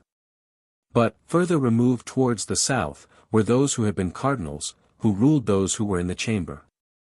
The popes were still further off, but they did not dare to show themselves. For, as often as they showed themselves and wished to govern, they were cast down, and at the same time subjected to punishment, and, in fact, were cast into a certain abyss. Those who were in that chamber, directed their gaze all round about, as far as the distant mountains. They were granted communication throughout the whole tract where that religion prevailed. And they continually gave them their commands, what should be done. I wondered that they extended their dominion to such a remote distance. Those directed behaved obsequiously, as if, the commands had proceeded, from the papal consistory. Those who were in that chamber were changed daily, and others succeeded in their place. The cardinals at the back effected this. Those in the chamber once said, that they are continually able to live and accomplish this, without divine influx. At that time, there were such characters there as altogether denied the divine, but influx from heaven was then taken away from them, and they all speedily fell down as if dead, with faces ghastly, like corpses. The cardinals and others there, entered and saw it, but they were immediately cast out of the place, as it were into the northern gulf, and others succeeded instead of them. 5230. The matters which now follow, are more important than the preceding. For half a day, which speedily passed, there was, as it were, a tranquillity with me, but yet I perceived that there was a great tumult round about. There were then gathered together all who have been of higher rank than the rest in monasteries and churches, monks, bishops, priests, prelates, amounting, from all sources, to myriads, and this in the whole region around. When all were gathered together, and separated from others, it then appeared that they schemed against the Lord. And that they thought that he has no power, and the greatest part of them that there is no Lord, but that they have all power. It appeared, also, that they only profess him to the end that they might govern.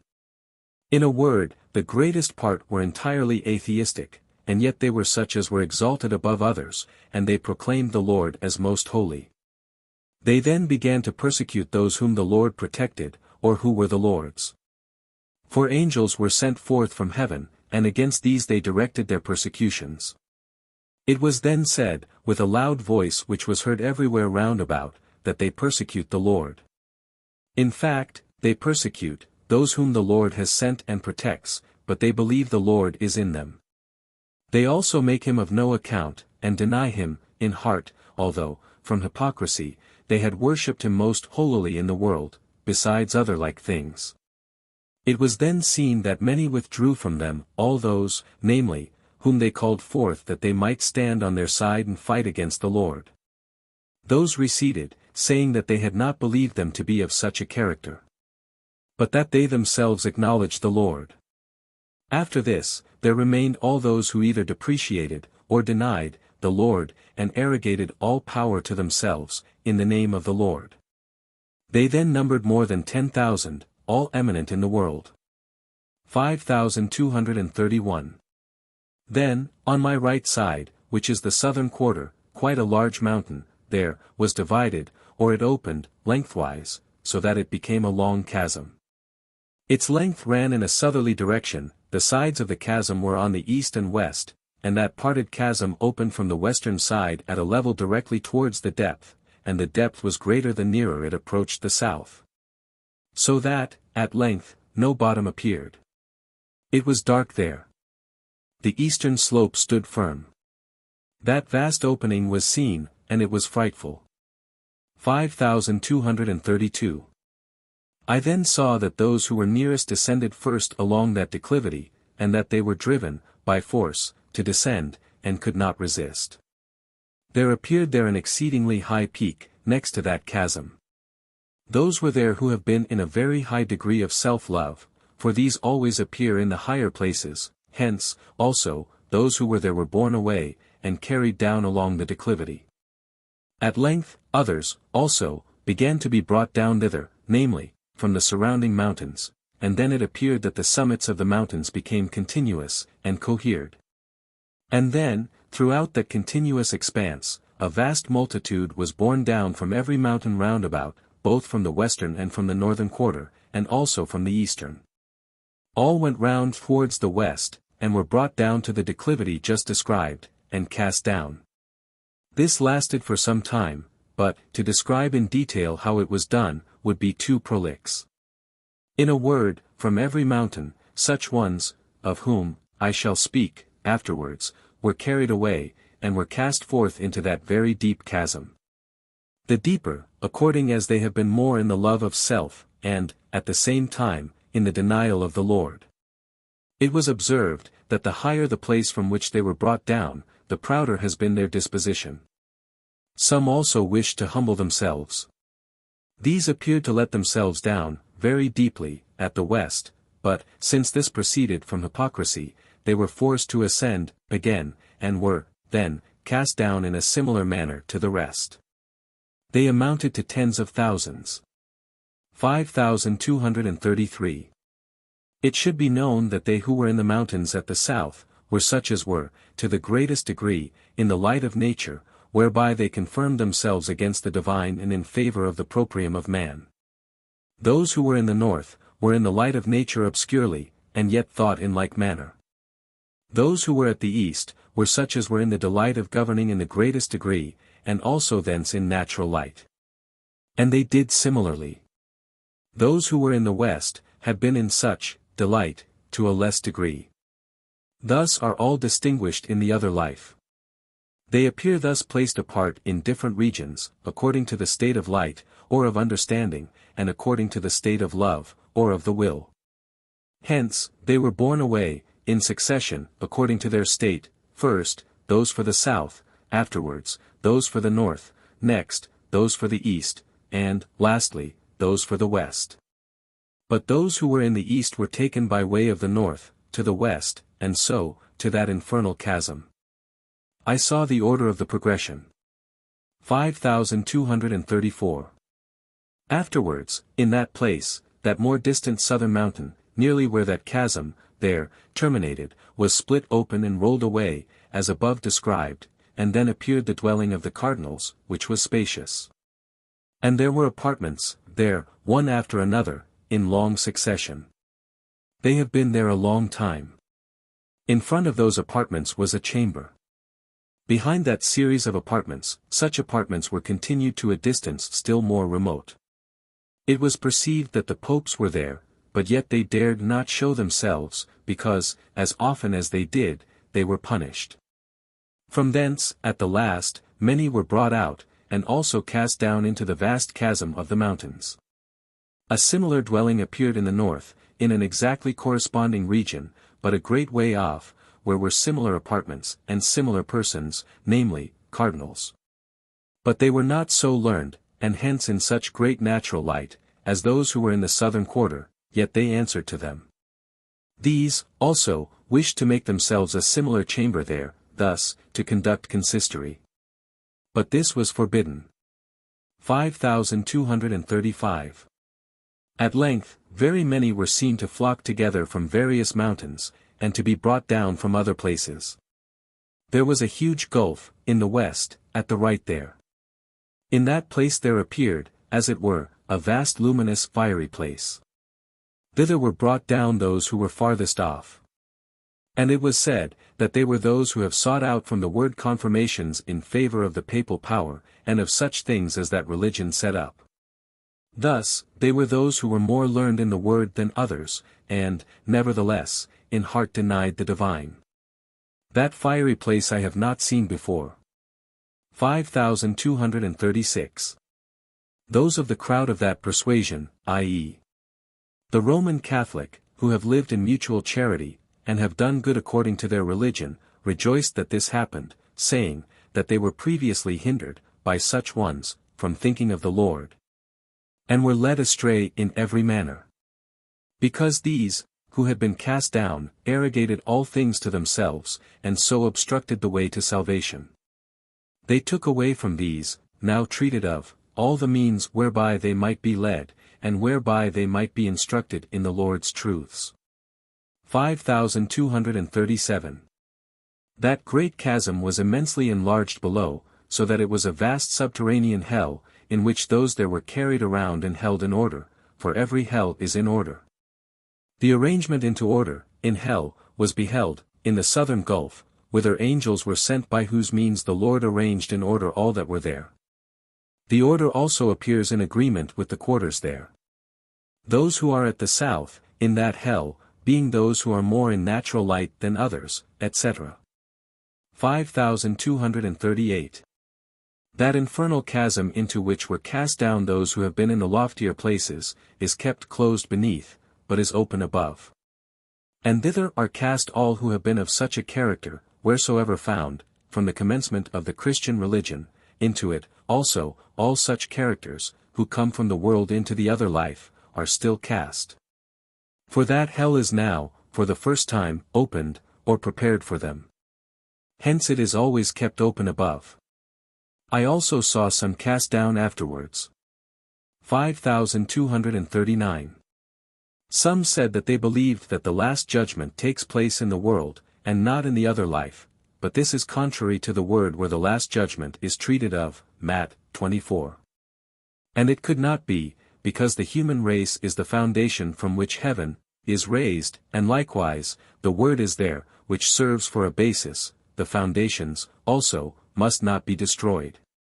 140 These things happened in the last days of the year 1756. 5240. On the form of heaven, and the situation of the peoples and nations there, and on the Mohammedans and Gentiles there. Christians are in the middle. Yet they extend to all the quarters, according to their states as to the light, lux, of truth and love of good. The Mohammedans are around that middle part. They constitute the next circumference, or circuit. And this likewise extends around to every quarter. Similar lands, mountains, rocks and valleys exist in these districts. Outside of that circuit are the Gentiles, arranged, with respect to the quarters, according to their light, lumen, of truth and love of good. Outside of these, appeared, as it were, the sea, which was the boundary. It should be observed, that all these taken together were spread out, not in a plain, but in a globe like an earth. Wherefore, when I was conducted to the Gentiles, after I passed through the Mohammedans I descended obliquely. 5241. I was brought to the Mohammedans, towards the east, and it was given me to speak with them. They said that many Christians, they affirmed, the Catholic religion, came to them for the purpose of converting them. But that they perceive this to be for the sake of gain and dominion. They said, they have told them that they could not comprehend how they are able to believe in one God, since they name three, and call each one God, and also declare them to be persons, when yet there is only one God. And that, although they speak of one God, they cannot know how they are able to understand God to be one, after they have named three, and that they say the three make one, when, still, they are three gods whom they call one God. On hearing these things, the angels told them that it is not thus spoken of in heaven, but that trine which is called the Father, Son and Holy Spirit, is in one person, and is the Lord. Also, that there is a trine in him, just as there is in an angel, which is said for the sake of illustration, in an angel there is given an essence of life, which is inmost, and in the world is called the soul from the Father. There is the existere of life, which appears in the human form, and there is the proceeding thence, which is the sphere of affection, or love, by which an angel is perceived at a distance by others. From this, an idea can be obtained about the trine in the Lord. The inmost, which is the essence of life, is what is called the Father, that which is the existere of life, is the human, which is called the Son. And that which proceeds, is what is called the Holy Spirit, for it is a holy proceeding. It was added, that, in the world, they say that one goes forth, or proceeds, from another, the Son from the Father, and the Holy Spirit from both. But that yet they are entirely ignorant, what going forth, or proceeding, means. And that they might know that the case was, as stated above, from the word, from the passages there where the Lord openly says that the Father and He are one, He in the Father and the Father in Him. And that the Holy Spirit does not speak of itself but from him. Wherefore, if men had been willing, they would have been able to be enlightened respecting that matter, and hence to know and comprehend that the trine is in one, and so, that there is one God. 5242. The Mohammedans comprehended this, and said that they wished to think about it, inasmuch as their scruple respecting three gods seems to be thus removed. 5243. As respects Muhammad, he is not among the Mohammedans, but among the Christians, a little to the right towards the northeast quarter. And, some time before, I saw them, he was removed nearer to the western quarter, still, however, to the right, as before. The Mohammedans said that he is in that place because he has acceded to the Christian religion. I also heard him speaking there, and saying that he now acknowledges the Lord as the only God, in whom is the Father, who is one with him, and that the holy proceeding from him is the divine which fills the heavens and makes the heavens. 5244. After this, I was brought away beyond that circuit where the Mohammedans were, to the Gentiles who were towards the east, to whom I was brought downwards, according to the slope of a globe. It was granted me, also, to speak with them. They said that they are sad, because the divine does not appear to them, and yet that they think of the divine, worship him, and speak of him. They said that if there is a divine, he ought at least to send those who would teach them. But that they have expected this for a long time in vain, thus affirming that he has deserted them altogether, wherefore, they can see nothing for it but that they must perish. But angels then spoke with them out of heaven, saying, that the divine could not be manifested to them because they were not willing to believe that God-man was born in the world. And that until they believe this not anything can be revealed to them, for this is the very primary, and the very fundamental, of all revelations. They said that they do, indeed, believe that God is man, but that they are not able to believe that God was born a man in the world, because they are not able to comprehend it. They were answered, however, that he was not born a man in the world like another man, inasmuch as he was not born from a man-father, but that he was conceived of Jehovah himself, who was his father, and was born of a virgin. And that, therefore, he was not conceived and born like another man also, that when he went away from the world, he rose with the whole human and did not leave anything behind, thus differently from all other men, who leave in the world the whole body that they bore about them there, and never resume it. That nobody resumes it, all those who are there and in heaven, are competent to know, all having been men in the world. Hence they perceived that the Lord was altogether a different man from the rest of men, both as to his first and as to his ultimate. It was said, moreover, that men are born of their fathers, whom they resemble as to affections, and that this resemblance is a derivation from the soul of the Father.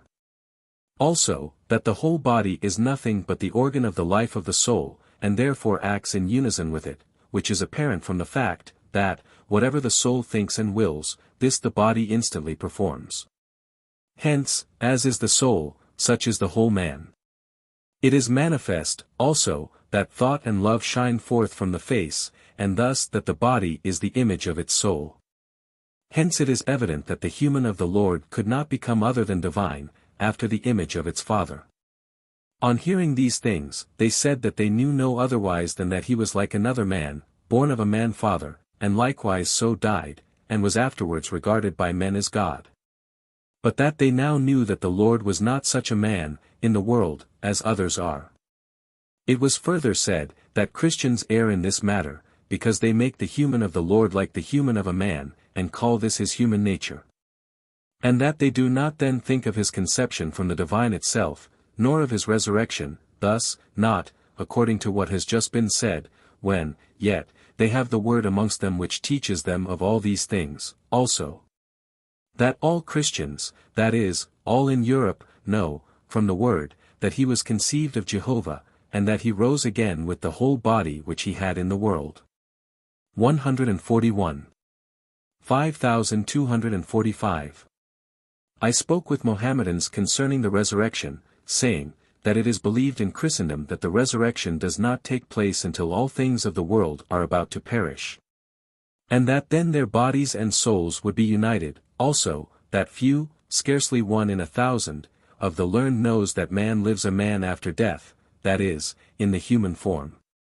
At these things they marveled, saying, that they know they shall live after death and then be men, having cast aside only the covering which served them in the world, in that gross sphere to which the gross body there is adapted. They marveled that Christians should not know this, when yet this is of the greatest consequence. 5246. Many of the Mohammedans become Christians, acknowledging the Lord as the only God, because the Father is in him and he in the Father. When they are then led into heaven, they are led first to the east and thence to the north, and there they ascend higher and higher as far as the west, and are there in a yet higher place. But, still, they are conducted by a circuit, or circular course, according to their situation. 5247. Some of them appeared to go farther, some to descend to the south, some to be carried elsewhere. Because, from that part, all are arranged in their appointed places. 5248. Mohammedans are in natural lumen more than Christians, and also desire to know truths more than they. They understood, received and drank in, more readily than Christians, the fact that all things in heaven and earth resolve themselves into truth and good, that, when truth is believed it is of faith, and when good is perceived it is of the love. That two faculties are therefore given to man, namely, understanding and will. And that the truth which is of faith is the understanding, and the good which is of love is the will. Further, that, in order that man may be truly man, truth and good must be one, consequently faith and love, and, in general, the understanding and the will. The learned from among the Christians heard these things, some of them also professed faith alone, thus truth alone, and some held to good works alone. The former were of the Reformed, the latter of the Catholics. These could not apprehend those things, when yet the Mohammedans understood them clearly. They also clearly perceived that they who have been in the good of life are in the affection of truth, for the reason that good hungers for truth, since truth is, as it were, the food of good. And that, afterwards, with the same ones, truth longs for good, since truth then receives its life from good, so that there occurs a desire of one for the other reciprocally. And that a man who is a man of wisdom and intelligence, is characterized by this desire. They ascertained that very many of the Christians place intelligence and wisdom in craft, when yet this is contrary to them, and is, therefore, insanity and foolishness. After this passage is a diagram of a long building with a curved roof and 5 windows on the side. It appears to be a dwelling, CSE 4832. 5249. Continuation concerning the destruction of Babel. After these things were accomplished, there came continuous infestations from the northern side verging to the western, nearly where those parts are there joined by the mountain where the vast multitude was. In that place were monks of various orders, and there were others who had assembled in that place from the first origin of Babel, 142, and I wondered how such a multitude could have existed upon one mountain. I was conducted thither, and it was then discovered that there were cities there one under another. And, I passed, thence through a great shaft towards the lower places, and, noticed, that there, also, was a vast multitude, and that they who were below were in the greater distinction. Because they were thus in greater security than the ones above, also, that, from them, those who were above had their more important commands. They dwelt in this manner. At A, figure 2, was a precipice, the highest habitation, or city, was at BC, a second, at BD, a third, at DE, the shaft, made by windings, through which they descended, at FG. And the lower habitation, where were those of the greater consequence, was at IK. In that place were some from ancient times, but they were separated from the moderns of a similar disposition. There was shown me, there, what sort of dwelling those had who were in the west, more in front, were some who were of the ancients, thus, who were idolaters. 5250. It was said that there were many myriads there, more than hundreds, of myriads. Also, that there were monasteries there, and that all those there subjected these monasteries to themselves, so that they might be lords, and all the rest slaves. 5251 to 5300. 5251. Hence was evident whence it came to pass that so vast a multitude could have place in one mountain, at which I had previously marveled. Once upon a time, I was also led down into such a city, and brought from thence into a city that was beneath. Hence it was evident that city existed beneath city. 5252. Moreover, a vast multitude was able to conceal themselves in one city, by reason of the fact that great part of them do not appear.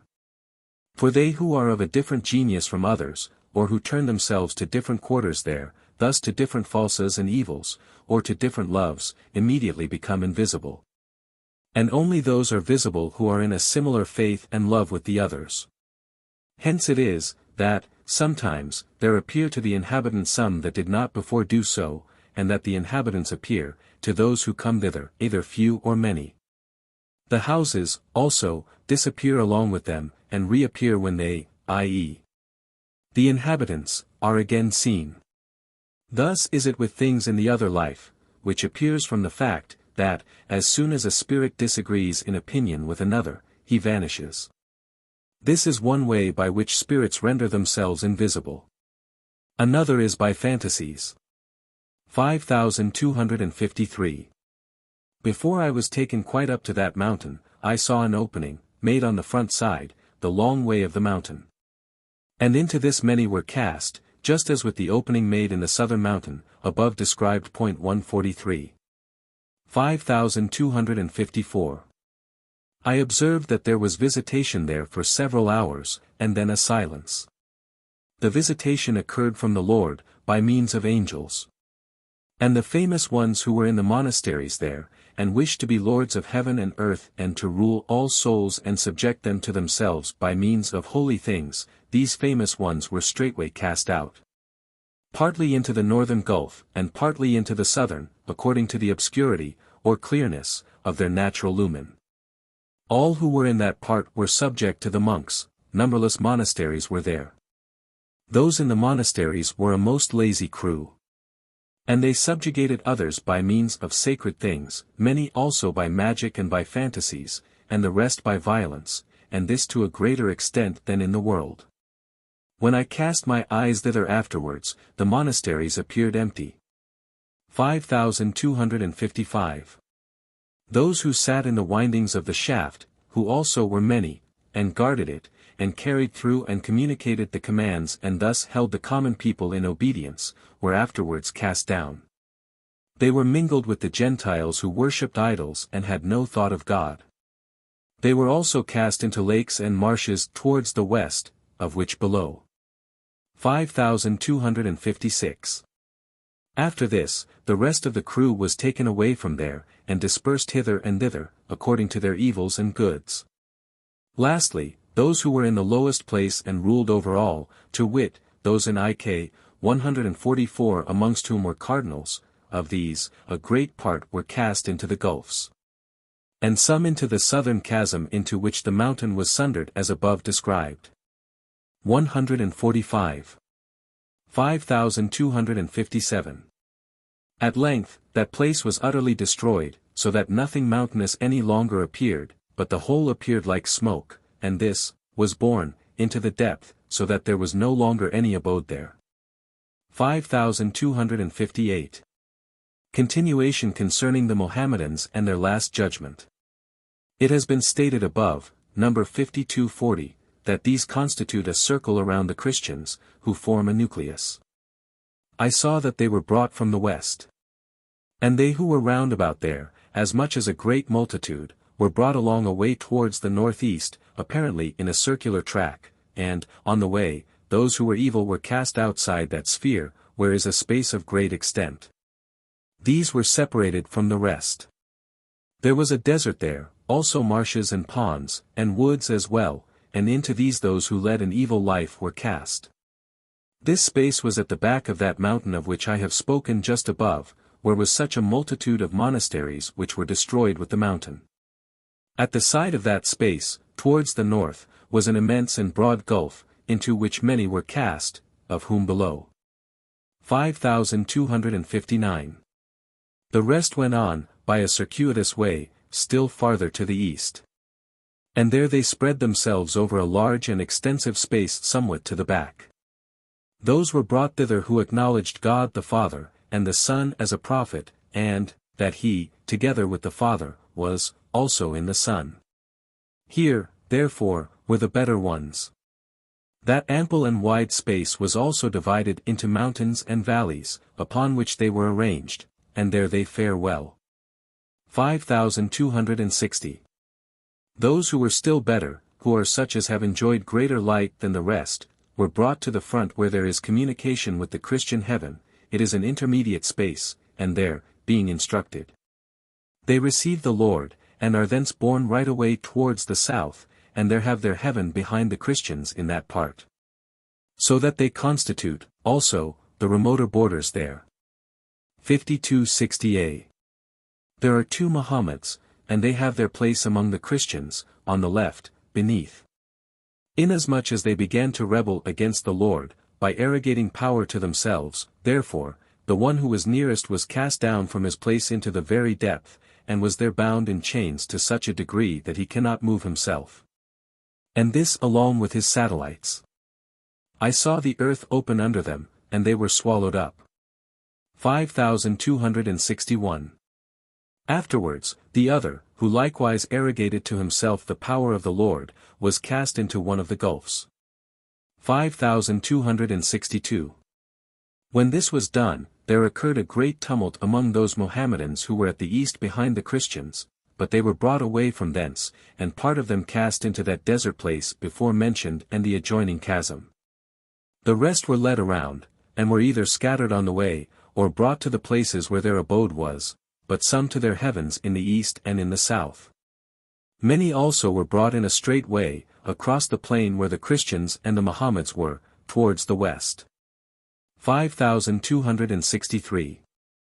Concerning the Gentiles and their last judgment. The Gentiles constitute a zone still more remote. But the greatest portion are in the east, remote from the Christian world, beyond the Mohammedans. These, also, were brought from thence towards the east.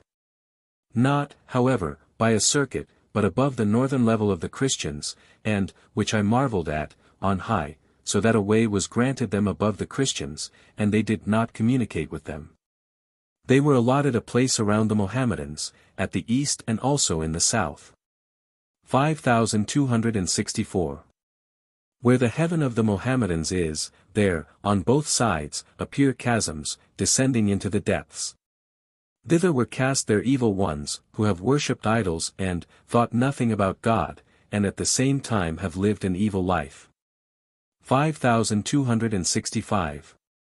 There is also a similar chasm on the northern side of the Mohammedan desert. Thither were cast their worst ones, also, those of the Catholic religion who worshipped images of the saints and thought nothing about the Lord. These were mingled with the Gentiles and cast thither. 5266. Those of the Catholic religion who have adored images and have not thought of the Lord, are removed from the northern region, under the mountains there, and mingled with the Gentiles, and brought with them to their places, just like the Gentiles. Because their lot is similar. 5267. Next, I saw the whole northern valley, as far as the mountains there, completely upturned, and all who were there scattered, and partly mingled with the Gentiles and others, and then there also appeared there as it were a smokiness. 5268. Concerning the Mohammeds. The first Muhammad 146 dwelt at the left under the plain of the soul, and there he held his court, and inflowed from thence into the Mohammedan people, but, under the guidance of the Lord. There appeared there a certain radiance, such as is emitted by candles. I was sent thither, and I perceived lasciviousness mingled with the conjugal state, which was filthy, for it excited lust. That sphere was loathsome. It was said, that, in place of these, Mohammeds, others now succeed, who, for the reason that the multitude think much about Muhammad, are to be kept there by the Lord, lest their fantasies should be destroyed. That lascivious sphere is from plurality of wives, whom they hold it lawful to marry. It was granted me to lie down in a warmth not at first very unpleasant, which, however, immediately became a disagreeable and exceedingly grievous lascivious heat, from which I greatly desired to get away. 5269. Concerning the destruction of Babel, and concerning the great city there between the north and west. Between the north and west, behind that Babylonish city whereof I spoke above, page 356-147, there was a mountain which continued into a country of mountains and plains, farther on, and also on both sides. From the north as far as to the southern quarter there, and from the other side, of the mountain, as far as to the eastern. So that, from the other part of that mountain, and from the sides, there extended a large and wide district. 5270. On the top of that mountain was a little city, and in the midst thereof was a pope. His palace was exactly like the papal palace on the Monte Cavallo at Rome. But inside of the mountain was a great city, than which there is no larger anywhere. It also extended from the northern quarter as far as to the eastern, into which it penetrated, though slightly, and, from the other side, through the western quarter, as far as to the southern. It was, also, exceedingly broad. There was there a vast multitude of men of various religions, but still the city was of the Catholic religion. There were said to be there as many as several myriads. But beneath that under city, there was not another city. 5271. That city did exceedingly abound in monasteries of men, amounting to many thousands, so that it was wholly a monastic city, except for a small space in the middle towards the west, and on the side towards the east. The rest of the city was nothing else but monasteries. All the people there were subject to those who were in the monasteries, just like slaves to their masters. And, moreover, if anyone had aught of divine blessing, they entered where he was and devoured it till nothing remained. Whatever they could they brought together into their monasteries and hid away. Thus living by their wits, without performing any use for the public, and caring for externals and scarcely anything else. They taught nothing, but only displayed an outward sanctity, which was wholly hypocritical and also profane. I also found some acquaintances in that city. 5272. I was conducted thither when a visitation was commencing, and, then, they first carried out a golden image of Mary, which they held most sacred, arrayed as is customary. And next the Pope was led forth to another place towards the north, whither, I know not. It was perceived that in the life in the world, he had been blind. I wonder, whether, perchance, he was saved. 5273. The visitation next entered that great under city. 148 There was a great opening in front, and a road from thence on both sides, and also forwards. But first, there was an elevation there, and afterwards a descent, for the purpose that that entrance should not be exposed on that side where the former city was. 149. 5273a. It should first be known, that the dominion of that Pope was over all that wide and ample tract concerning which see above, number 5269, which extended widely round about, and where villas and houses were closely packed. So that his power was very widespread. 5274. When the visitation, as was said, entered there, then all who were in the monasteries were brought out until all the monasteries were emptied. A divine force compelled them, so that nobody could withstand it, but all were brought out through that exit. Those who were first brought forth, were taken to the place towards the front previously mentioned, that had been a valley, under which were many hells which were cast forth, until as it were a smoke appeared. In a word, it was the whole northern region, as far as the mountainous district. At that time, there was a great swamp there, and into this those were cast who were brought out first, of whom there was an immense number. Those who were brought out after these, were taken to that southern mountain chasm, into which the mountain was cleft, as above said, number 5231, and were there driven into the depth. Lastly, were brought forth some who appeared altogether hard, who are those that have nothing of good remaining and are in self-love above others. These were cast into a gloomy cavern, under that mountain, at the side of that marshy valley. Thus all the monasteries were emptied, and they were afterwards destroyed, so that the city was wholly cleared of monasteries. 5275. After this, inquiry was made in the city as to where the wicked were. And they were all cast forth, in great multitude, and thrown into the same marsh towards the east, and some into the hells of the Gentiles above described. Thus, that city was purified. And the people who were left behind, who also live well and take no pleasure in doing ill, were suffered to remain there. 5276. After this, the visitation reached the top of the mountainous region, but at the back of the city, in the distance there, and all the wicked were brought forth from thence and cast into the hells, and also into the gulfs. 150. 5277. Concerning the Eastern Gulf. Afterwards, I was brought to the Eastern Gulf, and I saw that all things there were appointed and arranged, that every evil one was allotted his place, and that some were placed over them to have charge. And the crew that was not quite so wicked was removed from there and carried away elsewhere. 5278. 151. It was told the rest in the city, that they should receive their superintending judges and governors, and also their priests, whom, also, I saw sent thither. The situation of that city was thus. 5279. A. Fig.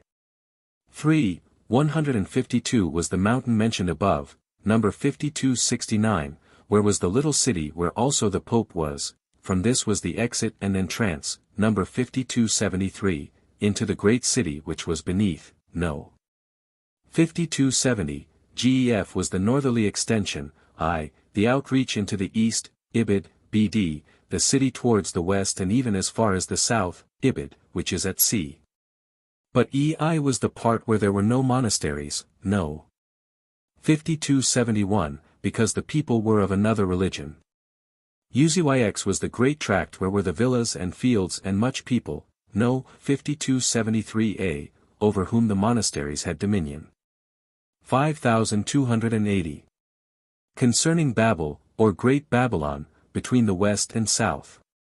There was, moreover, a great city extending from the west towards the south as far as the chasm there into which the mountain mentioned above, number 5231, was cleft, and towards the boundary in the angle at the western side. At this point ended that great subterranean city of which we now treat. 5281. And since the situation of that city was between the west 153 and south, extending in both directions, therefore, all those assembled there who excelled others in the light of nature, and were esteemed above others in the world for ingenuity and skill in invention. Especially the abodes of the Jesuits were there. 5282. Their dominion is round about there to a surprising distance. It is a continuous mountain region. It should be observed, however, that that city does not appear on the top of the mountain. But they enter it through a great shaft, and descend from the middle of the mountain, and then into that great city. 5283. Likewise, those who dwell in that great surrounding tract, do not appear above the mountain region, but below it. And they descend through the shaft to their villas and dwellings. 5284. The reason is, that robbers and sorcerers, and a crew that can destroy the inhabitants by magical arts and by fantasies, roam about everywhere. Therefore they let themselves down under the mountain, where also there was light like that above, for the mountain does not obstruct the light. 5285. Those who dwell in that great city, and those who dwell without it under the mountain in that great tract, are, principally, the rich. In like manner in the city, where no one is admitted unless he is rich. The monasteries there are innumerable. The whole city consists of these, except for the rich residents amongst them. 5286. The Jesuits and monks, there, rove everywhere and scrape together riches, and conceal them in a deep place where they have cellars full of gold, silver, and diamonds, and precious stones of various forms. They conceal them all in their cellars beneath the city. There are their vaults within vaults, darkened, the light is not admitted into them, but they enter by the light of candles. There they keep their treasures, of which mention is made in the Apocalypse, chapter 18. 5287. What kind of a city that is, and how their cellars are arranged, may be seen from the diagram on a subsequent page, figure 4. 154. 5288. I spoke with the Jesuits who went out and in. They were aware of how it had fared with the cities already mentioned. Wherefore, they descended to the cellars, and there they hide their more precious things in crypts there that are still darker, so that they may serve their purposes afterwards. For they believe that they cannot be taken away from these hiding places. They have the greatest anxiety over their riches. 5289. I spoke with them about their life in the world, and said that they care nothing about heaven, nor even believe in it, but simply mislead rich people so that they may get their riches and possess dominion. And, that, for this reason, they insinuate themselves, by various arts, into all homes. Also, that they keep the multitude in the darkest ignorance, and thus block up the way to heaven. For the way to heaven is blocked up to men when knowledges are hidden away and withdrawn from them. Passage into heaven, moreover, cannot be effected by their means, i.e. that of these Jesuits, because they believe nothing and are inwardly devils. It was said that they continually perform masses there as in the world, and always in a foreign tongue which is not understood of the people. Likewise, that they place all worship in such things, so that there exists outward sanctity without any inward. 5290. When they perceived that the last judgment was upon them, they then hid away their more precious things, such as the diamonds and precious stones, in the crypts, and the gold they carried out. There were many images of gold. 5291. A. Fig. 4. 155 is the mountainous surrounding, number 5283, 5285, where the rich dwell beneath, or inside, in those places. BCD is the mountain under which is the great city, CE is the shaft, number 5282, whereby they descend. FG is the great city, G the western quarter, F the eastern quarter, and HI, the shaft leading into the cellars where they keep their riches. The chambers there are rendered dark by winding corridors, KSM at length bent alternately, or reciprocally, at NH, where they keep their most precious things. They descend into that city by the shaft, and ascend by circular steps, or in continuous spiral ways, and also by slanting steps, wide ones, because there is always a multitude going out and in. 5292. I saw them carrying out their gold, wishing to hide it with the others who dwell beneath the mountainous part. Some received it, some sent it back, saying that they have no dealings in such things. All the rich are admitted, from whatsoever region they may be, and they dwell round about under the mountainous part there, and also some rich Jews, for they think of nothing else but riches and dominion, some, of dominion on account of riches. Some, of riches for dominion's sake, and some of both. 5293. They also made themselves a communication with the hells under the earth belonging to the southern part, at the middle there. And they resorted to these hells, in order to defend themselves by means of magic and various execrable arts, and to destroy others, and also to coerce those who were not willing to submit themselves, and who were not willing to give them their riches.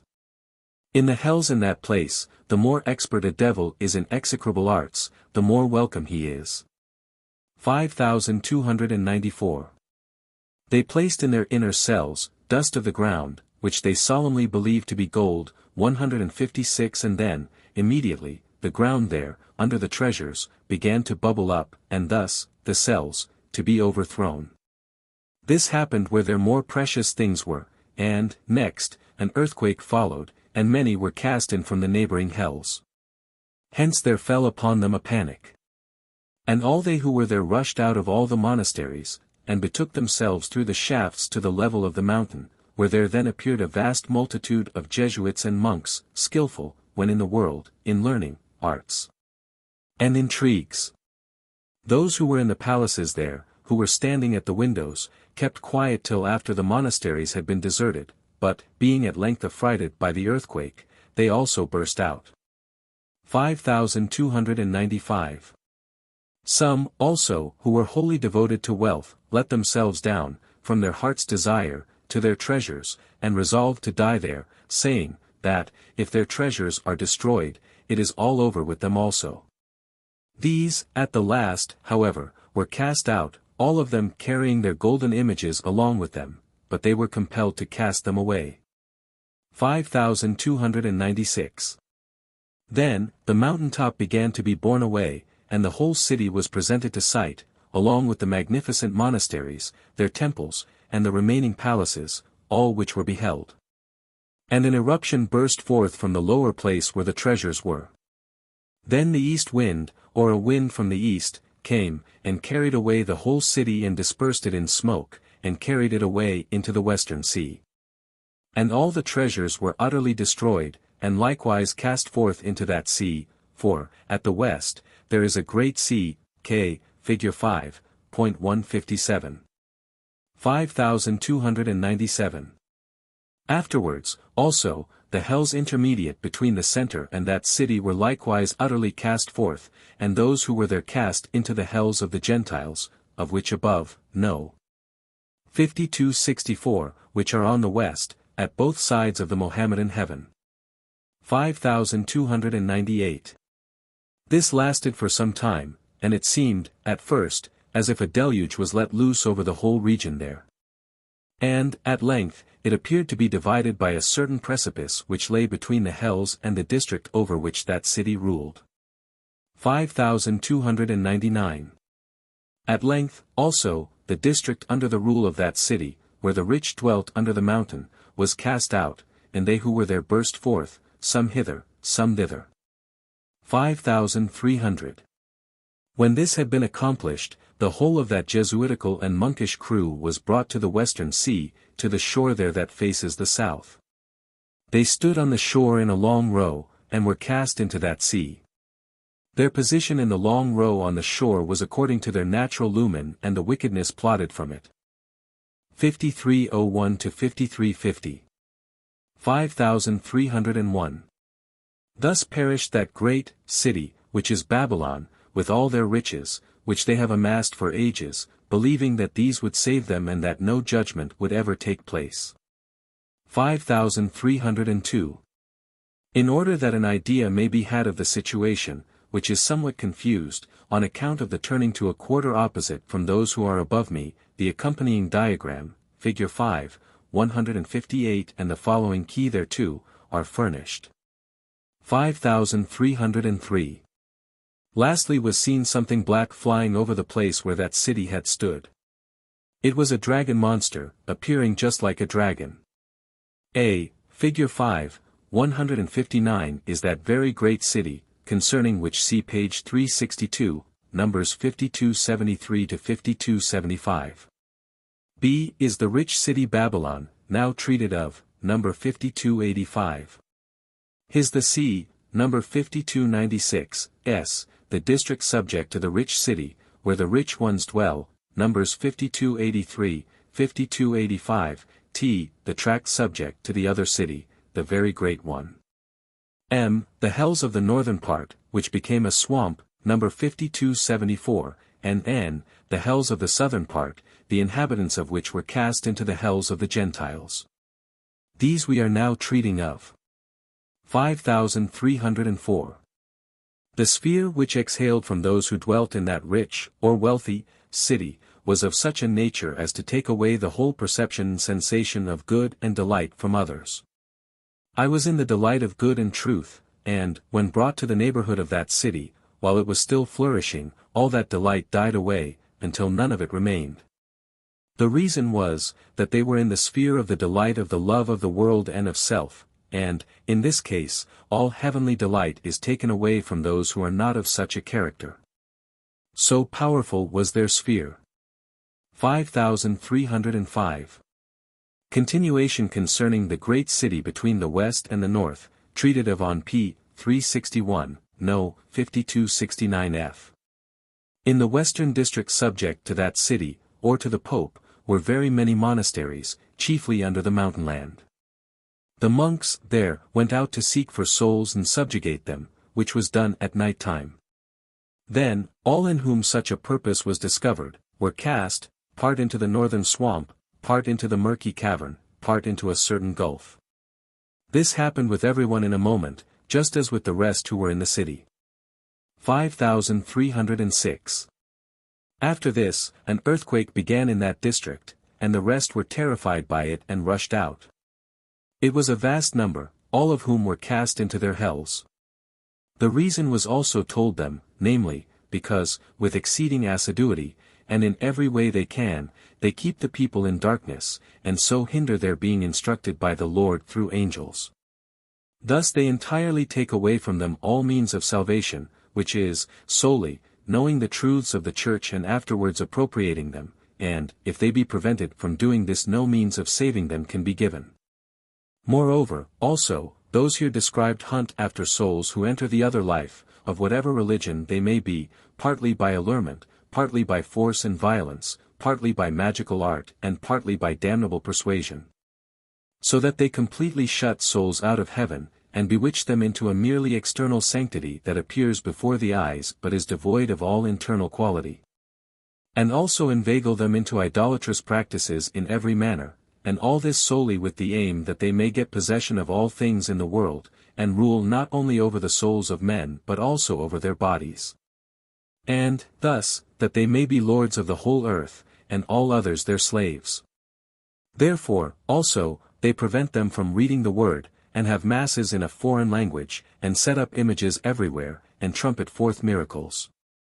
And yet they perform no use at all but to themselves, eating, drinking, raving and sinning, denying God and arrogating to themselves all the power of the Lord. 5307.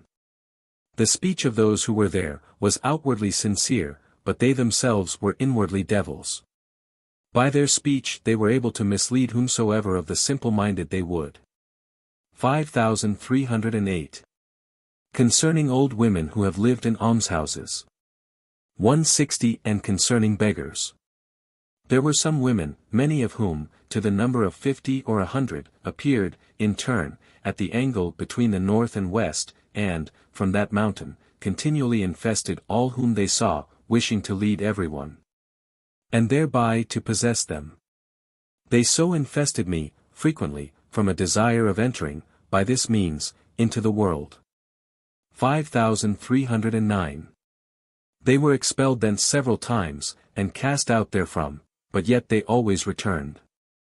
At length, I was brought to their dwelling, which was some distance off, in the land between the north and west. I was led thither for the space of nearly 2 hours, and conducted about by roundabout ways. For they contrived the paths in this way, lest anyone should come to them. All the other paths they so sedulously contrived by magical arts, that nobody could come to them save by many roundabout ways. I was led through them, and finally to their residence. They were women who have lived in almshouses, and performed no use in the world except eating, drinking, sleeping, talking together, and going to their church and feigning outward sanctity. They had no wish to be instructed in the doctrinals of the church, they cared nothing for them. In a word, they have given themselves up to idleness. 5310. They dwelt in little cells, which were continuous on both sides to a considerable distance. Every little cell had a door, and, when they entered, they also closed up the entrance by an art of fantasy, in order that, if anyone came there, he should not be able to enter, so that they might be in security.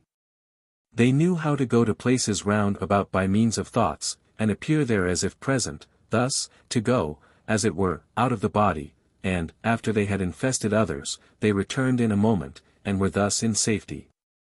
These were the delights of their life. They dwelt at Z, and appeared at A, see Figure 5 and p. 373. 161. 5311. Then all who were there, except some who had not been of such a character but have lived well, were cast into a certain gulf, which is the fifth, on the other side of their dwellings. There, also, all of them were cast, and the region thus freed from the infestations of such ones. 5312. It was said, that those in that gulf are compelled to think according to the sight, or according to the objects of sight and of the external senses, and not to wander therefrom at all. And when this happens, they experience the greatest torment, because they are not able to go out of the body through space by means of thoughts, and appear elsewhere, for all such persons learn to go through space as to the thoughts, and to appear at other places than where they are. In which places they appear exactly as if really present, thus in many places, at once, and the more adroitly they can do this, the safer they regard themselves. This fantastic art prevails to a great extent amongst spirits, and is exceedingly pernicious. 5313. Afterwards, I saw beggars, who were in other places. They appear in a higher situation, and all as if continuous, or, as it were, glued together, by reason of their acting as one. They were cast into a gulf, remote from the preceding one, towards the north. 5314. The situation of Christians and others. The middle is occupied by those Christians who are called Lutherans, and Reformed, each sect according to its genius. These are on the rocks. Surrounding these on every side, are such as are of the Catholic religion. Next around are the Mohammedans. The Gentiles, however, are around these, on the west, and those who are good are transferred to the east, and stationed around them, i.e. the Mohammedans, there. 5315. Continuation concerning Babel. In the western region is a vast number of monasteries for men, but not above that region, with the exception of a few which are for the purpose of observing how things are circumstanced round about. They are beneath the earth. And there are many dwellings there, and as it were small cities full of monasteries.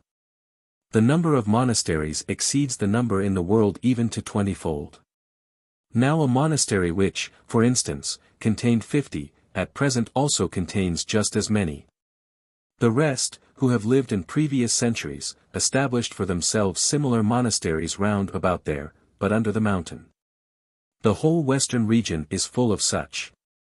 5316. The western region, which is subject to the very great city, is full of similar monasteries, namely, such as have not been very wealthy. But those who were rich and wealthy dwelt in the western part and as far as to the southern, consequently, in the region subject to the rich city, already mentioned. 5317. The former multitude has accumulated since the time of the Reformation. And the latter are they that dwell under the mountain.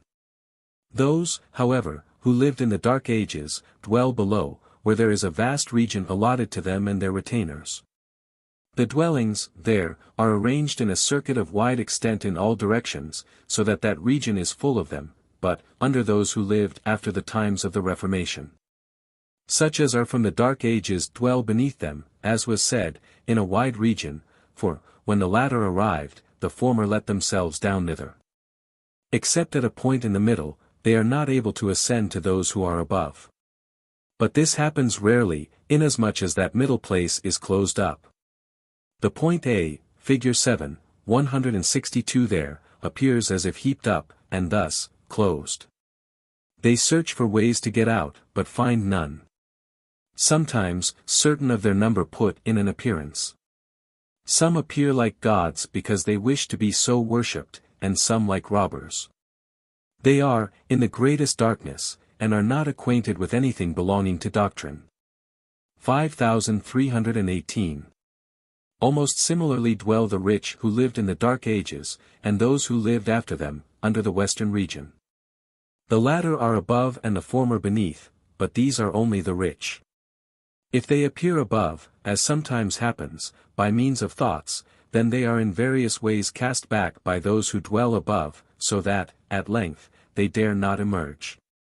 For those above fear lest they, rather than themselves, should bear away the gains from the people. 5319.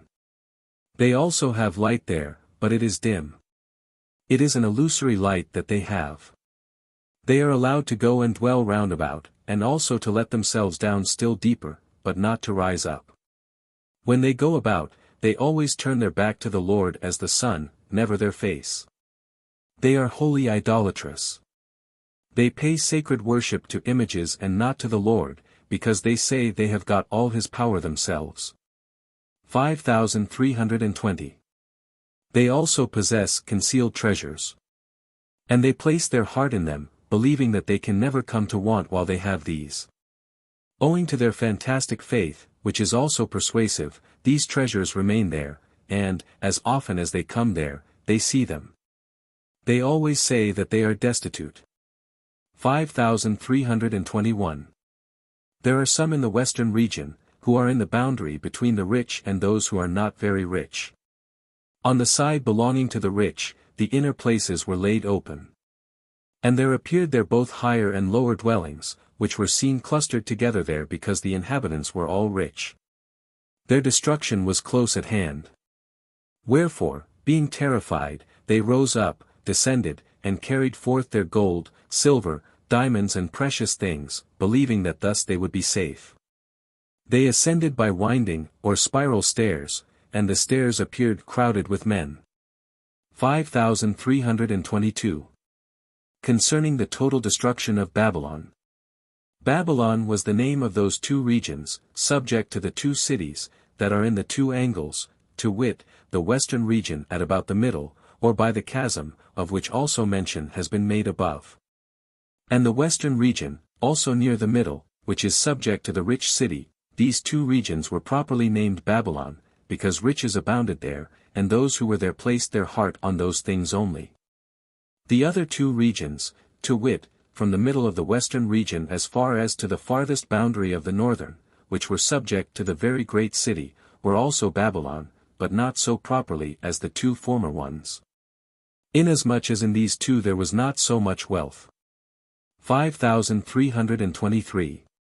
After the confine between the southern and western quarters was destroyed, concerning which destruction somewhat was stated just above, number 5321, a total devastation began to come upon that great tract which is Babylon. Wherein, as above said, dwelt a great multitude, one stratum above another, to wit, those who lived before the time of the Reformation beneath, and those who lived afterwards, above. 5324. The devastation commenced by an east wind, which was sent in the first place through the southern tract, and proceeded to the western as far as the boundary that is in the middle of the western tract.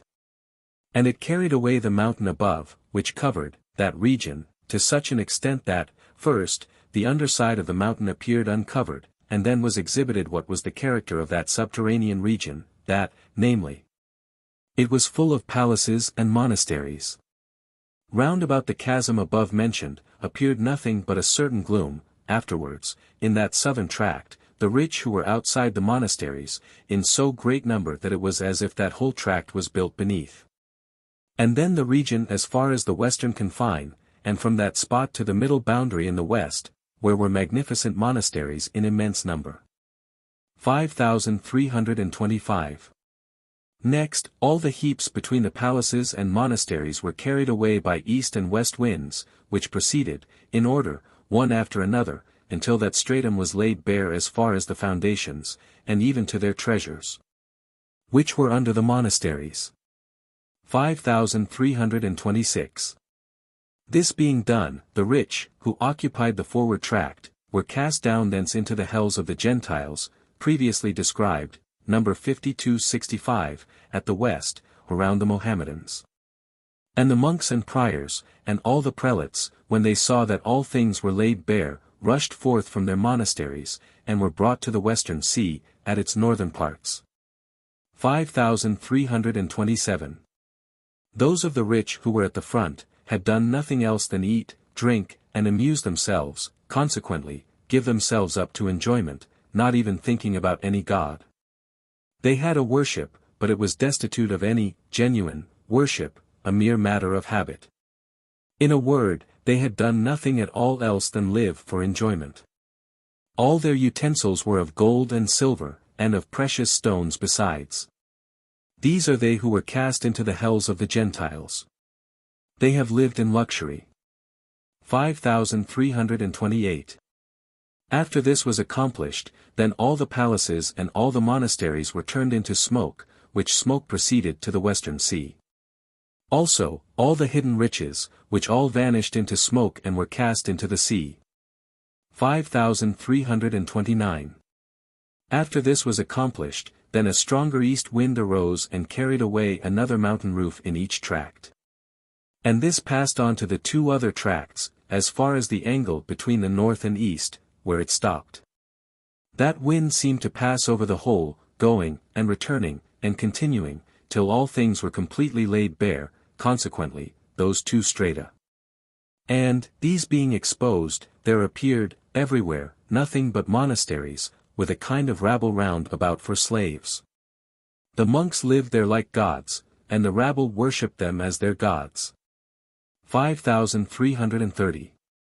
So deplorable was the darkness in another stratum, that they proclaimed themselves gods, and said that the Lord has no power, and that they have all, and have transferred all power from the Lord to themselves, knowing, all the while, that it was not granted to them, since it was only to Peter.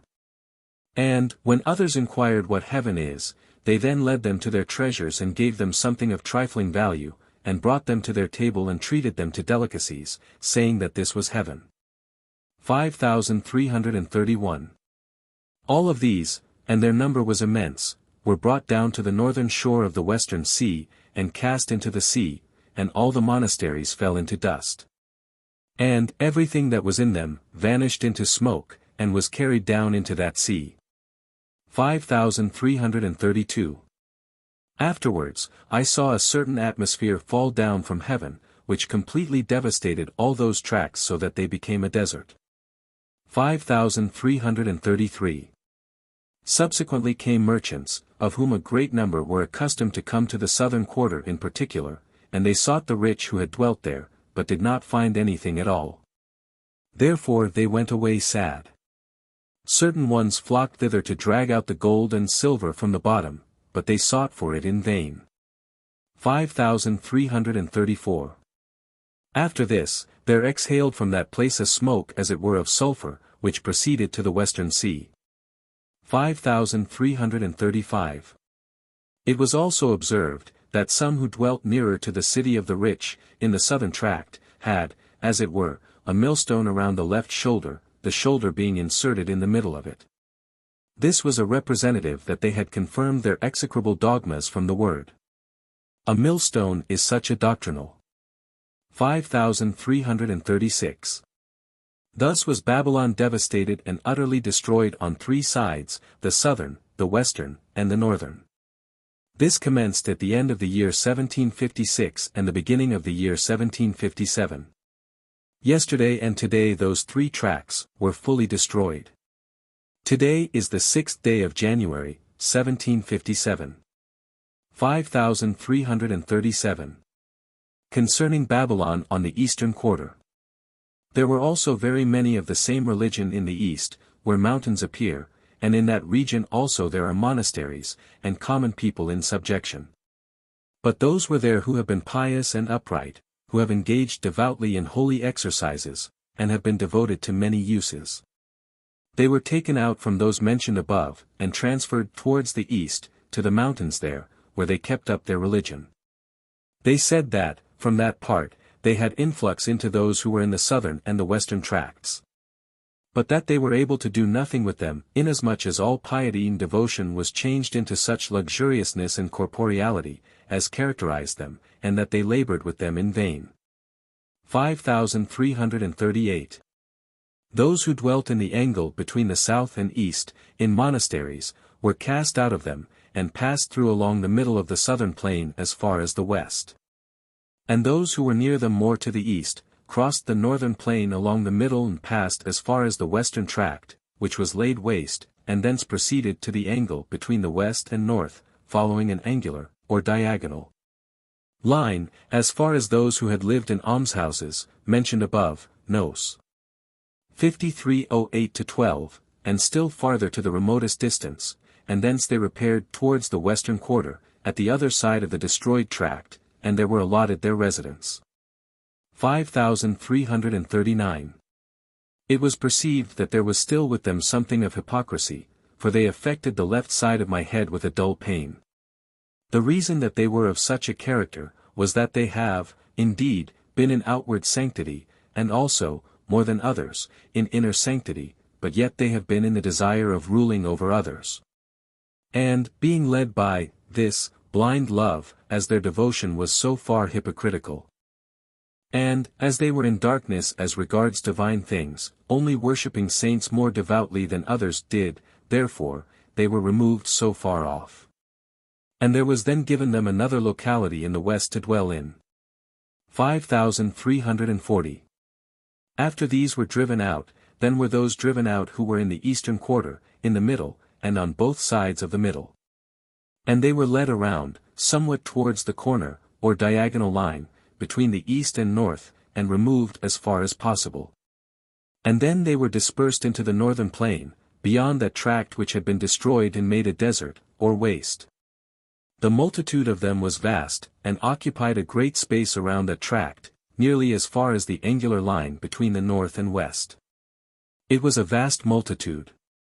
They were the ones who made to themselves a son by means of fantasy, and placed therein a certain one whom they called Christ, of which ones I have already treated.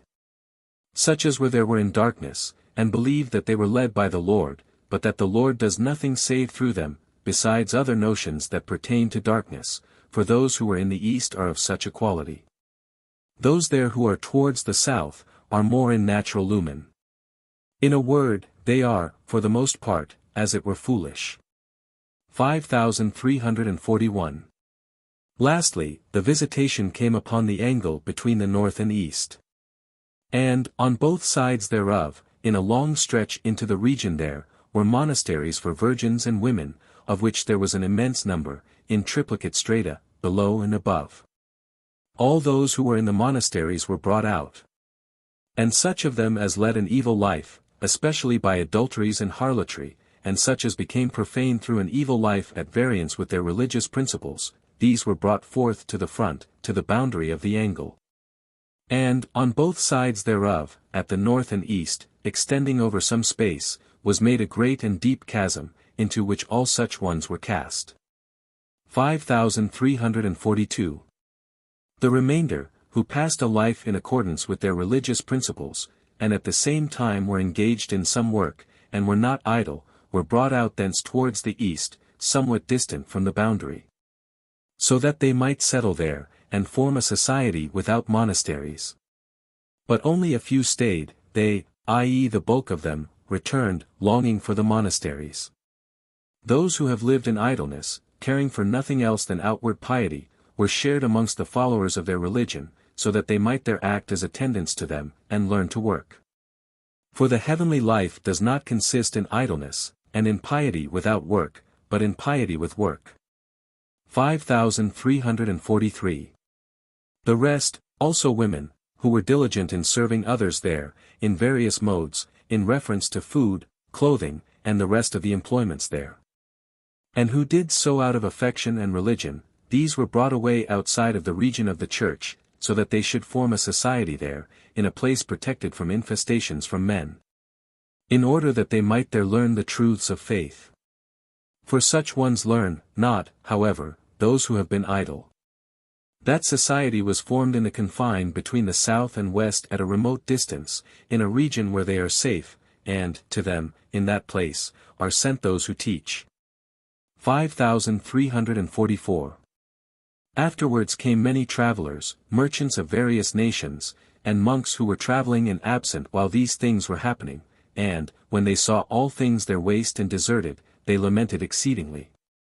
This continued for days. 5,345. Those who are in the sea, and those who are in the gulfs, dare not raise their heads out of them.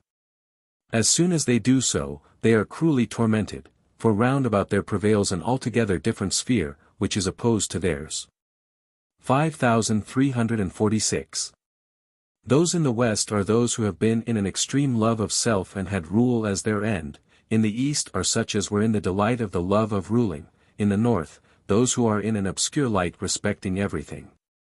And in the south, such as have excelled in genius. 5,347. Concerning the last judgment of those who are called Protestants, as, for example, Lutherans, the Reformed, and others. Those who were of the Lutheran, Calvinistic, and the other religions in the Christian world, with the exception of the papists, were in the middle. But below, upon a hill, and somewhat round about, were those who were of a genuine faith, and at the same time in the good of life.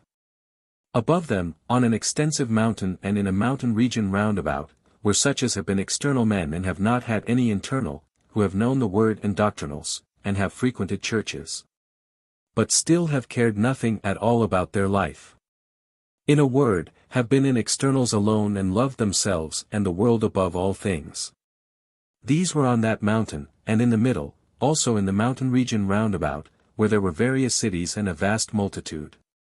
All of them were brought down below the mountain region as far as the boundary where the Catholic religion is, and were there brought into a steep, or sloping, chasm, dark, wide and large.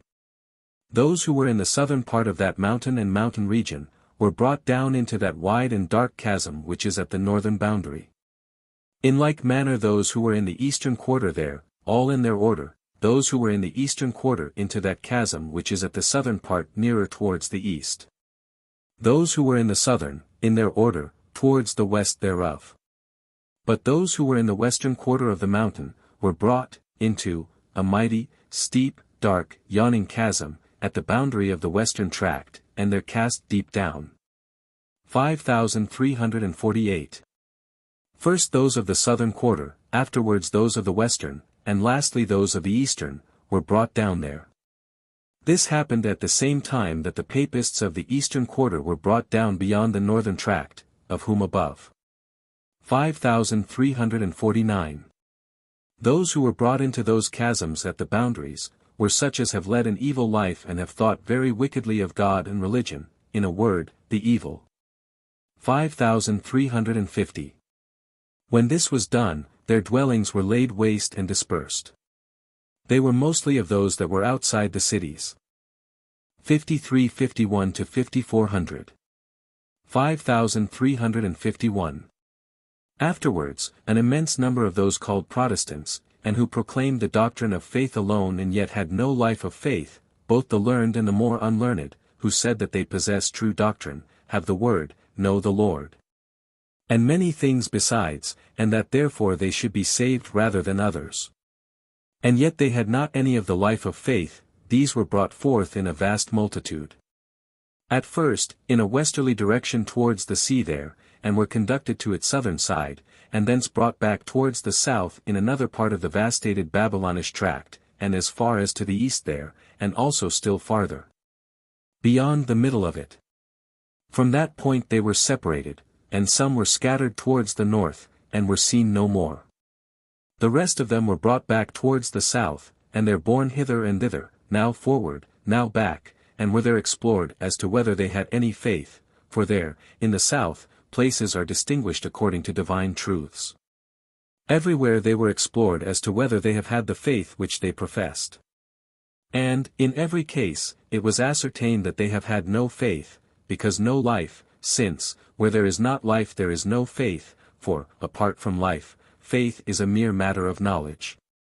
This lasted for the space of an hour.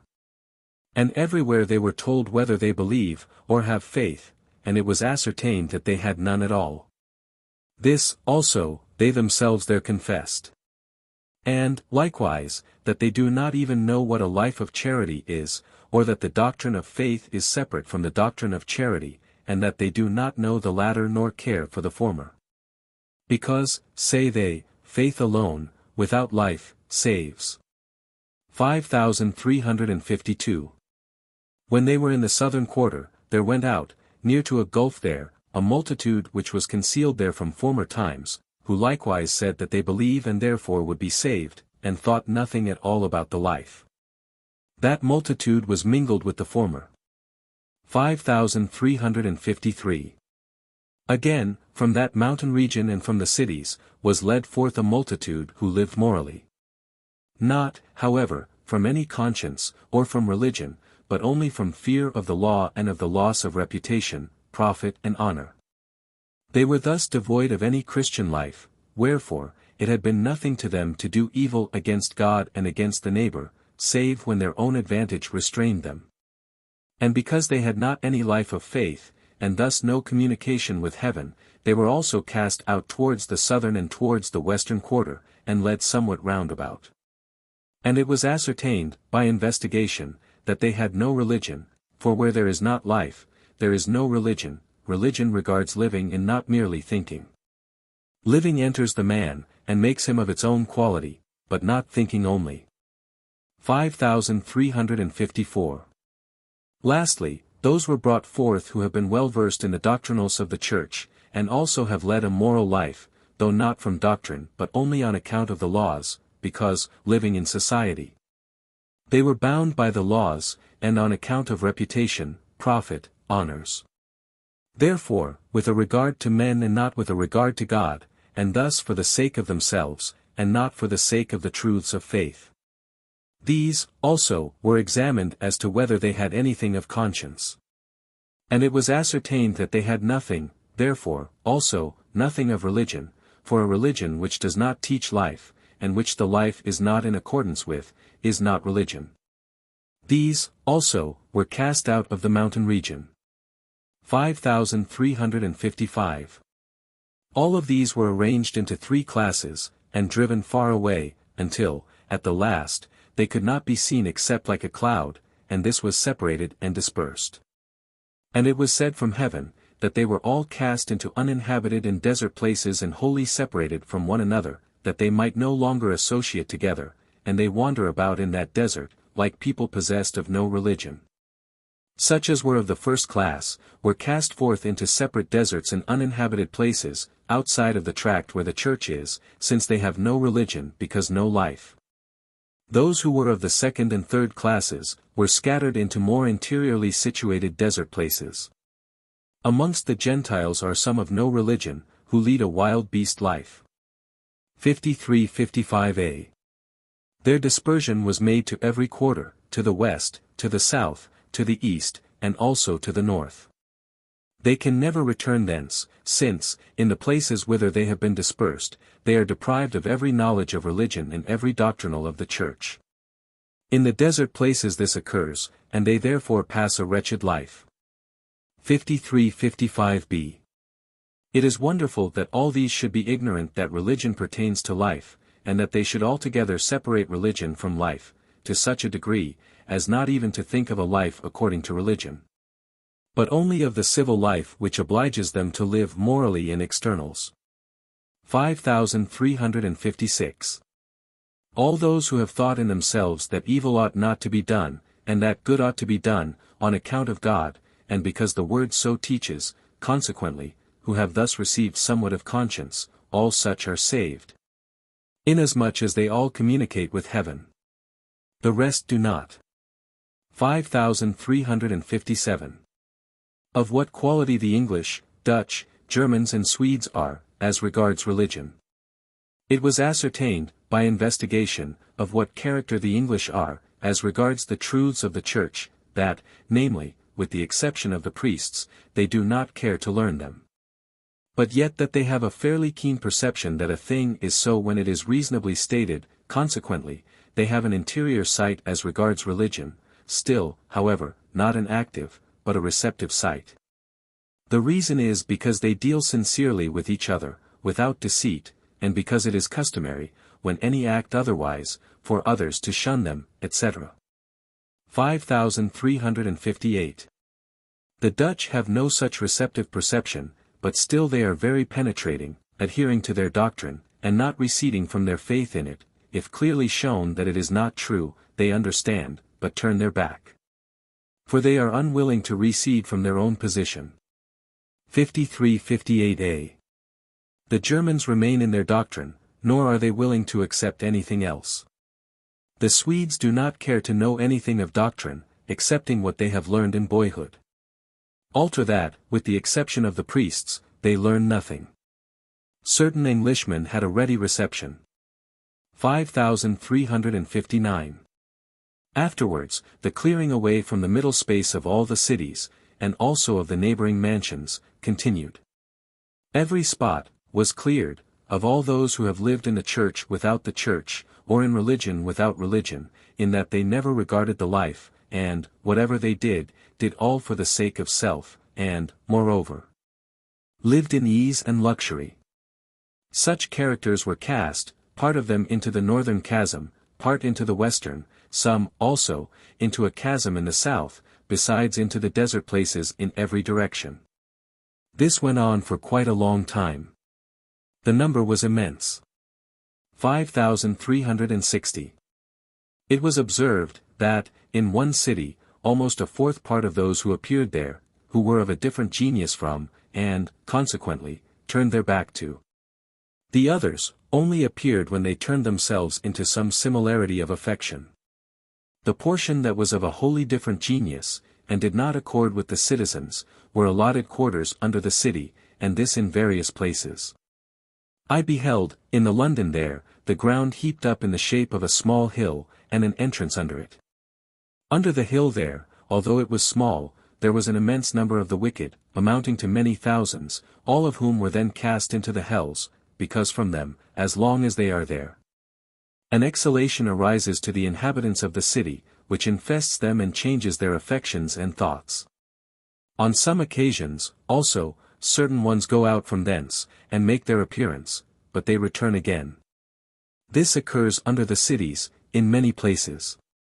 Thus, also, are the cities always cleansed by the Lord.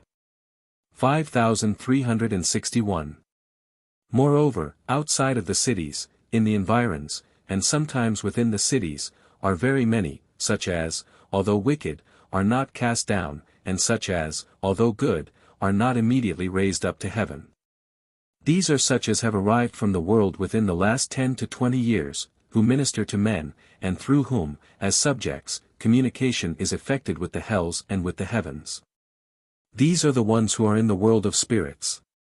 For those who are in the hells cannot be drawn out of them after having been fully vastated.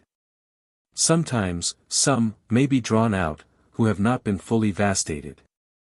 For those who have been vastated are kept in hell, neither can they be drawn out thence, for as soon as ever they thrust forth their head from thence, they are tormented dreadfully. They who are from the world, and serve as subjects, are vastated in the meanwhile, and this occurs from head to foot, for every single particle of the body of man and spirit, corresponds to some society, if good, to a society in heaven. If evil, to a society in hell. The evil are vastated as to all the hypocritical, or external, truths and goods they possessed in the eyes of the world, their evils and falses thus remaining.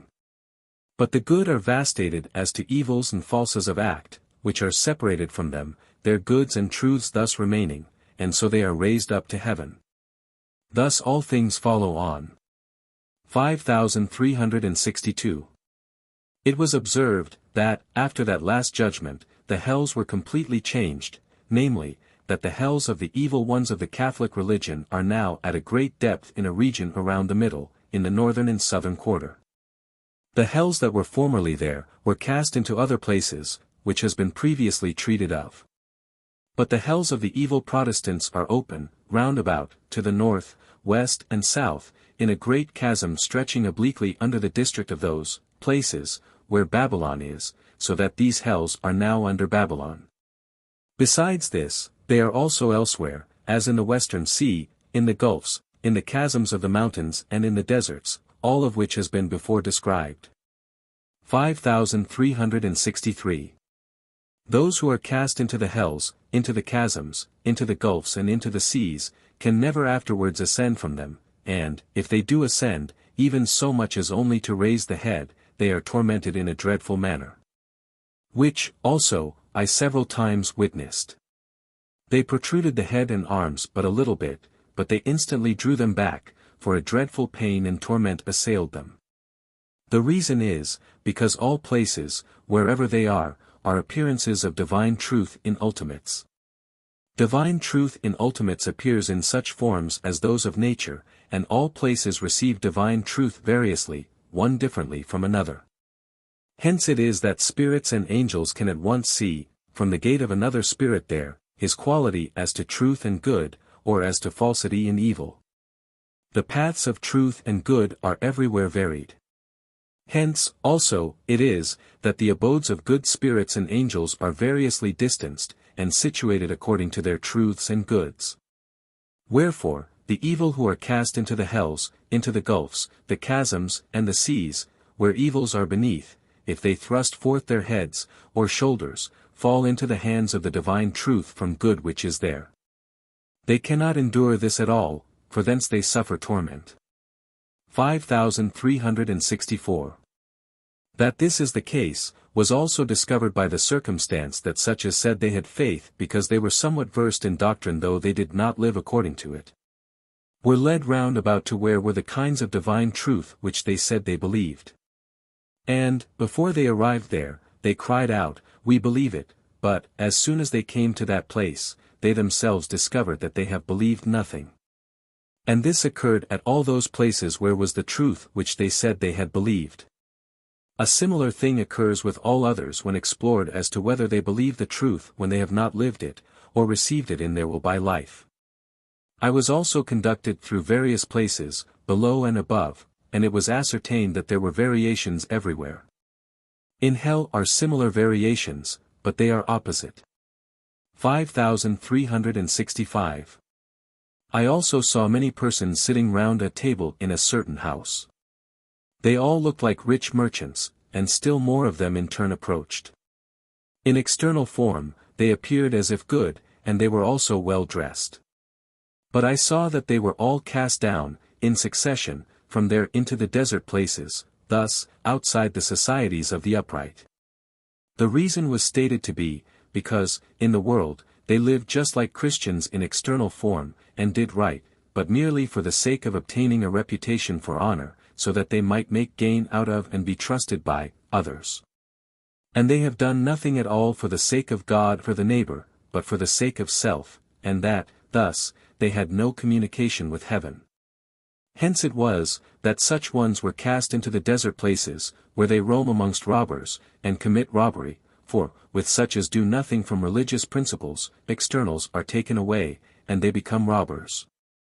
They would also become such in the world, did not externals hold them in bonds. 5366. I afterwards heard how it was with the last judgment upon the Dutch. All of those were cast out of their cities, mansions, and lands, who have done nothing good from any religious or conscientious motives, but only for reputation, in order that they may appear honest, with an eye to gain. For, when their regard for reputation and gain is removed, as happens in the other life, then such ones rush into every crime, plundering everybody without any mercy. There was an immense number of such characters, amounting to many myriads. I saw and heard them expelled, and cast into the dark chasm that sloped obliquely under the eastern district. And part also into a chasm extending beneath the southern district, on the side where it verges towards the east, but yet not into that same one into which the Catholic crew was cast, but somewhat more to the front. This continued quite a long time. It occurred on the 9th day of January, 1757. Those who had something of conscience, and something of religion, thus remained.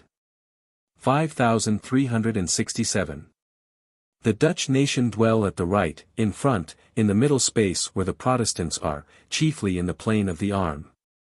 They who are somewhat humble, are in a city which is covered from above, which has been mentioned previously, and the bulk of these are preserved.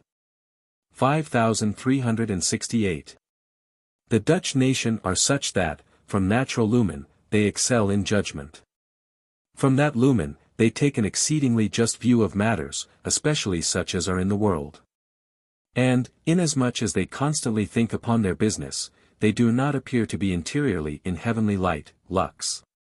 But, yet, this is concealed in their natural light, lumen. 163. For this reason, they are also able to apprehend whatever is true in religion, but yet, although convinced, they turn their backs, and care little. They do not act thus out of regard for profit, so much as on account of their business itself. Business itself is their end and love, and money is a means. They therefore love the latter for the sake of the former. The avaricious are otherwise. To them, money is the end and love and business is a means. 5369. The English, however, appear a little forward, to the right, higher up, in a plane above the head. Inasmuch as they are of an entirely different genius, light, lux, appears to exist interiorly amongst them, and a spiritual element is received in it. They perceive, instantly, whatever inflows, and also receive it instantly. Those of them who have thought about God from a religious ground, and have hence acted honorably, see the truths of faith quite clearly. Nor do they let them down into their natural mind, inasmuch as this is not so much occupied and filled with worldly things, and hence so obscure, as with others. The reason is, because they love sincerity, and act from it, and because this is a general characteristic with them. 164. 5370. Concerning the dragon. By the dragon, in the word, are meant those who have no desire for doctrine, but only for the word in the letter, and who, by it, justify all people in their loves and principles in order to obtain their goodwill. Confirming those things by the word in the letter, for they thus excuse all evils to whomsoever they will, whether they be robberies, pilferings, murders or adulteries. And who also justify themselves and their own life in like manner, thus living according to their own pleasure and strengthening evils and falses in themselves. Such are mostly sensual and merely external men. They are distinguished from others only by the fact that they read the word, but they do it without doctrine for a lamp to enlighten them. 5371. In the other life, these persons justify all, merely in order that they may be called wise and be extolled above others, and some thus explain and bend, all things, at their pleasure, if only they may gain something by it. These are meant by filthy adulterers, those, namely, who lie with their daughters-in-law, and who love adulteries of sons with their mothers, or stepmothers. Just such is the character of their religion. But there are different kinds of them. For together they make up the whole of the dragon. Those who are altogether sensual are the ones who constitute its tail. 5372. Many such persons were seen. And it was heard how they mislead the multitude and patronize every evil, abusing true doctrine and wholly rejecting the internal sense of the word. They were gathered into one mass and sent into an abyss. Their abyss is in the southern quarter, at some distance from the boundary where it is joined with the eastern quarter. I beheld, there, a burning as it were of coal, which is the love of self and the world. And they were cast in there, some higher up, some lower down, and they are kept there, bound. Hence it is that it is said of the dragon, that he is sent into the abyss and kept there bound 1,000 years. 165. 5373. I also saw a crowd of vast number cast down out of heaven, and, in fact, onto the earth at the west towards the north there, and they were scattered in a desert country. For that crowd cared nothing for doctrine, but remained merely in the sense of the letter of the word. Hence, they had no faith, and applied the word, to favor, any matter, love or principle. Wherefore, they had not any religion, because no certainty touching any subject. These were the ones of whom the Apocalypse speaks, who were cast down out of heaven to the earth by the tail of the dragon. 166 Because, namely, they have no knowledges, nor can heaven be opened to them, because they are in no doctrine, nor can they be arranged and kept in any fixed place where divine truth is, because they have no certainty. Hence they rove everywhere, and wander in the desert, nor are they received by anyone. 5374. I saw those who were of such a character cast down, out of a heaven which is in the highest part, to the number of many thousands. They were, then, at the northern side of that region. The casting down appeared as often as any execrable adultery was perceived below. They entered heaven by reason of piety of life, and because they have thought about God. 5375. After this, I saw multitudes brought down from the heavens to the eastern quarter, in order that they might wander there. 5376. Moreover, all those are dragons who have the word and doctrine from the word, and only speak about them but do not practice them, thus, also, those who are in faith alone. Some constitute the head of the dragon, some the body and some the tail. Those who talk and do not practice, are the very lowest sensual men. 5377. Concerning the destruction of the old heaven, or concerning the changes there. There is a still higher expanse above the middle space where Christians are. It did not appear to me before, neither did it appear to those who are beneath. It is high up over the head, round about. Some said, that they do not see it, but that yet they saw some ascending as it were into a cloud, who, however, vanished at a certain height. Thither ascended all from the Christian world, who have thought about God and led a life of piety. Thus, whose interiors were slightly open, but this only by their life of piety and thought about God. 5378. I heard and saw them let down from the heaven, there, to the number of many myriads. First towards the north, next towards the west, and lastly towards the south. In a word, an immense multitude was heard. And it was said that they were those who have lived piously and thought about God, but, yet, not about the Lord except as of a man like themselves, and not of him as God. Also, who have thought about the Father alone, and otherwise of the Lord than was proper, in a word, have always directed their thoughts to God the Father, in order that he might save them for the sake of the Son. And, when they thought of the one God, it was not at the same time of the Lord. Consequently, they have not worshipped the Lord, when yet the Father cannot be approached save by him, since he is the way, and no one comes to the Father but by him, and also because no one could see the Father unless he teach them. As he says in John 1 verse 18, and elsewhere, in a word, they are those, who have not had the Lord in the life of their piety, when, yet, without the Lord there is no salvation.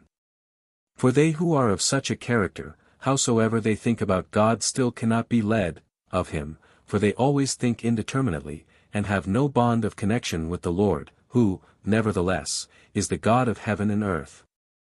Neither were they able to think about God under any human form, and thus under any determinate form, hence their thought falls into a sort of nonentity. Indeed, neither do they think of a Trinity, as, however, they suppose they do when they think about God, inasmuch as they have passed by the Lord, and are then in forgetfulness, or in no thought about his divine. No matter how openly the Church teaches it. Their thought about the Lord falls away from his divine, which to them is nothing, to the likeness of a common man, thus to what they could not direct their thoughts, of God, to. Because their idea concerning him was like that concerning a mere man, and not God. Such pietists were not able to be with the angels in heaven, and they were, therefore, brought down thence, to the number of many myriads. 5379. Also, the angels complained that their thoughts concerning the Lord were spoiled, on account of the multitude of such persons round about, and on account of their thoughts, for, in the other life, thoughts which are of affections are communicated. They were all round about. 5380. All of them were brought down to those quarters, as above stated, and to the level earth there, or to where the plains were, and where there appeared a gloom, greater and greater according to the distance. And, afar off, woods. And this was according to their life, inasmuch as they were not able to have love and faith in God except so very dimly, because they then worshipped the Lord in such obscurity, and in so low and slight a manner. 5389. 167 Then, also, I saw that there were brought forth, from the western quarter, and raised into heaven, to their place, as many as a multitude of people, who were those who have been concealed in that part in various places there. From the first times of Christianity, and guarded by the Lord lest they should be seduced by the evil, especially by the papists who are at the front there. A multitude of Christians was there hidden, and guarded by the Lord, who are they who are treated of in the Apocalypse, chapter 20. 5390.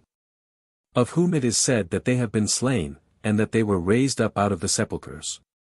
And who are of the first resurrection, verses 4, 5, 6, 12, in that chapter. 168. 5391. That the Lord is to be approached, and God to be worshipped thus, the Lord teaches in many places, even in the Old Testament, where he is called Father of Eternity, God, Hero, 169 also God with us, or Emmanuel, 170 as also Jehovah our righteousness. 171 etc. In which places it is his human that is treated of. It is also known that the Father and Son are one, and that the one is of the other, and the one in the other, reciprocally, and the divine is still one. Wherefore, those who have thought only of the divine of the Father, and of the Lord as a man apart from the idea of divinity, these can by no means receive the divine, for the Lord's divine is the all-in-all of heaven.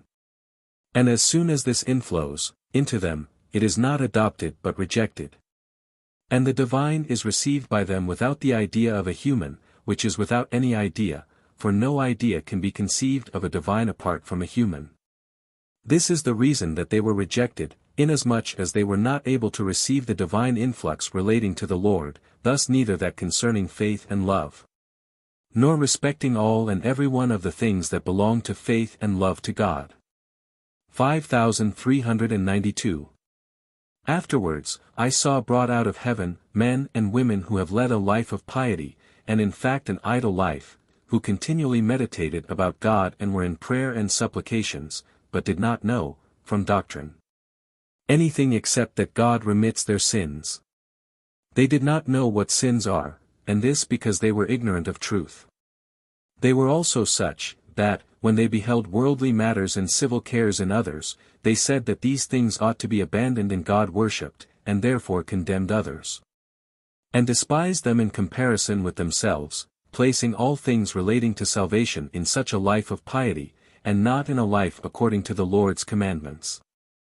Those in heaven said of these, that they dwelt there at one side, and that if they encounter them or direct a look thither, they occasion a sadness which corrupts their joys, and also deadens the truths of their intelligence and wisdom and causes them to be as it were oblivious to what is going on. But that, such characters, are tolerated, although they, i.e. the rest, wish them away. 5394. 172 All of them were brought down to a place in the north, that they might not harass, and plunge in sadness, others, who are in heaven. They were brought down to the northern quarter, because they were in ignorance of such things as lead to heaven. And it was said that they were allowed to dwell together, but that they ought by no means to pass a slothful life and thus hang their heads and go as it were melancholy, inasmuch as such conduct has never been commanded. 5395. The German Protestants appear more towards the north, the Swedes at the north and west, in the middle, the Danes, in the west, the Dutch, towards the east and south, the English, in the midst amongst them. All appear according to their genius as regards religion. 5396. When the visitation of the Germans, Swedes and Danes occurred, those were first cast out to whom religion was not a matter of very much concern, thus: those who thought about civil and worldly matters and but little about religion save that it exists, not even that it ought to exist. Their perception respecting it was also deadened, as if it were not a matter of very much moment. They said that they did not know the difference between living civilly and morally well, and living well in a Christian way. And that it is just the same thing whether they refrain from evil in the state merely because they would be punished by the laws thereof, or whether they shun evil out of regard to religion, thinking about the precepts of the Church derived from the Word. When, yet, the difference is so great, that they who do well only on account of civil laws, still have no conscience, nor, consequently, influx from heaven. But these were merely external men. And, when the externals of such ones are removed, as happens in the other life, they rush into every crime, into which they are led by the hells, according to their cupidities, without restraint, since they are not inwardly ruled by the Lord. And, in the other life, they are in dense darkness as regards all things which belong to intelligence, and in torpor and listlessness concerning everything that pertains to the life there. In a word, the whole of their life is open outwards, or downwards, and not inwards, or upwards. This is the difference between doing well from religion, and doing well from a civil standpoint, out of regard to the laws and fear for their reputation, profit, or honor. 5396a. There appeared a multitude of so-called Protestants, upon quite a high mountain and also around the mountain, who have been, in the world, of such a temper, that they esteemed themselves better Christians and worshippers of God than other men. They believe this because, they say, they have performed the work of repentance, and have done so as often as they attended the Holy Supper. And that they have also prayed on their knees, at other times, that their sins might be forgiven, this they have called repentance, while, yet, they neither examined themselves, nor knew, nor cared to know what their sins were. Only that they believed they were born in sins. Wherefore, when they returned from the Holy Supper and from their prayers, they led a life not at all different from their previous one. They supposed that not to act contrary to the civil laws from fear of punishments, nor contrary to moral laws from fear of the loss of reputation, profit and honor, was to live Christianly. 5396b. Evils of thought and will they did not suppose were sins, when, yet, these are the sins that condemn. To do well outwardly, when such things are within, is hypocrisy, and, in relation to God and the neighbor, fraud and deceit. Such was the quality of their repentance and fear of God, for, when externals are removed, no bonds of conscience, which are of the thought and will, bridle or restrain them from rushing into evils and falses of every kind, without any mercy. Such are those who do not think from religion, and will, and thus act, from it, and, inasmuch as they had the intention of injuring the righteous whom the Lord defended, which also they knew, they were told that they do not fear any God. This they denied, though they said that they were, indeed, aware that the Lord defends the righteous, but, still, they do not regard the Lord otherwise than as a man, and have never thought otherwise about him. 5396c. But they were asked whether they do not know that the divine is also in the Lord, and that the divine is the same as God the Father, also, that his divine and human act as one, also, that one is never contrary to the other. Also, that the oneness is like that of soul and body in man, as, moreover, the creed received in universal Christendom teaches, and likewise that no one cometh to God the Father except by the Lord. As well as that he is the way, whence it follows, that he who acts against the Lord acts against God the Father, and that those all acknowledge no God, but are atheists, who deliberately, or knowingly, thus disparage the Lord. They confess that, from doctrine, they know such things, but that they never think so, but think no differently about the Lord than about a man just like other men. Inasmuch as these persons were of such a character, that mountains sank down to a level surface, and those who were worse than the rest were kept there on a certain summit, and cast into a hell in the neighborhood of the north. 5397. In the creed called the Athanasian, the following things are said, that the three persons are not commixed, nor separated, as to the divine, and that as the Father is, so also is the Son, uncreate, infinite, eternal, omnipotent, God and Lord. But, yet, they are not three gods, but one God, the Father not made, created, or born, the Son not made, or created, but born of the Father, the Holy Spirit not made, created, or born, but proceeding.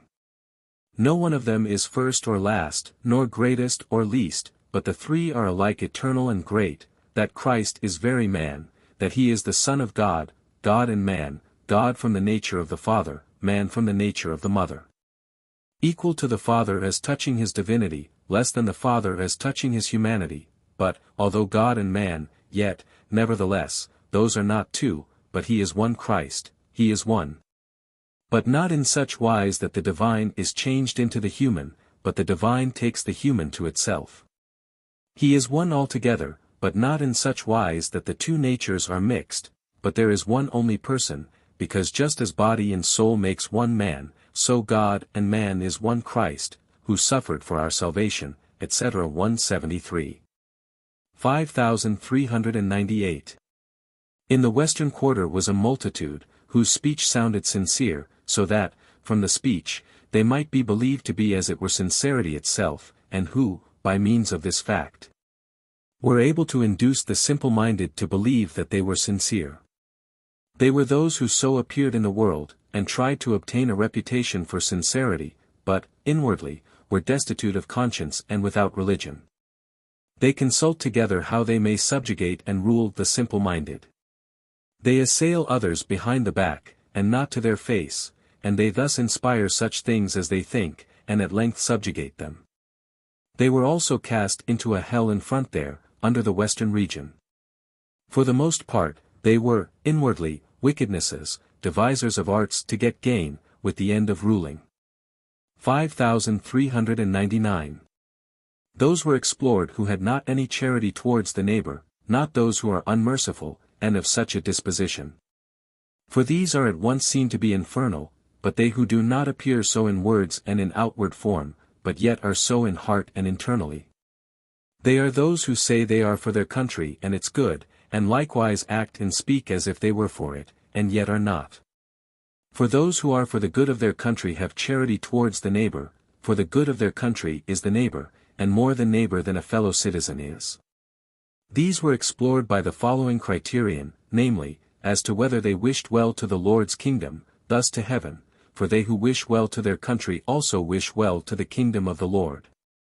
For after death this is their country, in the other life, no other country is recognized. They were those who have thus acted and spoken in favor of the Lord's kingdom, by thus speaking and acting well towards those whom they knew to be of the Lord's kingdom, but, when they believed it would fail in any way, and saw its states changed, then, at once joined those who destroyed, and bore them help. They, i.e. those thus explored, were scattered round about, and, when any of such a quality were perceived, they were cast into chasms and deserts on every side. It was observed that they constantly preferred their own good to that of the public, and only favored the public good so far as good would thence accrue to them. Good, also, did accrue to them. And so long as this was the case, no notice was taken of them, but, when the change of state was perceived, they cast themselves at once on to the opposite side, thus hoping, by virtue of their persuasion, to get good out of evils. 5400. All those were afterwards cast out who cared nothing at all about the truths of the Church, which they did not even desire to know, and declined to become acquainted with as being far removed from them, and interior truths as being inimical to them. There was a vast number of such, for they have all thought nothing about religion, but only about external worship arising in habit inculcated from childhood, and from regard for their good name, lest they should be reputed irreligious. For he who does not care for the truths of the Church, cannot be led by the Lord to heaven, for it is by those truths that he is led, because he is imbued with the faith and love of them, and is thus led to think them and do them. All these persons, also, were of such a character that they wished to rule and lead others, thus, not to be themselves led, which, also, was ascertained by the fact, that, wherever they saw anyone, outside of their region, they immediately infested him, by subjugating him, leading him as their slave, not even suffering him to think for himself, thus did they desire to obsess others. All who have hated the truths of faith are of such a character. Gentiles, however, care for their religious principles, and love to know interior truths and to live according to them. But amongst Christians there are very few like this, excepting priests and elders, of whom many, and even the greater part, learn these things for the sake of a reputation for learning, so that they may be promoted to honors and held in esteem.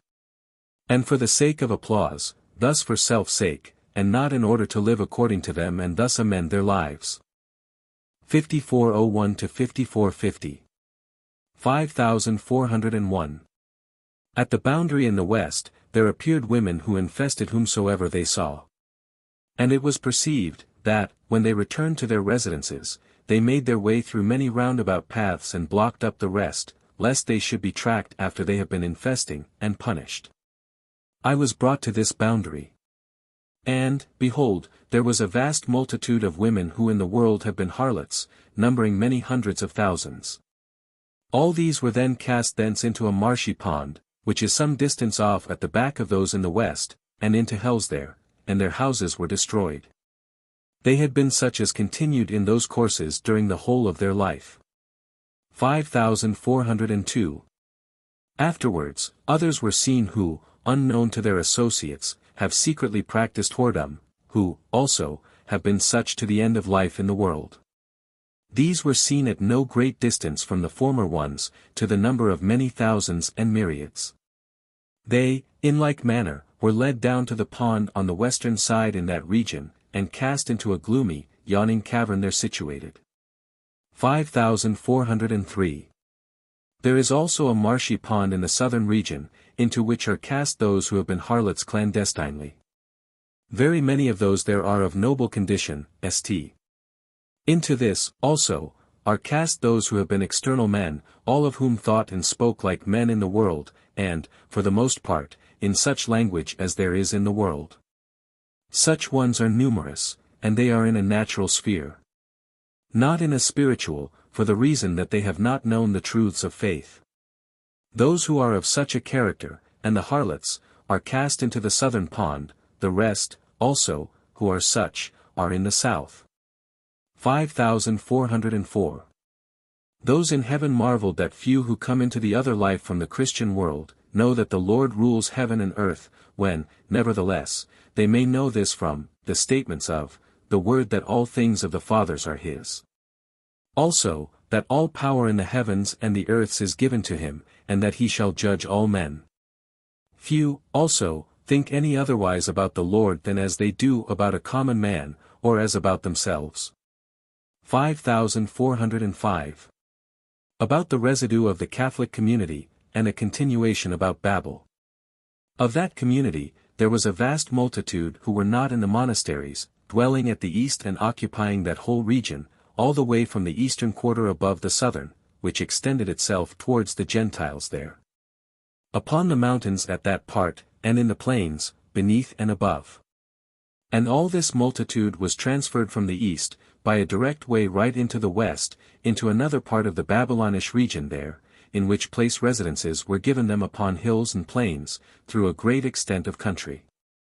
5406. Great part of this communion were such as have lived in good although they have not been in truths, they have practiced good according to their religious belief. They were of that disposition that they did not injure others, nor devise schemes against them. That from their good they were always in the affection of truth, was plain from the fact, that, on their way, they time after time asked silver and garments from others. Like the children of Israel from the Egyptians, which signifies, obtaining, knowledges from those who were in knowledges. The ones of whom they asked these things were the Egyptians, they were Protestants who were not in good although in truths. This was heard several times. 5407. These were taught in the residence to which they were carried. There were given them priests to instruct them, inasmuch as they are only in good and not in truth, altogether like the Gentiles. The Christian religion in that communion is altogether extinct, so that scarcely a vestige of it remains. Inasmuch as they have not the word by which to be instructed about the truths of religion. They, i.e. the Catholics, acknowledge the Lord, but as without any power of saving, saying that they themselves have his power. They make for themselves idols, they remit sins, they introduce into heaven, they cast into hell, they save whomsoever they will and give them wealth, they sell salvation, they preach holy things for the sake of gain. They witness and tolerate the worshipping of themselves and of idols, which, also, they exhibit everywhere. They make missals in the Latin tongue in the place of preachings, or in the place of instruction. They make a holy external apart from say internal, the internal is a void, because there is not the knowledge of truth, they hinder instructions from books. They teach only spurious good, that is, that people should give to the monasteries and sanctify themselves by rosary worship on behalf of souls, continually, in a word, they know nothing of truth. Those, too, of their prelates who are learned, are, for the most part, atheists, because only in the lust of ruling and of possessing the whole world, living for glory and in idleness. They also strive to make the universe serve them, or all men to be their servants. Therefore, they have no truths, and they therefore dwell not far from the Gentiles, for their goods are like the goods which are with the Gentiles. In fact, they no longer have anything of the Christian religion, for, as regards heaven and salvation, they do not think of the Lord but of Pope, cardinals and saints, all other things are hidden from them. They know only that the Lord is, that there is a heaven and a hell, and that there is a life after death, but of faith and charity, by which the Lord is worshipped, and by which heaven and eternal life are secured, they know nothing. 5408. There remains a sufficient number of that communion, as of all others, for the service of the men of that communion, or every communion is served by its own spirits, though sometimes by others, thus, Catholics by theirs. I saw, there, the city of Rome, at the right between the south and west but within the Babylonish region, and I saw all the streets there, but not the Monte Cavallo, nor the church of St. Peter, these did not appear. The monasteries, also, remained there, but how long was not said. 5409. Upon a lofty mountain almost above me, there appeared the sign of the cross, as, amongst the Catholic people, in their roads and elsewhere. And it was perceived that they were attempting something there. It was given me to see, and know, that certain ones have begun to inaugurate Babel there again. Which they did in this way, they endeavored to persuade those Christians who were in truths, that the sign of the cross was placed there to the end that it might be a sign, to all, that they worship the Lord, to whom power over the heavens and earths belongs. They also made themselves, there, a crypt under the cross, into which they descended and concealed themselves, so that they might, thus, in silence and in hiding, elaborate their villainies. They said, also, that they accepted the true doctrine of the Lord, of love and faith towards him, and of charity towards the neighbor, but that to them was entrusted the charge of seeing all things rightly observed. Nor did it appear to the Christians that there was deceit in this, namely, that those things are acknowledged to the end that they may serve them as a means to dominion, as before said. For such ones were like the former, 174 in that they seized upon dominion by means of holy things. Moreover, they conjoined themselves with sorcerers, and with others, and also with the hells amongst which their end was. For the love of ruling for the sake of self as the end, is in hell. They also patronized holy things to the end that hell might rule over heaven, wherefore, also, the hells acted in unison with them. All these, who reached the number of 1,000, were cast into the western sea next its northern shore. 5410. There was still seen a monastery region in the west, somewhat widely extended, beyond the Babylonish territory, towards its northern angle, which was, nevertheless, terminated in the northern angle in the latter region at the west. Thither those transferred themselves who had no place in the Babylonish region in that part, and, because they differed in disposition from those, that territory was beyond where the destroyed Babylonish territory in that part terminated. This was its situation. That territory was crammed with monasteries also. 5411. Afterwards, I saw a vast number brought down from the mountains which were beyond the destroyed western Babylonish territory, towards the south, and also from the southern mountains there, and transferred by a way to the west of that monastery region of which I have just spoken. And, when the vast multitude came thither, there appeared as it were an inundation there, where the monasteries were, below, and, then, all who were there came out of the monasteries, and the greatest part of them fled away. A certain woman mingled with the people who were brought down thither. 5411a.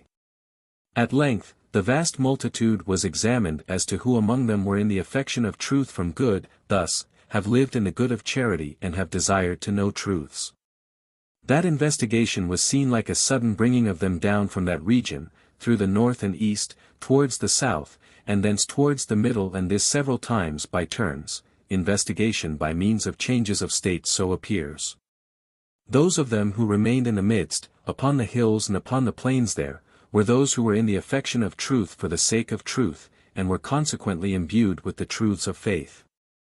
The rest, in order that they might stay there and be taught, were sent to the monastery region there, where it was granted them to dwell apart from the monasteries. This was also granted to those from the monasteries who were in the affection of truth for the sake of truth. 5412.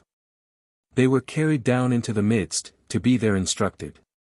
Because the Protestants, who had, and knew, the truths of doctrine, are there. And it was then seen that they wished to take away, as it were, their silver vessels and garments, and the like, just as the children of Israel did from the Egyptians. By that event, such things as are here narrated were signified, for the Egyptians were in science. 5412a. Treasures of gold and silver and of precious stones were left under the ground in that new territory amongst the monasteries. And these were given to the new inhabitants there, because they were in the affection of truth from good. 5413. Respecting the mountain where the Jesuits are, and about miracles by means of the heavenly doctrine. There was a certain one near me who infested others with diabolical art.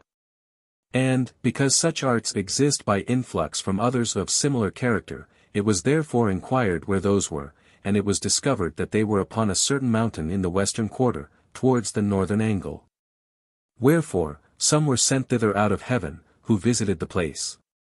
And it was discovered that those there were Jesuits, to the number of several thousands, who assembled themselves thither and dwelt together in a city, so as to be in the city but apart from the monasteries.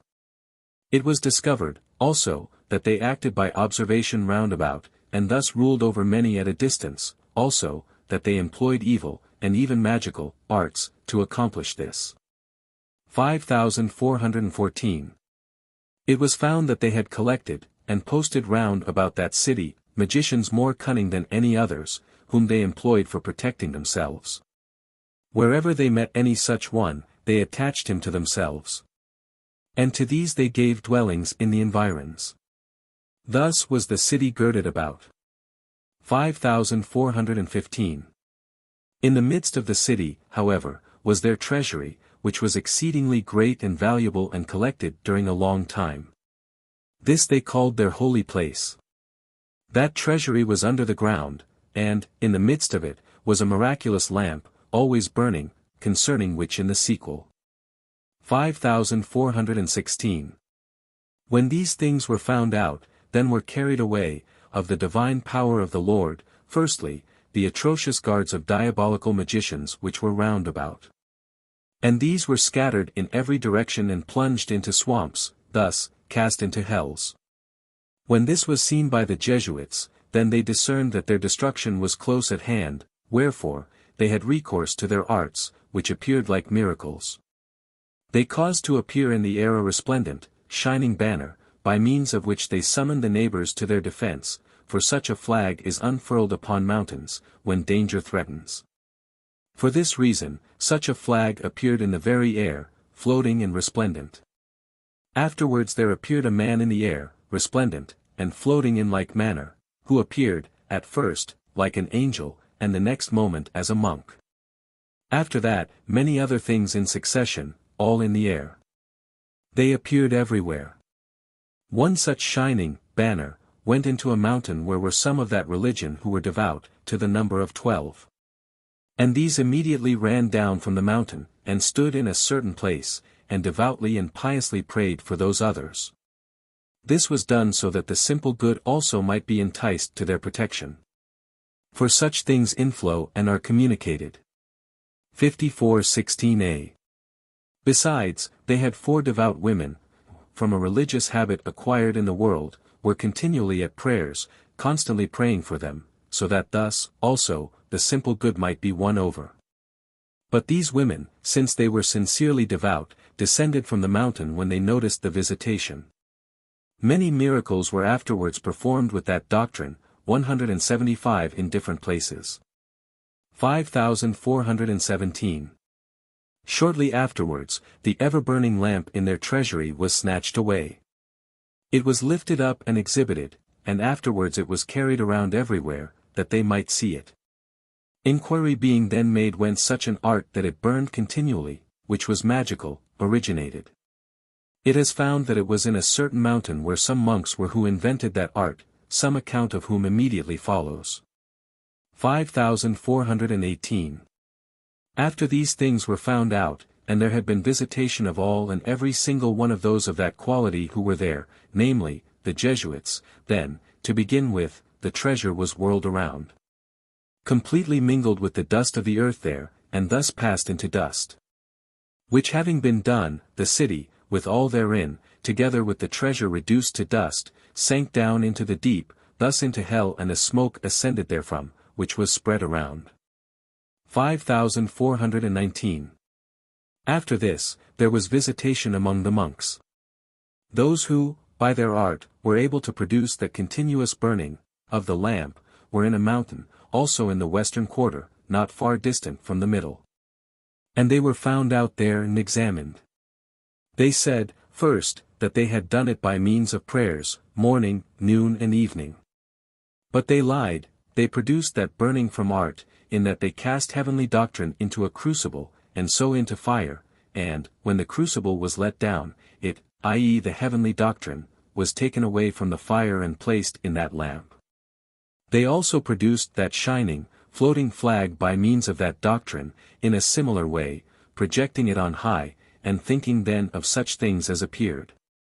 Because these employed such art, which was the foulest magic of all, because affected with divine truths, therefore, they, also, sank down, the earth opened under the feet, and they were swallowed up and cast into hell. 5420. After this, inquiry was instituted in various places, and it was found that, by means of that doctrine, they produced shining appearances in the air and in chambers, thus miracles, which were very numerous. With a certain one, all his books, through that doctrine, thus abused, fled away, and other things happened elsewhere. That doctrine shone, was from the divine truths in it, for divine truth is what gives light in the other life. 5421. About the Jews. The Jews dwelt within the middle space at the left, in the plain beneath the sole of the foot, and there they had their many synagogues, and repaired to them and held their worship. I spoke with them there, frequently. But they were all dispersed and the synagogues destroyed, and, now, they wander round about without any worship anywhere. They appear solitary. Below that plain are also Jews, who have not yet been dispersed. That they should be dispersed is foretold by the Lord in Matthew, chapter 24. The reason that they were within the middle space, was because they had the word, for such are within that. 5422. Continuation about the dragon. As was said above, those were dragons who have not been in any doctrine, but only in the sense of the letter of the word, which they have applied to whatever they wished, for the purpose of upholding their principles and their loves. And also those of others, especially the powerful and rich, and for flattering the delights of their own love and of theirs. Consequently, who have in this manner committed adultery with the word, filthy and heinous adulteries, who have been able therefore to be of any doctrine whatever, and thus to be carried hither and thither like the wind. Knowing, consequently, nothing of truth, and thus being not at all in the affection of truth for the sake of truth. Such men, also, are sensual, not thinking beyond the senses. Holding the interiors of the word in hatred, and also the doctrinals of the church in aversion. For he who does not learn truth from the doctrine of the church, is not in any doctrine, nor can he be in the affection of truth. They were questioned, from doctrine, about some matters. They answered from some passages of the word, thus from whatever doctrine they chose. And, when it was inquired how the word in that place ought to be understood, and also in other parts where dissimilar statements occur, they would not listen, much less answer. Several times they propounded something heretical and false, from that diabolical crew, and secured their favor at first, by honoring them. Then, immediately, they found passages from the word for confirming them, and thus for confirming evils and falses, as, for instance, that there is fury with God, that there is anger and passion, that all evil is from him. That he might save and is not willing, and that when he might be merciful he is hard, that, from the instance of David, robbery and murder, may be committed, providing only the civil law does not stand in the way.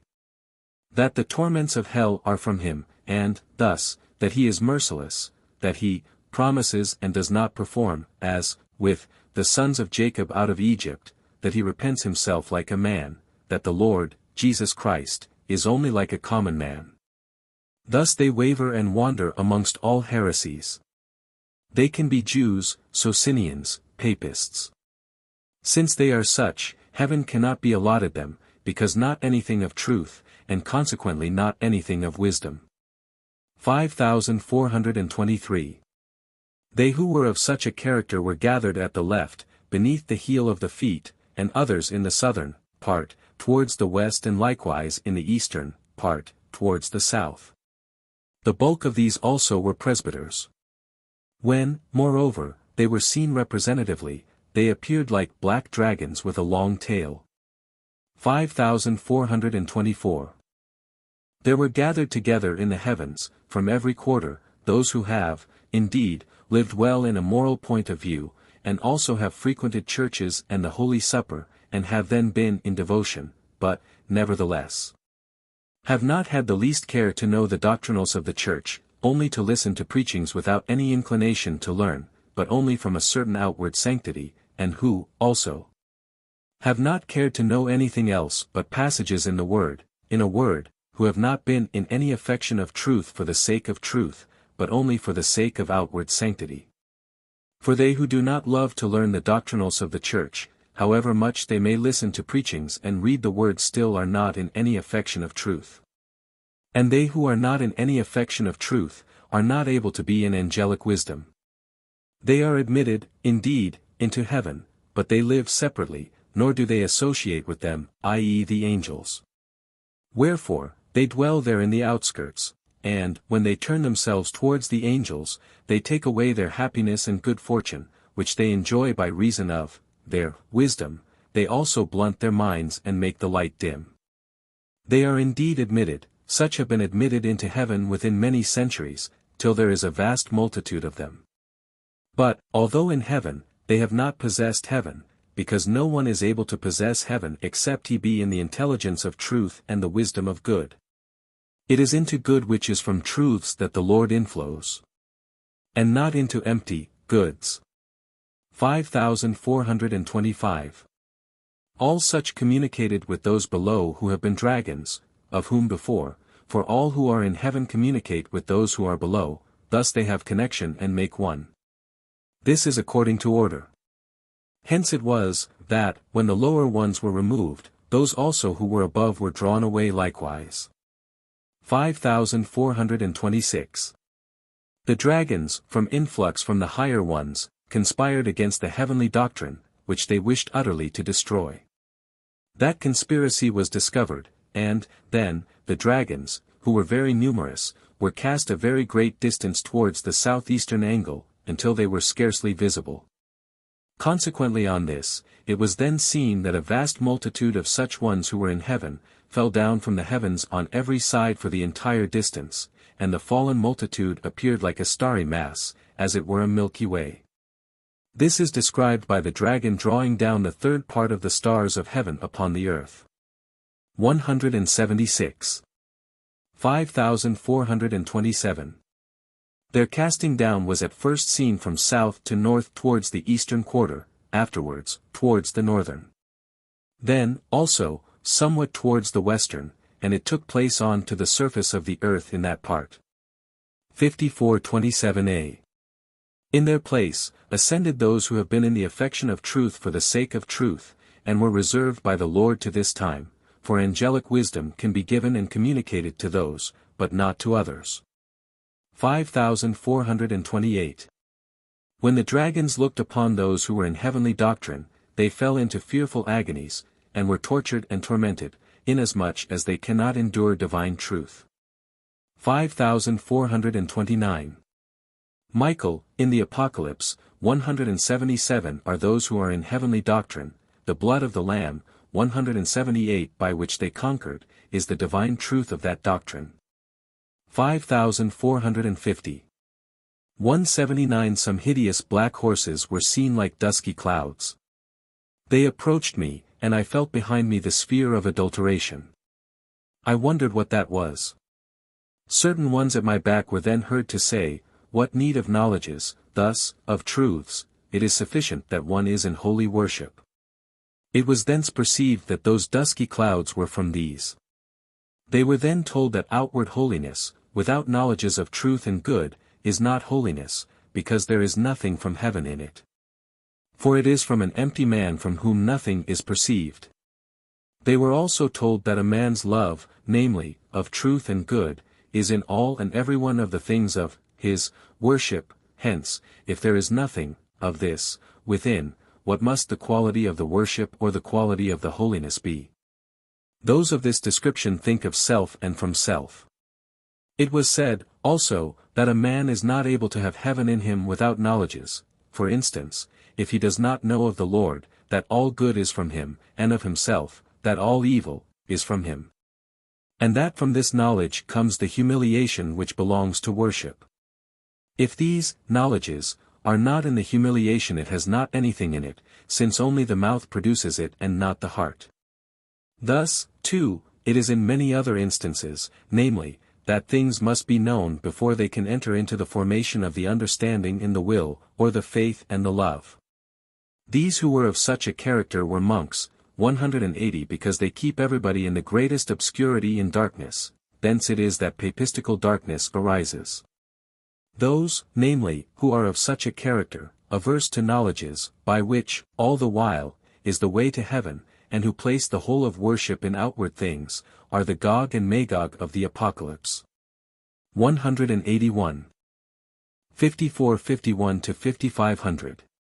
5451.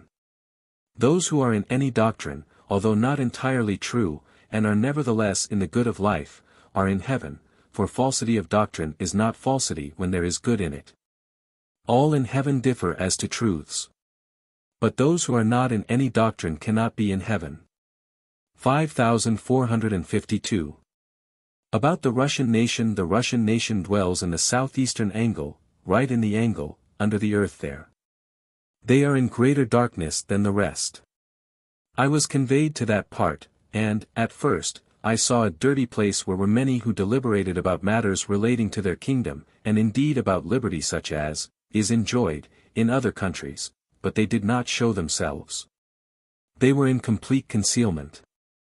I afterwards heard one saying that they feared the Tsar, and that the Tsar was everywhere. 5453. After this, I was carried down to others of that nation who were better. They worked continually. After this to others, who also worked. I afterwards saw many who were leading women in procession. It was heard that this was heaven to them. 5454. I heard, after this, that they do not care for religion, and scarcely anything else than that if there is a God there is, if it is asked where God is, that God is in heaven. If they are asked whether he created all things, they do not comprehend, because they suppose that, in that case, he will walk about in every direction and preserve things. In a word, they are entirely empty. Neither do they care for truths, as such things prove. 5455. It was said, also, that they were inwardly wickeder than others, and that they operated, in an exceedingly powerful way, by means of fantasies, but are not skilled in magic. For those learn magic who are in knowledges, but not those who are not in knowledges. 5456. They who were the better amongst them, were, to a great multitude, carried down thence towards the north, beyond the deserted Babylonish region there, and led into a plain, at a great distance northwards. There, this region is terminated in woods, in which are those who are as it were wild beasts. They enter into vaults in various places there, and scarcely ever appear above the surface. The tract of those there, is on the northern side, towards the eastern angle thereof. 5457.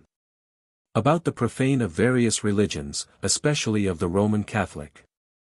There were collected into one assembly, profane spirits of both sexes. And, in the first place, those who were of the Catholic religion. All of them, also, are those who have believed the holy things of their religion, and have profaned them.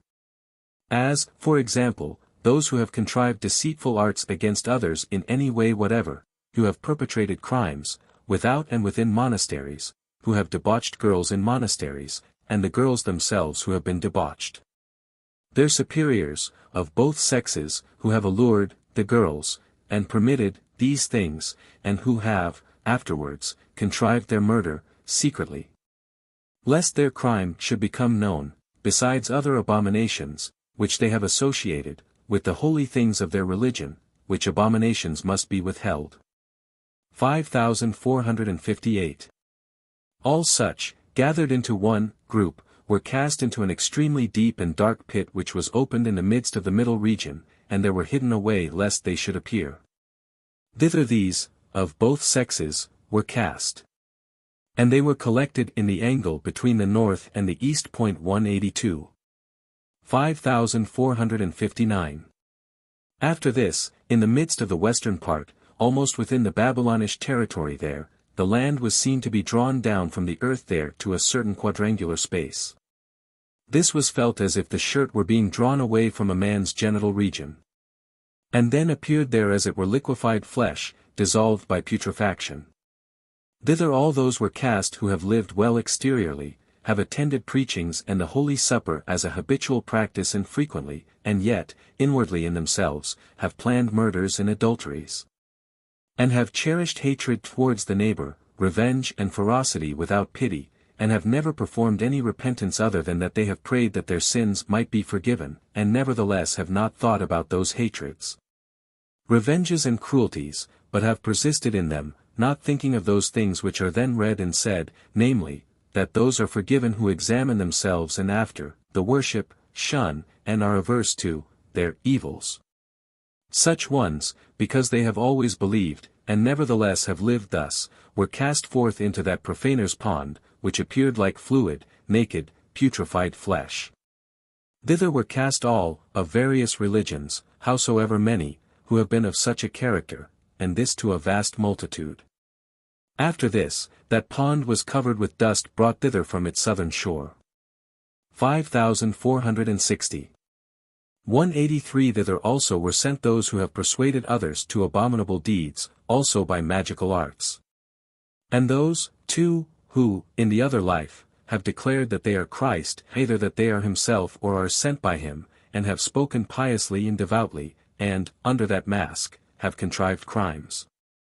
There are very many of such a character, especially from the Catholic religion. The simple good can be misled by them.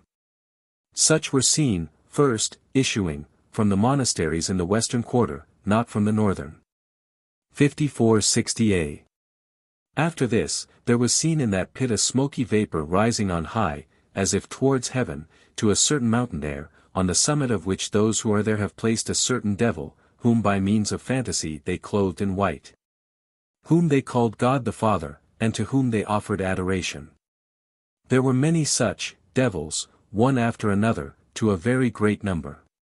12, who wished to be thus worshipped, rose up thither. They were all collected into one group, and were seen cast out of the northern side towards the west, and thrown into the profane pit. Among them were some Jesuits. 5461. Babylon thereafter. About the Swedes of the equestrian order, 184, and about others of the Swedish nation. Certain ones appeared in the western quarter, slightly removed from the middle part, towards the southern, who had badges on the front of the breast, and were girt and decked with the hands and stars of the equestrian order. And it was perceived that they were of those who have belonged to the equestrian order of Sweden. I then heard the angels saying, about them, that they were such as have changed their disposition which they previously had, namely, that they, now, thought only of themselves, of their dignity and of their preeminence over others, and, thus, that they determined all their thoughts to themselves.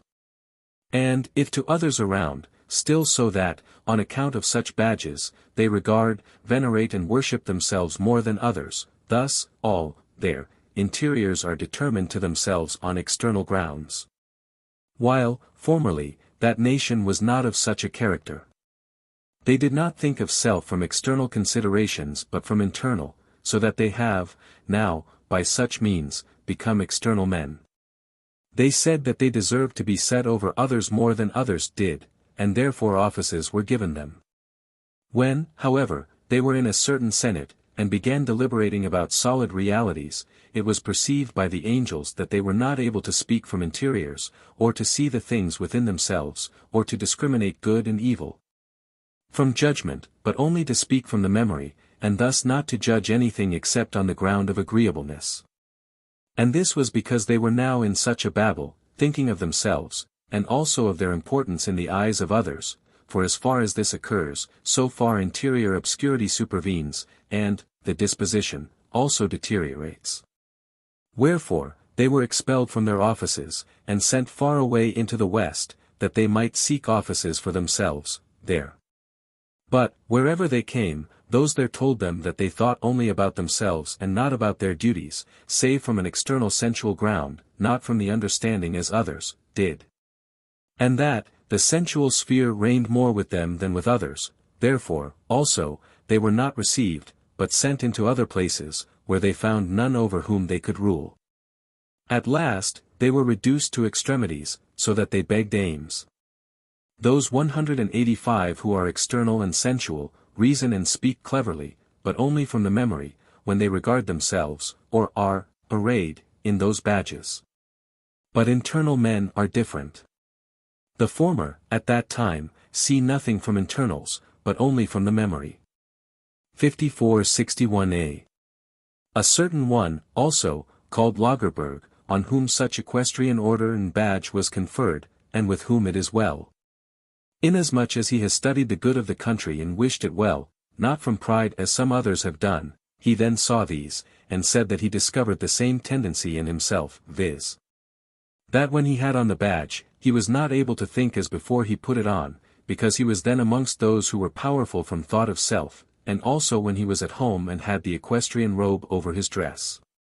But that, when he threw off that robe, then he immediately returned to his former judgment and his former disposition, wherefore, he gradually discontinued putting on such livery at home, and only wore it, in public, because of the injunction. 5462. It happens similarly with those who are in employments and in dignity, and think only of themselves, of their power, of their authority, of their knowledge and of their superiority over others. Many Swedes who are of good family, are of such a character, because they almost all affect dignities and also titles, solely that they may be distinguished. And because they are now become external or sensual men, they are more like this than they were formerly. 5463. Evil and infernal spirits who have been released in order that they may minister to men, thus who are in the world of spirits, all know how to lead those who think of themselves. And they also do lead them, whithersoever, even towards whatever hell, they will, as far as they are able to turn their thoughts to self. But those who do not, direct their thoughts, to self, but to others whom they esteem more worthy than themselves, especially if to the Lord, they are unable to move. When a man thinks of self he is in the love of self, and of the world for the sake of self, if he prefers himself before others, and, considers, that he is abler and knows more than they, and is superior to others.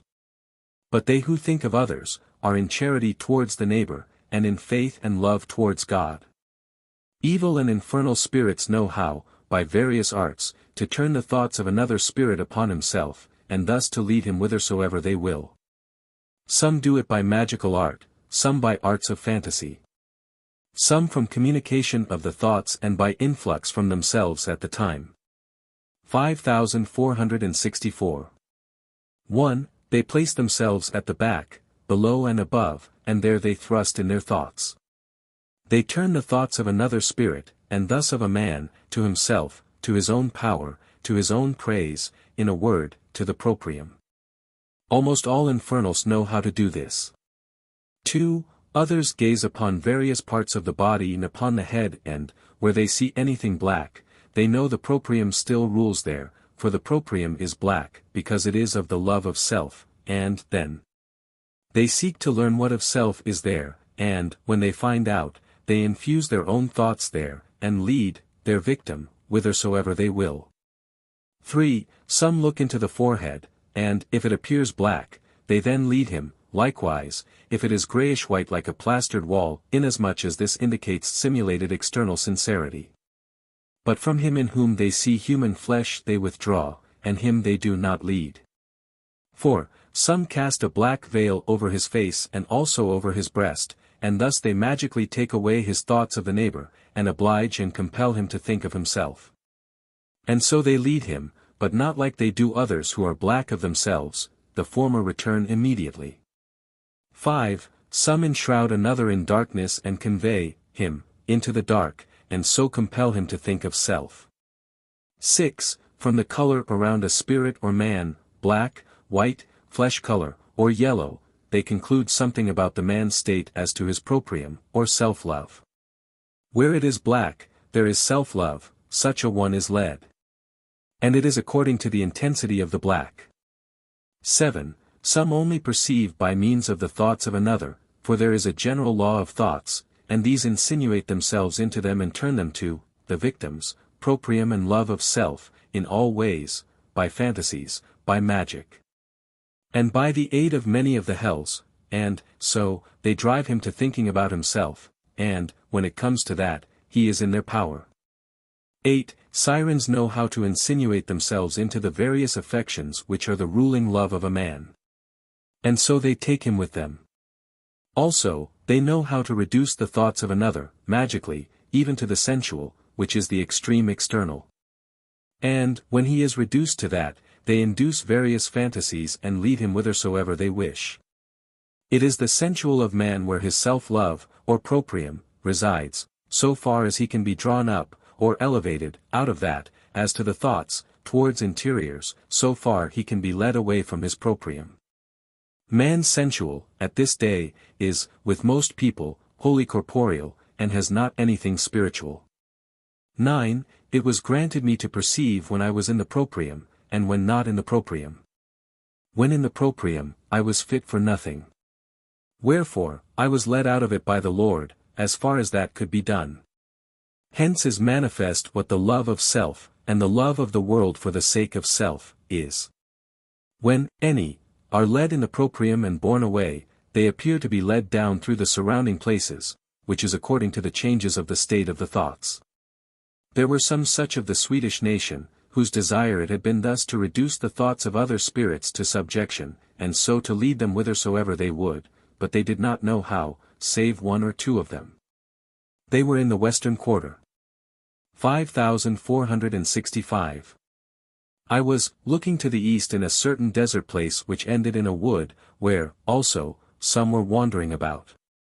These drove certain ones into the proprium, and led them to self. And, amongst them, were some known to me in the world.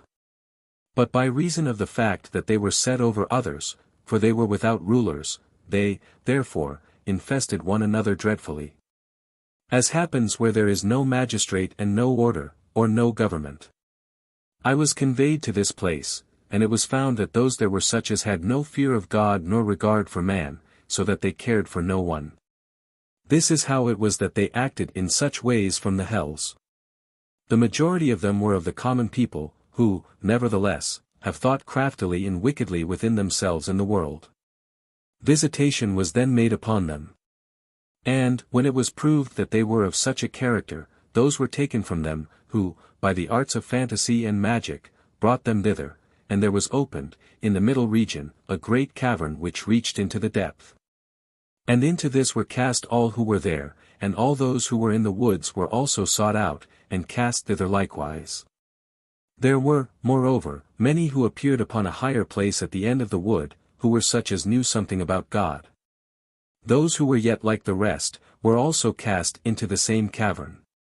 It should be known that all such are conducted together to the same place. This is usual in the other life. Thus, those who were such, were conducted, to the tract in that part, and into the woods.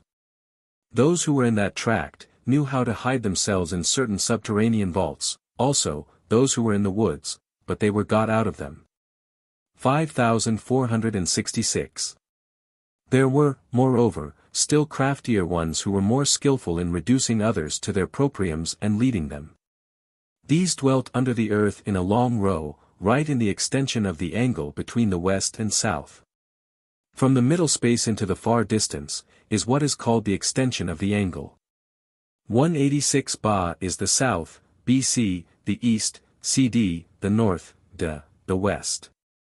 The extension of the angle between the west and south is Eve. This is what is called the extension of the angle.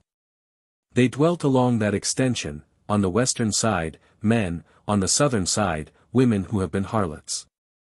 Towards the middle region, those who have known something about the divine, further removed towards F, those who have known nothing about the divine. They were thus arranged, consequently, the men were on one side and the women on the other. Where the women dwelt, there appeared a sulphureous brightness as it were, which was by reason of the lasciviousness in which they have been in the world, for lasciviousness, amongst women, so appears in the other life when they are together. But where the men dwelt, there was darkness. I was also led to a certain place there, and it was seen that they dwelt in their chambers like harlots, but, outside, sat upon seats about the southern wall. Afterwards, visitation was made to show of what quality they were. And it was found that the men, who were wicked and cunning, have, by various arts, stolen men from elsewhere and conveyed them to the women, who treated them cruelly in different ways. It is said that they stole them. And this happens when they lead them to their proprium, and thus carry them away whithersoever they will, according to the former showing. Those men, also, were able, by their wickedness and art, to lead away spirits whom others cannot, as, likewise, was done with certain who were with me. 5467. After the visitation had shown that such was the character of the women, and of the men, who dwelt in a long row along the extension of the angle, then followed the judgment, namely, that all such ones were cast into hell, from which they could never more go out. The women were cast into a place burning with sulfur and fire. This place, or this shining pond, appeared just as with those in the houses which were luminous with the sulphurous sphere of lasciviousness. 187. Into this pond all the women were cast. The pond was situated crosswise to the end of the angle, extending itself from the west into the south, transversely to the angle. It was large. They who were cast thither were a great number.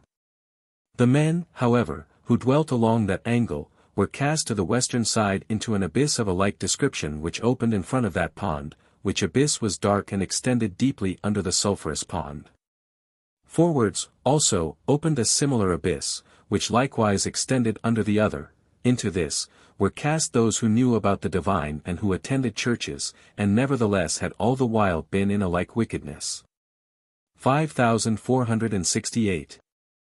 The extension of the angle between the west and south is figure 9, the sulphurous pond into which the women were cast, a.e., the abyss where the men were, b. The abyss, farther forward, into which those were cast who knew about the divine and were still of such a character, c. But of these let something now be said. 188. 5469.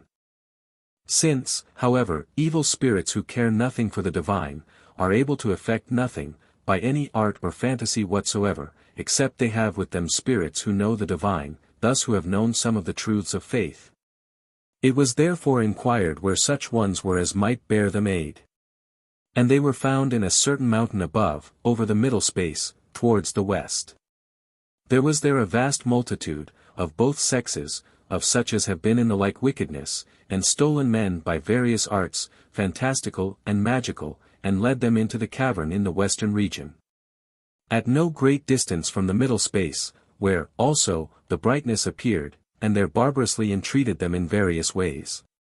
When this was discovered, then, all those women, to a great number, who were in the cavern, were cast into the sulphurous lake, a.e., fig.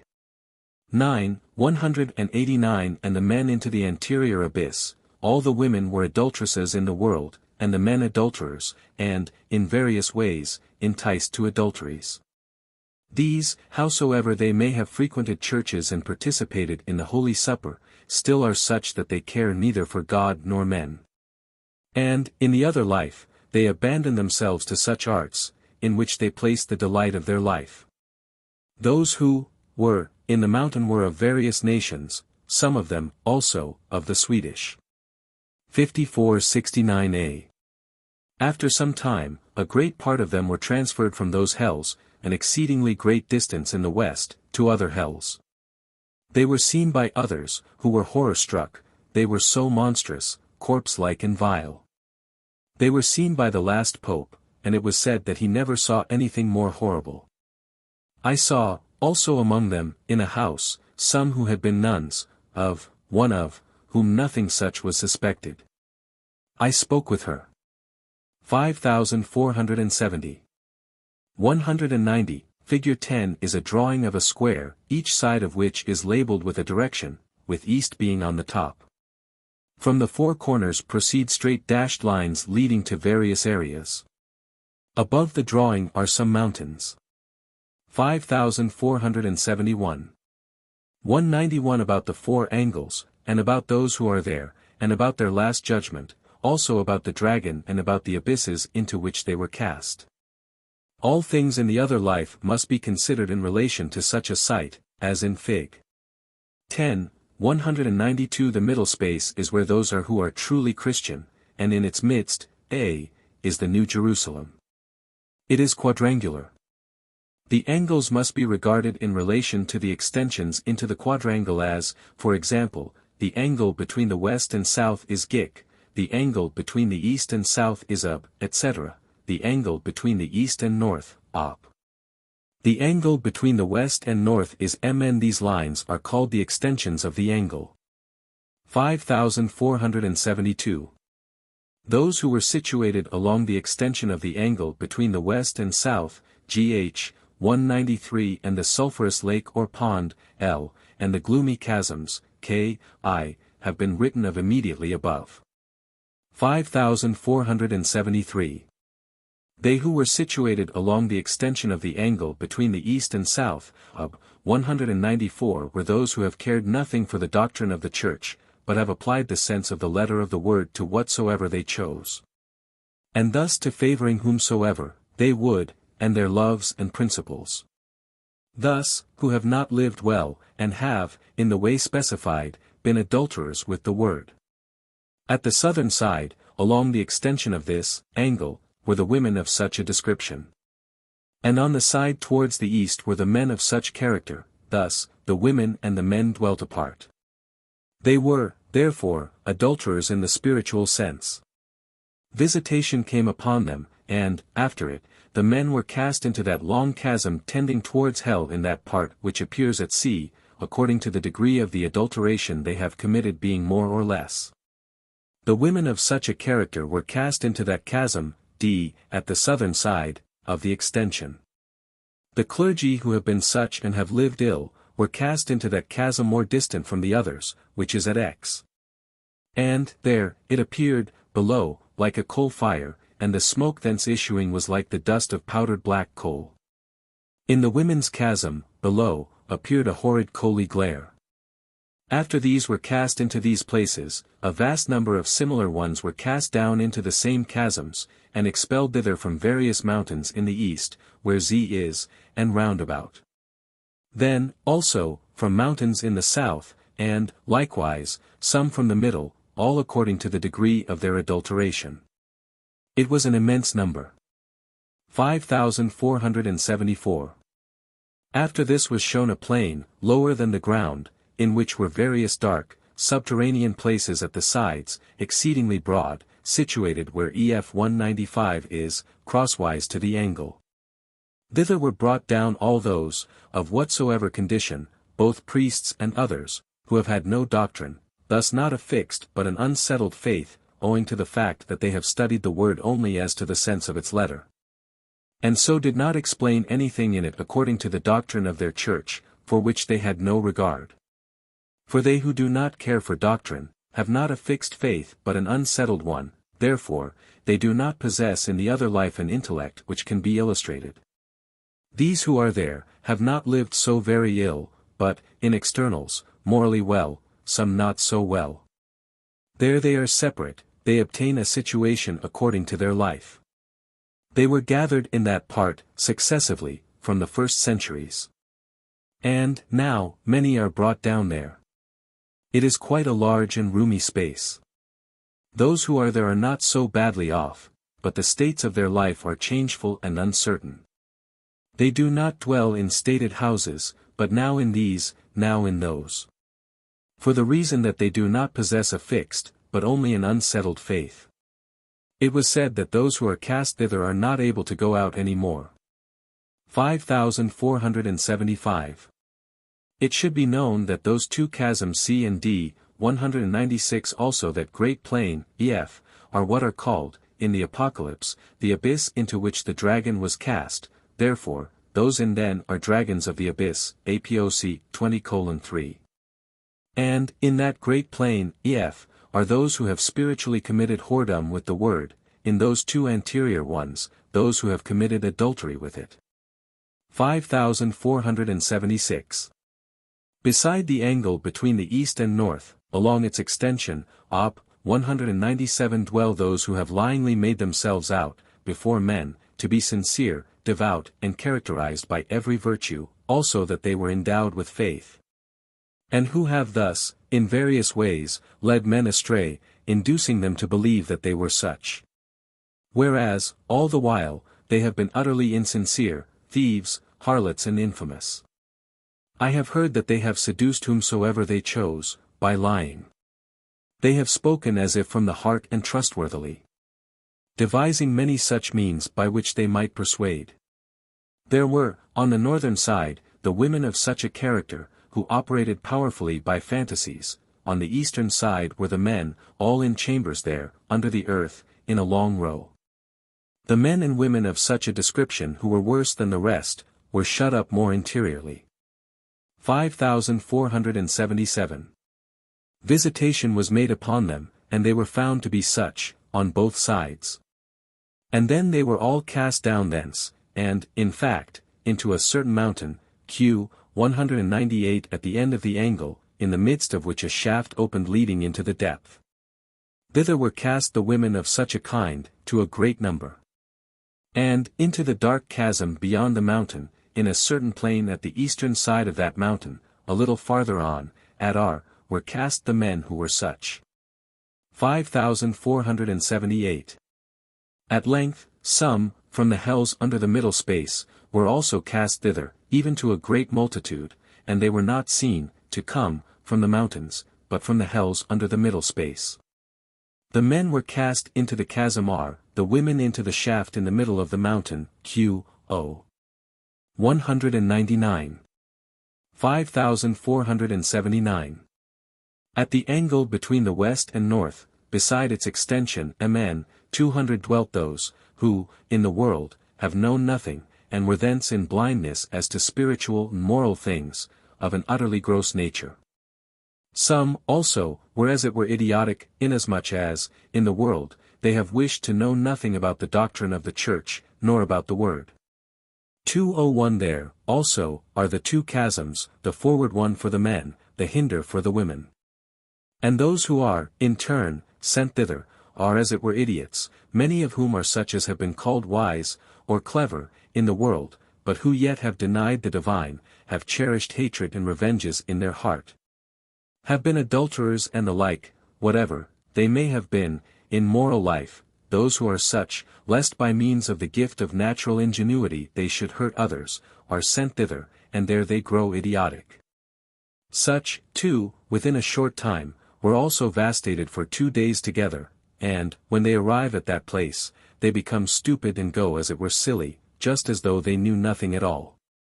For, except this happened, they would do evil to many by means of the gift of their ingenuity and its abuse. Lagerberg 202 was sent thither because of his haughtiness, arising from dominion in the world. On account of his confirming himself in adulteries by intrigues before his marriage, he also afterwards confirmed in himself that there is nothing of evil in them. On account of the revenges which he cherished in heart against all who opposed themselves to him, on account of denial of the divine, believing that religion is only to be countenanced for the sake of the masses. And because he did not care for any of the doctrinals of the Church, but only delighted in reading and rereading the transactions of the Senate, and the like, on account of the delight he took therein from his youth, stimulated and enhanced by reason of the influence he possessed thereby. He was not a man of society, because he was stern, hence it was that he was given to such pursuits. He was explored, and so exposed, wherefore, he was vastated within 2 days and sent into that anterior chasm, and became foolish like the others. He breathed revenge right up to the last, and this for slight cause, because, namely, he was hindered from carrying off another man's wife.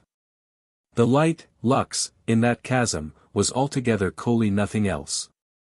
5480. After this, it was seen that a large number who were there, rose up from the lower earth in the western region towards the southern. Also of those who were carried into the mountains which were in the east in place of those who were cast down therefrom, whom above, no, 5427a. For, when evil spirits are cast into hell, then good ones succeed in their place, most of whom have been concealed and reserved by the Lord in the lower earth. And thus taken away from the contagion of the evil and they're initiated into spiritual life. It was said that they were such as have learned the doctrinals of the church in youth for the sake of the reputation of being learned in such matters.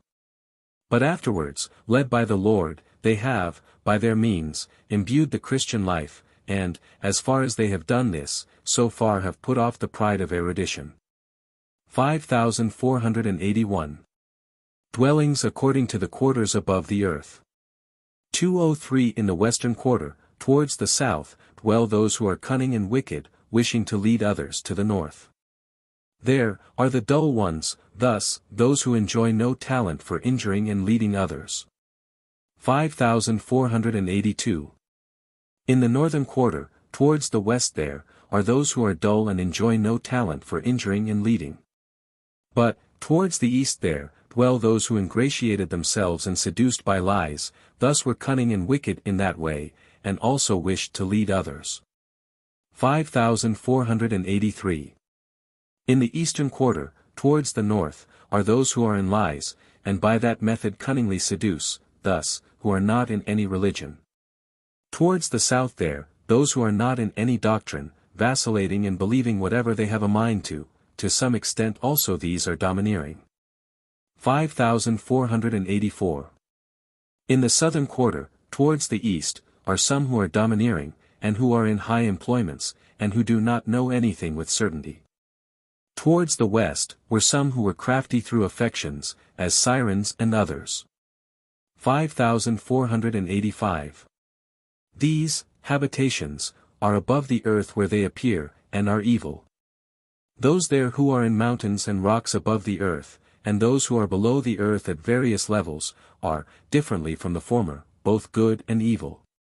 Angels and good spirits know, solely from the path which spirits pursue when they walk about, what their quality is. 5486. About the sirens and their last judgment. Of what quality, and who, sirens are, has been described several times before. They are the worst of all in the other life, and exceedingly destructive above all others, inasmuch as they are able to seduce whomsoever they approach, if these are not taken away and protected by the Lord. They are an impious crew. For they enter into the affections, both good and evil, of all, by both fantastic and magical arts. They conspire with all the hells. In a word, they are more diabolical than any others. There are also men of such a quality, who, in the world, have acted similarly, and have entered into the friendships of everyone whatever, by insinuation into their affections and interests. Solely for the sake of gain and of obtaining rule over them, and, so, by those means, of governing. It has, also, been a matter of indifference to them whether they insinuated themselves by piety, by charity and love, or by impiety, profanity, by murders, by gross flatterings of all evils, by taking oaths, etc. 5487. The siren women dwelt together upon a mountain in the southern quarter, towards the western, where they were together, and infested all round about, even those who were very far removed from them, for such is their nature, wherefore visitation was made upon them, and it was found that they were of such a quality. For this reason, they were brought down, by force, from the mountain far away towards the western line, and a very great distance above it, till they scarcely appeared, to the western side, beyond the line there. To the farthest boundary of the Christian territory, but where the Christian domain ends, inasmuch as they had no religion. And there they were cast into a lake there situated, crosswise to the western quarter in that part, at figure 10, 204 there, the worst ones amongst them being the nearer to the line. The Cyanic mountain, or the one where the sirens were, was at Q, figure 10. 5488. After those women who were in the mountain were cast into the lake mentioned, they were borne away by their own hell, which was in the southern quarter near the middle space, where was an immense multitude of them. They have been sent and led down thither for many years. The number and multitude was enormous, and seemed to fill the whole exceedingly extensive intermediate space. There were as many as several myriads. An exit opened for them in the southern region, and they were brought down to the same place and all cast thither. 5,489. After this, some were sought for who had hidden themselves in the mountain. The search was prosecuted by men of a like wickedness to the women's. They seemed to enter a shaft which was in the midst of the mountain. They stole into this. And it seemed that they excavated a space there around the mountain, at another part of it, to an extraordinary distance, which went round and at length from cavern to cavern. Thither fled the worst of those women, who have also committed murders and studied magical arts, and likewise profaned holy things. Those women were thrown down there through the shaft in the midst of the mountain, and were cast into a place there towards the southern side. 5,490. After this was accomplished, it seemed that dust was as it were spread over the whole place, so that it was covered up, in order that no one should ever rise out thence, and one could scarcely tell where they were. 5,491. Afterwards, the men of such a quality were cast into the place P, figure 10, 205 there, which is on the southern side. They were led beneath, out of the underground, places, in the western region. And, first, those who were there under the earth near to the southern line. These were conducted down over the mountain to their place, and cast into the part of it nearer towards the angle line. Then, from underground, rose up, in the western part, almost in the midst, some worse ones, who, in like manner with the sirens, were able to enter into the affections of others, equally by means of profane and by means of holy things. They were also taken down over the line towards the Sirenic mountain, but at the western side of it, to the same lake, into the midst thereof. And, finally, there rose up from underground, in the west, close to the northern line, those who have been the worst of all, who have committed murders, thefts and adulteries. Who have been atheists and nevertheless appeared like angels of light, making a display of holiness.